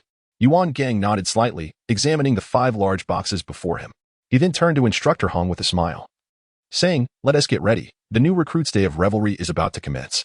I wonder if they will enjoy it?" "Chief, is 5 too many for the new recruits to handle?" Hong inquired. "No worries. Only 3 are intended for the recruits, while the remaining 2 are primarily for Li Ming," Yuan Gang replied. "Is that wise?" Instructor Hong paused, taken aback. "I believe 2 might be insufficient. Li Ming's strength surpasses your expectations. When he first joined, he could already take on 5 members of the masked team, along with Lin Qiye, Chao Yuan, Shen Qingzhu, and Mo Li. After a year, his prowess will be even more formidable." Yuan Gang had initially planned to use 3 mysterious items, but, recalling the report from Chinmai about Li Ming defeating Han Shaoan with ease, decided to add 2 more specifically for Li Ming's trial. Indeed, even Wang Mian is no match for him. He certainly requires special assessment. Instructor Hong recalled the initial training of the new recruits and the specially designed weighted gear they provided for Li Ming. Now, the weight had increased to 50,000 kilograms, and Li Ming was wearing 4 units, showcasing extraordinary strength.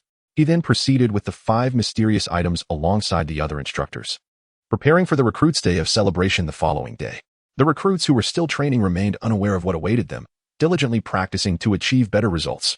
Chapter 70. The assessment begins. First, a meal as dawn broke the next day. Li Ming awoke promptly at 5, a habit cultivated over the past year, though occasionally disrupted by the unpredictable whims of the instructors. After quickly dressing, he sat on his bed, awaiting the sound of the whistle. However, after a while, silence filled the air, leaving him puzzled. What was happening today? Why was there no whistle? After a moment of contemplation, he realized it must be time for the assessments, with several mysterious items introduced for evaluation. Just as this thought crossed his mind, Shen Qizhu awoke and noticed Li Ming sitting on his bed before proceeding to dress. Li Ming then went to wash up, encountering Lin Qiye, Chao Yuan, and others also preparing. "Ah, everyone is here," he greeted with a smile. "Li Ming, you're here too?" Lin Qiye responded, and the others nodded in acknowledgement before continuing their routines. During their wash-up, they casually discussed the absence of the whistle.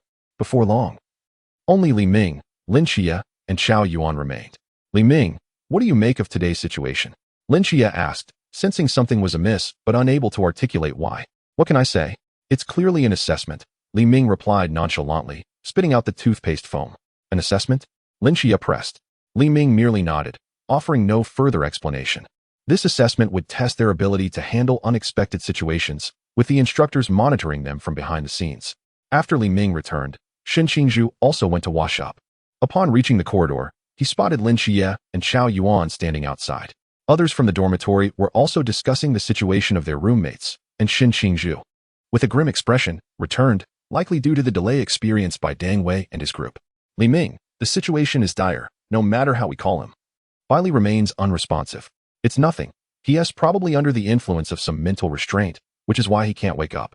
Let us go see what kind of grand surprises the instructors have prepared for us," Li Ming said with a calm smile, observing the animated discussions among the recruits in the corridor. Indeed, both the instructors and the cafeteria staff were nowhere to be found, likely part of the assessment orchestrated by the instructors. Lin Qiye calmly analyzed the situation, agreeing with Li Ming's assessment. Shen Qingzhu, realizing the gravity of the circumstances, felt anger rise within him and defiantly raised his middle finger at the corridor camera. The instructors watching from outside sighed upon seeing Shen Qingzhu's gesture and deducted a point from his evaluation sheet. Impulsive and hot-headed. Losing a point is the least of his penalties. Li Ming and Lin Qiye remained composed, quickly grasping the current predicament.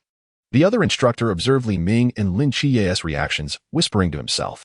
Together, they descended the stairs, searching their surroundings but finding nothing amiss. Li Ming found a relatively flat spot and casually sat down. "Are you all hungry?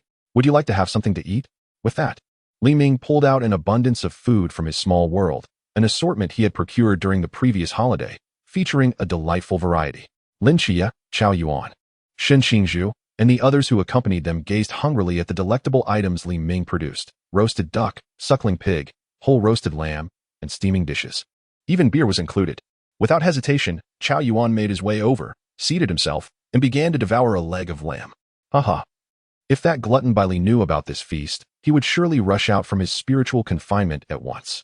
Lin Qiye and Shen Qingzhu joined him, and soon others, inspired by their actions, abandoned their restraint, finding a place to sit down and enjoy breakfast. This scene did not go unnoticed by the instructors observing them from outside, who were filled with envy. How on earth did Li Ming manage to carry so much food in that space of his? He truly came prepared, one instructor remarked. Swallowing hard. Instructor Hong's expression darkened as he marked down a point deduction on Li Ming's score sheet. At such a critical moment, you should be investigating what is happening instead of indulging in a meal. Drinking as well? This point must be deducted. Before long, Li Ming and the others had eaten their fill and turned their gaze towards the girls' dormitory, noticing it was shrouded in darkness, which seemed quite unusual. Lin Qiye's expression grew serious as he surveyed the 3 dormitory buildings. After a moment of contemplation, he quickly instructed, "Let a few stay here to monitor the girls' dormitory while the rest of us retrieve our weapons." Understood. It was at this moment that Lin Qiye's leadership skills shone through. With Li Ming growing more powerful, he tended to charge headlong into situations without caution. Upon reaching the weapons depot, Li Ming, without a second thought, delivered an uppercut to the door, sending it flying off its hinges and tearing the roof clean off the warehouse. Instructor Hong's mouth twitched at this display, thinking, is Li Ming doing this on purpose? Is such force really necessary just to open a door? As they emerged with their weapons, a chilling scream echoed from a distance. Ah, something has happened over there, at the cafeteria. Should we investigate? Shen Qingzhu furrowed his brow and turned to Lin Qiye. There was no need to consult Li Ming. He was too reckless, even more so than herself. Let us head to the site of the incident, Lin Qiye decided after a moment's reflection. They hurried towards the cafeteria, only to find it transformed into a scene unrecognizable from before, now entirely ensnared in spider webs. Is this a spider's lair? One of the individuals behind Li Ming exclaimed in astonishment. It must be the work of a spider entity. Look over there. Lin Qiye's gaze fell upon a bloodied figure entangled in the webs, his expression darkening. A corpse? How can this be? We were told this was merely an assessment. The newcomers, following Lin Qiye's gaze, gasped in horror. In that instant, fear surged through the hearts of the recruits, who initially believed this was just an assessment, only to now confront the reality of death. Silence. Lin Qiye commanded sharply. From the moment we heard that scream until now, not much time has passed. That entity may still be nearby. The recruits, already on edge, grew even more apprehensive, as most had never encountered such a being. Li Ming chuckled lightly at the seemingly lifelike corpse in the web. Even Lin Qiye couldn't discern its authenticity, but through the lens of Li Ming's reality gem ability, it was woefully inadequate. Chapter 71. The timorous spider child Lin Qiye retrieved the star blade from the black box and activated Eclipse of Darkness, cautiously advancing within. Li Ming, Chao Yuan, and Shun Qingzhu followed suit. The remaining recruits hesitated momentarily, contemplating entering as well, but Lin Qiye's voice rang out from inside. You all should stay back. Too many of us might trigger the spider silk and leave us vulnerable. The recruits who were about to enter halted in their tracks. As they navigated carefully through the spider webs, a massive gray-white spider perched upon the ceiling observed Li Ming and his companions weaving through its silk. As they crossed another strand, both Li Ming and Lin Qiye glanced upward, only to behold the enormous gray-white spider. Its crimson eyes emitted an eerie glow, unleashing a mental assault towards the two who had caught its gaze.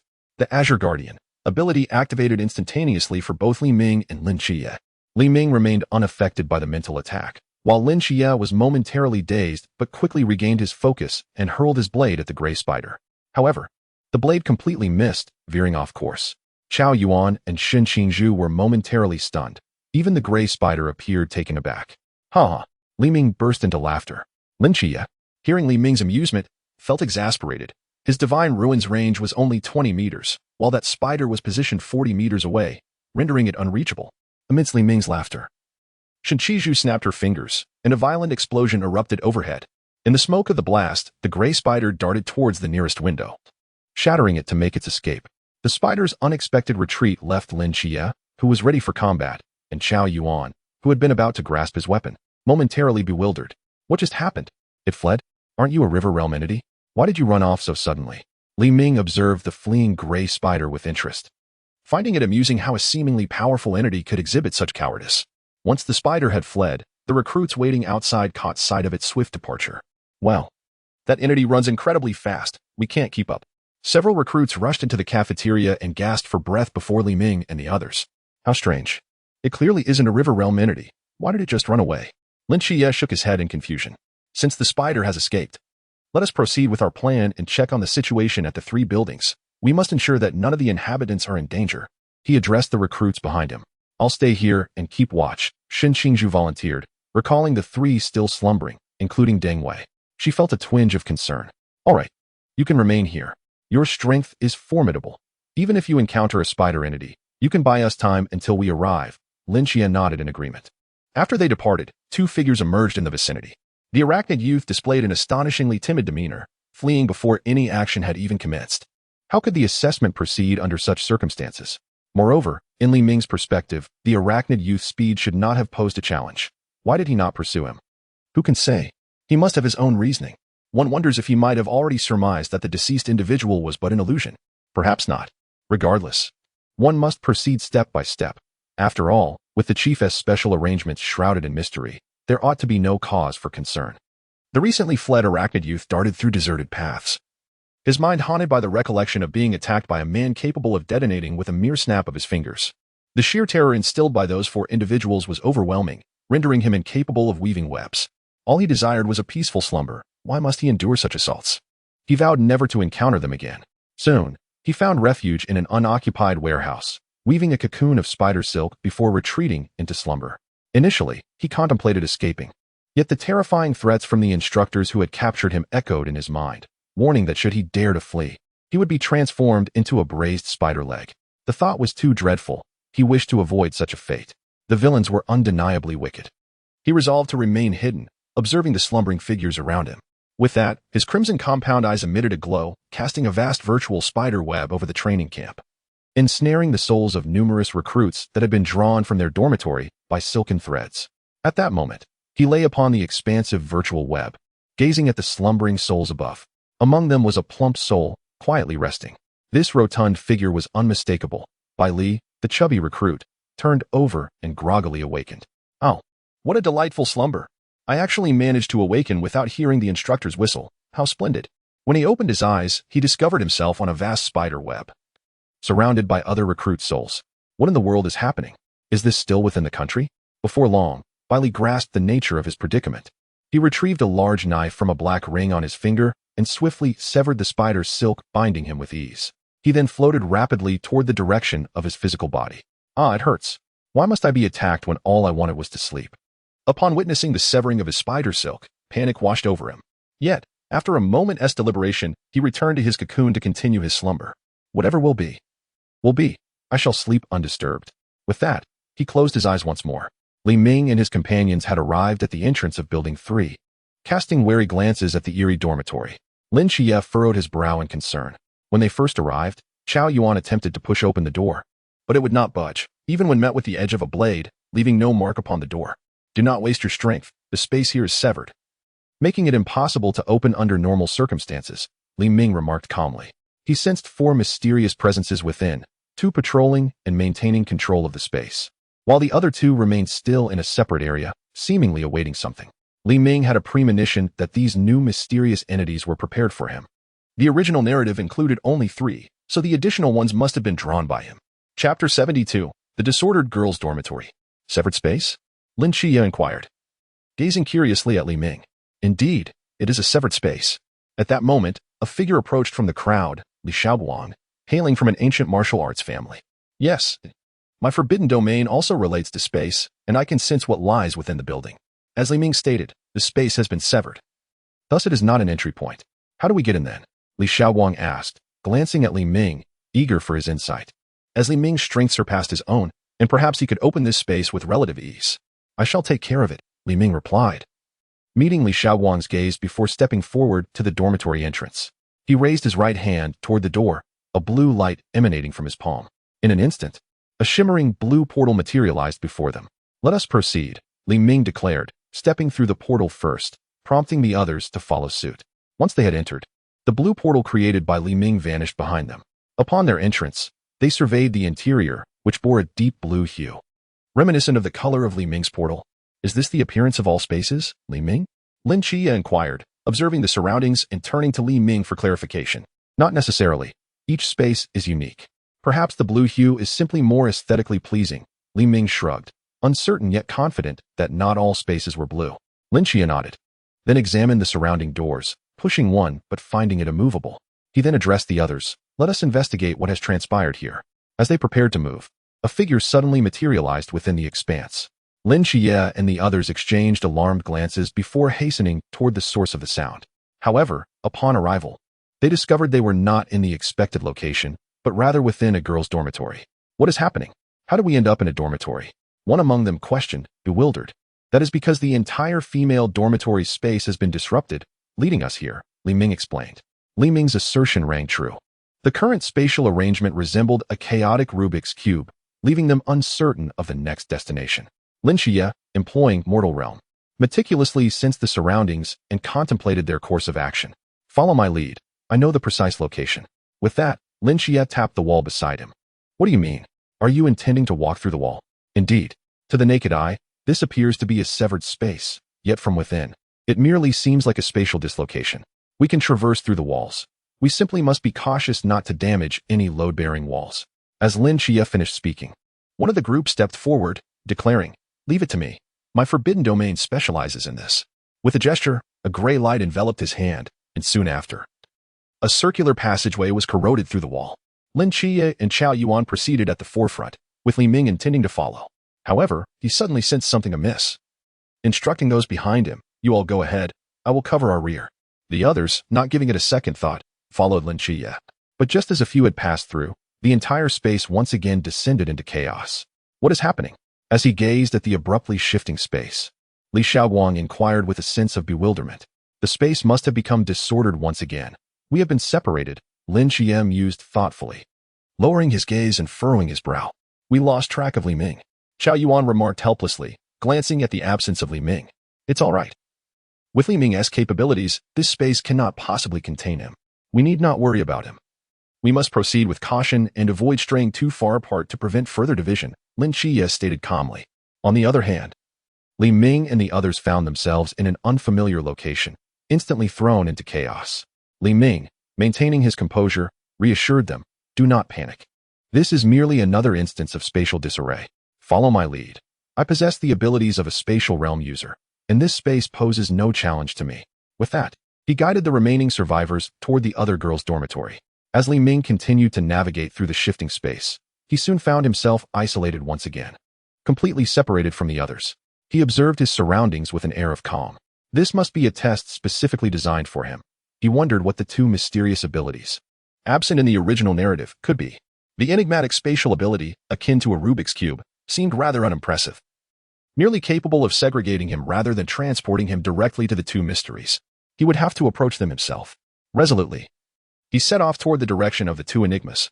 Meanwhile, the instructors observed the unfolding events. Is Li Ming heading towards those two mysterious entities? One instructor questioned with curiosity. Indeed, he is making his way towards them. Let us not forget that Li Ming also wields the powers of a spatial realm user. Escaping this place is not overly difficult for him. I believe he can easily dismantle this spatial barrier, Instructor Hong remarked with a smile. Then why does he not simply break free and join Lin Qiye and the others? Another inquired. He likely recognizes this as an assessment and has chosen not to dismantle the space outright. After all, doing so would expose the mysteries within, thus nullifying the essence of the test, Instructor Hong concluded, amused by Li Ming's strategic thinking. As Li Ming continued to traverse the shifting space, he remained unhurried, taking his time. However, the two mysteries above may have grown impatient. Suddenly, the spatial dynamics altered once more, and Li Ming found himself perilously close to the two mysterious figures. They stood before him, just a step away from revelation. Chapter 73, a weakened version of Sosuke Aizen? Li Ming advanced, traversing the altered space. Upon crossing into this new realm, the scenery shifted dramatically. He was no longer amidst the girls' dormitory but rather within a different spatial domain. Nevertheless, he could still sense that he was in the vicinity of the dormitory, likely due to some arcane ability at play. The surroundings were shrouded in darkness, obscuring his vision, yet he could perceive two mysterious figures poised before him, awaiting his arrival. Upon noticing Li Ming's entrance, they launched their assault. One of them instantly materialized before him, wielding a dagger-like weapon aimed directly at his chest. Li Ming instinctively recoiled, narrowly evading the strike. However, he was taken aback to find a tear in his clothing at the chest. Momentarily stunned, he pondered why he had still been struck despite his evasive maneuvers. Understanding that this was a test, he had refrained from utilizing the Infinity Stones, relying solely on his innate strength. In previous encounters with the ancient god church, he had not severed the connection to the Infinity Stones due to the perilous nature of those battles. However, this assessment posed no immediate danger, prompting him to disengage from their power. Now, encountering an unforeseen complication, he realized that without the Infinity Stones, he was not as formidable as he had believed. Regaining his composure, Li Ming meticulously analyzed the recent events, honing his mental faculties to discern the nature of the encounter. He soon deduced that this mysterious realm was likely a product of mental illusion. Without the enhancements of the Mind Stone and Soul Stone, his mental prowess was limited, approximating a mere threshold level. Though he had evaded the apparent attack, it was merely an illusion crafted by his opponent. A faint smile played on Li Ming's lips as he acknowledged the intrigue of the mysterious forces at work, curious about the second entity's abilities. Should it be merely this? It would not pose a significant challenge. Once he deciphered the intricacies, he decided to take the initiative. With his mental perception pinpointing the location of the first mysterious figure, he charged forward. Yet, as he sprinted, he sensed an unsettling shift, akin to sinking into a quagmire. The surroundings grew viscous, impeding his speed. His strikes were effortlessly evaded by the enigmatic being. Outside, the instructors observed Li Ming's predicament, smiles breaking across their faces. At last, this impudent youth faces some pressure. It seems the higher-ups have chosen these two mysteries wisely for his assessment, Instructor Hong noted, amused by Li Ming's struggles. Indeed, a combination of a mental illusion realm that manipulates the senses and a spatial realm that ensnares movement creates a formidable challenge, even for us instructors, another acknowledged. With the spatial entrapment in play, both speed and strength become compromised. Coupled with the sensory manipulation, as time progresses, One's senses will gradually weaken until completely controlled. That will be the most perilous moment. Let us observe how Li Ming navigates this dilemma. It remains to be seen when he will employ his spatial abilities to extricate himself. If he acts promptly, he may succeed. But prolonged exposure might render even his escape futile, as the manipulated senses would mislead him into believing he had escaped while remaining stationary. As Li Ming felt the oppressive viscosity surrounding him, he swung his arm, realizing that his strength was diminished by approximately 60%. Though his power had once surged to 512 times its normal state, the reduction became increasingly significant over time. Fascinating, Li Ming mused. Gazing into the inky void ahead, aware of the mysteries lurking within, he surmised the abilities of the two enigmatic figures. The second was glaringly obvious, while the first remained elusive. Despite the reduction in his speed, it was evident that his initial velocity had been sufficient to evade the first assailant, indicating that they had never truly occupied that position. Regardless of Li Ming's relentless attacks, they proved futile against the enigmatic barrier before him. This forbidden realm reminded him of a character from an anime, Aizen Sasuke from Bleach, particularly his Zanpakuto, Kyokusu Ugetsu, which possessed the power of complete hypnosis. This was merely a diminished version of Aizen's prowess. However, the mysterious illusion had its limitations. The time required for absolute control was lengthy, and its range was restricted. Otherwise, such a formidable mystery would surely evade capture by the instructors. Although he had discerned his opponent's capabilities, breaking free from their grasp would still demand some time. Seizing the moment while his senses remained partially intact and his strength had not been entirely sapped, Li Ming pressed forward with unwavering assaults. After each of his opponent's evasions, there was a brief interval during which the illusion was reforged. During these fleeting moments, Li Ming identified the exact location of the enigma. Without a second thought, he dashed toward that point, landing a powerful punch to his adversary's face, sending them hurtling away. Yet, the damage was minimal. Just as he was about to land a decisive blow, a viscous barrier materialized before him, absorbing much of his force. In that instant, the surrounding viscosity dissipated, granting Li Ming a precious opportunity. He vanished from his original position, reappearing above the foe he had just struck, delivering another potent blow. His immense power shattered the very fabric of the space around him, and the dormitory room imploded with a thunderous sound that echoed throughout the girls' dormitory. Lin Qiye looked up towards the source of the noise, murmuring, "Was that Li Ming?" At that moment, Lin Qiye had discerned the pattern of the adversary's movements and pinpointed the location of the mysterious cube, and he was now en route to confront it. Meanwhile, downstairs, Molly and her companions were engaged in combat with the Headless Man. However, the noise generated by Li Ming's attack had bolstered the Headless Man's strength, sending Molly and her allies sprawling as he charged toward Li Ming with alarming speed. Though Li Ming had attacked swiftly, he was still a moment too late, allowing his opponent to escape. In a corner of the girls' dormitory, two mysteries cowered in fear, exclaiming, "What kind of power is this? If it struck us, we'd be reduced to mere pulp." Terrifying indeed.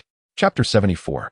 3. While they trembled with trepidation, they knew they had to fulfill their mission, otherwise they would meet the same fate as those who had captured them. Whether sooner or later, death awaited them, and it was better to take out a rookie in the process. With this thought, they resumed their assault on Li Ming, brandishing daggers as they charged. Li Ming's mental acuity detected their approach immediately, prompting him to evade swiftly and reposition himself. Unbeknownst to him, he lacked knowledge of the exact location of the mysterious adversaries, compelling him to move rapidly and continually shift his position. As he dodged, his speed and strength were increasingly constrained, and his attire bore the scars of their daggers. His senses were progressively dulled, and his limitations intensified, rendering his power nearly non-existent. Calmly contemplating his predicament, Li Ming murmured, "However, I have discovered the means to break free." A light chuckle escaped him as he spoke. In a swift motion, Li Ming struck the ground beneath him, propelling himself into the lower realm, where his senses were restored. Gazing at the vibrant surroundings, he observed, "Indeed, the control these two possess is limited strictly to that previous space. Once one surpasses the confines, their influence ceases." At that moment, the two mysteries descended from the upper realm, revealing their true forms to Li Ming. One was diminutive, wielding a dagger, with a rat-like head and 5 eyes, clearly using those eyes to ensnare others in a mental trance. The other was formless, a mass resembling yellowish mud, slithering from above. As Li Ming locked eyes with the rat's 5 orbs, the environment darkened once more, and the creature's visage began to fade from his memory. Seizing the moment before his senses were fully compromised, he unleashed a punch imbued with the force of an air cannon, pinning the rat against the wall, rendering it immobile. Drawing inspiration from the 8 gates technique, he effectively trapped the creature in place.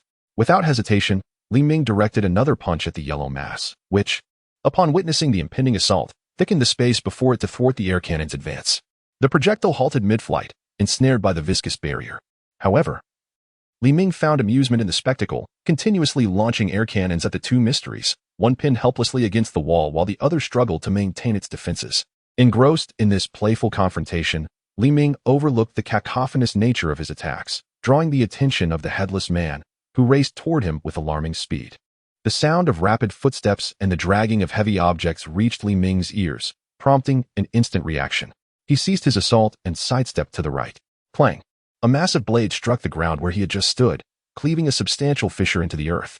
Seizing the opportunity, Li Ming retaliated, propelling the headless man against the wall with a colossal air cannon. During this moment of distraction, the rat and the yellow mass quickly vacated their previous positions. The rat resumed its manipulation of Li Ming's senses, while the mud enveloped him in a sluggish grip, diminishing the frequency of his air cannon strikes. What a nuisance! Li Ming felt the weight of the viscous sensation enveloping him, compounded by the awareness that one of his punches had gone awry. He promptly leaped backward, realizing the headless man had regained his footing. Another blade slashed through the air before him, just as Li Ming contemplated traversing another dormitory. He sensed a shift in the surrounding space, not another distortion, but a return to normality. Lin Qiye crouched on the rooftop, gazing at the silvery shards strewn across the ground below. I can't believe it takes such effort to vanquish a seemingly harmless mystery, he muttered under his breath. Utilizing his sharp intellect, Lin Qiye had deciphered the patterns governing the spatial control of the mysterious entity and had ascended to the rooftop to locate its core. That core was a silver cube, now reduced to fragments by Lin Qiye's blade. Observing the three mysteries before him, Li Ming quietly remarked, "It seems the end is nigh." With that, his purple divine realm erupted with power, surging forth toward the rat's position. The viscous space could not impede his advance, and he struck with vigor at the rat's location. Li Ming had emptied his surroundings, yet he was not taken aback. He swiftly located the true position of the rat, vanishing from his original spot and reappearing before the creature. Under the rat's terrified gaze, he delivered a powerful punch that shattered its head. Once the rat perished, the environment around him transformed back to its original state. The headless man reappeared before Li Ming in an instant, and he seized the man's massive blade. With a single strike, he obliterated the man's body into a mist of blood. Turning his attention to the dirt, he noticed it attempting to escape through a window. What the hell? It's been turned to mist, yet I'm still going to be reduced to dust. Dirt screamed internally. As he reached the ground, he witnessed the window he had just fled from shatter, and a figure leaped out. A punch landed on him, tearing Dirt's body apart. However, he did not perish immediately. Instead, he controlled the remaining parts of his body, swiftly merging them together. Ah, this mysterious vitality is quite resilient, Li Ming remarked quietly, observing Dirt's survival despite his devastating blow. At that moment, a spider swung from a distant building, gliding down its web towards the third building. Just as it reached the rooftop, a scream pierced the air, followed by a shadow emerging from the rooftop, and then silence fell. The spider met its end at the hands of Lin Qiye, who had chosen that precise moment to strike. How unfortunate for the spider to have sought refuge in Lin Qiye's vicinity. Meanwhile, the restored Dirt took advantage of Li Ming's distraction and crawled toward the shadows.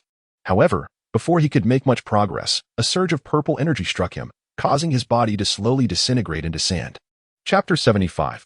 The results are out. Lin Qiye had dealt with the spider, which subsequently fell from the rooftop, landing near Li Ming. Shortly after, Shen arrived with her subordinates and a few new recruits, just in time to witness the aftermath of Li Ming's encounter with the mysterious Dirt and the spider's corpse beside him. How could you all fail to handle such a small spider, requiring Qiye's assistance? Li Ming teased with a smile as Shen approached. She glanced helplessly at Lin Qiye on the rooftop and then at the spider's remains. After pursuing the creature for so long, it was surprising to see Lin Qiye claim the prize. Given your states, it appears the mystery within the third building has been resolved, Shen inquired. Indeed, we took care of everything. I eliminated 3, while Qiye likely dispatched 2. Li Ming nodded and turned to Lin Qiye above. Correct. I dealt with the mysterious entity distorting the space of the third building, along with the spider, just now, totaling 2. Lin Qiye replied calmly as he leapt down from the rooftop. Upon landing, he encountered Molly and the others emerging from within the third building. Did you handle the headless man? Molly asked Lin Qiye immediately. Yes, the remnants of his body can be found on the second floor. Li Ming indicated towards the shattered window on the second floor. That's a relief. Molly and the female soldiers behind her sighed in relief. At that moment, the roar of engines filled the air. A convoy of jeeps soon appeared, halting before them. The instructors disembarked, approaching the recruits, observing their upright postures post-battle. A faint smile crept across their faces. The day of revelry is officially concluded. Upon learning that the entire incident had been a mere exercise, the recruits who had witnessed their comrades' simulated sacrifices felt a twinge of discontent. Was such a grand exercise truly necessary? Rest assured, no one was genuinely harmed during this drill. All you witnessed was an illusion, the instructors reassured them. We have all observed your combat, and you will be graded accordingly. Tomorrow, your scores will be posted on the bulletin board for you to review. Now, you may disperse and rest, the instructors concluded, prompting everyone to scatter and unwind. Only Lin Qiye approached the spider S-corpse, intent on dragging it away. Lin Qiye, where do you intend to take that mysterious body? Yuan Gang queried, watching him. Well, sir, I'm quite hungry and was hoping for some braised spider legs, Lin Qiye replied awkwardly. That is not permissible. We must reclaim the mysterious body. You cannot take it, Yuan Gang insisted, leaving Lin Qiye reluctantly to abandon his prize. At that moment, an instructor approached Yuan Gang, whispering something in his ear. What of the cube S body? The cube? It had none. It vanished after I defeated it, Lin Qiye thought to himself. Determined not to relinquish the only mysterious body he had obtained, he would never admit to its existence. Yuan Gang scrutinized Lin Qiye before ultimately saying nothing and departing. The following morning, Ming arrived at the bulletin board, which was already crowded with individuals eager to view their scores from the previous day's exercise. To his surprise, he and Lin Qiye were tied for first place, both achieving 19 points. Lin Qiye must have lost points for concealing the cube S body, but why? Didn't he perform poorly, did he? What could have warranted a deduction? Unbeknownst to him, it was precisely because he had treated others to a meal that he lost a point. The instructors thought to themselves, we are all still hungry. Yet you feasted on a grand meal. Deducting a point seems lenient. If Li Ming were to discover this, he would surely exclaim his injustice. Is treating others to a meal a crime? How else would one have the strength to fight? As Li Ming made his way back, he coincidentally bumped into Lin Qiye, who was just emerging. Qiye, congratulations. You scored 19 points, tying for first. I know. Fatty just informed me. Aren't you also at 19 points? Congratulations to us both. Lin Qiye replied with a grin. What are you off to do? Nothing much, just taking a stroll. He said. All right then, I'll head back first. With that, Li Ming proceeded to his dormitory, aware that Lin Qiye was likely off to test his summoning ritual, a matter in which he held no interest whatsoever. Upon reaching the upper floor, he overheard Bai Li Fatty boasting about his score in the hallway. Haha. Did you all know? I secured second place in yesterday's exercise. Li Ming, observing Fatty conversing with Chao Yuan and the other recruits, smiled and remarked, well done, Fatty. Indeed. But still not as impressive as you and Qiye, both tied for first. Li Ming simply smiled without responding, retreating to his dorm. Reflecting on his current abilities, he realized that having defeated 3 mysterious entities from Chuanjing had doubled his strength. However, he still could not summon the Infinity Gauntlet at present. He could only conjure a mere shadow of it, devoid of any practical purpose. Time swiftly passed, and soon they found themselves in the final days of their training camp. Li Ming and Bai Li Pang were dining in the cafeteria when, shortly after, Chao Yuan and Lin Qiye arrived. With food in his mouth, Bai Li Pang mumbled, Qiye, you two are quite tardy. If you don't hurry, Li Gu and I will finish all the food. Lin Qiye and Chao Yuan exchanged glances at Bai Li Pang, noting his insatiable appetite, which had only grown since their arrival. As they sat down to eat, they began discussing their future plans. Before long, their phones buzzed with a message, and all the new recruits received it. Whoa, the rankings are out. Quick, look, Bai Li Pang exclaimed, staring at his phone. What? I'm ranked 184th with a total score of only 74? This makes no sense. I was second during the drills. Well, considering your scores, aside from shooting and drills, do you have any other noteworthy achievements? Lin Qiye replied, exasperated. Bai Li Pang sheepishly scratched his head. Chao Yuan examined his own ranking. I scored 91 and am ranked 4th, just as I expected. Li Gu, Qiye, who is first? Bai Li Pang eagerly inquired of Li Ming and Lin Qiye. Second, Lin Qiye shot back at Bai Li Pang. Who else could possibly hold the first position? Given that his shooting score was so dismal, there was no way he could surpass Li Ming. Pang, you truly have a knack for bringing up sore topics, Li Ming chuckled. Indeed, Lin Qiye's score paled in comparison to Li Ming's 99, with only the drills preventing him from achieving a perfect score. Chapter 76, The Storm Approaches. On that afternoon, a whistle pierced the air. All new recruits promptly set aside their belongings and raced to the training ground, as responding to the whistle had become second nature after a year of training. Within 3 minutes, They stood in neat formation at the center of the training field. Instructor Hong looked on with satisfaction at the assembled recruits. Retrieving a document from a brown paper bag, addressing the recruits, he announced, "The purpose of this gathering is to inform you that your deployment orders have arrived. Zhengzhong, assigned to Night Watch Team 117 in Wudong City. Emily, assigned to Night Watch Team 017 in Gusa City. Bali Tu Ming, assigned to Night Watch Team 010 in Guangshan City. Chao Yuan, assigned to Night Watch Team 007 in Huaihai City. Shen Qizhu, assigned to Night Watch Team 006 in Shangjing City. Lin Qiye, assigned to Night Watch Team 136 in Songnan City. Li Ming, assigned to Night Watch Team 136 in Songnan City."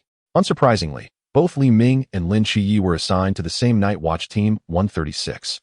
Initially, reactions to their assignments varied.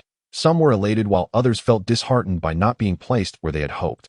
However, the news that Li Ming and Lin Qiye were assigned to the same location elicited expressions of astonishment. A first and second place finisher could not possibly be assigned to the same team, especially in a small place like Songnan City, given their achievements. Wouldn't the larger cities or more formidable Night Watch teams be clamoring for them? What was going on? A conspiracy? What was wrong with the higher-ups? Had they lost their minds? Li Ming and Lin Qiye, however, remained unfazed. It was entirely reasonable for them to be stationed there. Lin Qiye had always utilized the mortal realm to create miracles in Songnan City. If he left, the city would immediately cease to exist. As for Li Ming, he was originally from Songnan City and could not depart. It was uncertain whether the higher-ups had devised a plan to safeguard Li Ming once they became aware of his situation. In fact, long ago, Chen Muyi had informed the upper echelons about Li Ming's circumstances, but they had been at a loss for a viable solution, opting to maintain the status quo, a decision that pained Chen Muyi. After all, Li Ming was a divine agent, and the higher-ups believed that since he was a divine agent, the deity he represented would not allow him to vanish. Indeed, he could not disappear. The moment Li Ming obtained the Infinity Stones, he became a living being. While others speculated about the supposed conspiracy, a voice rang out. "Report." Shen Qingzhu called out from the crowd. "Speak. I refuse to accept this. Li Ming and Lin Qiye achieved first and second place. Why are they remaining here instead of going to Shangjing or a special team? If they cannot enter, how can I face going to Shangjing?" Instructor Hong paused, taken aback.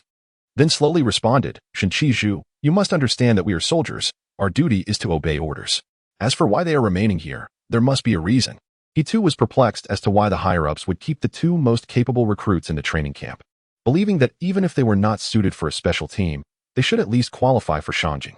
Although he was equally bewildered as a soldier, he was not one to question the directives of his superiors. His role was merely to execute their commands. Dismissed, Li Ming approached Shen Qizhu, placing an arm around his shoulders with a smile. "What's wrong? Bro, have you developed feelings for me now that I'm not going to Shangjing? Get lost. I'm not going to miss you. I just find it unfair," Shen Qingzhu retorted, shaking off Li Ming's arm and turning away. "You're only saying that because you'll miss me. Truth be told, I quite like it here in Songnan City. After all, it is my home," Li Ming remarked. Observing the stubbornness in Shen Qizhu shot a glance at Li Ming before departing with Deng Wei and the others, who congratulated him on being assigned to Shangjing, sharing in his excitement as if they too were going there. A drop of rain splashed onto Li Ming, quickly followed by a torrential downpour. As he gazed at the rain, a thought crossed his mind, and he murmured, "Is the ancient god church's whispers approaching? It seems it's time to unleash hell." A smile crept across Li Ming's face. Meanwhile, far away, members of the ancient god church shivered, as if being watched by an unseen force. "What is going on? Why do I feel like something ominous is about to occur?" One murmured. "What are you rambling about? What could be worse than us?" "Get to work and don't delay the master's affairs," another replied. Li Ming reflected on the unfolding events when Bai Li Pang approached him, noticing him lost in thought amidst the rain. "Li Gu, what are you pondering?" "Oh, nothing much, just a feeling that something bad is about to happen." "Enough with the ominous thoughts. It's probably just that you and Qiye are stuck here, which has put you in a sour mood," Bai Li Pang suggested quietly. "Not at all. I actually think staying here is quite good. Don't you agree, Qiye?" Li Ming turned to Lin Qiye with a smile. "Certainly, I am in eager pursuit of this." Lin Qiye smiled and spoke. "Let us depart. The rain intensifies, and we must return." Chao Yuan approached them and calmly stated, "Let us go back." With that, Li Ming and the others headed back toward the dormitory. As they walked, Li Ming and Lin Qiye came to a halt. "What is it?" Bai Li Pang inquired, puzzled by their sudden stop. "Do you feel the ground shaking?" Lin Qiye concentrated for a moment, furrowing his brow as he spoke. "Shaking?" Chao Yuan crouched down, placing his hand on the ground to sense it. "Indeed, there is a tremor. Yes, it seems there has been an earthquake somewhere. Li Ming remarked indifferently. Oh, it's just an earthquake. It doesn't concern us. Let us return. Bailey Pang Pang waved dismissively. Not long after they returned to the dormitory, a whistle echoed throughout the entire training camp. Li Ming and the others quickly set down their belongings and rushed toward the training ground amidst the downpour. Chapter 77, Where I Am. Death shall not exist in the torrential rain. The new recruits hurriedly emerged from the dormitory, swiftly aligning themselves on the training field. Even while facing the pouring rain, they stood resolutely upright. Neatly arranged in the rain, they awaited the arrival of their instructor. Before long, several green off-road vehicles arrived at the training ground, and Yuan Gang disembarked, walking up to the platform. Standing on the platform, Yuan Gang surveyed the new recruits below. We have just received news that due to the earthquake, a mudslide has occurred at Jinan Mountain, claiming 6 villages. Our preliminary estimates indicate approximately 200 casualties. Rescue personnel have already begun to head toward the disaster site. But it will take some time, and we are the closest to that location. They need us. Our foremost task now is disaster relief. Everyone, get on the vehicles, and let us depart. Several jeeps navigated the muddy roads, braving the torrential rain en route to their destination for disaster relief. Instructor Hong sat at the front, distributing raincoats from a sack to the new recruits behind him. The villages we are assisting are quite distant from each other, and the roads are treacherous. Our vehicles cannot access them, so you must walk. Thus, we will divide everyone into several groups to proceed to different locations for disaster relief. He then produced a map from his belongings, unfolding it before everyone. Look, the outer villages are relatively easy to assist, but the 3 inner villages, designated as Villages 1, 2, and 3, are the most perilous, particularly Village 1. Instructor Hong pointed to the innermost village at Jinan Mountain. This first village will be led by Lin Qiye, accompanied by Li Ming, Bailey Tuming, Shen Qizhu, Mo Li, Dang Wei, Li Jia, Li Liang, and Wen Xingxing. The 9 of you will proceed together. Understood. Following this, Instructor Hong announced the personnel list for the other teams and distributed the Star Blade for precautionary measures. As they approached Village 7, a man carrying a bamboo basket gazed in horror at the dilapidated village before him, staggering toward its depths. No, this cannot be. How could this happen? This is the place where he grew up. How could it have come to this? Soon, he arrived at the home he had lived in for decades, desperately clawing at the earth above. Mom, Dad, wait for me. Your son is coming to save you. Just wait. Tears streamed down the man's face, falling onto the soil. His hands bloodied, yet he continued to dig. Someone, please help us, save us. The man cried out in despair. Boom. The sound of an engine pierced the air, and the man looked up to see a military green jeep crashing into his village. Several figures clad in black raincoats leaped from the vehicle and advanced toward him. The soldiers of Daxiao are here. Death shall retreat. Survivors shall live. The leader's roar reverberated throughout the village, and in that instant, the man could hear nothing but that shout, as even the sound of the rain faded away. Li Ming watched all of this, closing his eyes as a wave of anger threatened to erupt within him. To eliminate the 2 divine agents, Lin Qiye and myself, such despicable means were employed. God. Such gods are unnecessary. Li Ming opened his eyes, and a fleeting green light flickered. Those buried beneath the earth in Jinan Mountain were suddenly enveloped by an invisible green glow, and even those who had perished were restored to life. Where I am. No one shall die due to such occurrences, Li Ming proclaimed within his heart. After traveling a short distance, the road ahead was obstructed by mud. The path is blocked. Let us disembark and proceed on foot. Instructor Hong announced to those inside the vehicle.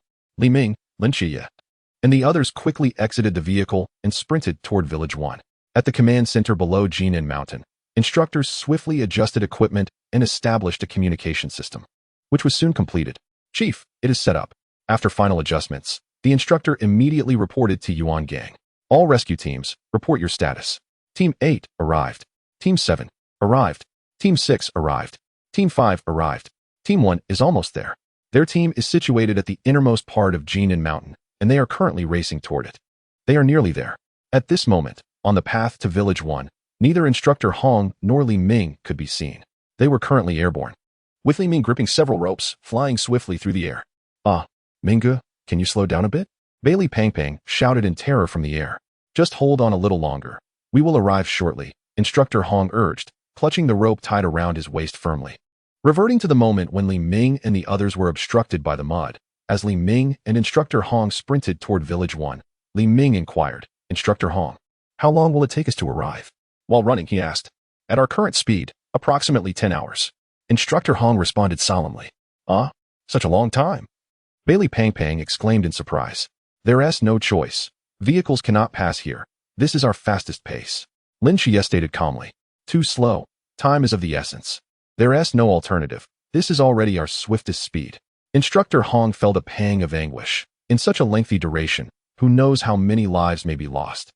I have a way to reach swiftly, Li Ming declared loudly, coming to a halt. The others also paused, gazing at Li Ming. What method do you have? Instructor Hong asked, perplexed. Li Ming smiled and remained silent, instead retrieving a 3-centimeter thick rope from his small world. Lin Qiye gazed at the rope produced by Li Ming, an ominous premonition stirring within him. Li Ming methodically bound the others with the rope. Bai Li, chubby and anxious, gulped and exclaimed, Brother Ming, you wouldn't possibly intend to throw us over, would you? How could I be that kind of person? Li Ming secured himself with the rope, chuckling as he replied.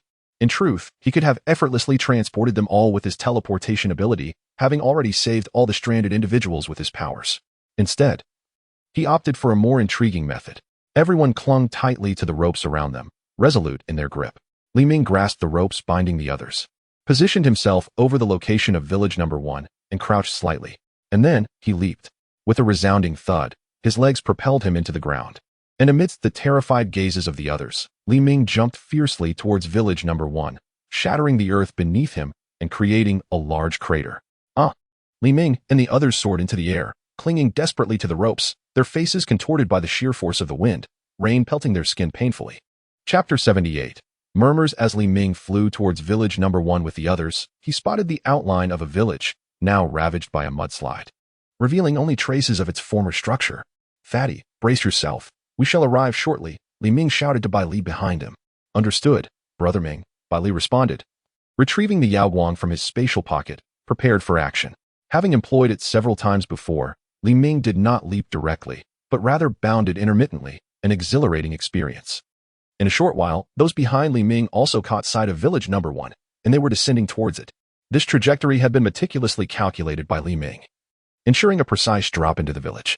Fatty, Li Ming called out. Coming. Bai Li unleashed a golden beam from his Yaoguang, enveloping everyone within it, cushioning their descent and allowing them to land safely. Begin the rescue, Commander Hong instructed as they touched down. In truth, they had already charged out the moment they landed, even before Hong could issue the command. Report. Rescue Team Number 1 has arrived at the target village and commenced operations, Commander Hong relayed while sprinting towards the nearest individual. What is the situation? How did you arrive so quickly? Did you have Li Ming teleport you? Yuan Gang inquired, puzzled. Well, it's true that Li Ming brought us here, but not via teleportation. He bound us with ropes and leapt over, came the reply. Yuan Gang, slightly speechless, acknowledged Li Ming's formidable strength, but was astonished that he could leap such distances while bearing others. Regardless, they had arrived, allowing for the rescue of numerous individuals. As Yuan Gang pondered this, he stepped outside the tent, observing the dark clouds overhead. Given the current conditions, it was evident that the rain would not cease, and such a downpour could potentially trigger another mudslide. Lost in thought, Yuan Gang failed to notice that the sounds around him began to fade into silence, leaving him alone in the void. As the noises dissipated, Yuan Gang discerned a figure approaching him, an ostentatiously dressed individual exuding an air of pretentiousness, inciting an impulse to strike him. Yuan Gang's expression darkened as the figure drew near. Murmurs, the individual remarked, astonished to recognize him as the vice-captain of the Jingjing team. To say I know you would be an exaggeration. Your distinguishing features are so pronounced that I cannot help but be aware of you. You indeed provoke a desire to strike you, Yuan Gang retorted. The figure, taken aback by Yuan Gang's words, smirked coldly. What do you know? This is art. You Philistines truly lack appreciation for it. At that moment, Yuan Gang understood that this calamity was orchestrated by them. It was no natural disaster, but rather a man-made catastrophe. As one of the oldest deities of the ancient God Church, known as the true nightmare and master of thought manipulation, converting nightmares into reality was child's play for him. This earthquake and mudslide were undoubtedly his handiwork. Your target is Li Ming and Lin Qiye, isn't it? Yuan Gang surmised. Exactly. You are quite astute. The figure replied with unwavering confidence. 2 novices at the pool realm have compelled you, a god, to intervene personally. Should I deem it their fortune? Yuan Gang mused. Indeed, it is their fortune, though I did not intervene directly. I merely sent a projection. Then it makes sense why you have confined me here. Does that imply your followers are the ones dealing with Li Ming and Lin Qiye? And they are not beyond the sea realm, are they? Yuan Gang realized that only a projection had come, feeling relieved that it was not the true entity. Your deduction is sharp, yet you remain slightly mistaken. You, the strongest in Sangnan City, are trapped here, while Team 136 is stationed in the urban area, more than capable of handling these inexperienced youths with mere Sea Realm abilities. Yuan Gang's pupils contracted at this revelation. How did you come to know of the orders from the higher-ups? Have you infiltrated them with your followers? The figure merely smiled, offering no further explanation. None of that matters. When you awaken, everything will be over. Surrender to the nightmare. Meanwhile, within village number 1, Li Ming and Lin Qiye focused on locating survivors while the others engaged in excavation. Li Ming activated his spiritual energy, swiftly traversing the village. Each time he encountered a survivor, he marked their location with a silver shuriken, guiding the others in their rescue efforts. With Li Ming and Lin Qiye's assistance, the rescue proceeded with remarkable efficiency. Within half an hour, all survivors had been extracted. To their astonishment, not a single individual had perished. Every person within the village had been saved, and none bore even a scratch. Report: all villagers from village number 1 have been safely rescued, with no injuries. Report: all villagers from village number 7 have been safely rescued, with no injuries. Report: all villagers from village number 6 have been safely rescued, with no injuries. Report: all villagers from village number 5 have been safely rescued, with no injuries. The instructors beneath Jinan Mountain listened to the reports from all the teams. Their hearts filled with astonishment. How is it possible that such a massive landslide resulted in no casualties? All individuals have miraculously survived, and not a single soul has sustained injuries. This is nothing short of a miracle. My goodness, I can hardly fathom how smoothly the rescue operation has unfolded, with no fatalities and everyone remaining unscathed. Li Pang Pang, gazing at the villagers sheltered under the makeshift awning, exclaimed in astonishment. Others too were left in disbelief, witnessing the entire village's miraculous survival. Indeed, I never anticipated such an outcome, remarked Instructor Hong with a sigh. When can we leave? Li Pang Pang inquired. We must remain here to await the arrival of the rescue teams. After that, we shall depart to avoid any secondary injuries, given the intensity of the rain. Another landslide is not out of the question, Instructor Hong explained calmly. Chapter 79, Crisis approaches. Li Ming and the others awaited the rescue team in the temporary shelter. At that moment, Lin Qiye noticed Instructor Hong speaking into a walkie-talkie, his expression grim. Instructor Hong, is something amiss? Lin Qiye asked, puzzled. After a brief silence, Instructor Hong replied gravely, the commander is missing. What? Missing? Li Pang Pang gasped in surprise. Yes, it has been some time since he vanished. The instructors at the command post beneath Jinan Mountain have inquired with all the rescue teams, but none have seen the commander. However, considering that our village 1 is quite distant, the commander should not have arrived here yet. We were led here by Li Ming, and it took us 2 to 3 hours to traverse this distance. If the commander were to come here, he would likely have arrived by now. But I have sensed no one approaching our village 1. There's no use in overthinking it. The commander is a formidable figure. Surely, he has encountered no trouble. Perhaps he has had to attend to some urgent matter. Li Pang Pang waved dismissively. Just then, a little girl among the survivors awakened. Upon regaining consciousness, she immediately began searching for her grandparents. Before long, she found them nearby. Slowly rising to her feet, she approached her grandparents and gently shook their arms. Grandpa, Grandma, what's wrong? Li Ming and the others, hearing the girl's voice, entered the shelter. When Qing picked up the little girl and softly reassured her, it's all right. Grandpa and Grandma are just asleep. They will wake up soon. Be a good girl and don't disturb them. Oh, okay, the little girl nodded, understanding. She could sense her grandparents breathing, so she quieted down under Qing's comfort. Tell me, what is your name? My name is Yaya. All right, Yaya. You must remain quiet and not disturb Grandma and Grandpa, okay? Okay, sister. Yaya nodded and then, looking at Qing, quietly asked, Sister, who are you? We are here to rescue you and your family. Qing smiled, playfully pinching Yaya's cheek. Her spirits lifted by the fact that the rescue had incurred no casualties. Yaya, do you live with your grandparents? Not just with them. I live with my grandparents, as well as my mom and dad, Yaya replied shyly. Hearing this, Qing's expression changed, and she quickly asked, do your mom and dad happen to be here? No, they went up the mountain to gather firewood and Haven Tea returned. Do you know which mountain? Qing asked swiftly. Yaya pointed in a direction, and as the group followed her gaze, they saw that the mountain peak was completely engulfed by the landslide. Exchanging glances, the group contemplated the severity of the situation, far worse than in the village. They were left wondering if Yaya's parents were still alive. I think we should search for them, Shen Qingzhu suggested, gazing at the distant peak. Our primary task now is to wait for the rescue team's arrival. We cannot move about recklessly, came the response. Actually, we could split into 2 groups, someone proposed. No, the commander's unexplained disappearance indicates something is amiss. We must stick together and not separate, Instructor Hong asserted firmly. We are only human, not gods. We cannot save everyone, he continued. Yet this time, no one has perished in the rescue. Li Pang quietly raised his hand from the back. Instructor Hong paused, acknowledging the unusual success of the rescue operation, which was indeed remarkable. It would be one thing if only one village had experienced such fortune. But for all the villages to share in this miraculous outcome was hard to believe. Nonetheless, we cannot leave here carelessly. Let us remain and await the rescue team. Li Ming interjected. I have sent 2 individuals over there, and they are alive. I can rescue them swiftly. Instructor Hong initially intended to dissuade him. But knowing there were survivors, it would be inappropriate to prevent him from acting. It is not in a soldier's nature to ignore those who are still alive. Li Ming, are you certain? This is no trivial matter. I am certain. Trust me, Instructor Hong. I possess the spatial domain. I will be back in 2 minutes. Li Ming assured with a smile before vanishing from their sight. Before long, Li Ming reappeared, bringing with him a man and a woman. He placed them in the temporary shelter. Wen Qingqing turned to Yiye and asked, Yiye, do these 2 look like your mom and dad? Despite being covered in dirt, Yiye recognized them immediately. Yes, that is my mom and dad, she exclaimed. Breaking free from Wen Qingqing's embrace, she dashed to her parents, shaking their arms vigorously. Mom, Dad, wake up. Wen Qingqing approached Yiye and gently said, It's all right, Yiye. Your mom and dad, like your grandparents, are just sleeping. They will wake soon. Please wait a little longer. Okay, Yiye replied, sitting quietly beside her parents. Although Wen Qingqing wanted her to rest a bit away, Yiye refused to budge. Reluctantly, Wen Qingqing draped a piece of clothing over her shoulders. Li Ming joined Instructor Hong and Lin Qiye, saying, There are more survivors, while I was rescuing Yiye's parents. I sensed others, 3 from Chuanjing and 1 from Haijing. What? The group gasped in shock.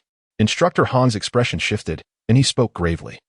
It seems this is not merely a natural disaster, but rather a man-made calamity. How far are they from us? Not far. They appear to be searching for something in the mountains and should arrive here shortly.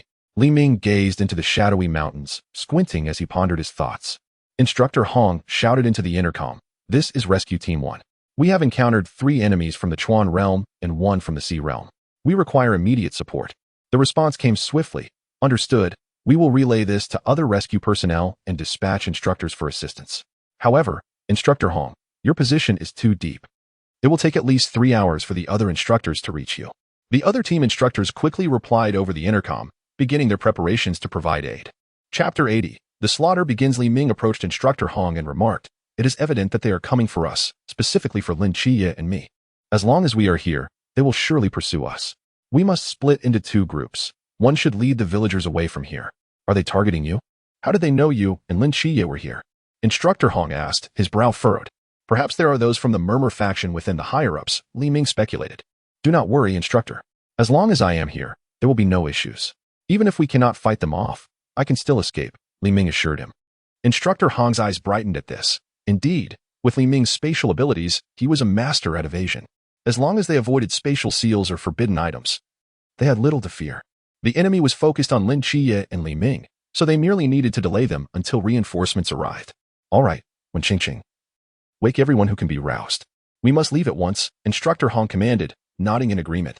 Wen Qingqing nodded and moved among the survivors, using her forbidden abilities to heal them swiftly. Before long, the survivors regained consciousness. They were not injured due to Li Ming's presence, only slightly weakened. Once they were awake, Instructor Hong briefed them on the situation and assigned Wen Qingqing, Li Jia, Li Liang, and Dang Wei to escort them to safety. The others prepared to venture into the mountains to engage the enemy. Listen carefully, our mission is not to kill the enemies, but to evade them. If we cannot fight them off, we retreat until the other instructors arrive. Understood? Understood. The others responded in unison. Be careful, Shen Gu.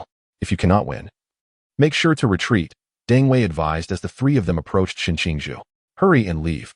Do you think Shen Gu is thoughtless? You need to be cautious as well. Shen Qingzhu scolded them before expressing concern, then followed Instructor Hong and the others into the mountains. Let's separate. I will handle that Sea realm enemy. My spatial abilities will keep me safe from him. The rest of you take care of those Chuan realm foes, Li Ming stated, pointing towards the direction of the Chuan realm enemies before heading toward the Sea realm opponent, who was not the one capable of awakening the Earth Dragon. The others did not stop him, understanding that with his spatial abilities, he was virtually invincible. They needed only to deal with the Chuan realm enemies. They dispersed, with Bai Li and Shen Qizhu heading towards the burly man wielding a giant axe, while Instructor Hong and Emily moved towards another target, and Lin Qiye went alone. Within the devastated mountain forest, where mudslides had left trees in disarray, a man donned in a green trench coat, his waist adorned with 2 curved blades, wandered restlessly. A group of younglings from the pool realm, and they even sent 2 from the sea realm? One is more than enough. I was hoping to have a lengthy discussion with Xiao Hong, he muttered, a blade of grass held between his lips. Li Ming emerged from behind a large tree, blocking the man's path. Shall I escort you back to have that long talk with Xiao Hong? The green-cloaked man was taken aback, not expecting anyone to be waiting for him. I was actually coming to find you. How fortuitous that you've come to me, he chuckled lightly, slowly drawing his 2 curved blades. The sooner I deal with you, the sooner I can return to my Xiao Hong, he declared, lunging at Li Ming with a low stance, the blades glinting as they sliced through the air. Li Ming effortlessly sidestepped the attack and delivered a kick that sent the man sprawling. The sea realm isn't so formidable after all, Li Ming remarked, observing the man who had been knocked aside. Curse you, little brat. Don't think you can gloat over a mere kick. Die. The green-cloaked man, feeling humiliated, unleashed a powerful forbidden ability, summoning a swirling gust of wind around him. He swung his blades toward Li Ming, sending a cross-shaped wind blade slicing through the air, severing raindrops and leaves alike. Li Ming observed the wind blade with indifference, extending a hand to grasp it. To the astonishment of the green-cloaked man, both wind blades were caught effortlessly in Li Ming's grip, despite being his full-powered strike. Then, with a simple motion, Li Ming crushed the blades in his hand. How is this possible? You are merely from the pool realm.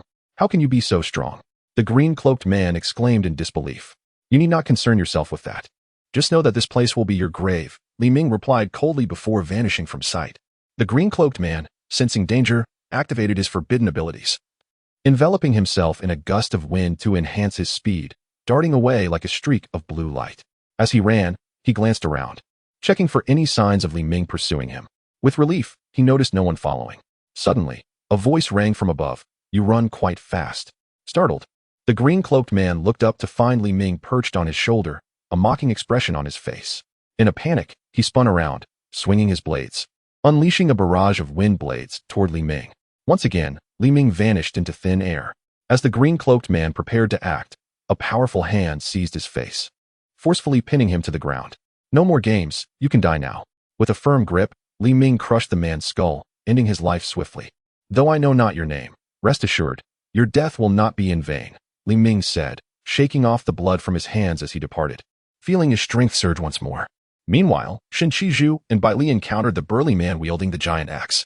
This time, due to Li Ming's intervention, Li Jia, Li Liang, and Dang Wei were not present, leaving Shen Qizhu and Bai Li to engage the adversary in a fierce exchange. Chapter 81. A fatal strike. Bai Li Pang wielded the Yao Guang, forming a golden shield that enveloped both himself and Shen Qizhu. From behind, Shen Qizhu relentlessly used his forbidden void to assail the burly man wielding a massive axe while he himself brandished his grand sword, launching continuous attacks against the opponent. Boom, boom, boom. A tremendous explosion reverberated, accompanied by an incessant cacophony, while countless flames flickered around, only to extinguish swiftly. A towering figure wielding a colossal axe emerged from the smoke, striking down upon the hefty sword wielded by Li Pang, followed by a fierce blow aimed at his Yao Guang. You 2 little ones are rather impressive, he sneered, but your strength is still quite feeble. You cannot harm me. Moreover, it seems your little contraption is on the verge of collapse. Haha. With that, he relentlessly swung his giant axe against the golden shield, which was already marred by a multitude of cracks. What manner of beast is this, possessing such formidable strength? Is he not a monster? How is it that his attacks seem to invigorate him rather than cause pain? Li Pang, pale-faced in the rear, glared at the hulking figure assaulting his Yao Guang shield, cursing under his breath. Enough with the chatter, fatty. Let's find an opportunity to retreat. This fellow is rather terrifying, and we need not necessarily defeat him. Shen Qizhu snapped his fingers in rapid succession, obscuring the opponent's line of sight. Now is the time, let us flee. With that, he grasped Li Pang and hurried away. The behemoth, sensing their escape amidst the flames, brandished his axe and swept aside the surrounding smoke. Little ones, you cannot escape, he bellowed, striding purposefully toward Shen Qizhu and Li Pang. Li Pang glanced back at the pursuing giant, muttering, "This guy is truly a monster." As he spoke, he split his great sword into 2, sending them soaring to the ground beneath him. Bro, hop on. I shall use the great sword to carry you. It will expedite our escape. With that, Li Pengpeng stepped onto the sword, followed swiftly by Shen Qiye. The former deftly maneuvered the great sword through the forest, while the giant behind them leapt into the air, swinging his axe downwards. The swift strike hurtled toward Li Pengpeng and Shen Qiye, compelling them to veer sharply to evade the colossal axe. Shen Qiye continued to snap his fingers at the towering figure, attempting to thwart him, though with little effect. After evading several of the giant's strikes, he once again swung at them, but this time, he did not leap after them. Instead, he hurled his axe with tremendous force. Within the swirling smoke, a dark shadow hurtled toward them at breakneck speed. Quick, dodge. As Shen Qiye discerned the situation, her pupils constricted, and she shouted in alarm. Li Pengpeng also caught sight of the colossal axe hurtling towards them, but it was too late to evade. Instead, he summoned Yaoguang to shield himself. The incoming axe shattered Yaoguang with an overwhelming force, toppling both Li Pengpeng and Shen Qiye to the ground. Struggling against the muddy terrain, Li Pengpeng managed to rise. His gaze fixed upon the imposing figure of a burly man approaching. The giant strode confidently to his axe, hoisting it effortlessly onto his shoulder, and slowly advanced towards Li Pengpeng. As the burly man approached, Shen Qiye snapped her fingers repeatedly, attempting to deter him from nearing Li Pengpeng. Pengpeng, run! She shouted urgently. Li Pengpeng scrambled to his feet and hastily retreated, wielding his great sword in an attempt to fend off the looming threat. Yet, the burly man disregarded their feeble assaults and swung his axe directly at Li Pengpeng. Little child, I shall no longer play with you. You may perish, he declared menacingly. Li Pengpeng raised Yaoguang to block the giant's strike, but it was swiftly shattered. The burly man grinned wickedly at the remnants of Yaoguang, reveling in the destruction before lifting his axe once more to deliver a lethal blow. Li Pengpeng, terror-stricken, gazed up at the axe poised above him, cursing under his breath. Suddenly, a figure appeared instantaneously before him. Clang! The colossal axe struck firmly upon the suddenly appearing figure. Turning around, the figure looked towards Li Pengpeng and exclaimed with a smile, Pengpeng, have you soiled your trousers in fright? Upon recognizing the unexpected visitor, Li Pengpeng joyfully shouted, Ming, what brings you here? Indeed, the figure was Li Ming, who, after dealing with a foe from the sea realm, had made his way toward the closest enemy, which happened to be where Li Pengpeng and Shen Qiye were situated. I've taken care of my end, so I thought I would join you, Li Ming replied with a grin. Pengpeng, wasn't it said that if one cannot win, they should flee? Why do you appear so disheveled at present? Li, feeling rather embarrassed, scratched his head and murmured, we initially believed we could escape, but a minor miscalculation occurred. They could have fled directly. However, they chose to test their strength in combat, leading to their current predicament. The burly man glared at the unexpected individual who had suddenly appeared to intercept his attack, completely disregarding his conversation with others, and was instantly filled with rage. How dare they act as though I am invisible? The burly man once again raised the colossal axe above his head, swinging it down towards Li Ming with fierce intent. Ming, be careful. Li, the plump companion, exclaimed loudly upon witnessing the towering brute prepare to strike. It's all right, don't worry. Li Ming replied with a reassuring smile, his gaze lingering calmly on the formidable axe in his grip. Clang! The colossal axe struck Li Ming's shoulder once more. Yet he remained utterly unfazed. Is this all? Li Ming scoffed with disdain. How could this be possible? My forbidden realm is indeed mighty force. How could a mere child at the pool realm possibly withstand the onslaught of my colossal axe? The first strike was delivered with the conviction that the opponent merely fortuitously blocked it. However, I exerted all my strength in that blow. I felt no trace of the Forbidden Realm's power emanating from my adversary, which indicates that they withstood my giant axe solely with their physical prowess. Now it is my turn, Li Ming said with a smile to the burly man. Then, under the horrified gaze of the robust figure, he shattered the opponent's colossal axe with a single punch. The burly man swallowed hard and turned to flee. What manner of beast is this? To withstand my full force strike with mere flesh, if this is not a monster, what is? If one does not hurry to flee, it is certain that one's demise is inevitable. Li Ming observed the retreating figure of the burly man, and with an air of calm, he picked up a fragment of a massive axe from the ground. A violet light enveloped the shard, and he hurled it toward the imposing figure. In a flash, the violet beam pierced through the man's chest. The burly man, in disbelief, turned his head to gaze at Li Ming's position, opening his mouth as if to utter something. Yet no words escaped his lips. He collapsed onto the ground, gradually disintegrating into sand. Chapter 82. The Earth Dragon turns. Wow, Ming, you're truly remarkable. You took down that burly man in an instant. Li exclaimed, rushing to Li Ming's side with delight.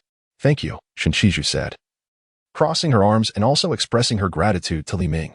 What's this, brother Hua? You're being polite with me now? Li Ming chuckled, playfully nudging Shen Qiye. Let's head towards Qiye. Instructor Hong has already dealt with things on his end, Li Ming remarked, glancing in the direction of Lin Qiye and Instructor Hong. Lin Qiye was sprinting, carrying the small mummy summoned earlier from Mei Lin's spell, while countless blades manipulated by Zhuang Qi relentlessly pursued him, leaving nothing but destruction in their wake.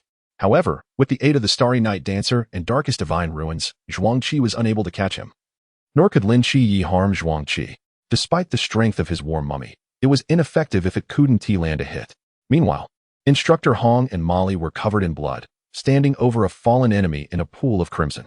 Instructor, we should hurry and find Lin Qiye, Molly suggested as she sheathed her weapon. Agreed, Instructor Hong nodded, glancing toward the nearby area where Lin Qiye was located, explosions still erupting around him.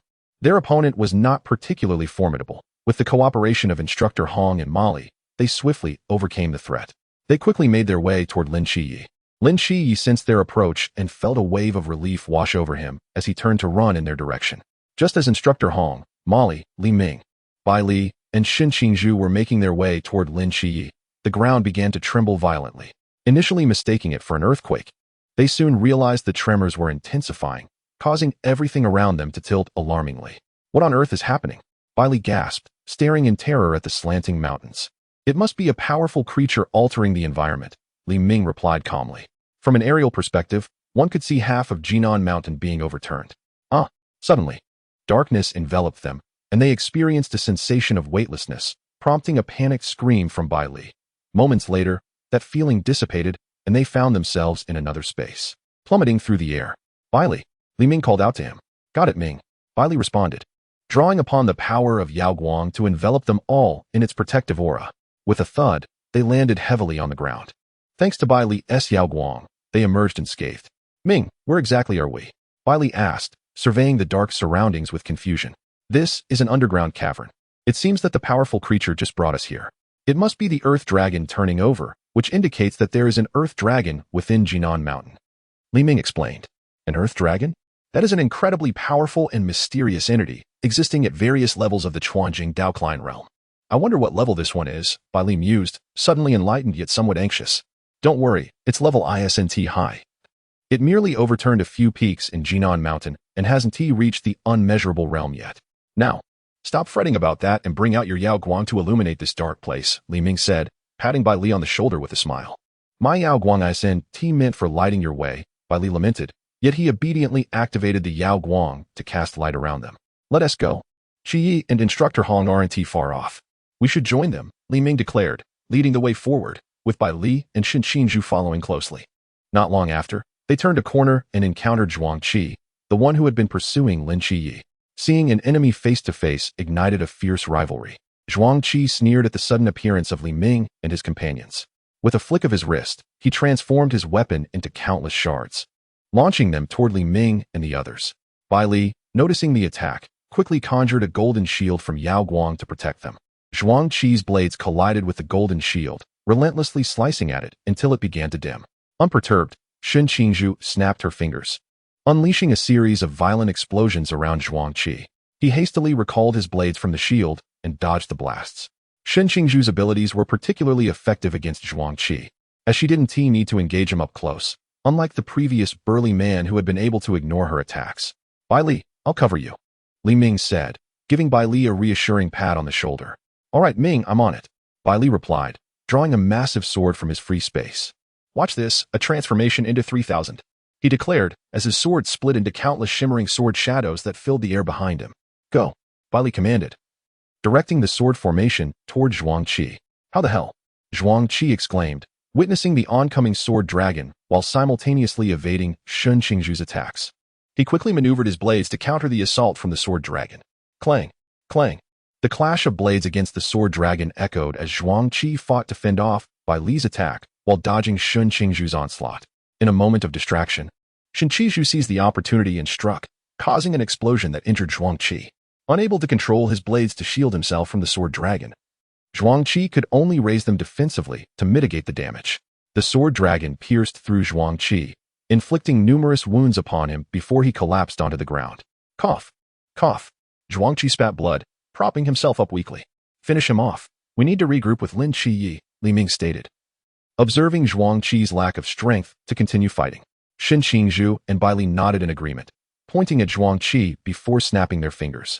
In an instant, Bai Li's massive sword pierced through Zhuang Qi, followed by Shen Qingzhu's explosive attack, ending him decisively. Without looking back, they followed Li Ming out of the area. Not long after, they encountered Lin Qiye, along with Instructor Hong and Molly. Molly, are you alright? Did you sustain any injuries? Bai Li transformed into a lovesick puppy upon seeing Molly, rushing to her side with a flurry of questions. The others watched in disbelief at Bai Li's antics. Chapter 83. The Flame Veins Earth Dragon Li Ming. How did it go with that enemy from the Sea Realm? Instructor Hong asked, shaking his head at Bai Li before turning to Li Ming. All is well. The Sea Realm enemy has been dealt with, so don't worry, Li Ming replied nonchalantly. Dealt with? Instructor Hong exclaimed, looking incredulously at Li Ming. Yes, dealt with. How did you manage that? Instructor Hong gazed at Li Ming, astonished. It was rather straightforward. His abilities were entirely countered by mine, rendering him incapable of demonstrating his strength, ultimately leading to his demise at my hands. Li Ming remarked with a smile. So that is the case. If your powers indeed restrain him, coupled with your spatial capability, it is not implausible to ambush and eliminate a Sea Realm adversary. Instructor Hong acknowledged, nodding in agreement, as did the others present. Lin Qiye's gaze flickered. He was the only one aware of the true extent of Li Ming's strength. The enemy from the Sea Realm surely could not have been taken down by mere ambush. He likely fell victim to a single blow from Li Ming. Subsequently, they reported their respective situations. All other foes had been dealt with, leaving only one remaining enemy from the Sea Realm, who was currently engaged in combat with an Earth Dragon. Lin Qiye summarized, sharing his observations from the bats. From what you describe, that Earth Dragon must be an Inferno Pulse Earth Dragon. We are currently within its absolute Earth domain. Instructor Hong pondered over Lin Qiye's description. Absolute Earth domain. Indeed, it is a formidable forbidden realm belonging solely to the Earth Dragon, capable of creating a distinct space, essentially where we find ourselves now. So how do we escape? The space created by the absolute Earth domain lies underground, beneath Jinan Mountain, but it should be quite distant from the surface, approximately 2 kilometers down. Our only means of ascent, aside from breaking through the Earth, would be to have the Earth Dragon overturn once more. Instructor Hong replied with a hint of resignation. Hey, Ming, can your spatial movement take us up? Li Pang inquired eagerly, looking towards Li Ming. Not quite. The distance is rather considerable. To escape, I would require multiple uses of spatial movement, and my mental energy is insufficient, Li Ming replied nonchalantly. He still had to slay the Earth Dragon and confront the remaining Sea Realm adversary, so ascending carelessly was not an option. Indeed, attempting to utilize Li Ming's abilities for ascent would be somewhat perilous. It would be prudent for us to await the rescue of the instructors here, Lin Qiye analyzed. I concur with Lin Qiye. Let us await rescue. At least there is air here. Should Li Ming's spatial movement fail, becoming trapped would be unfavorable, Instructor Hong agreed. The others, hearing the consensus from Li Ming, Lin Qiye, and Instructor Hong, voiced no objections. Boom, boom, boom. The sound of explosions reverberated, with golden ripples continuously spreading through the mountain, shattering its structure. Yuan Gang, battered and bruised, yet resolute, focused intently on the mountain peak ahead, his fist pulsating with golden waves. Yu leaned elegantly against a large tree, mockingly observing Yuan Gang. You truly are the vice-captain of the Beijing team. Having reached the pinnacle of the Sea Realm, nearly on the verge of breaking into the Infinite Realm, Yu admired Yuan Gang before expressing disappointment. It is a pity your age limits you. You might only reach the Infinite Realm. Otherwise, I could have made you one of my followers. What a shame. In a flash of golden light, Yuan Gang appeared before Yu, launching a punch imbued with golden ripples. Boom. One blow shattered the mountain peak where Yu stood, followed by another punch that obliterated a second peak. Do not waste your efforts. Within my forbidden realm, you cannot defeat me. I am the sovereign of this world, Yu declared, appearing in another location with a smile. Yuan Gang glared at Yu, his golden aura surging with battle intent. Just then, a voice echoed in Yu's ear, causing him to glance at Yuan Gang in surprise. I did not expect such unexpected gains from the humble Jinan Mountain. Let us conclude matters here for today. Yu waved his hand, causing the entire space to shatter instantly. Yuan Gang plummeted from the sky, crashing heavily outside the tent. Commander? Wonderful, you have returned. The instructors inside the tent rushed out upon hearing the commotion, spotting the injured Yuan Gang at once. What transpired? How did you sustain such injuries? The instructor approached, helping him to his feet. Quickly, report the current situation, Yuan Gang commanded in a deep voice as he stood. Inside the cave, The massive earth dragon glared at the intruder, disturbing its slumber with its fiery red eyes. Flames erupted from the dragon's mouth as it raised its head, unleashing a torrent of fire. The intruder, evading the dragon's ferocious attacks, had already suffered severe burns, his right hand charred away. "Where is Lord Qiye? If he does not arrive soon, I may meet my end here."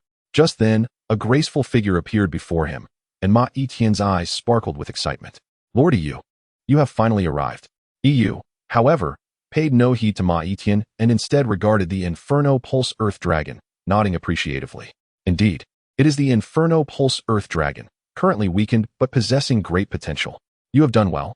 I commend you." "Thank you, my lord," Ma Etienne replied joyfully. Qiye gazed at the Inferno Pulse Earth Dragon, emanating an eerie glow, and proclaimed, "Become my follower." In response, several dark chains shot forth from Qiye's hand, racing toward the Earth Dragon. Sensing the threat from the chains, the Earth Dragon instinctively manipulated the surrounding magma to counter them. However, it was futile. Qiye's chains swiftly ensnared the Inferno Pulse Earth Dragon. The dragon struggled in vain, unable to break free from its bindings. Observing the subdued Inferno Pulse Earth Dragon, Qiye turned to Ma Etienne and inquired, "What of the two divine agents?" "They are both here. I had previously dispatched Zhuang Qi and the others to eliminate them, but I sensed their life signatures vanish moments ago. The other Sea Realm adversary has also lost contact. They likely failed," Ma Etienne reported. "Truly useless," Qiye scoffed. "I shall go eliminate them now." "No need. Shortly, I will summon them here myself," Qiye replied with a smile. Chapter 84. The Reckless Qiye. Meanwhile, Li Ming and his companions sat together, awaiting the rescue of the other instructors. On the other side, Qiye had successfully transformed the Inferno Pulse Earth Dragon into his follower. "Go. Summon those friends over here," Qiye instructed the Earth Dragon. The Inferno Pulse Earth Dragon let out a low growl, using its absolute Earth domain to transport Li Ming and his companions. They felt a dizzying sensation before finding themselves in a space brimming with lava. Steadying themselves, they quickly scanned their surroundings. Before them stood an Inferno Pulse Earth Dragon, an injured individual, and an elegantly dressed man. They quickly deduced their location. Li Ming, Lin Qiye, and Instructor Hong fixed their gazes intently on the elegantly dressed man. "Is that Qiye from the ancient god church?" Instructor Hong immediately discerned the identity of the individual. "Ah, it seems I am quite renowned among your night watchmen. Each one of you recognizes me." Qiye smiled faintly, then turned her gaze toward Li Ming and Lin Qiye. "Oh, both divine agents are present, along with two ultra-high-risk forbidden ruins and the young master of the Bailey family. It appears my fortune is indeed splendid with this. I can ensnare all of you at once. If I eliminate you two divine agents and convert the young master of the Bailey family along with those two ultra-high-risk forbidden ruins into my followers, the power of our ancient god church will be significantly enhanced, not to mention acquiring all the assets and forbidden items of the Bailey family. You wishful thinker. Even in death, I shall never become your follower," Bailey Pang Pang firmly declared. "Just like that, you expect me to be your follower? You are not worthy," Shen Qingzhu retorted directly. Although Mo Li remained silent, her grip on the knife and her unwavering stare at Qiye indicated her readiness for battle. "Such ambition. But do you truly believe you have the opportunity to take your own life in front of me?" Qiye narrowed her eyes, smiling at Bailey Pang Pang and the others. Li Ming chuckled lightly, saying, "That depends on whether you possess the capability. Mere words carry little weight." "Indeed, you are quite spirited. You must be that agent of annihilation, the one with numerous abilities among the divine agents of the ruins," Qiye remarked, her gaze shifting in surprise to Li Ming, and she clapped her hands in amusement. "Indeed, that is I. You wouldn't assume that just this projection could secure our defeat, would you?" Li Ming replied mockingly. "Oh, I did not expect you to discern that this is merely a projection, but a single projection suffices." Qiye initially paused, then chuckled. "Then let us see if this projection from the Sea Realm can truly keep us here," Li Ming retorted, purple divine energy erupting from him as he eagerly regarded Qiye. Beside him, Lin Qiye unsheathed his long knife, prepared for combat, while Shen Qingzhu and Mo Li also readied themselves for battle. The presence of two Sea Realm foes alongside a Sea Realm Firevane dragon placed them in a perilous situation. "Ah, were it not for your status as divine agents, I would have transformed both of you into my followers as well. Alas, you shall meet your demise here today," Qiye lamented with a shake of her head. Looking at Li Ming and Lin Qiye, "I am still quite curious about how you became dual divine agents. Allow me to delve into your soul to uncover the answer," Qiye said, first regarding Lin Qiye, then shifting her gaze to Li Ming, her eyes gleaming with intrigue. "In truth, I am even more curious about you. I wish to understand how a mere pool realm individual could slay those of the Sea Realm," she remarked with curiosity glimmering in her eyes. If you wish to know how I vanquished the Sea Realm, come and try for yourself, Li Ming smirked. Very well. Let me first probe your soul and uncover your secrets, Yu teased, her eyes glowing with a spectral light. Ah, I am so frightened. Come and try. Li Ming replied mockingly. Seeing Li Ming still mocking her at such a critical moment, Yu summoned her formidable spirit to invade Li Ming's mind. Although she was merely a projection of the Sea Realm, she was not to be underestimated by a mere Pool Realm individual. Not good. Lin Qiye and the others gasped in alarm, swiftly grasping Li Ming's shoulders. Li Ming. No matter how they called out, Li Ming remained utterly unresponsive. Within his own space, Bailey Pang Pang frantically retrieved various forbidden items in an attempt to rescue Li Ming. However, Mai Tian swiftly approached Bailey Pang Pang, obstructing him, while an imposing aura emanated from him, overwhelming everyone present. The Fire Vein Dragon also exerted its formidable dragon might upon them, rendering them immobile. Lin Qiye wished to retaliate, but hesitated. Concerned for Li Ming's uncertain fate, he quickly immersed himself in his own mental asylum, arriving at the side of Nyx. Mother, something has happened with Hypnos. I may require your strength shortly, Lin Qiye informed her, to which Nyx smiled and replied, Donatus, I shall assist you whenever needed. With you here, I believe Hypnos will be safe. Hypnos, that child has not come to see me in ages, Nyx sighed after speaking. Lin Qiye felt somewhat helpless. He did not wish to expose his secrets. After that incident, he had refrained from releasing Nyx, pondering whether he should find a suitable time to allow her to emerge again, perhaps to have Li Ming assist, which might expedite Nyx's recovery. Meanwhile, as Lin Qiye sought counsel from Nyx and Merlin regarding any potential solutions, Yu had already entered Li Ming's mental realm. Upon her arrival, she discovered an empty expanse within Li Ming's psyche, devoid of anything. What is this? Why is there nothing here? Yu murmured in disappointment, surveying the barren landscape of Li Ming's mental world. Then, inadvertently glancing upwards, she noticed something unusual, 6 enormous gems of varying colors floating above her. Haha, I have found your secret. Let me uncover what it is, Yu exclaimed with delight, gazing at the 6 infinity stones suspended in Li Ming's mental realm. She began to levitate, soaring toward the 6 infinity stones, gradually approaching them. Gently caressing the surface of the stones, she felt the immense power radiating from them. What captivating power! At this moment, I am disinclined to kill you, Yu marveled, her excitement palpable as she touched the infinity stones, entranced by the surging energy they exuded. Chapter 85. The misfortunes of Yu. Just as Yu reveled in the power of the infinity stones, they suddenly emitted a brilliant light. In an instant, she found herself before a colossal throne, surrounded by countless skeletal remains. What is this place? How can such a sight exist within a mental realm? Yu stared in bewilderment at the surrounding bones, her heart filled with unease. Casting aside her initial trepidation, she reminded herself that she was Yu. Even as a projection from the Sea Realm, she was not to be trifled with by a mere Pool Realm individual. She then directed her gaze toward the imposing throne above, where a silhouette sat, though the figure was obscured in shadow, rendering its features indistinct. Could that be the divine entity represented by Li Ming? Yu murmured, her earlier unease resurfacing. The situation felt increasingly bizarre. Everything around her radiated an unsettling aura. As one of the oldest deities of the ancient god church, she was not one to act recklessly. This place exudes oddity. I should leave at once. Yu felt a surge of anxiety and swiftly resolved to depart. Just as she prepared to leave, a voice resonated from the throne above. As soon as you entered, you already wished to leave? Did you not desire to uncover the secret? The voice of the dreamer echoed, prompting him to turn and gaze upon the throne. There, a figure leaned forward, gradually revealing a familiar face from the shadows. It was none other than Li Ming, seated regally upon the throne, adorned with the infinity gauntlet, which bore 6 radiant infinity stones upon his right hand. Li Ming reclined with one leg crossed over the other, resting his chin upon the gauntlet, observing the dreamer below with a detached demeanor. Is this the secret you hold? The dreamer inquired with a smile, noting the 6 powerful stones he had previously seen embedded in the gauntlet. Indeed, Li Ming's secret lay within that very artifact. Rising to his feet, Li Ming brandished the gauntlet and proclaimed, Welcome to my world.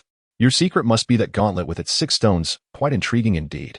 I was prepared to depart. Yet here you stand before me. One must wonder whether you are clever or foolish. With those words, the dreamer surged toward Li Ming, seizing the gauntlet with one hand while striking at Li Ming's chest with the other. The force of the blow sent Li Ming hurtling backward, shattering the throne behind him.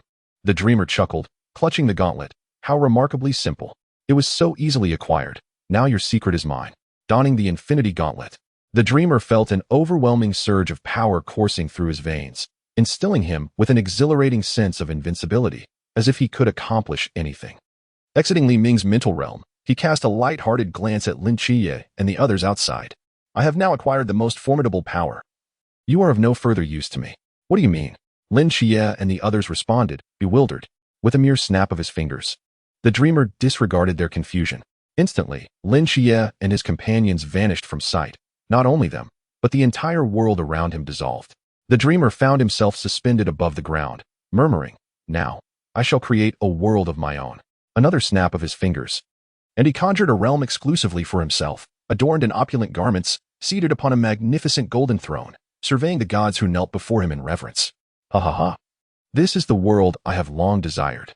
He bellowed joyously from his throne. At that moment, an unexpected voice interrupted his revelry. Oh, your ambition is quite substantial. Aiming to make the gods your subordinates, to exist above them. The dreamer turned in astonishment to see Li Ming leaning against a nearby pillar. A mocking glint in his eyes. How is this possible? You were supposed to be dead. How could you appear here? The dreamer shouted in terror, his expression twisting into a grimace as he added fiercely, "If I could kill you once, I can do so again." With that, he lifted the infinity gauntlet to snap his fingers once more. Yet, nothing happened. Confounded, he stared at the gauntlet on his hand and snapped again. Still, nothing transpired. What is happening? Why is nothing occurring? His incredulity deepened as he gazed at the gauntlet. Li Ming observed him with a knowing smile, and the gauntlet flickered with a crimson light. Suddenly, everything around them vanished, and the dreamer was thrust back into Li Ming's mental realm. "Why is the infinity gauntlet on your hand?" "It was mine," he cried out, realizing the gauntlet had disappeared from him. The truth dawned upon him. Everything he had just experienced had been an illusion. Indeed, it was all a fabrication, Li Ming confirmed with a smile. "How dare you mock me? You will pay for this." The dreamer, one of the ancient gods of the old god church, had never endured such humiliation. Consumed by rage, his visage contorted, veins bulging, eyes aflame with fury, he glared at Li Ming and raised his fist to strike. In an instant, the gauntlet flashed with crimson light, and the advancing dreamer was torn asunder, collapsing to the ground. He stared in disbelief at his fragmented body, then turned in horror to Li Ming. Gradually, his form began to reassemble, and as he witnessed his restoration, panic compelled him to retreat. How could Li Ming possess such strength? He thought, yearning to escape from this place. "You cannot flee," Li Ming intoned, as the gauntlet emitted a violet glow, pinning the dreamer in place, leaving him with the ability to think, but unable to act. Li Ming approached him, the gauntlet shimmering with an orange light, extracting an orange thread from the dreamer's being. "This is the link between your projection and your true essence. What do you suppose would happen if I were to attack your true self along this thread?" Li Ming asked with a playful smile. The dreamer gazed at Li Ming in terror, wishing to speak, but found himself voiceless. As the orange light intensified, Li Ming struck the thread with a punch, unleashing a potent soul attack that severed the link. Turning to the dreamer, whose eyes were wide with fear, Li Ming chuckled softly and walked away, snapping his fingers as he did. The dreamer's projection crumbled to ash and vanished. Chapter 86. Lin Qiye becomes a woman in the subterranean cavern outside. Ma Yitian stood leisurely, observing Lin Qiye and his companions. He remained unconcerned about whether the dreamer would fail. Such an outcome was unthinkable. They, as followers, were acutely aware of the dreamer's formidable prowess. Without the dreamer, the old god church would never have reached its current stature. Suddenly, Li Ming's eyes flew open, prompting Ma Yitian to excitedly approach. "Dreamer, what have you discovered about Li Ming's secret?" he inquired, only to find Li Ming appearing utterly unperturbed. Turning to the lifeless form of the dreamer, disbelief washed over him. "No way. The dreamer lost to this insignificant being? Li Ming, did you defeat the dreamer?" Lin Qiye, Bai Li Pangbang, and others exclaimed with astonished delight. "How did you accomplish that?" Instructor Hong questioned, astonished and puzzled. "Such matters are trivial. Within my mental realm, a mere dreamer could never match my strength." Li Ming replied with a smile. "It seems your esteemed dreamer is not as formidable as you believed. He thought he could eliminate us so easily," he remarked, casting a casual glance at Ma Yitian. Infuriated by Li Ming's words, Ma Yitian, embodying the authority of the Sea Realm, unleashed a wave of pressure toward Li Ming and his companions. His anger was not directed at Li Ming for resolving the projection of the murmuring entity, but rather at the thought that if the true essence of the murmuring entity were to discover this, he would inevitably face its wrath upon his return. Thus, he felt compelled to confront them here. "I don't care how you accomplish it, but you must perish here." With that, Ma Yitian charged towards Li Ming.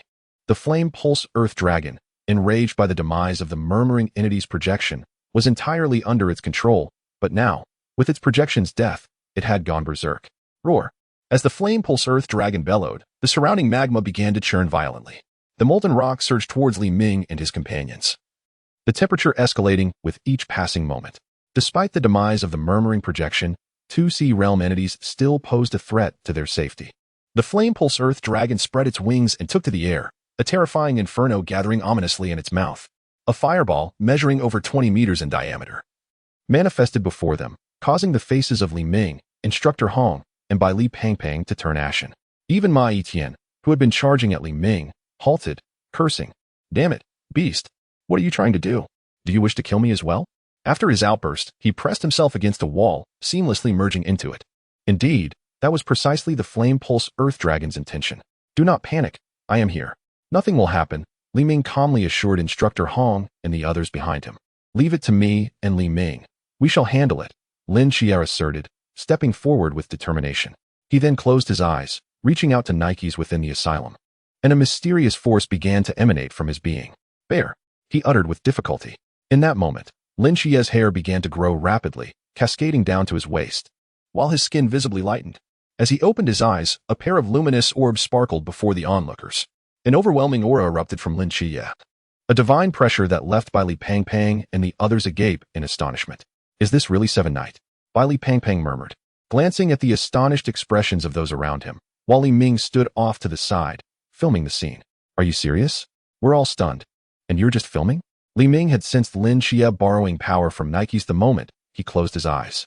He quickly retrieved his phone from his pocket dimension, recalling vividly how Lin Qiye transformed into a feminine form while harnessing Nike's power, an embarrassing moment he felt compelled to document. Surely, Xiao Yuan would find this video immensely intriguing. At that instant, Lin Qiye opened his eyes, and the cave was engulfed in darkness, the light vanishing entirely. In this abyss, Lin Qiye was the focal point. He drew forth the star blade and struck at the fireball conjured by the Flame Pulse Earth Dragon, cleaving it into nothingness.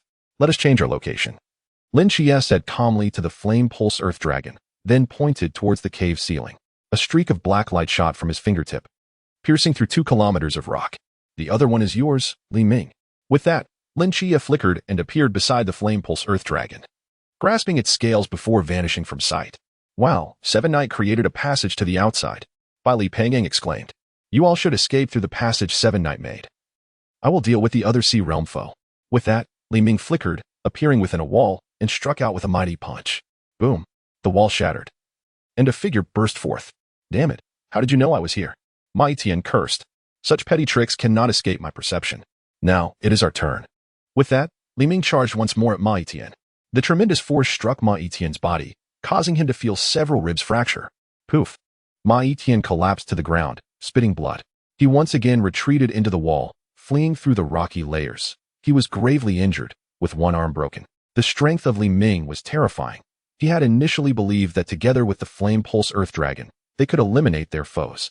But the Flame Pulse Earth Dragon's intent to annihilate everyone, including him, was utterly despicable. Meanwhile, Instructor Hong and Bai Li Pangpang utilized the numerous discs conjured by Bai Li Pangpang's Yao Guang to ascend, with Bai Li Pangpang standing atop one while the others hopped from disc to disc and the surrounding walls. Initially, Bai Li Pangpang intended for everyone to ascend together on his Yao Guang, but the weight proved too great for them to lift off, forcing them to bounce upward instead. Chapter 87. A collective testimony. As Ma Yiqian fled, he heard Li Ming's voice behind him. "Oh, you're quite fast." Ma Yiqian, in terror, glanced back at the rocky layers, sensing a formidable force surging towards him. Realizing the imminent danger, he immediately changed direction and fled downward. Just then, a violet light burst forth from the rock behind him. Caught off guard, Ma Yiqian found one of his legs struck by the purple light, instantly turning it to sand and causing it to vanish. There was no blood, no pain, yet he could feel the absence of his leg. As he attempted to flee further, a hand landed on his shoulder. "Let us change our location as well." As soon as the words left the speaker's lips, Ma Yiqian found himself materializing on the ground. Looking up, he saw the Flame Pulse Earth Dragon and Lin Qiye in the air. Struggling to stand on one leg, he stared in disbelief at the scene above, where Lin Qiye had the Flame Pulse Earth Dragon utterly subdued. In mere moments, the dragon was immobilized by dozens of black spikes summoned by Lin Qiye. "All right, enough watching. It's our turn," Li Ming declared as he appeared behind Ma Yiqian. No sooner had the words been spoken than a multitude of earth spikes shot towards Li Ming. With a simple stomp, Li Ming shattered the spikes effortlessly. Ma Yiqian was taken aback. His ambush had been so easily thwarted. He had already noted Li Ming's position and had integrated his foot into the ground to launch a surprise attack, but it had proven futile. Realizing he could not defeat Li Ming, he resorted to desperation. Even if he escaped, he knew that upon returning, he would still face dire consequences. For the murmuring entity would not spare him, and he might find himself wishing for death. He extracted a syringe from his pocket and abruptly plunged it into his thigh.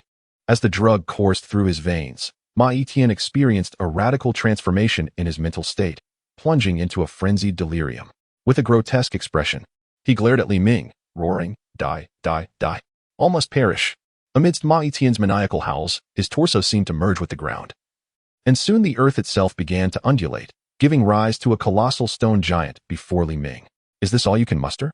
Li Ming sneered at the stone behemoth conjured by Ma Yiqian. Lost in madness, Ma Yiqian was oblivious to Li Ming's taunts.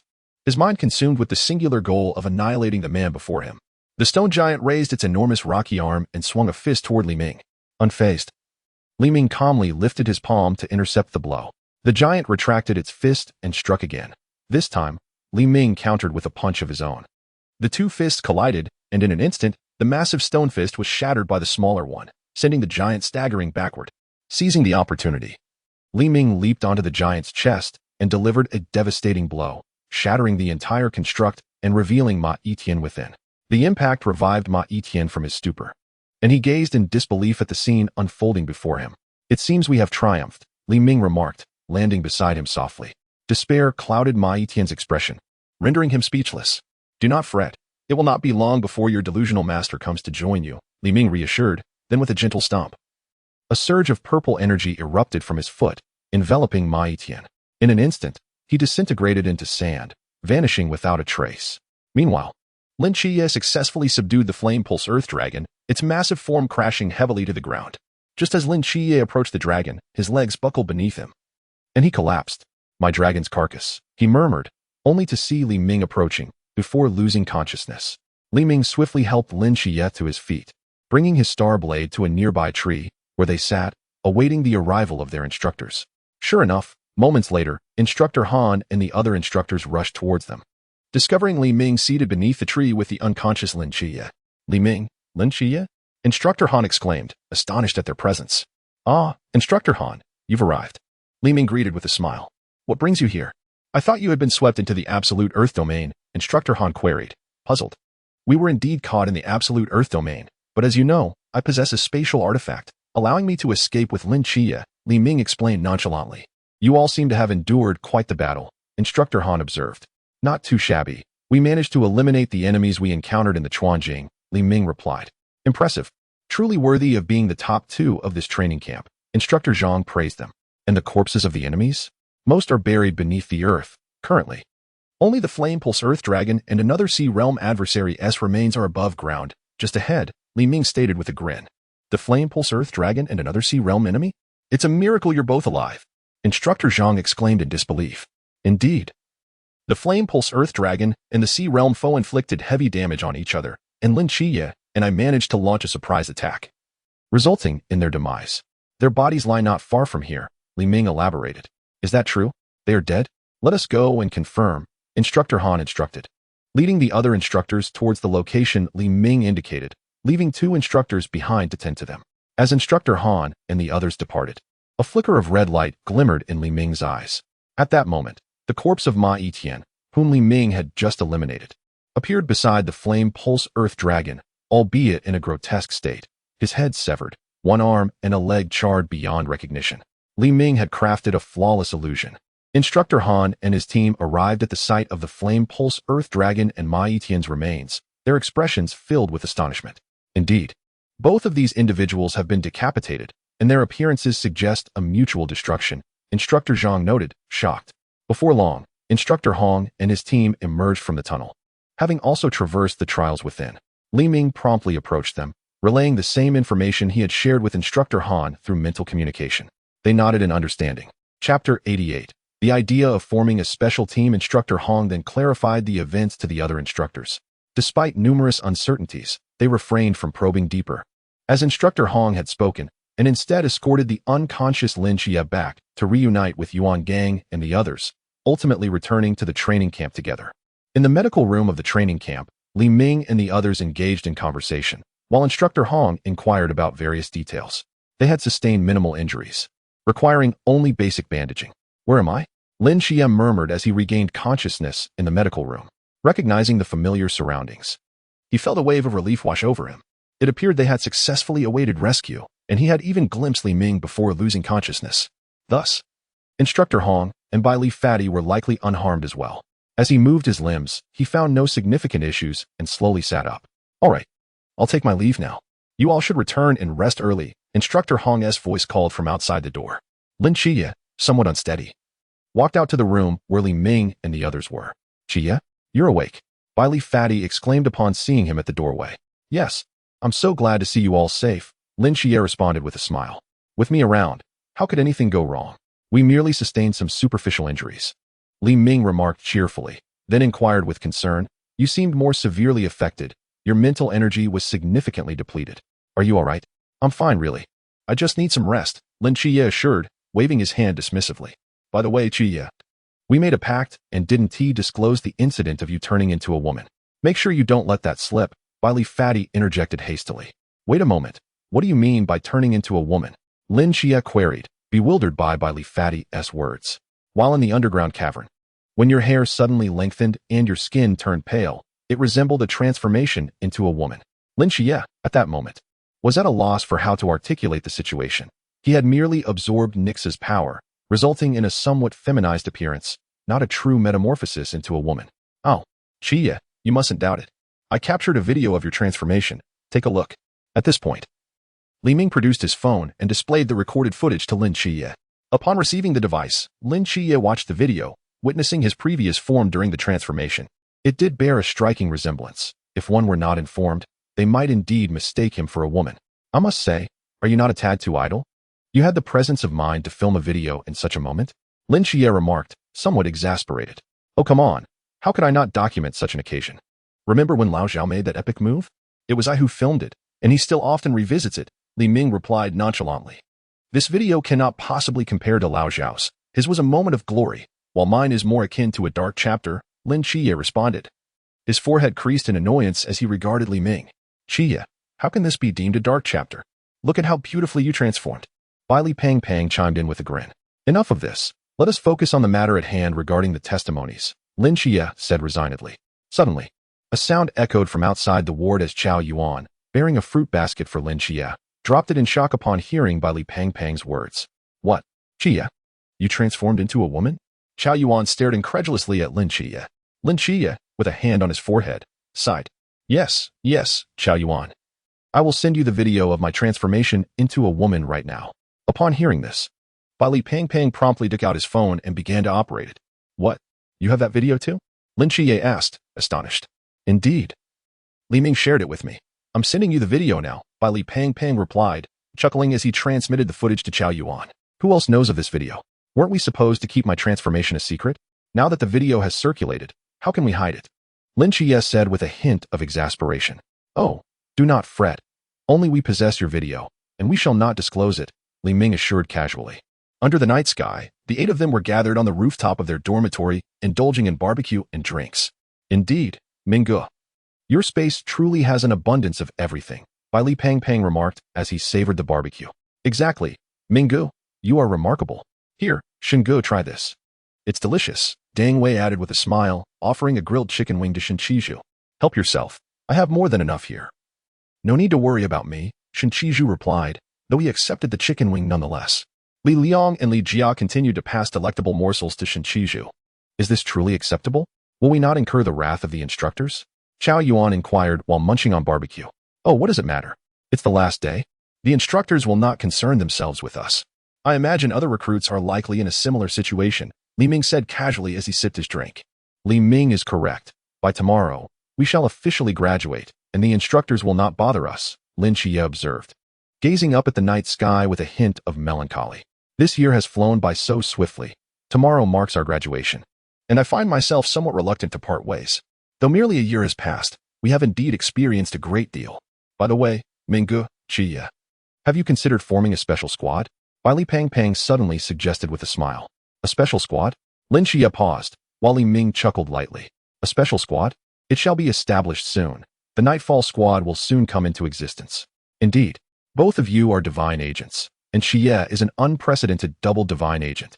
One of you could be captain, the other vice captain, and then we could join you, reuniting us once more, by Li Pang enthused. That sounds splendid. But we are not yet in a position to form a special squad. It is too soon.